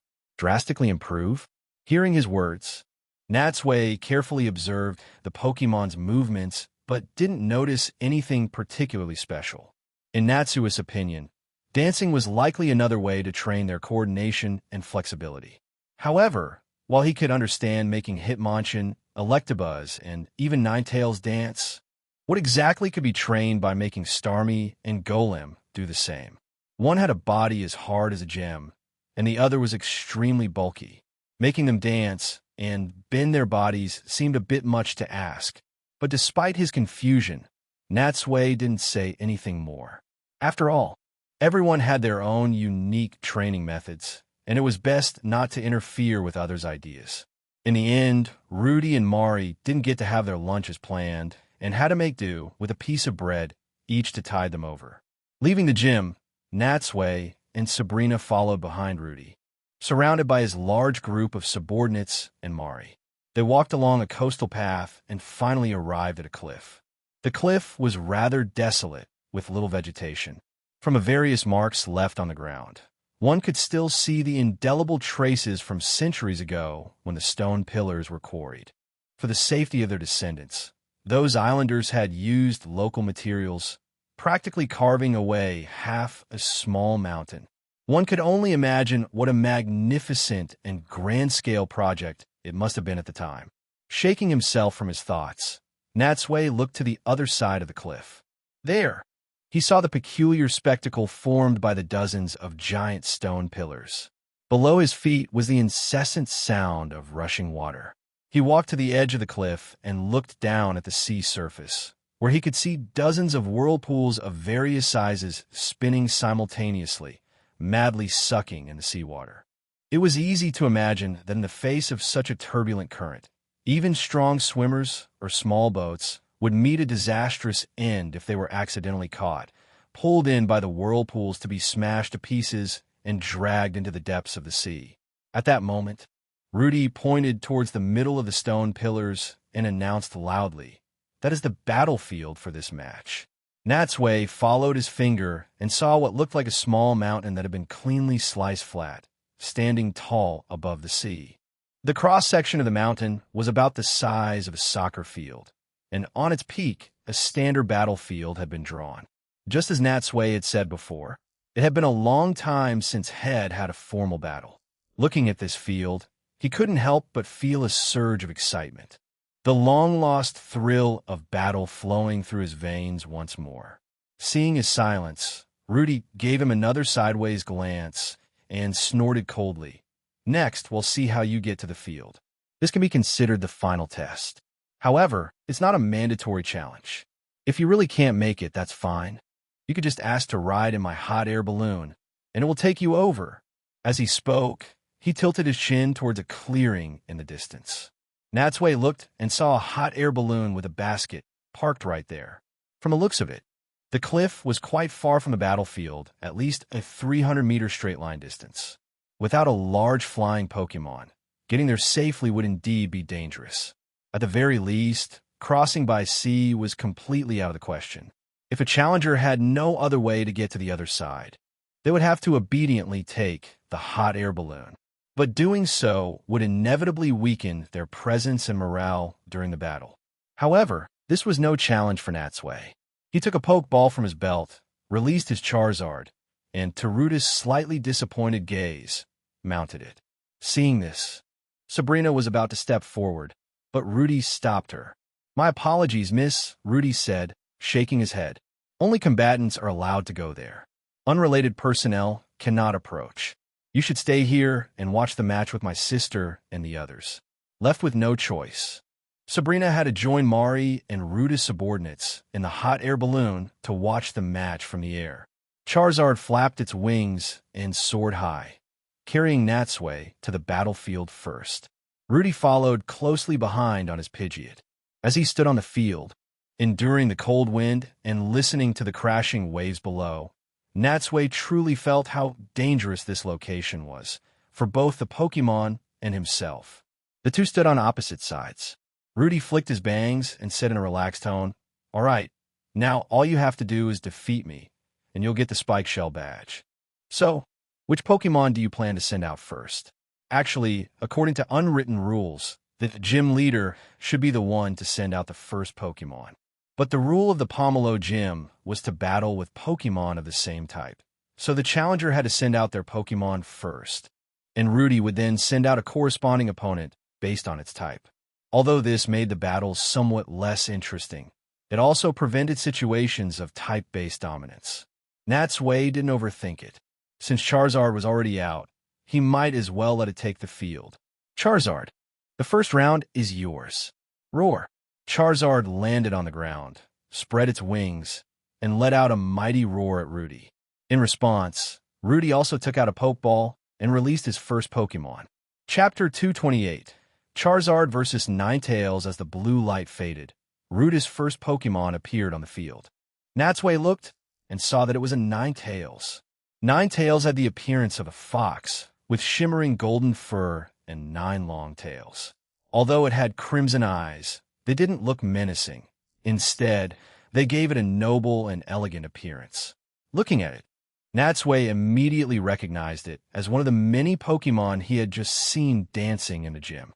Compared to others of its species, Rudis Ninetales looked no different. He wondered if the special training method would make it perform in any unique way. But he figured that since Rudy dared to use it against a Charizard, he must be fully confident in its strength. However, given how much Rudy had hyped up the match, Natsui had actually expected him to send out a Charizard of his own to face his. After all, Charizard is a fire-flying type, while Ninetales is a pure fire type. This meant that while they shared the fire typing, Ninetales lacked the flying type. It seemed that Ruda's collection of Pokémon wasn't large enough to ensure a perfect type match for every battle. But this wasn't a major issue. After all, if it were truly a battle between Pokémon of the exact same type, while it would show whose Pokémon was stronger and whose command was superior, it would lack a certain degree of spectacle and unpredictability. On the hot air balloon, one of Ruda's subordinates acted as the referee.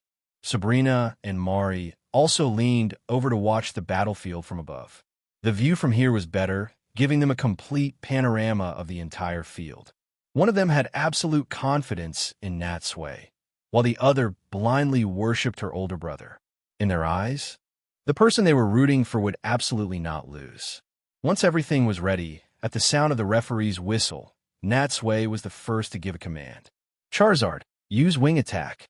Charizard flapped its wings and soared high, circling in the air to build up speed. Natsui didn't directly use a fire-type move to attack Ninetales.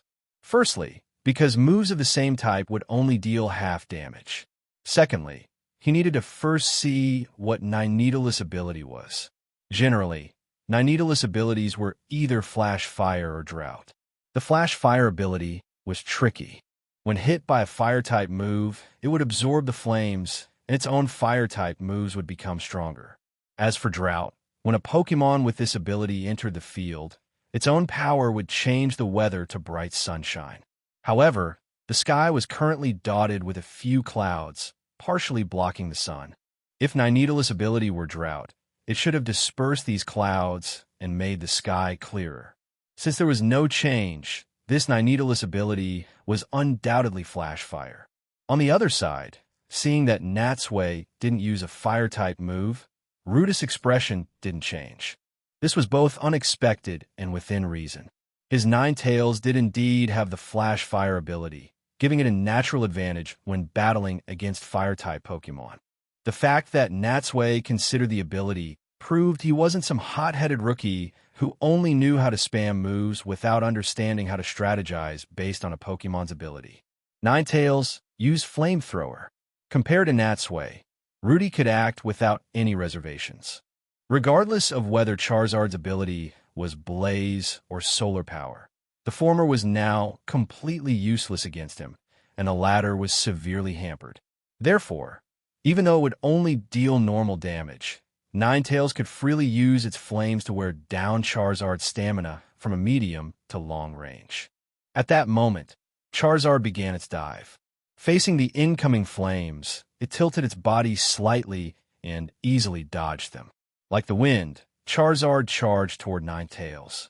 Seeing this, Rudy quickly commanded, "Ninetales, dodge it." It had to be said that years of dance practice had at least made Ninetales' movements very agile. It leaped to the side with a nimble jump, dodging the attack. As their figures crossed, Charizard's back was wide open, and Rudy seized the fleeting opportunity. Good chance. Quick attack. Hearing the command, Ninetales lunged forward like an arrow released from a bow, crashing into Charizard. Charizard was hit squarely. It took a step back and was about to slash at Ninetales with its claws, but Ninetales dodged again with its agility. Rudy exclaimed happily, "Excellent. Now, use Confuse Ray." Confuse Ray, a psychic-type move, could cause the opponent to become confused for a certain period of time after hits. Like other Pokemon, besides Fire-type moves, Ninetales could also use a few moves of other types. And in addition to common Normal-type moves, it could also use a small number of Ghost-type moves. Natsui was well aware of this and wasn't surprised at all. In fact, he knew clearly that besides Ghost-type moves, Ninetales could also use Psychic-type moves. Although Charizard had taken a hit, he remained calm. "Charizard, use Dragon Rage." Just before the Confuse Ray could reach it, a shockwave erupted from Charizard's mouth. Boom! When the two energies met, a violent explosion occurred. Thick smoke billowed out instantly. Because the explosion was so close, the smoke completely enveloped Charizard, and Rudy couldn't tell if it had been caught in the blast. Just as he was craning his neck, trying to find Charizard, it flew out of the smoke on its own, and several crescent-shaped blades of air struck Ninetales hard. It was Air Slash. Ninetales cried out in pain and collapsed to the ground, unable to withstand the force. "This is bad." Rudy's face changed, and he quickly shouted, "Ninetales, get up." As soon as he spoke, Charizard flew out of the smoke, heading straight for the rising Ninetales. "Well done," Natsui shouted loudly. "Charizard used Seismic Toss." Charizard flew up to Ninetales, wrapped it in a bear hug, and clamped its two massive claws around Ninetales' joints, immobilizing it. At the same time, it flapped its wings and soared high into the sky. As they climbed higher and higher, they soon reached the same altitude as the hot air balloon. Mari could even clearly see the extreme panic in Ninetales' eyes. Just then, Charizard's body turned, and it began to plummet downwards. The Ninetales in its grasp seemed to sense what was coming and struggled desperately. But with its strength, it was clearly futile. "It's over," Sabrina said softly. Hearing her words, Mari covered her eyes in fear. As Charizard's body spun continuously, its speed increased. They were getting closer and closer to the ground, but Rudy was completely helpless, able to do nothing but watch as Ninetales was slammed hard onto the rocky mountain surface. Boom! For a moment, the ground shook, and it seemed as if the entire small mountain trembled along with it. Chapter 229. An easy defeat. Ninetales lay collapsed on the ground. Its eyes rolled back, completely unconscious. Charizard stood nearby, panting slightly, but aside from a few superficial wounds, it was clear that Ninetales had not inflicted any significant damage. Rudy looked stunned, seemingly unable to believe that his Ninetales had been defeated so easily. Even the referee hadn't expected the battle to be over so quickly. As one of Rudy's subordinates, he knew just how formidable this Ninetales was. It had helped Rudy defeat countless challengers and was considered one of the most outstanding Pokemon in the gym. Never before had it been defeated so easily and decisively. Although his heart was with Rudy, the referee had to be impartial. Ninetales is unable to battle. The winner of the first round is Natsui. Oof, I'll give you that one. Rudy recalled his Ninetales, admitting to himself that he had underestimated Natsui. He had thought that the Jolteon from yesterday was Natsui's ace, But now it seemed that this Charizard was his real trump card. No matter, there's still 2 rounds left. As long as I can win the next 2, victory will be mine. With this thought, Rudy took a long breath and readjusted his mindset. All right, let's hurry up and start the second round. But then, as if remembering something, he smirked maliciously. Right, I forgot to tell you. The rule here is that you can't use the same Pokemon twice, so that Charizard of yours can't battle anymore, although it sounded like Rudy was specifically targeting him by preventing Charizard from battling again. Natsui wasn't too concerned. All of his Pokemon were strong fighters. It didn't matter to him which one he sent out. Recalling Charizard, Natsui gave it an encouraging pat on the shoulder. You did great. Thanks for your hard work. With that, Natsui didn't immediately put the Pokeball away. Instead, he took a second one from his belt and threw it on the battlefield. All right then, it's your turn next. Go Jolteon. As the blue light faded and Jolteon appeared in the center of the field, Rudy wore a smug expression that said, just as I expected. So he did send out Jolteon. Ever since Jolteon had easily passed the test yesterday, he had anticipated it would appear in the match. And now, it had. Rudy smiled faintly. Since he had been prepared for it, he naturally had a countermeasure. Without a second thought, he confidently threw out his own Pokeball on the hot air balloon. Seeing the familiar Pokemon appear, Mari's earlier disappointment vanished, and she exclaimed excitedly, "That's great. It's Electabuzz. That's also one of my brother's really strong Pokemon. He definitely won't lose this time." Oh, Sabrina glanced at her. Do you have that much faith in your brother? Of course. Mari nodded emphatically. He's the strongest person in the world. So your companion has no chance of beating Electabuzz. The strongest person? No chance? Sabrina frowned. She knew it was because the overall skill level of the trainers challenging this gym was weak, leading to Ruda's frequent victories, which gave Mari this misconception. Although she shouldn't get angry with such a young child, given her current relationship with Natsui, how could she remain indifferent after hearing someone belittle him? If it had been Misty or Koharu, they would have certainly laughed off such childish words and not taken them to heart. But the one facing Mari now was the psychic girl, Sabrina, who had once used her immense power to toy with the hearts and minds of others. In some matters, not even her parents or even Natsui could always guess her thoughts. So, one should never try to measure her thinking by ordinary standards. No, you're wrong. Sure enough, although Sabrina's expression didn't change, just like that time in the Saffron gym, she used her ruthless words to shatter Mari's belief. I don't know who the strongest person in the world is, but it certainly isn't your brother. And in a moment, he will be defeated by my companion. Instantly, Mari felt that this pretty lady had become incredibly hateful. She shook her head and said firmly, "You're lying? I don't believe you. My brother won't lose." "You don't believe me?" Sabrina snorted, lifting her chin slightly. "Then you should watch closely below." Hearing this, Mari's heart skipped a beat. She quickly gripped the railing, stood on her tiptoes, and peered down. It turned out that while they had been talking, the 2 Pokemon had already engaged in a fierce clash. By the time Mari focused on the field, the battle had taken a sharp downturn. Under Jolteon's ferocious assault, Electabuzz was overwhelmed. It tumbled a few times and crashed to the ground. Although it tried to struggle back up, it lacked the stamina and finally collapsed, unable to move. What? Mari's eyes widened in disbelief. How could this happen? My brother lost again? Was it a surprise? Perhaps for Mari, it was as if she had witnessed something incredible. But for Sabrina, this was a battle with a foregone conclusion. One was the newly crowned, red-hot champion of the Indigo Plateau Conference. The other was a gym leader of an unknown minor league on a remote island. Between the two, there was indeed a significant gap in skill. Inside the hot air balloon, before Mari could even process it, the referee had already announced the result. Electabuzz is unable to battle.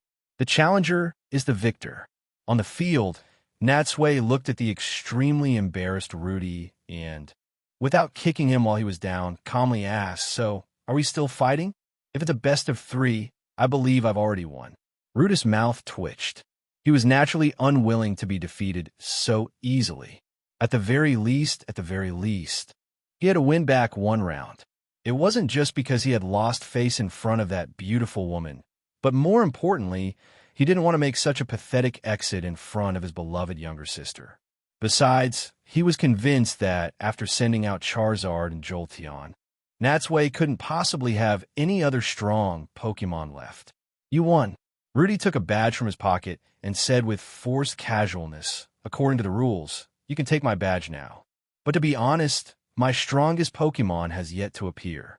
It would be a real shame to leave just like this. So, how about it? Do you dare to have one last battle with me?" After speaking, as if afraid Natsui would just take the badge and leave, he quickly added, "Of course, if you don't have the confidence and want to give up this final battle, I can understand. After all, it was my mistake not to send out my strongest Pokemon right away. But that's just how the rules are. Even if you won 2 rounds by a fluke, there's nothing I can do to stop you." Natsui immediately recognized this as Rudy's attempt at reverse psychology and saw right through his intentions. Seriously, he's already lost, but he still refuses to drop the act, trying to salvage some dignity. He's just being stubborn to the end, however. He rarely refused a battle that could give his Pokemon valuable experience. All right, letting out a feigned sigh of reluctance, Natsui smiled inwardly. "Sigh, since you insist, I suppose I can play along a little longer." Chapter 230. The Spike Shell Badge. Seeing Natsui agree, Rudy took a deep breath and proactively sent out his Pokemon. As the blue light faded, a Starmie appeared on the field. It seemed that in his desperation to win back a round, he had even broken his own custom rules by sending out his Pokemon first. Starmie is a water psychic type Pokemon. Although Natsui could have used his Blastoise against it, he thought for a moment and decided to send out Gardevoir instead. Rudy wanted to win, but Natsui had no intention of losing either. He wasn't going to give him the chance. And since Rudy claimed this was his strongest Pokemon, Natsui naturally had to be careful. On the other side, Rudy had clearly never seen a Gardevoir before. He frowned, instinctively feeling that this unknown Pokemon would be tricky to handle. "What kind of Pokemon is that?" Rudy asked. "It's called Gardevoir," Natsui explained casually. "Don't worry, I've been following the rules. We have a type match." Hearing this, Rudy understood that this beautiful humanoid Pokemon possessed, at the very least, the psychic type. He chose to ignore Natsui's sarcastic jab. Right now, nothing was more important than winning this match. Having been cornered like this, he had to do everything in his power to save face, holding nothing back. Seeing that both Pokemon were ready, Rudy didn't hesitate and decided to strike first. "Starmie, use Water Gun." A jet of water shot out from one of Starmie's hardpoints. In response, although Natsui stood perfectly still, Gardevoir had already understood his command through telepathy. Instantly, a barrier formed by psychic power appeared in front of it, blocking the water gun. Splat, splat, splat. The water jet hit the invisible barrier, turning into splashes that flowed onto the ground. So it really is a psychic-type Pokemon TCH. What a pain. Seeing that he couldn't break through Gardevoir's defense, Rudy tossed his head and suddenly snapped his fingers. "In that case, I won't hold back any longer. All right, let's dance our hearts out to the music." Dance. Natsui was stunned. As he stood there completely baffled, one of Rudy's subordinates in the hot air balloon flipped a switch on a sound system. Instantly, fast-paced, upbeat music blared from the speakers, covering the entire battlefield. In the hot air balloon, Mari began to sway to the music, chirping excitedly. "It's my brother's music rhythm. This is great. He's finally using this move." Down on the field, Rudy also became instantly immersed in the music, breaking into a modern dance. The sight was so awkward that Natsui instinctively took a step back. "No way, this guy's terrifyingly shameless. I need to stay far away from him." What was even more terrifying was that Starmie also began to spin along with the music. As the dance number concluded, Rudy shouted, "This is our dance of passion. Now, Starmie, use a passion-filled thunderbolt." Hearing his command, Natsui was taken aback. He never expected this Starmie to know an electric-type move. In that case, his eyes quickly darted to the puddle of water in front of Gardevoir, formed by the blocked water gun. A thought flashed through his mind, and he quickly had Gardevoir dodge. At the same time, the spinning Starmie erupted with dazzling electricity, launching an indiscriminate attack in all directions. Gardevoir used Teleport, moving itself to another location. The moment it vanished, a bolt of electricity struck the puddle of water, and with a series of harsh crackles, a cloud of white steam erupted. That was close. So there was a combo first, attack the target with water gun, then use an electric-type move to follow up on the drenched opponent. It had to be said without prior knowledge. Who would have thought a water-type Starmie could use an electric-type move? Caught off guard, it would be easy to suffer a major blow. However, this move combination relied on the element of surprise. Now that it had failed once, it had lost its intended effect. Sure enough, after that move, Starmie couldn't pull off any new tricks. Natsui could see it clearly. The so-called dance training method, aside from making the Pokémon more agile, didn't actually grant them any additional power. The result, naturally, was self-evident. Although Starmie's speed did increase again under the influence of the music, Gardevoir still seized an opportunity, using Magical Leaf to stun it, followed by Disarming Voice, and finally finished it with Dazzling Gleam, knocking it flat on the ground. Thud! Seeing Starmie fall rigidly to the ground, Rudy suddenly felt a chill run through his hands and feet. I've completely lost defeated in all 3 rounds. As unwilling as he was to accept it, it made Rudy clearly recognize the gap between him and Natsui. Sighing helplessly, he recalled the unconscious Starmie, took a badge from his pocket, and, after walking closer, tossed it to Natsui. You win. According to the rules, this badge is now yours. Natsui reached out and caught the badge firmly. He had originally intended to be polite to Rudy, but after handing over the badge, Rudy turned around and left without a word. It seemed he didn't want to stay for even a second longer. Presumably, he had lost face, and with the existing animosity between them, there was nothing more to say. But this was fine too. It saved Natsui the trouble of trying to console him. Shaking his head, Natsui paid him no more mind and looked down at the badge in his hand. This was the Spike Shell badge from the Pomelo Gym. It was flat, shaped like a spiky whelk shell with a dozen sharp points. In the center of the spiral, an unknown pink stone was embedded. In terms of design, it wasn't as appealing as the first 2 badges. Just as he was placing it in his badge case, he suddenly heard cries of alarm from above. It turned out that, with the match over, Sabrina had climbed over the railing and jumped from the sky, not waiting for the balloon to land. What?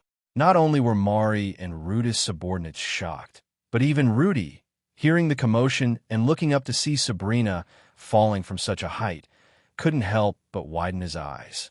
Is she trying to get herself killed? Seeing this, Natsui quickly let out a whistle.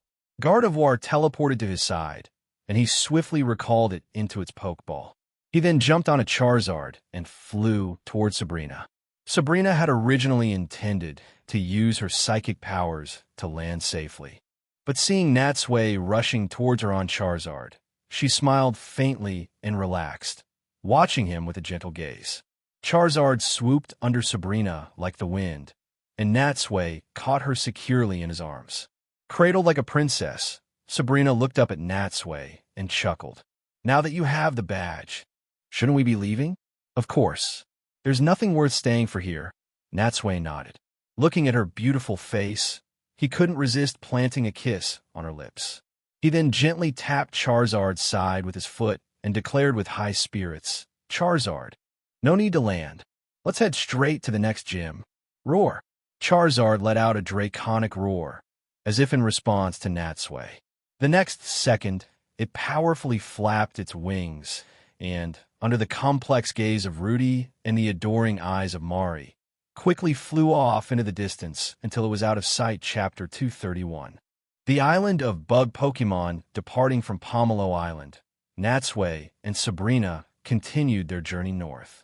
This time, their destination was the last of the 4 Orange League gyms, the Trovita Gym. The Trovita Gym was located on Trovita Island, but it was a very long way from Pomelo Island.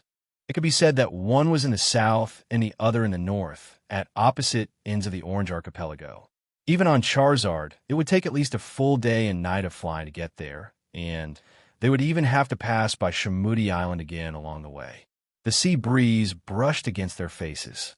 Riding the wind, Charizard carried them for a long time.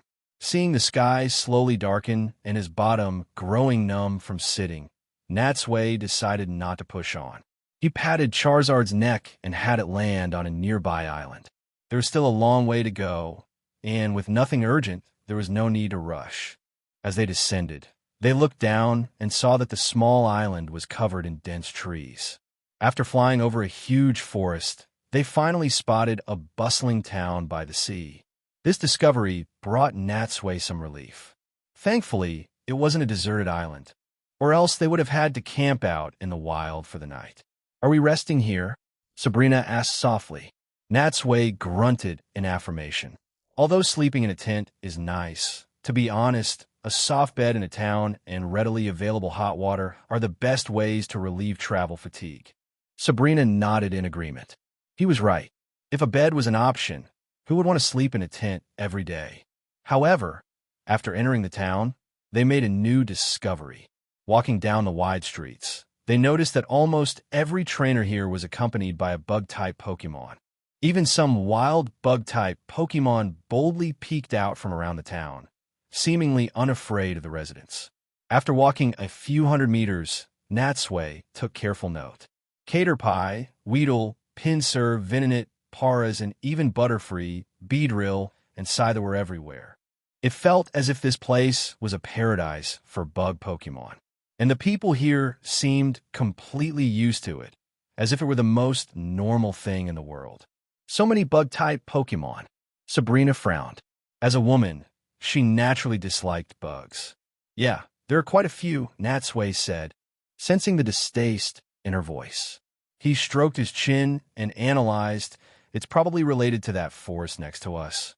After all, from the sky, it looked very dense. While not as vast as the Viridian Forest, it's still quite large and would definitely be a suitable habitat for bug-type Pokemon to thrive." Following the street, the two arrived at a hotel and checked in at the front desk. The receptionist was a pretty young woman. Seeing the handsome man and beautiful woman, she quickly stood up and bowed lightly. "Welcome." Through their conversation, Natsui learned from her that the island they were on was called Mukhat Island. And just as he had guessed, it was indeed famous for its large population of bug-type Pokemon. It was said that the forest outside the town was home to at least 10,000 of them. Her gaze shifted between the two of them, and the receptionist smiled. "How many rooms would you like?" "2 rooms," Sabrina said concisely, as was their usual practice. "All right."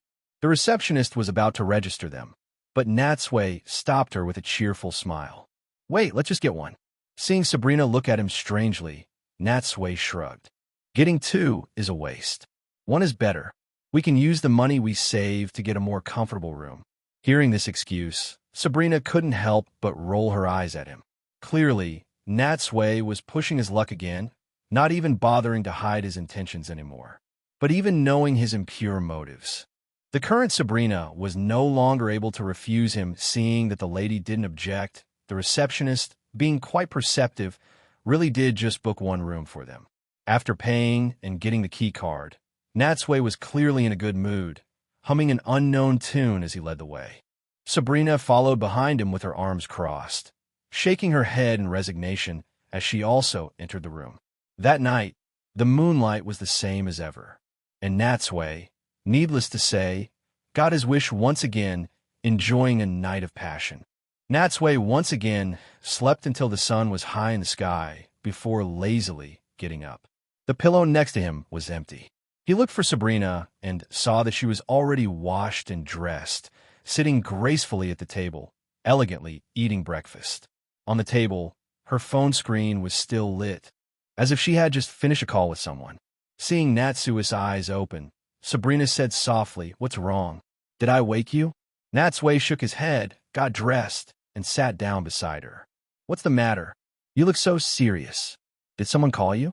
Sabrina lifted her chin slightly, gesturing towards the phone screen. It was Mr. Goodshow, the president of the Pokemon League. He wants me to return to Saffron City to resume my duties at the Saffron Gym. Hearing this, Natsui's brow furrowed. Didn't you say your father was managing the gym for you? Why do they want you to go back? Sighing, Sabrina said, it seems these people believe that only with me in charge of the gym can they feel at ease. Natsui found it strange. Isn't your father the previous gym leader? Isn't having him watch over the gym enough? Does the Pokemon League not trust his skills? After all, I am the current gym leader who defeated him. They clearly value me more than my father, Sabrina snorted, seeming to resent the Pokemon League's mandatory arrangements. However, seeing how much Natsui cared about whether she stayed or left, her heart warmed, and she said to him gently, all right, don't worry about them. I didn't agree, and even if I don't go back, there's nothing they can do to me. Although Sabrina said this, hearing the news still worried Natsui. Now that he and Sabrina were so close, wanted to be together every night, he naturally didn't want her to leave. However, being a gym leader was her job, and Natsui understood that if she didn't want to lose that position, they would have to part ways sooner or later. Sigh, what a headache. Well, they'll cross that bridge when I come to it. We'll just take it one step at a time. After Natsui also finished his breakfast, the two left the hotel.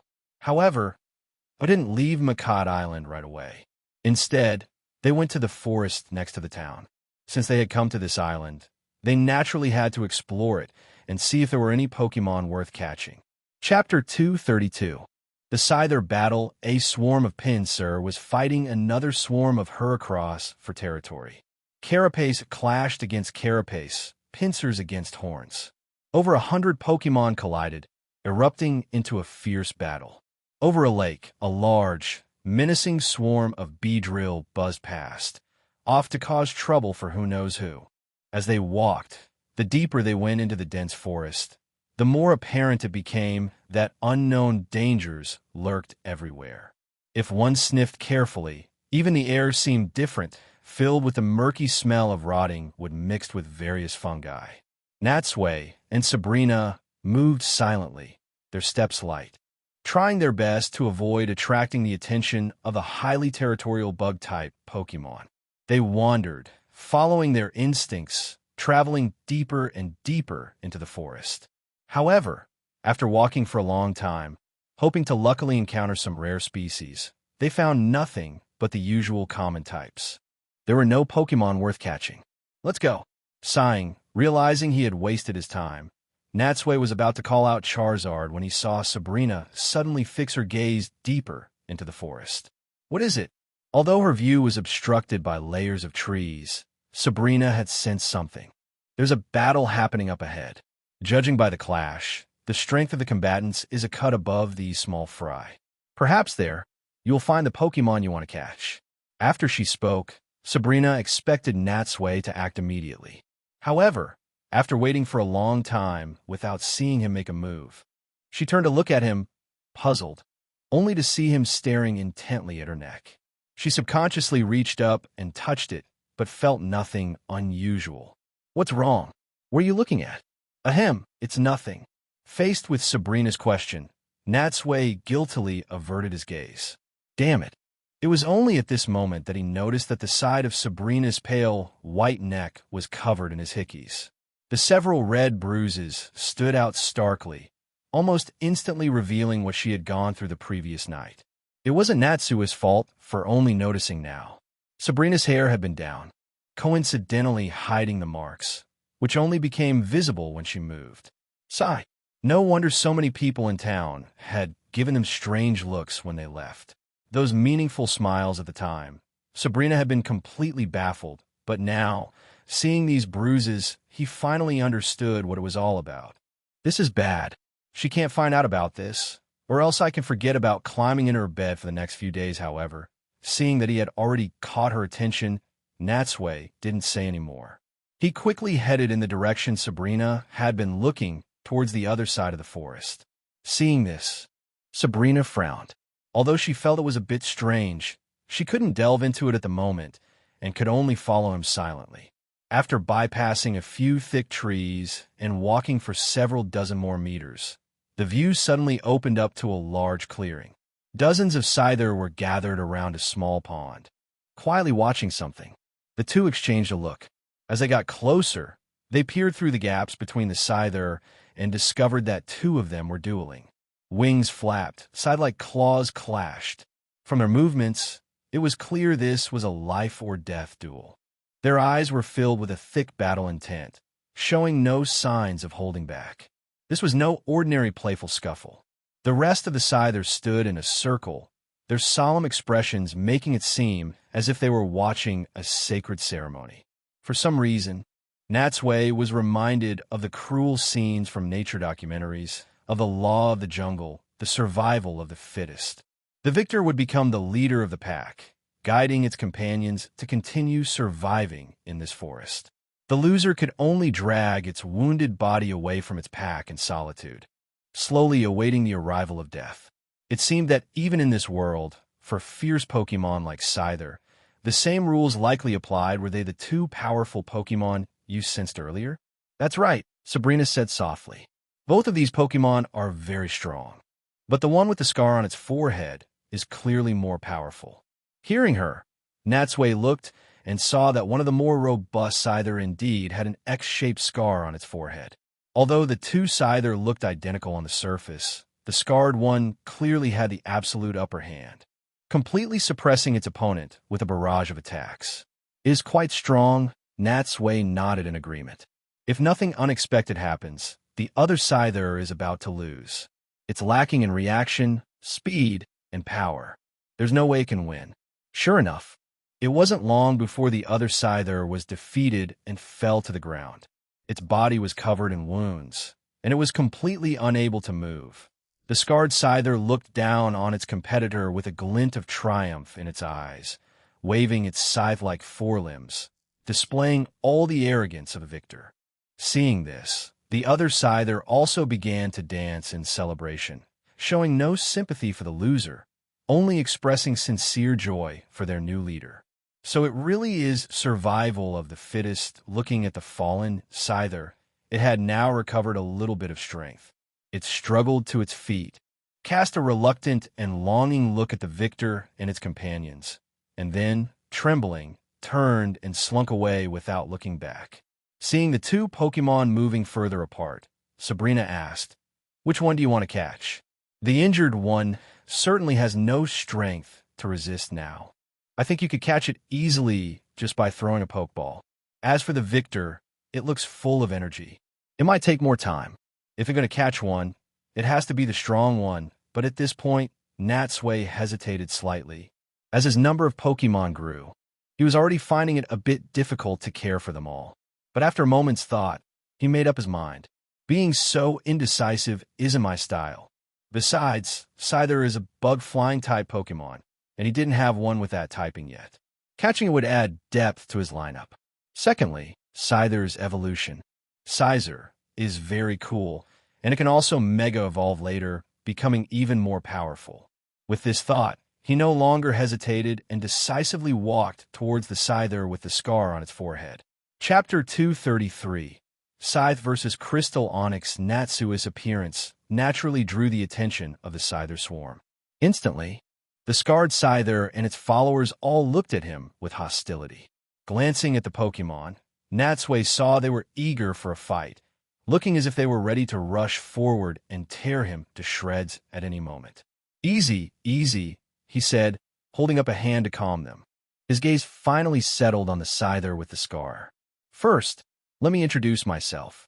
My name is Natsui, and I'm a traveling trainer. This time, I've come with with sincere intentions. First, congratulations on becoming the leader.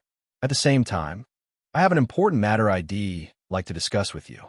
In truth, if it were any other time, recklessly barging into a Scyther swarm's territory would have certainly resulted in a group attack. But right now, the scarred Scyther had just defeated its rival and was at the peak of its confidence and power. Therefore, even if someone challenged it, it would surely not back down in order to solidify its authority. It was precisely because he had figured this out that Natsui dared to be so bold as to walk right up to it. Sure enough, the scarred scyther barked at its companions, making them back off. It then took a step forward, staring intently at Natsui. Scyther, Scyther. Natsui raised an eyebrow. He couldn't understand the Pokemon's language, but fortunately, he had a free translator with him. Hey, Haunter, stop sleeping. Get out here and do some work. Translate for me. What did it just say? Haunter lazily floated out of his shadow.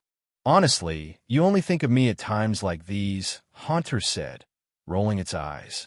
Although reluctant, under Natsui's urging, it translated, listen up, it said, you despicable human, get the hell out of my territory before I get angry. Otherwise, with one command, my little bros will chop you in two. Natsui was stunned. He looked at Haunter doubtfully. Are you sure those were its exact words? All I heard were few syllables. And even if Scyther are fierce and warlike, they wouldn't talk like human thugs. Would they? What's so hard to understand? Haunter spread its hands and said matter-of-factly, what do you expect these simple-minded, muscle-brained Scyther to say?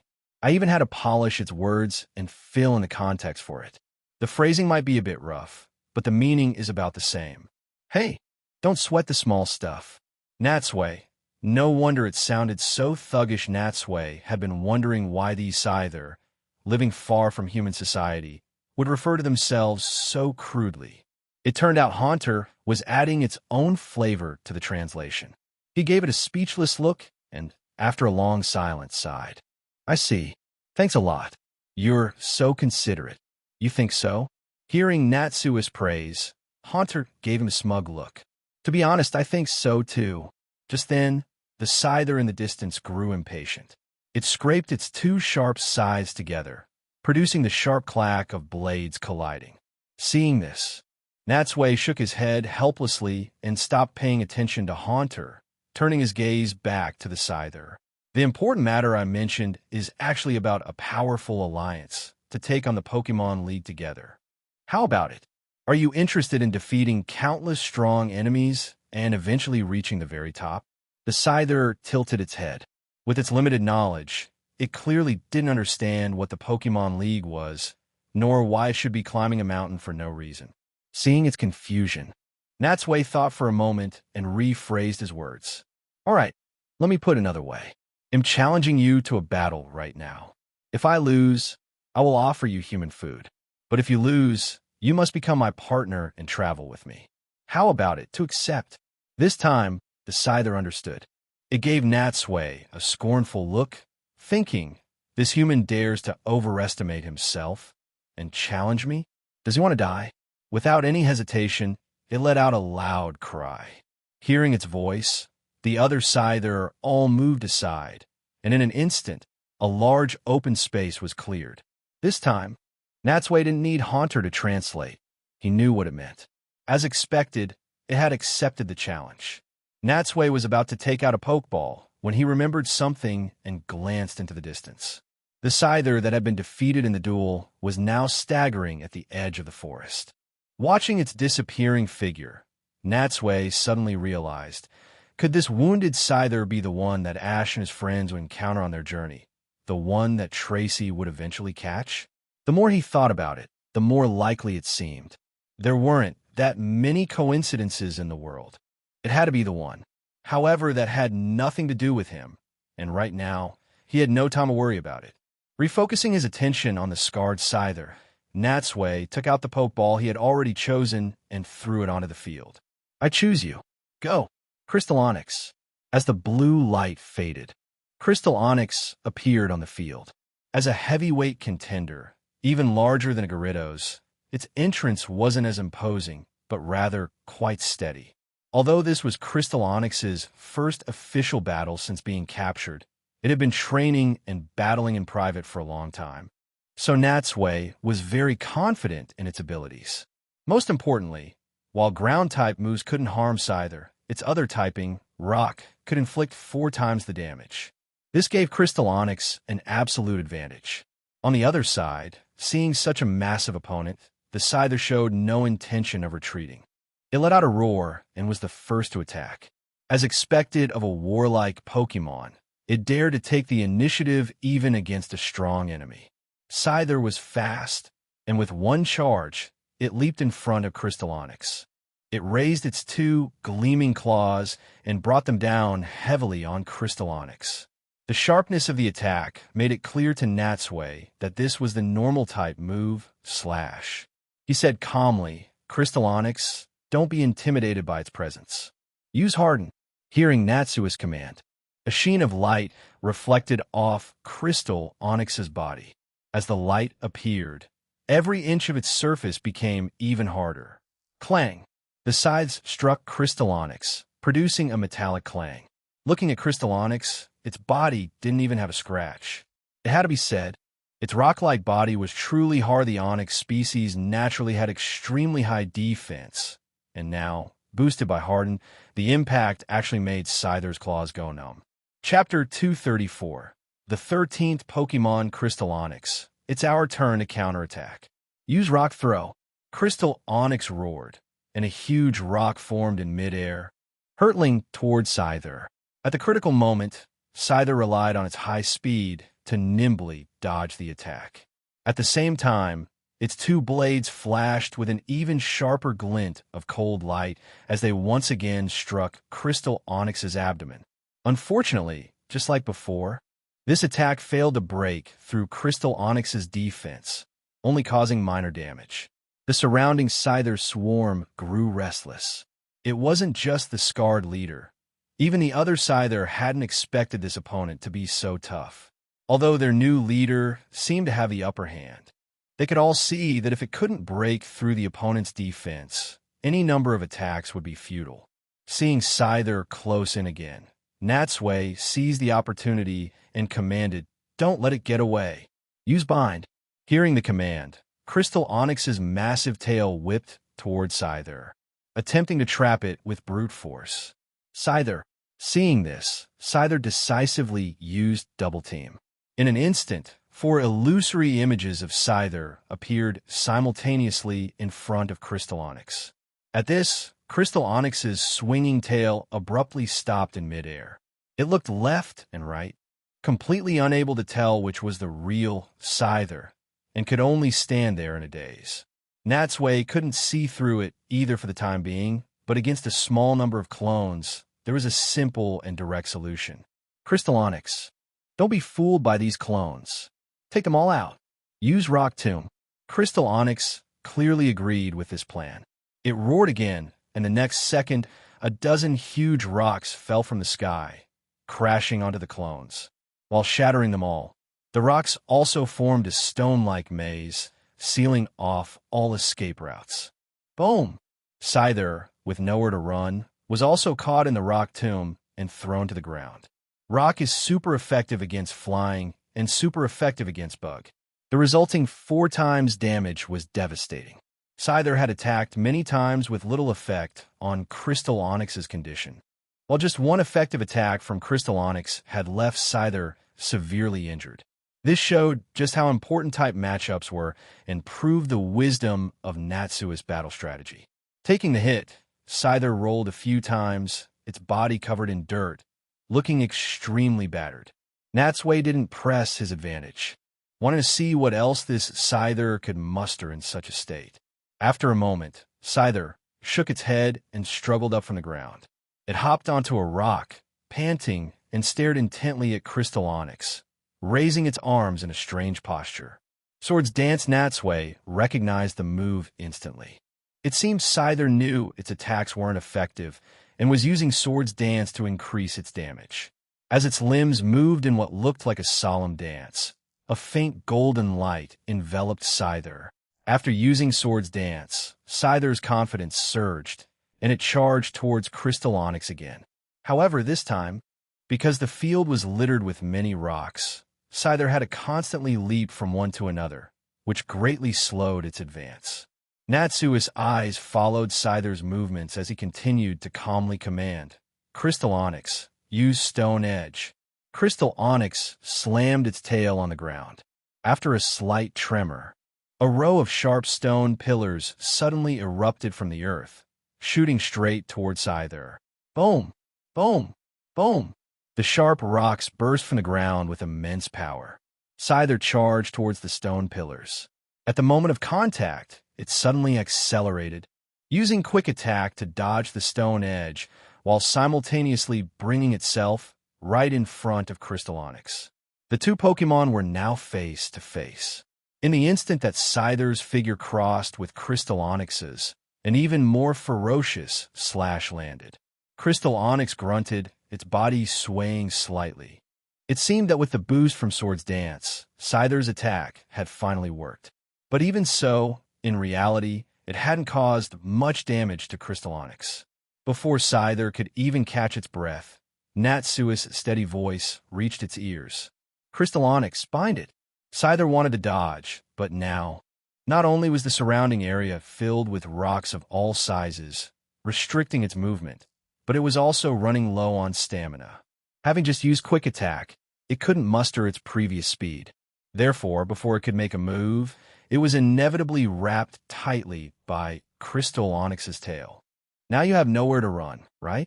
Natsui said. Crystal Onyx, finish it in one go. Crystal Onyx squeezed tightly. Scyther struggled a few times, but Crystal Onyx's strength was immense, making it impossible to break free. As the tail tightened, its eyes rolled back, and it fell into a semi-conscious state. Seeing this, Crystal Onyx lifted it high and slammed it hard onto a rock. Crash! After that blow, Scyther lay on the ground for a long time, motionless. Just as Natsui thought it was over and was about to take out a Pokeball, he saw Scyther struggle back to its feet. Oh! Natsui raised his eyebrows. But what surprised him was that even though Scyther had lost consciousness, its indomitable spirit still made its body face Crystal Onyx, maintaining a battle stance. It had to be said, this Scyther was an admirable warrior. However, things having come to this point, Natsui wasn't going to hold back. He threw a Pokeball at Scyther. A red light flashed, and the ball shook violently. But after a few wobbles, Scyther broke out again. The capture failed. Looking at Scyther, it was still standing in the same posture. Crystal Onyx, get it one last hit. Hearing Natsui's command, Crystal Onyx whipped its tail, using Iron Tail to strike Scyther. Smack! Scyther fell backward, and this time it could not get up again. Picking up the Pokeball he had just thrown and looking at the scarred Scyther for a long time, Natsui gently placed the ball on its forehead. You strong warrior, become my partner. The red light flashed again, and this time, the ball only shook once before the capture was successful. The surrounding Scyther swarm erupted in an indignant uproar, seemingly wanting to rush forward and rescue their leader. Sensing their intent, Crystal Onyx immediately moved to block Natsui's front, letting out a roar that shook the heavens. Roar! Beside it, Natsui also narrowed his eyes, turning to stare back at the swarm. Intimidated by the presence of the human and his Pokémon, the Scyther instinctively took a step back in unison, their hearts trembling, no longer daring to make a move. Withdrawing his gaze, Natsui picked up the Pokeball, shook his head, and walked with Crystal Onyx toward Sabrina. Seeing Sabrina watching him with a gentle gaze, Natsui smiled. Thanks to you, I managed to catch a pretty good Pokémon this time. Thank you so much. All right, now that that's over, it's time for us to leave this place. Chapter 235. Paper publication. As Natsui approached, Sabrina turned and looked at the Scyther swarm, which was still standing frozen in place. Are we just going to leave like this? These Scyther have lost their leader. What will they do now? Hearing her say this, Natsui looked at Sabrina in surprise.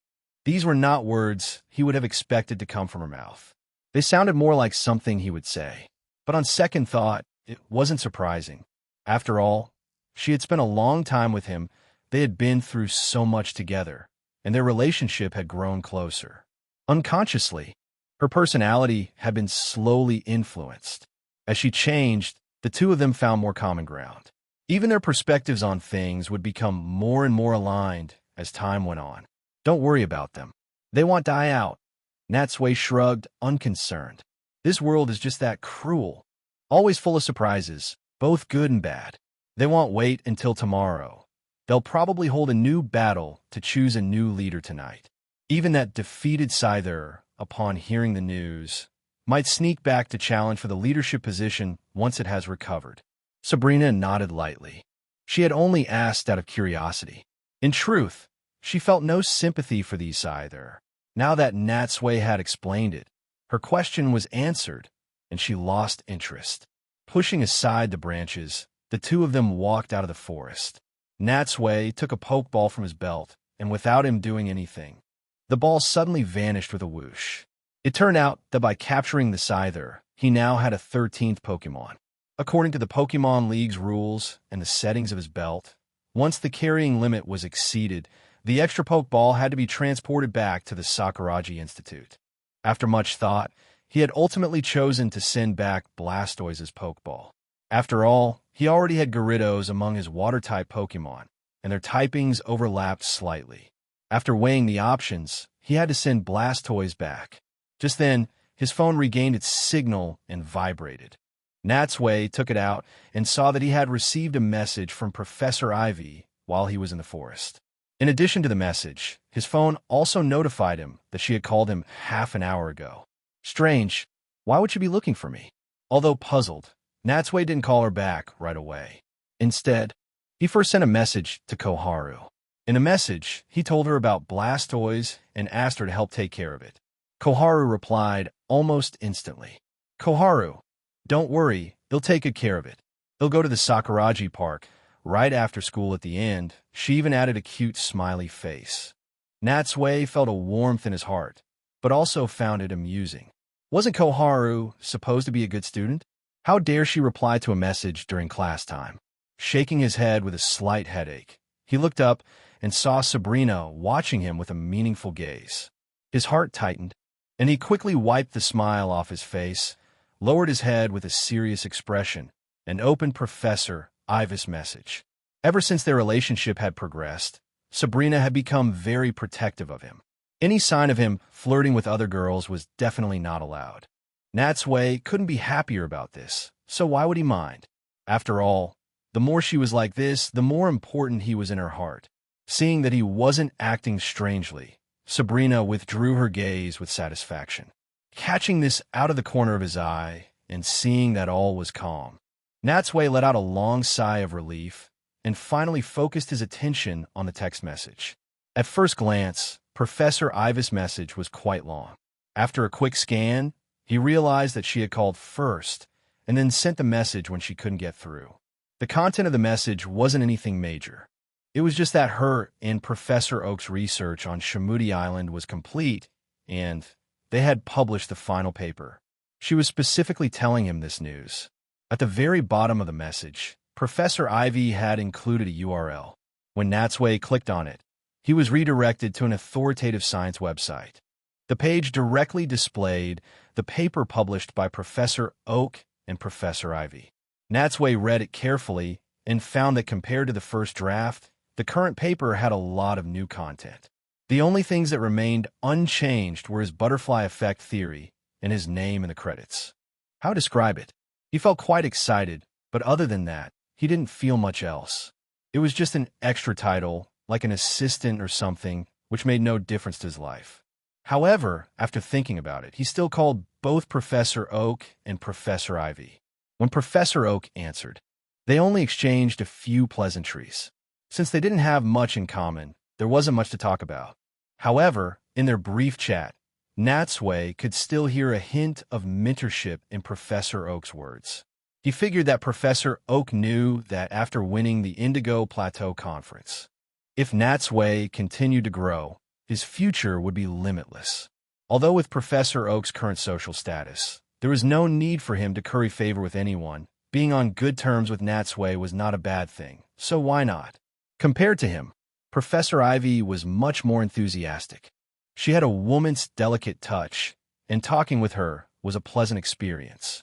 She even cracked a few jokes from time to time. At the end of the call, she warmly invited Natsui to visit her laboratory if he had the time. With Sabrina right beside him, Natsui naturally didn't dare to say much and just gave a few vague replies. After hanging up, he saw that Sabrina was getting a bit impatient. He put an arm around her shoulder and smiled. Sorry to keep you waiting. It's time for us to get going." Seeing him about to summon Charizard, Sabrina said, "Wait, let's take a different mode of transport. I'm getting a bit tired of the view from flying all the time."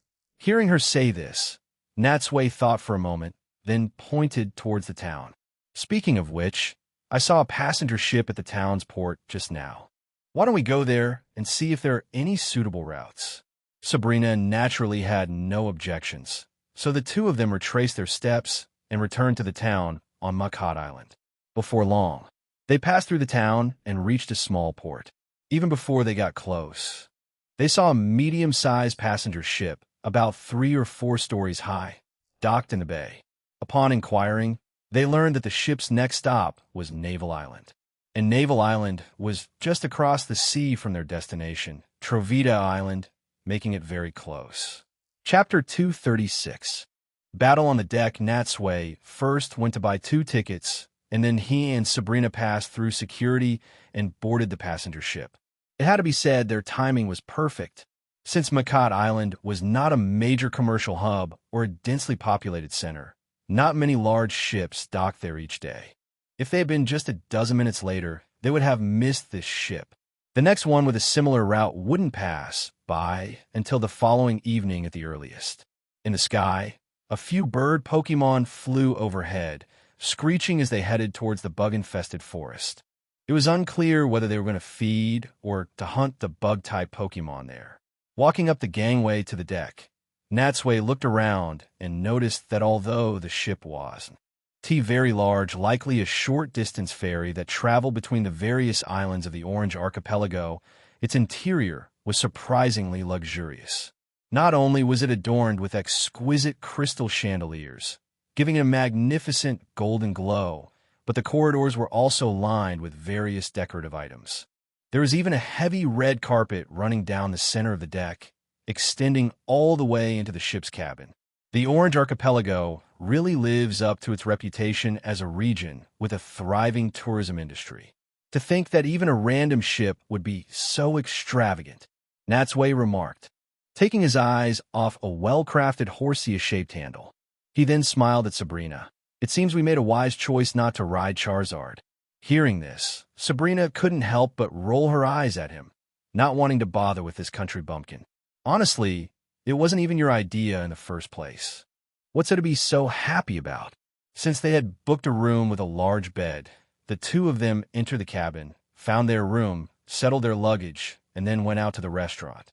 At this point in their relationship, after several intimate encounters, although neither of them had explicitly defined it, they had both tacitly agreed that they could now share a room and a bed. Walking through the ship's cabin, Natsui looked around and had to admit that compared to flying on Charizard, while traveling by ship took a bit longer, it was far more relaxing and comfortable. They could sit on a comfortable sofa, watch TV, and leisurely enjoy the journey. No sea breeze blowing in their faces, no worries about being caught in a rainstorm. It was something Charizard simply couldn't compare to. However, a journey like this was fine once in a while. If he indulged in it too much, it would greatly dull his will and also defeat the purpose of training along the way. But for some reason, this luxurious passenger ship reminded him of the SS, and oops, that's not a good sign. Better not to overthink it. Let's just hope this ship has a safe voyage. As they entered the restaurant, the handsome couple immediately attracted a lot of attention. In terms of both looks and demeanor, most of the passengers thought the two were a perfect match at first glance, and many couldn't help but stare at them secretly. Finding a seat by the window, Natsui first played the gentleman and pulled out the chair for Sabrina, then called a waiter and ordered a lavish and rather expensive lunch. The main course was premium beef air-freighted from the Paldea region. Pan-fried to perfection, it was incredibly delicious, paired with some specialty side dishes. It left a lasting, wonderful aftertaste. All one could say was, although it was a bit pricey, it was worth every penny. It was absolutely delicious. On a stage in the distance, a pianist played soft music. In this elegant environment, Natsui and Sabrina ate slowly, savoring the moment. After they had eaten their fill, Natsui leaned back and glanced out the window. He happened to see a group of idle trainers on the ship's stern deck who had spontaneously organized a Pokemon battle tournament on a simple battlefield. Their seats offered a perfect, unobstructed view of the battlefield. Watching them sweat and battle, Natsui felt a wave of nostalgia, reminded of his former self. Sigh, time really flies, he remarked. Back then, when I came from Kalos to Kanto, I was all alone with just my Ralts. I used to battle on ships, just like them, to hone my skills. Thinking back, it was a wonderful and memorable time. Since Natsui rarely talked about his past, Sabrina listened very attentively. She imagined the scene in her mind. It must have been very difficult to cross the ocean alone to challenge a new, unfamiliar land. Just then, a cheer erupted from the deck. The two looked over and saw that a strong male trainer had just defeated an opponent, achieving a 5-win streak. Such an achievement indicated that this trainer's skills were indeed outstanding. Natsui couldn't help but look at the trainer. He was about 18 or 19 years old, dressed in athletic gear, with a green ribbon tied around his messy, ear-length hair. However, his attire made him look less like a trainer and more like a no-holds-barred fighter. Averting his gaze from him, Natsui looked back at Sabrina. Seeing the clear interest in his eyes, she said softly, "What is it? Does he remind you of your past self?" Natsui hummed in agreement, then chuckled. "The experience is a bit similar, but this guy is not as handsome as me." Conceited.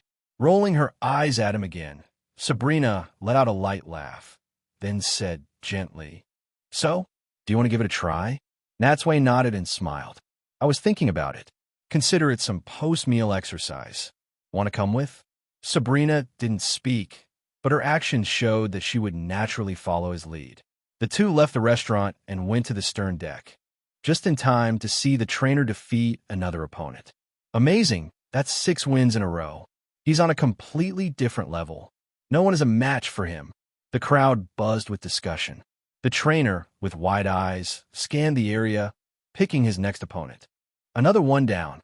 Well, is there anyone else who's not convinced and wants to challenge me? Silence fell. Everyone looked at each other, but no one wanted to step forward. Sigh, what a letdown. The trainer muttered again, just as he thought no one else dared to challenge him. A steady male voice suddenly came from the back of the crowd. If no one else is up for it, then let me give it a try. Chapter 237. Shane hearing the voice, the surrounding crowd turned in unison to look at the source. As more and more people parted to create a path, everyone saw a handsome man, accompanied by a beautiful, cold-looking woman with long hair, slowly walking in from the outer edge of the crowd.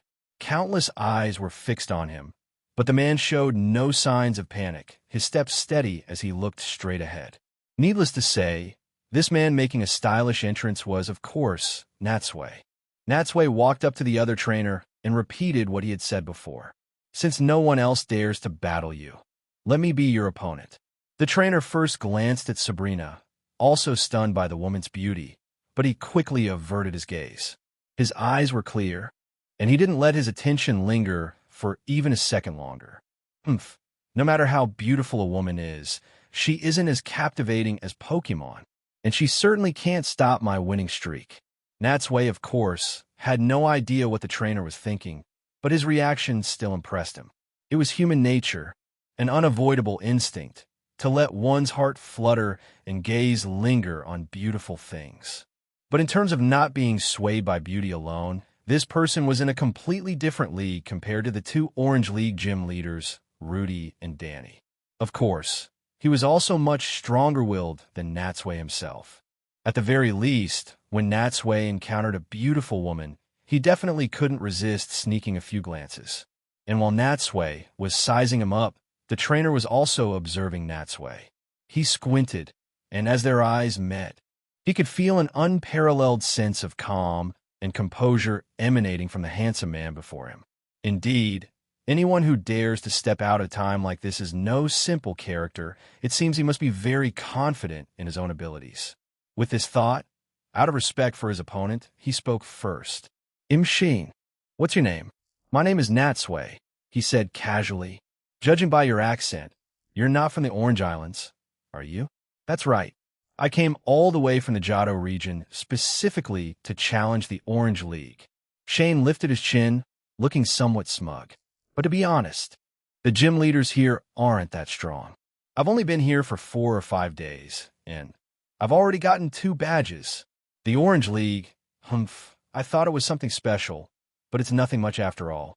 Hearing him say this, the people in the crowd frowned. Most of the passengers here were locals from the Orange Islands. How could they be happy hearing someone belittle their home region's gyms right in front of them? But Shane's skill was on full display, and he had just defeated several trainers in a row. No matter how uncomfortable they felt, they had to consider their own strength before they could even think of retorting. We're in agreement on that point, Natsui said, not holding back and effectively rubbing salt in their wounds. Compared to Kanto or other regions, the gyms here are undoubtedly unprofessional, especially those competition formats that have nothing to do with battling. They're a real headache. At this point, Natsui turned his head and looked at Shane's Pokemon. It was a cute, dopey-looking Quagsire. This was the Pokemon that had just defeated 5 opponents in a row. All right, let's get back to business. Are you planning to continue battling with this Quagsire? I'd better not, Shane said, crossing his arms and shaking his head. You don't look like some simple small fry. This Pokemon of mine is already a bit tired. I'd rather switch to another one to battle you. Natsui naturally had no objections. Since they were switching Pokemon anyway, he made a suggestion. In that case, let's make it fair and do a blind battle. We'll both take out our Pokeballs at the same time. A blind battle? Of course, Shane said. He first recalled his Quagsire, then took another Pokeball from his belt. Natsui walked to the trainer's box on the other side. Before sending out his Pokemon, he first scanned the simple battlefield. Since it was built on the deck, the surface wasn't very durable. If he chose one of his heavyweight Pokemon, it would be bad if they accidentally damaged the deck. Looks like I can only use the more agile ones. Having figured this out, and after a moment of thought, Natsui had a plan. He took the 3rd Pokeball from his belt, exchanged a look with Shane, and the next second, both of them released their Pokemon almost simultaneously. Come on out, Jolteon. Go! My Poliwrath. As the 2 beams of blue light faded, Natsui had sent out Jolteon, while Shane had sent out a Poliwrath. Raising his eyebrows, Natsui remarked, electric against water. It seems I have the advantage, even in a blind battle. That's right, Shane smiled. I didn't expect you to send out a Jolteon. Looks like my luck isn't so good, getting countered by type advantage. Although he said that, Natsui didn't sense any panic in his tone. It seemed he wasn't too concerned about being at a type disadvantage. Nevertheless, Natsui still asked politely, so, do you need to switch your Pokemon? Of course not. Shane waved his hand dismissively. Don't underestimate me. This Poliwrath of mine is my ace. Besides, I'm also very good at fighting with a type disadvantage. Just then, Natsui noticed that this Poliwrath was wearing a shimmering golden belt around its waist. What's this? Shane chuckled, looking extremely proud. This is the champion's belt that my Poliwrath and I won at the Pokemon fighting tournament back in our hometown after battling our way through and defeating many powerful Pokemon. It's a rare souvenir. A Pokemon fighting tournament looking at the champion's belt, Natsui felt a pang of envy. Unfortunately, he didn't have any fighting-type Pokemon, so he couldn't participate in such a competition for the time being. While the 2 trainers were talking, their Pokemon had already taken their stances. A great battle was about to begin. At the same time, the onlookers whispered among themselves, guessing who would win the fight. Although Shane's earlier words had offended a large group of people, he had just achieved a winning streak and was on a roll. Therefore, the vast majority of them expected him to continue his victory. However, a few people noticed Natsui's extraordinary demeanor and guessed that he must also be a skilled trainer, someone who might be able to defeat Shane and end his winning streak. Chapter 238, Poliwrath Begin. Seeing that both sides were ready, a sailor acting as the referee swung his arm down sharply. The next second, before either trainer could speak, both Pokemon charged forward simultaneously, rushing toward their opponents. Although the battle had just begun, Natsui was already thinking ahead, formulating a strategy. Poliwrath was a water-fighting type, while electric-type moves had a double effectiveness against it. To be cautious, the fact that this Poliwrath had won a fighting tournament proved its strength was not to be underestimated. Just in case, it's best not to get close with this in mind. Natsui shouted, "Jolteon, don't get any closer. Maintain your distance and use Thundershock." Hearing Natsui's command, Jolteon screeched to a halt, stopping its forward charge. It began to circle Poliwrath, constantly adjusting its position to maintain a safe distance. At the same time, a jolt of electricity erupted from between its stiff fur and shot towards Poliwrath. In terms of speed, Poliwrath naturally couldn't dodge the fast-approaching electric attack. Facing the threat of double damage, it had no choice but to stop and counter with a move of its own. A beam that looked full of chilling energy shot from its mouth, piercing right through the center of a lightning bolt. This move was the Ice-type attack used by many water Pokemon. Ice Beam. Since it was quite common, it wasn't difficult to recognize. Swish! However, due to the power disparity, the Ice Beam directly shattered the Thundershock, causing it to dissipate into specks of light. The beam continued straight towards Jolteon's position. But by the time the Ice Beam reached it, Jolteon had already moved, barely dodging the attack as it grazed past. With the roles of offense and defense reversed, Jolteon shook its fur, and another Thundershock shot toward Poliwrath. Poliwrath's breathing was slightly ragged. Using a more powerful move also meant a longer interval between attacks and a greater consumption of stamina. It couldn't be used continuously without restraint. This time, it was caught in the cooldown period while regulating its energy and naturally couldn't use Ice Beam to block again. The electric light grew closer, but Poliwrath was unable to dodge in time. It could only watch as the Thundershock hit its body directly. Crackle! For a moment, sparks flew everywhere. Amidst the harsh sound of the electric current, golden sparks flashed across Poliwrath's body. Its face contorted in pain. But even so, it gritted its teeth, stood firm, and continued to charge towards Jolteon. It was clear that, compared to Jolteon, Poliwrath was desperate to close the distance. Unfortunately, Jolteon was extremely agile and never gave it the chance to get near. Seeing this, Shane's brow slowly furrowed. To be honest, he wasn't afraid of a type disadvantage at all. What he feared was an opponent like Natsui, who gave him absolutely no opportunity to get close. Just as Natsui had guessed, this Poliwrath's fighting ability was extremely strong, even overshadowing its primary typing. In past battles, it had more than once relied on its fighting skills to defeat opponents who thought they had a sure victory, turning the tables and winning. But now, it seemed that the trump card he relied on for a comeback had been seen through by the man before him. No, I have to find a way to get close to Jolteon. With this thought, he quickly changed his strategy and commanded, Poliwrath, aim for the deck under Jolteon and use Ice Beam again. After catching its breath, Poliwrath was able to use Ice Beam again. This time, as the beam shot out, it crossed with the path of the previous Ice Beam, covering half the field. The deck was now a slippery sheet of ice. Affected by this, Jolteon's speed predictably slowed down as it tried to keep from falling. Good chance. Shane's eyes lit up, and he shouted, "Use Body Slam." Poliwrath seized the opportunity to get close, then leaped high into the air. With its arms and legs spread, it came crashing down on Jolteon with immense force. The moment Shane had ordered Poliwrath to use Ice Beam on the ground, Natsui had already seen through his plan. Since you're so desperate to get close, let's have a direct clash and see who can take more damage.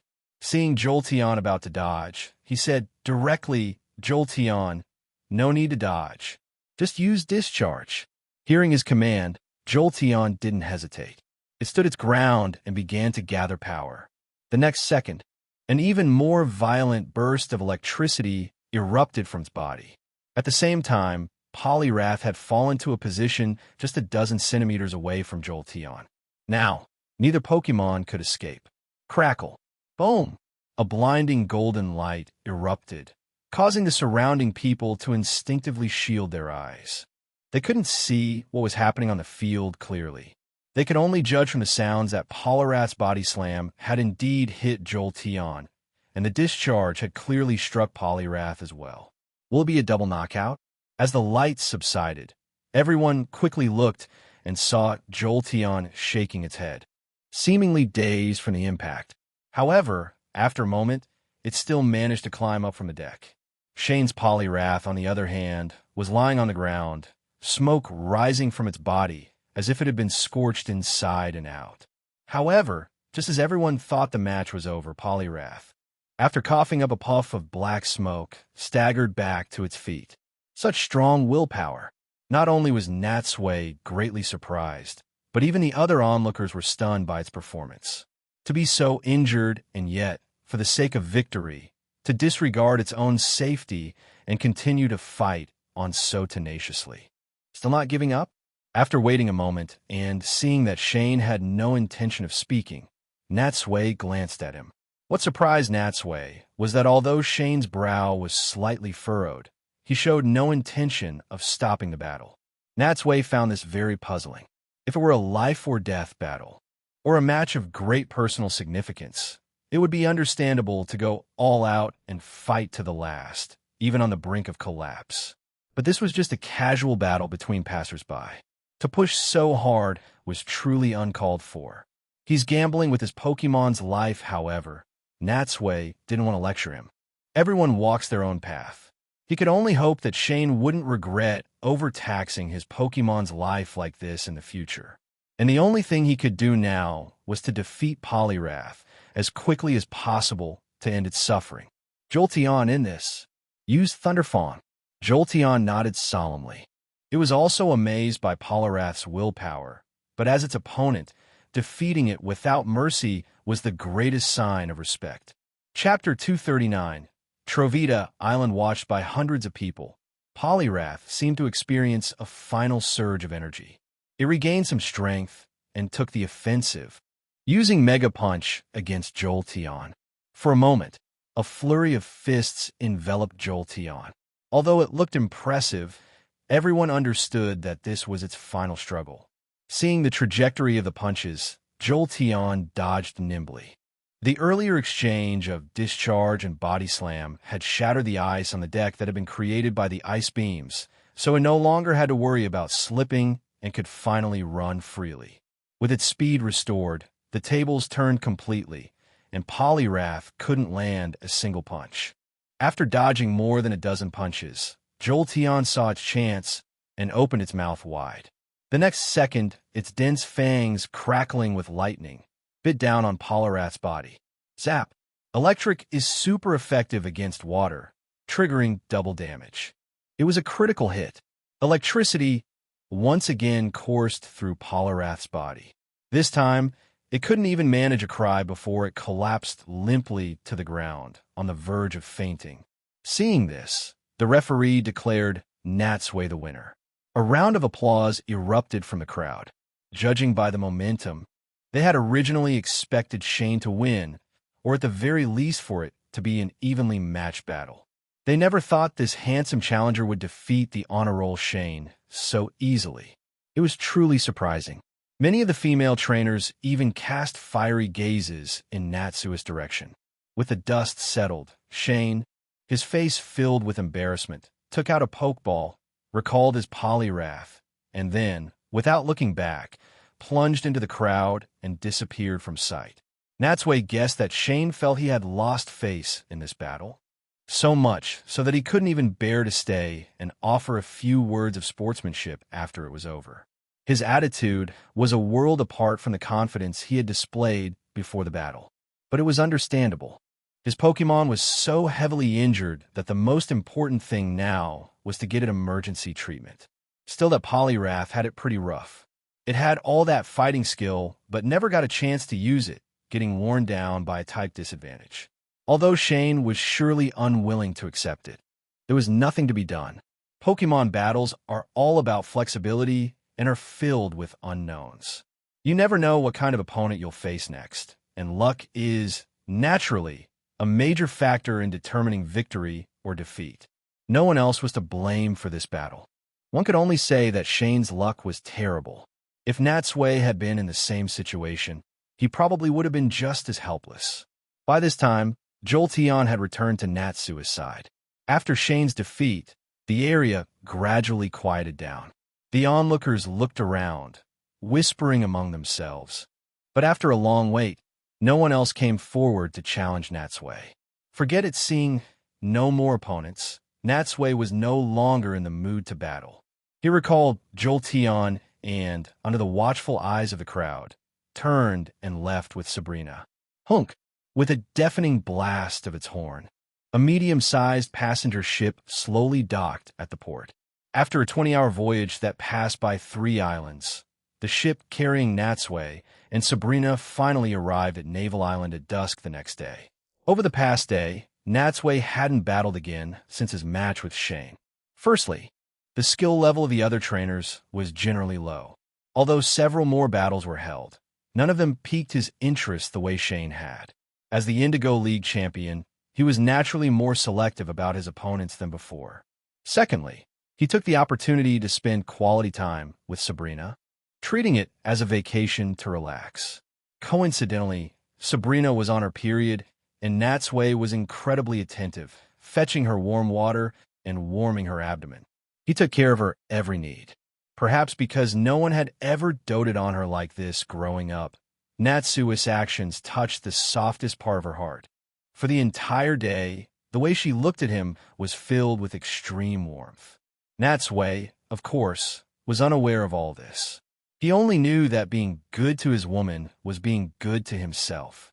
Taking care of his woman when she was at her most vulnerable was simply the natural thing to do.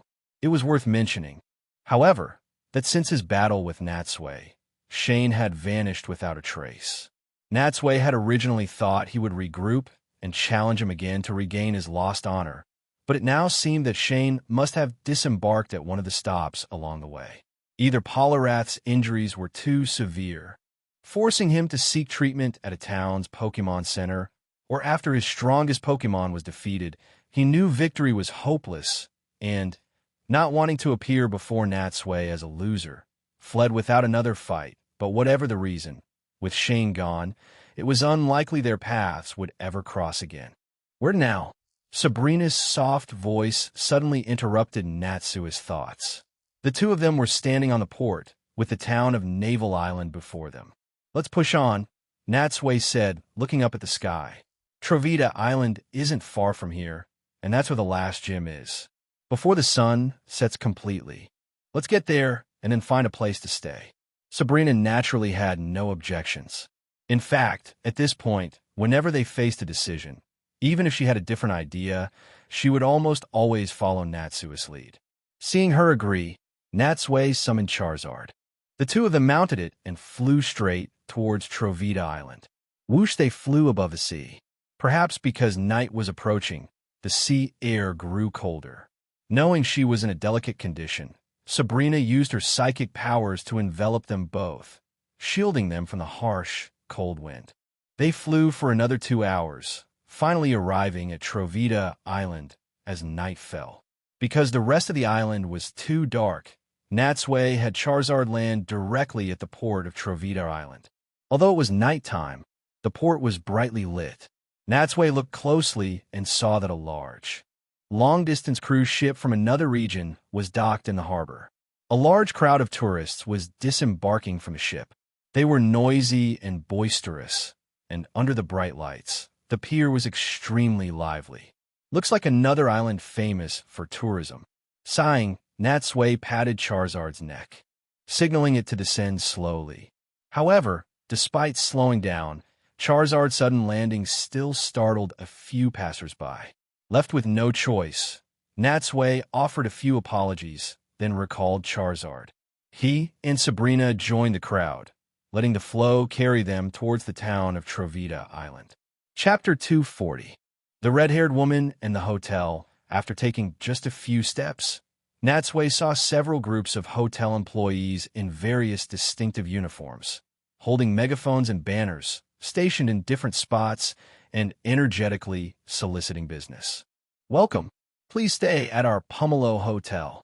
Passengers who haven't booked a room yet, Please check in at our Seven Oranges Express Hotel. Little kumquat and has plenty of vacant rooms. Clean, tidy, and hygienic, and the prices are very cheap. The shouts rose and fell all around him. It was the peak time for disembarking, and a large number of tourists were crowded here. Instead of waiting passively in their hotels for guests to come to them, these hotel employees were like sharks that had smelled blood, flocking to the port to actively attract customers. Such intense competition showed just how fierce the business was here. Among them, a buxom, red-haired woman was particularly eye-catching. It wasn't that she was exceptionally beautiful, but just like her hair color, she had a fiery personality and a booming voice that completely drowned out the surrounding sounds. All travelers, please look over here. If you're choosing a hotel, you must choose our Trovita Hotel. Our Trovita Hotel is the best hotel in the entire Orange Archipelago. We guarantee your satisfaction with both our accommodation and our food. Hearing her words, Natsui chuckled. What a bold claim. The best hotel in the entire Orange Archipelago? That probably also means the most expensive. Ignoring her, Natsui and Sabrina walked right past. They were planning to check into a different hotel, but unexpectedly, the woman saw Natsui and proactively stopped him. You too. Please wait a moment. Seeing Natsui's puzzled expression, the woman smiled. By the looks of it, you're both trainers, aren't you? When Natsui nodded, she continued, I saw you just now. That Charizard of yours is very well raised. But since you're trainers, you should definitely stay at our hotel. Our Trovita Hotel has a lot of training equipment for Pokemon, as well as dance and fitness classes for them. It's a place that combines accommodation and training, perfect for traveling trainers like you. Natsui was taken aback. Dance and fitness classes specifically for Pokemon? That's right. That's right. The woman explained with a toothy grin. It can help improve their circulation, loosen up their joints, and regulate their breathing rhythm. It's a very good training method. I bet you've never experienced it before, right? So what are you waiting for? Check in now. With that, without waiting for Natsui's consent, she beckoned to someone behind her. A bellboy came forward to take over, while she herself turned back to solicit other tourists. Natsui raised his eyebrows. Dancing and all that, why does it sound so much like the style of the Pomelo gym leader? Rudy? But there was nothing to be done. The woman was so enthusiastic that Natsui found it hard to refuse without being rude. Seeing Sabrina also nod lightly, the two of them followed the bellboy. He led them out of the port and along the seaside road for a few hundred meters until they reached a skyscraper. Judging by the sign, this was clearly the Trovita Hotel. Looking up in the dark of night, the building was illuminated by lights, looking extremely magnificent. At over 20 stories high, it was indeed quite large. From its facade alone, it truly deserved the title of the best hotel in the Orange Archipelago. Please come in, the bellboy said with a slight bow, gesturing inside. Natsui and Sabrina entered the hotel, but they were taken aback by the scene in the lobby. On both sides stood over 20 male receptionists who all bowed in unison upon seeing them. Welcome. While Natsui was still marveling at such a grand reception, a man and a woman approached them, their faces wreathed in friendly smiles, their attitude extremely cordial. Welcome. We're the managers here. Are you here to check in? The managers themselves are handling a simple check-in. Natsui found incredible. Just like the red-haired woman he had just met, this was almost too enthusiastic. But regardless, his first impression of the hotel was quite good, no matter what the interior was like. Treating ordinary travelers like VIPs, in terms of attitude alone, was very satisfying. At the front desk, Natsui booked one room for the two of them. This surprised Sabrina a little. She had thought that since she was on her period and they couldn't be intimate, Natsui would sleep separately from her tonight. Seeing her expression, Natsui just shrugged, unconcerned. They had a certain emotional foundation. It wasn't just about her body. Why is she looking at me like that? When it was time to pay, Natsui had expected the room rate to be very expensive, but he was surprised to find it was unexpectedly affordable. This made him see the place in a new light. He had been fully prepared to be ripped off, but it seemed he had been overthinking it. Taking the elevator, they went up to the 17th floor. They entered the room, put down their luggage, and then looked at a small booklet in their hands. It was a travel guide given to him by the staff, which gave a general introduction to the island scenery. Natsui now learned that this famous tourist destination was known for its seafood cuisine and hot springs with beautifying effects. Unfortunately, since Sabrina was in her special time, she couldn't use the hot springs, so they would miss out on that feature. He just didn't know if she could eat seafood. If she couldn't even have seafood during her period, it would be a real waste of a trip for her. The night passed without incident. The next day, they first went to see the dancing area. They saw a female instructor in a leotard teaching a group of Pokemon to dance. The dance moves were nothing special, similar to those at the Pomelo gym. Natsui instantly lost interest. After having breakfast at the hotel, he had planned to challenge the gym. But when he asked for directions, a bellboy informed him that the Trovita gym was located right inside this hotel. This was the first time Natsui had ever heard of a gym being built inside a hotel. But this also meant that even if the hotel and the gym leader were not the same person, they must at least be in a partnership. Led by the bellboy, they passed through the lobby and arrived at an arena in the back hall of the hotel. So this is the Trovita gym. Looking around, the gym was built quite luxuriously with all the necessary facilities. However, it lacked a separate main entrance, and he couldn't see the gym's exterior, which felt strange to him. Arriving on the field, he saw a woman standing in the trainer's box on the other side. Natsui looked, and sure enough, it was the red-haired woman from last night. So she must be the gym leader. Sigh, can't be helped. He had forgotten most of the plot. If he still remembered, he would have recognized her at first sight, but it didn't really matter. Even if he had recognized her, he would still have to pretend it was their first time meeting. Chapter 241, Double Battle. The woman looked at Natsui, one hand on her hip. Hi there. So sorry. It was so rushed last night that I didn't get a chance to properly introduce myself. My name is Luana. I'm the president here, managing this hotel, and I'm also the Trovita gym leader. President? Natsui had thought she was just in a partnership with the hotel. He never expected she owned the entire building. Is being a gym leader really that profitable? Such wealth, it had to be said, was enough to make Natsui's heart stir. Maybe after I've challenged all the major leagues around the world, I should open a gym just like this one. Pardon my manners, he said, coming back to his senses and seeing her looking at him. Natsui quickly pushed aside his distracting thoughts and introduced himself as well. My name is Natsui. I'm a trainer from another region, and I've come specifically to challenge you, Ms. Luana. Luana nodded. It wasn't surprising. Most of the trainers who came here were here to challenge her.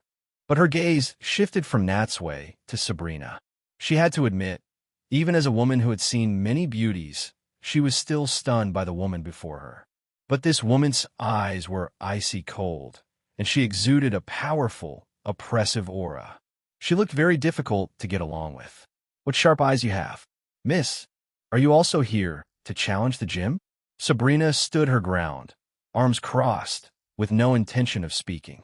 Natsui naturally took over the conversation, answering for her. No, this is my companion. She's just traveling with me. Although she is also a trainer, she is not a challenger. I see. Luana nodded again, not looking at Sabrina anymore, and turned back to Natsui. By the way, how many badges have you obtained so far? You're not challenging me first, are you? Natsui took the badge case from his backpack, opened it, and showed Luana the 3 badges of different shapes inside. I have already defeated 3 gyms. The Trovita gym is my final target. Oh my, Luana said, slightly surprised. You already have 3 badges. That means if you defeat me, you'll be qualified to participate in the Orange League's Winners' Cup. The Orange League's Winners' Cup nearby. Hearing this name, Sabrina couldn't help but ponder it. Natsui had explained it to her before. He had said that after defeating the 4 gym leaders, one could challenge the strongest trainer in the Orange League. And by defeating that person, one would achieve the highest honor in the Orange League. That's right, recalling all his experiences over the past few days.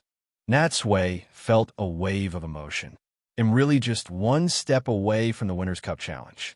Seeing him like this, Luana laughed heartily and, without further delay, began to explain the rules. The battle format of my Trovita gym is a double battle where both sides use two Pokemon at the same time. The match is decided in a single round. If either one of a trainer's Pokemon faints, that trainer loses. A double battle, this was the first time Natsui had encountered a double battle format in a gym. But unlike the normal double battles he knew, the rule here was that if even one Pokemon went down, it was an instant loss. Didn't that mean if his two Pokemon focused all their fire on one of Luana's, as long as they could knock it out quickly, he could secure a swift victory? The rule seemed a bit crude and peculiar, but there was no point overthinking it. Since it was a rule someone had established, and that had been in place for a long time, there must be some reasoning behind it. It was best to just follow it. I have no problem with that. Please begin, Ms. Luana. Just then, a referee walked over from the side. He stood between the two of them and announced loudly, "The official badge match between Trovita gym leader Luana and the challenger, Natsui, will now begin. Both sides, please send out your Pokemon." It had to be said, this was the most formal gym battle Natsui had since arriving in the Orange Archipelago. Not only was there a professional referee presiding, but regardless of the scale or the venue, it was completely different from the previous three gyms. Every single part of this screamed money. Compared to this, the other venues could truly be described as backwaters. And this drastically raised his impression of both Luana and the Trovita gym. Suddenly, he heard the sound of footsteps. Natsui looked around and saw many people gathered in small groups, appearing from the staircase entrances on both sides and taking seats in the gym's spectator area. These were all trainers staying at the hotel. Having been notified by the manager that a gym battle was about to take place, they had come specifically to watch. Because the hotel and the gym were one and the same, whenever someone challenged the gym leader, these guests could come and observe. Looking across all the Pokemon leagues, this was the only place that allowed unrelated tourists to watch an official gym challenge, and this had become a unique feature of the Trovita Hotel. Fortunately, these people were all well-mannered. They quietly found their seats, trying not to make any noise, and simply watched the field in silence. Luana's voice pulled Natsui back from his thoughts. "Have you decided on your Pokemon?" As she spoke, Luana took two Pokeballs from her pocket, enlarged them in her hand, and threw them onto the battlefield. "These are my Pokemon for this battle."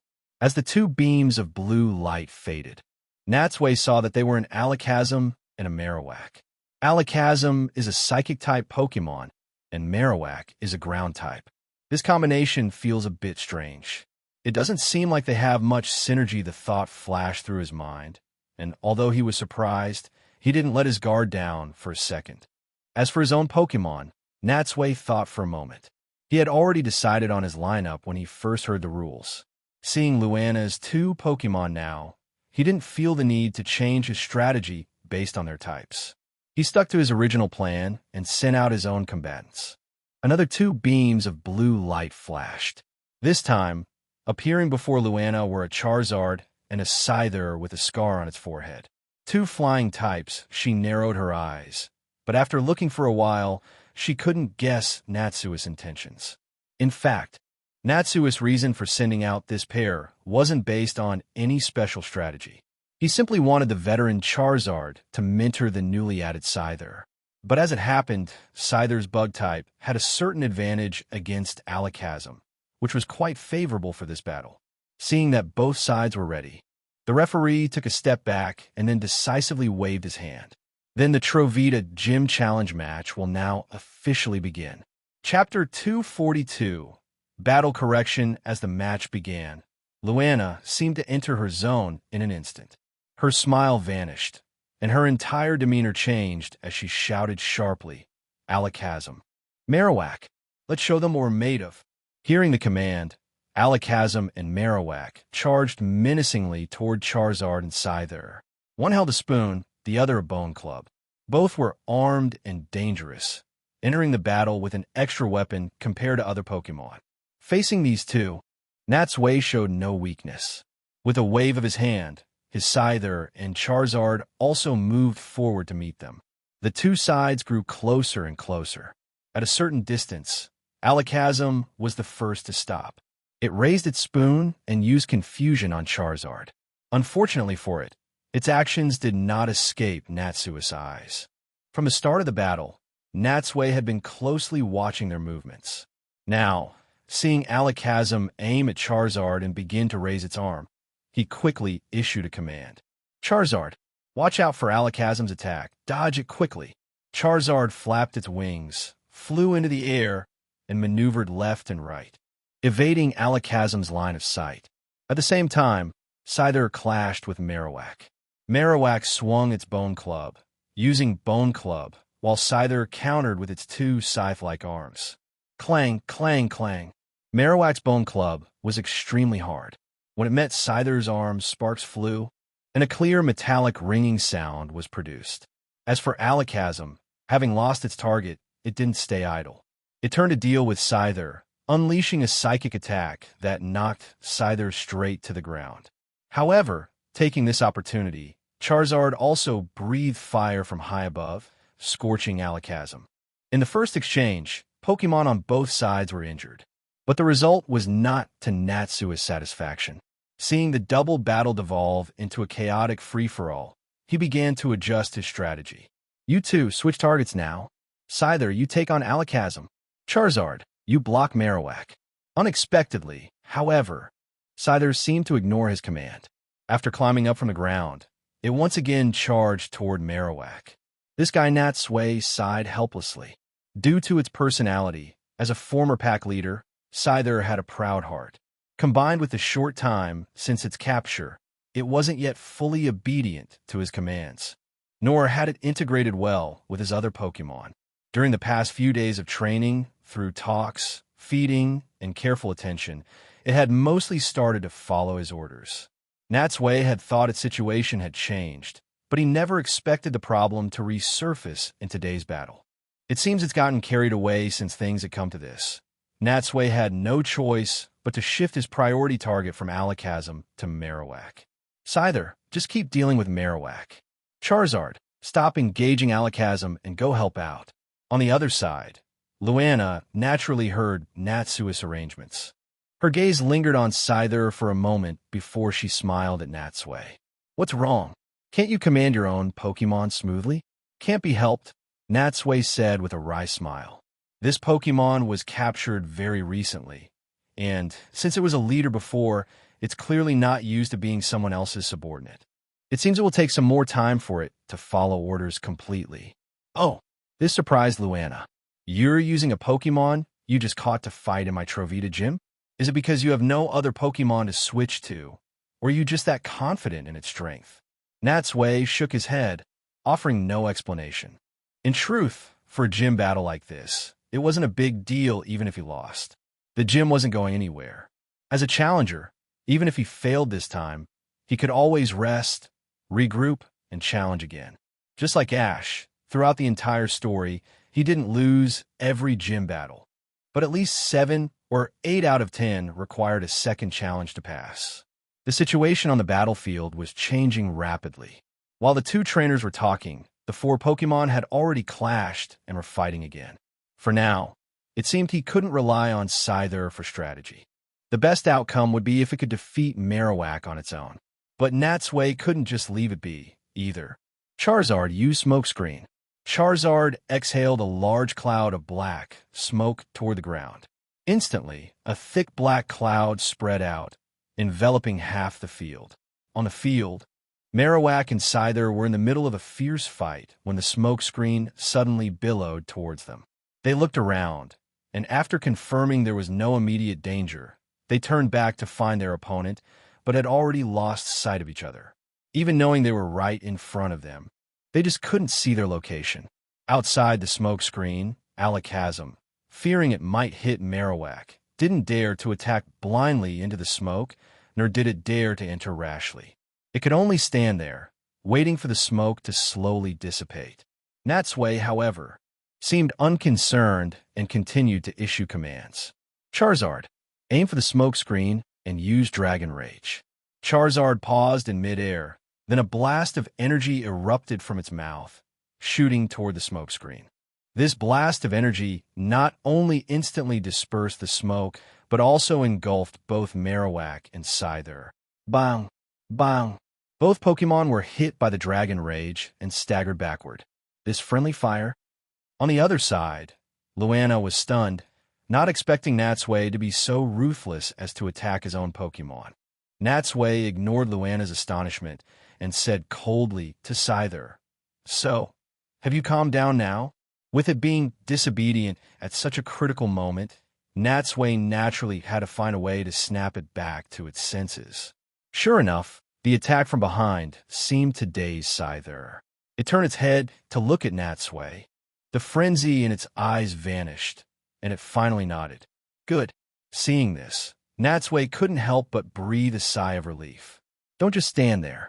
Switch targets and go deal with Alakazam. Scyther no longer hesitated and turned to charge at Alakazam.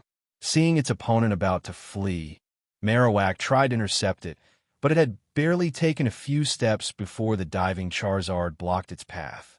On the other side, seeing Scyther rushing towards it, Alakazam used confusion again, trying to stop it from a distance.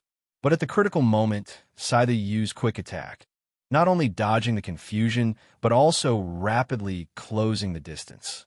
In the blink of an eye, it was right in front of Alakazam. The next second, its two sides glinted with a cold light. It raised them high, crossed them, and then brought them down heavily on Alakazam. X-Scissor activated. Chapter 243. Luana's Request Boom. As the two beams of light faded, the X-Scissor had already struck Alakazam.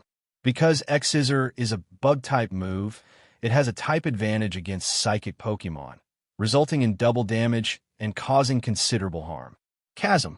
Alakazam cried out in pain. Seeing this, Luana frowned and shouted loudly, "Alakazam, get out of there quickly!" Alakazam looked up and saw that Scyther was already raising its size for a second time. Panicked and with no time to think, it quickly used Teleport to move to the other side of the field. But just as it reappeared,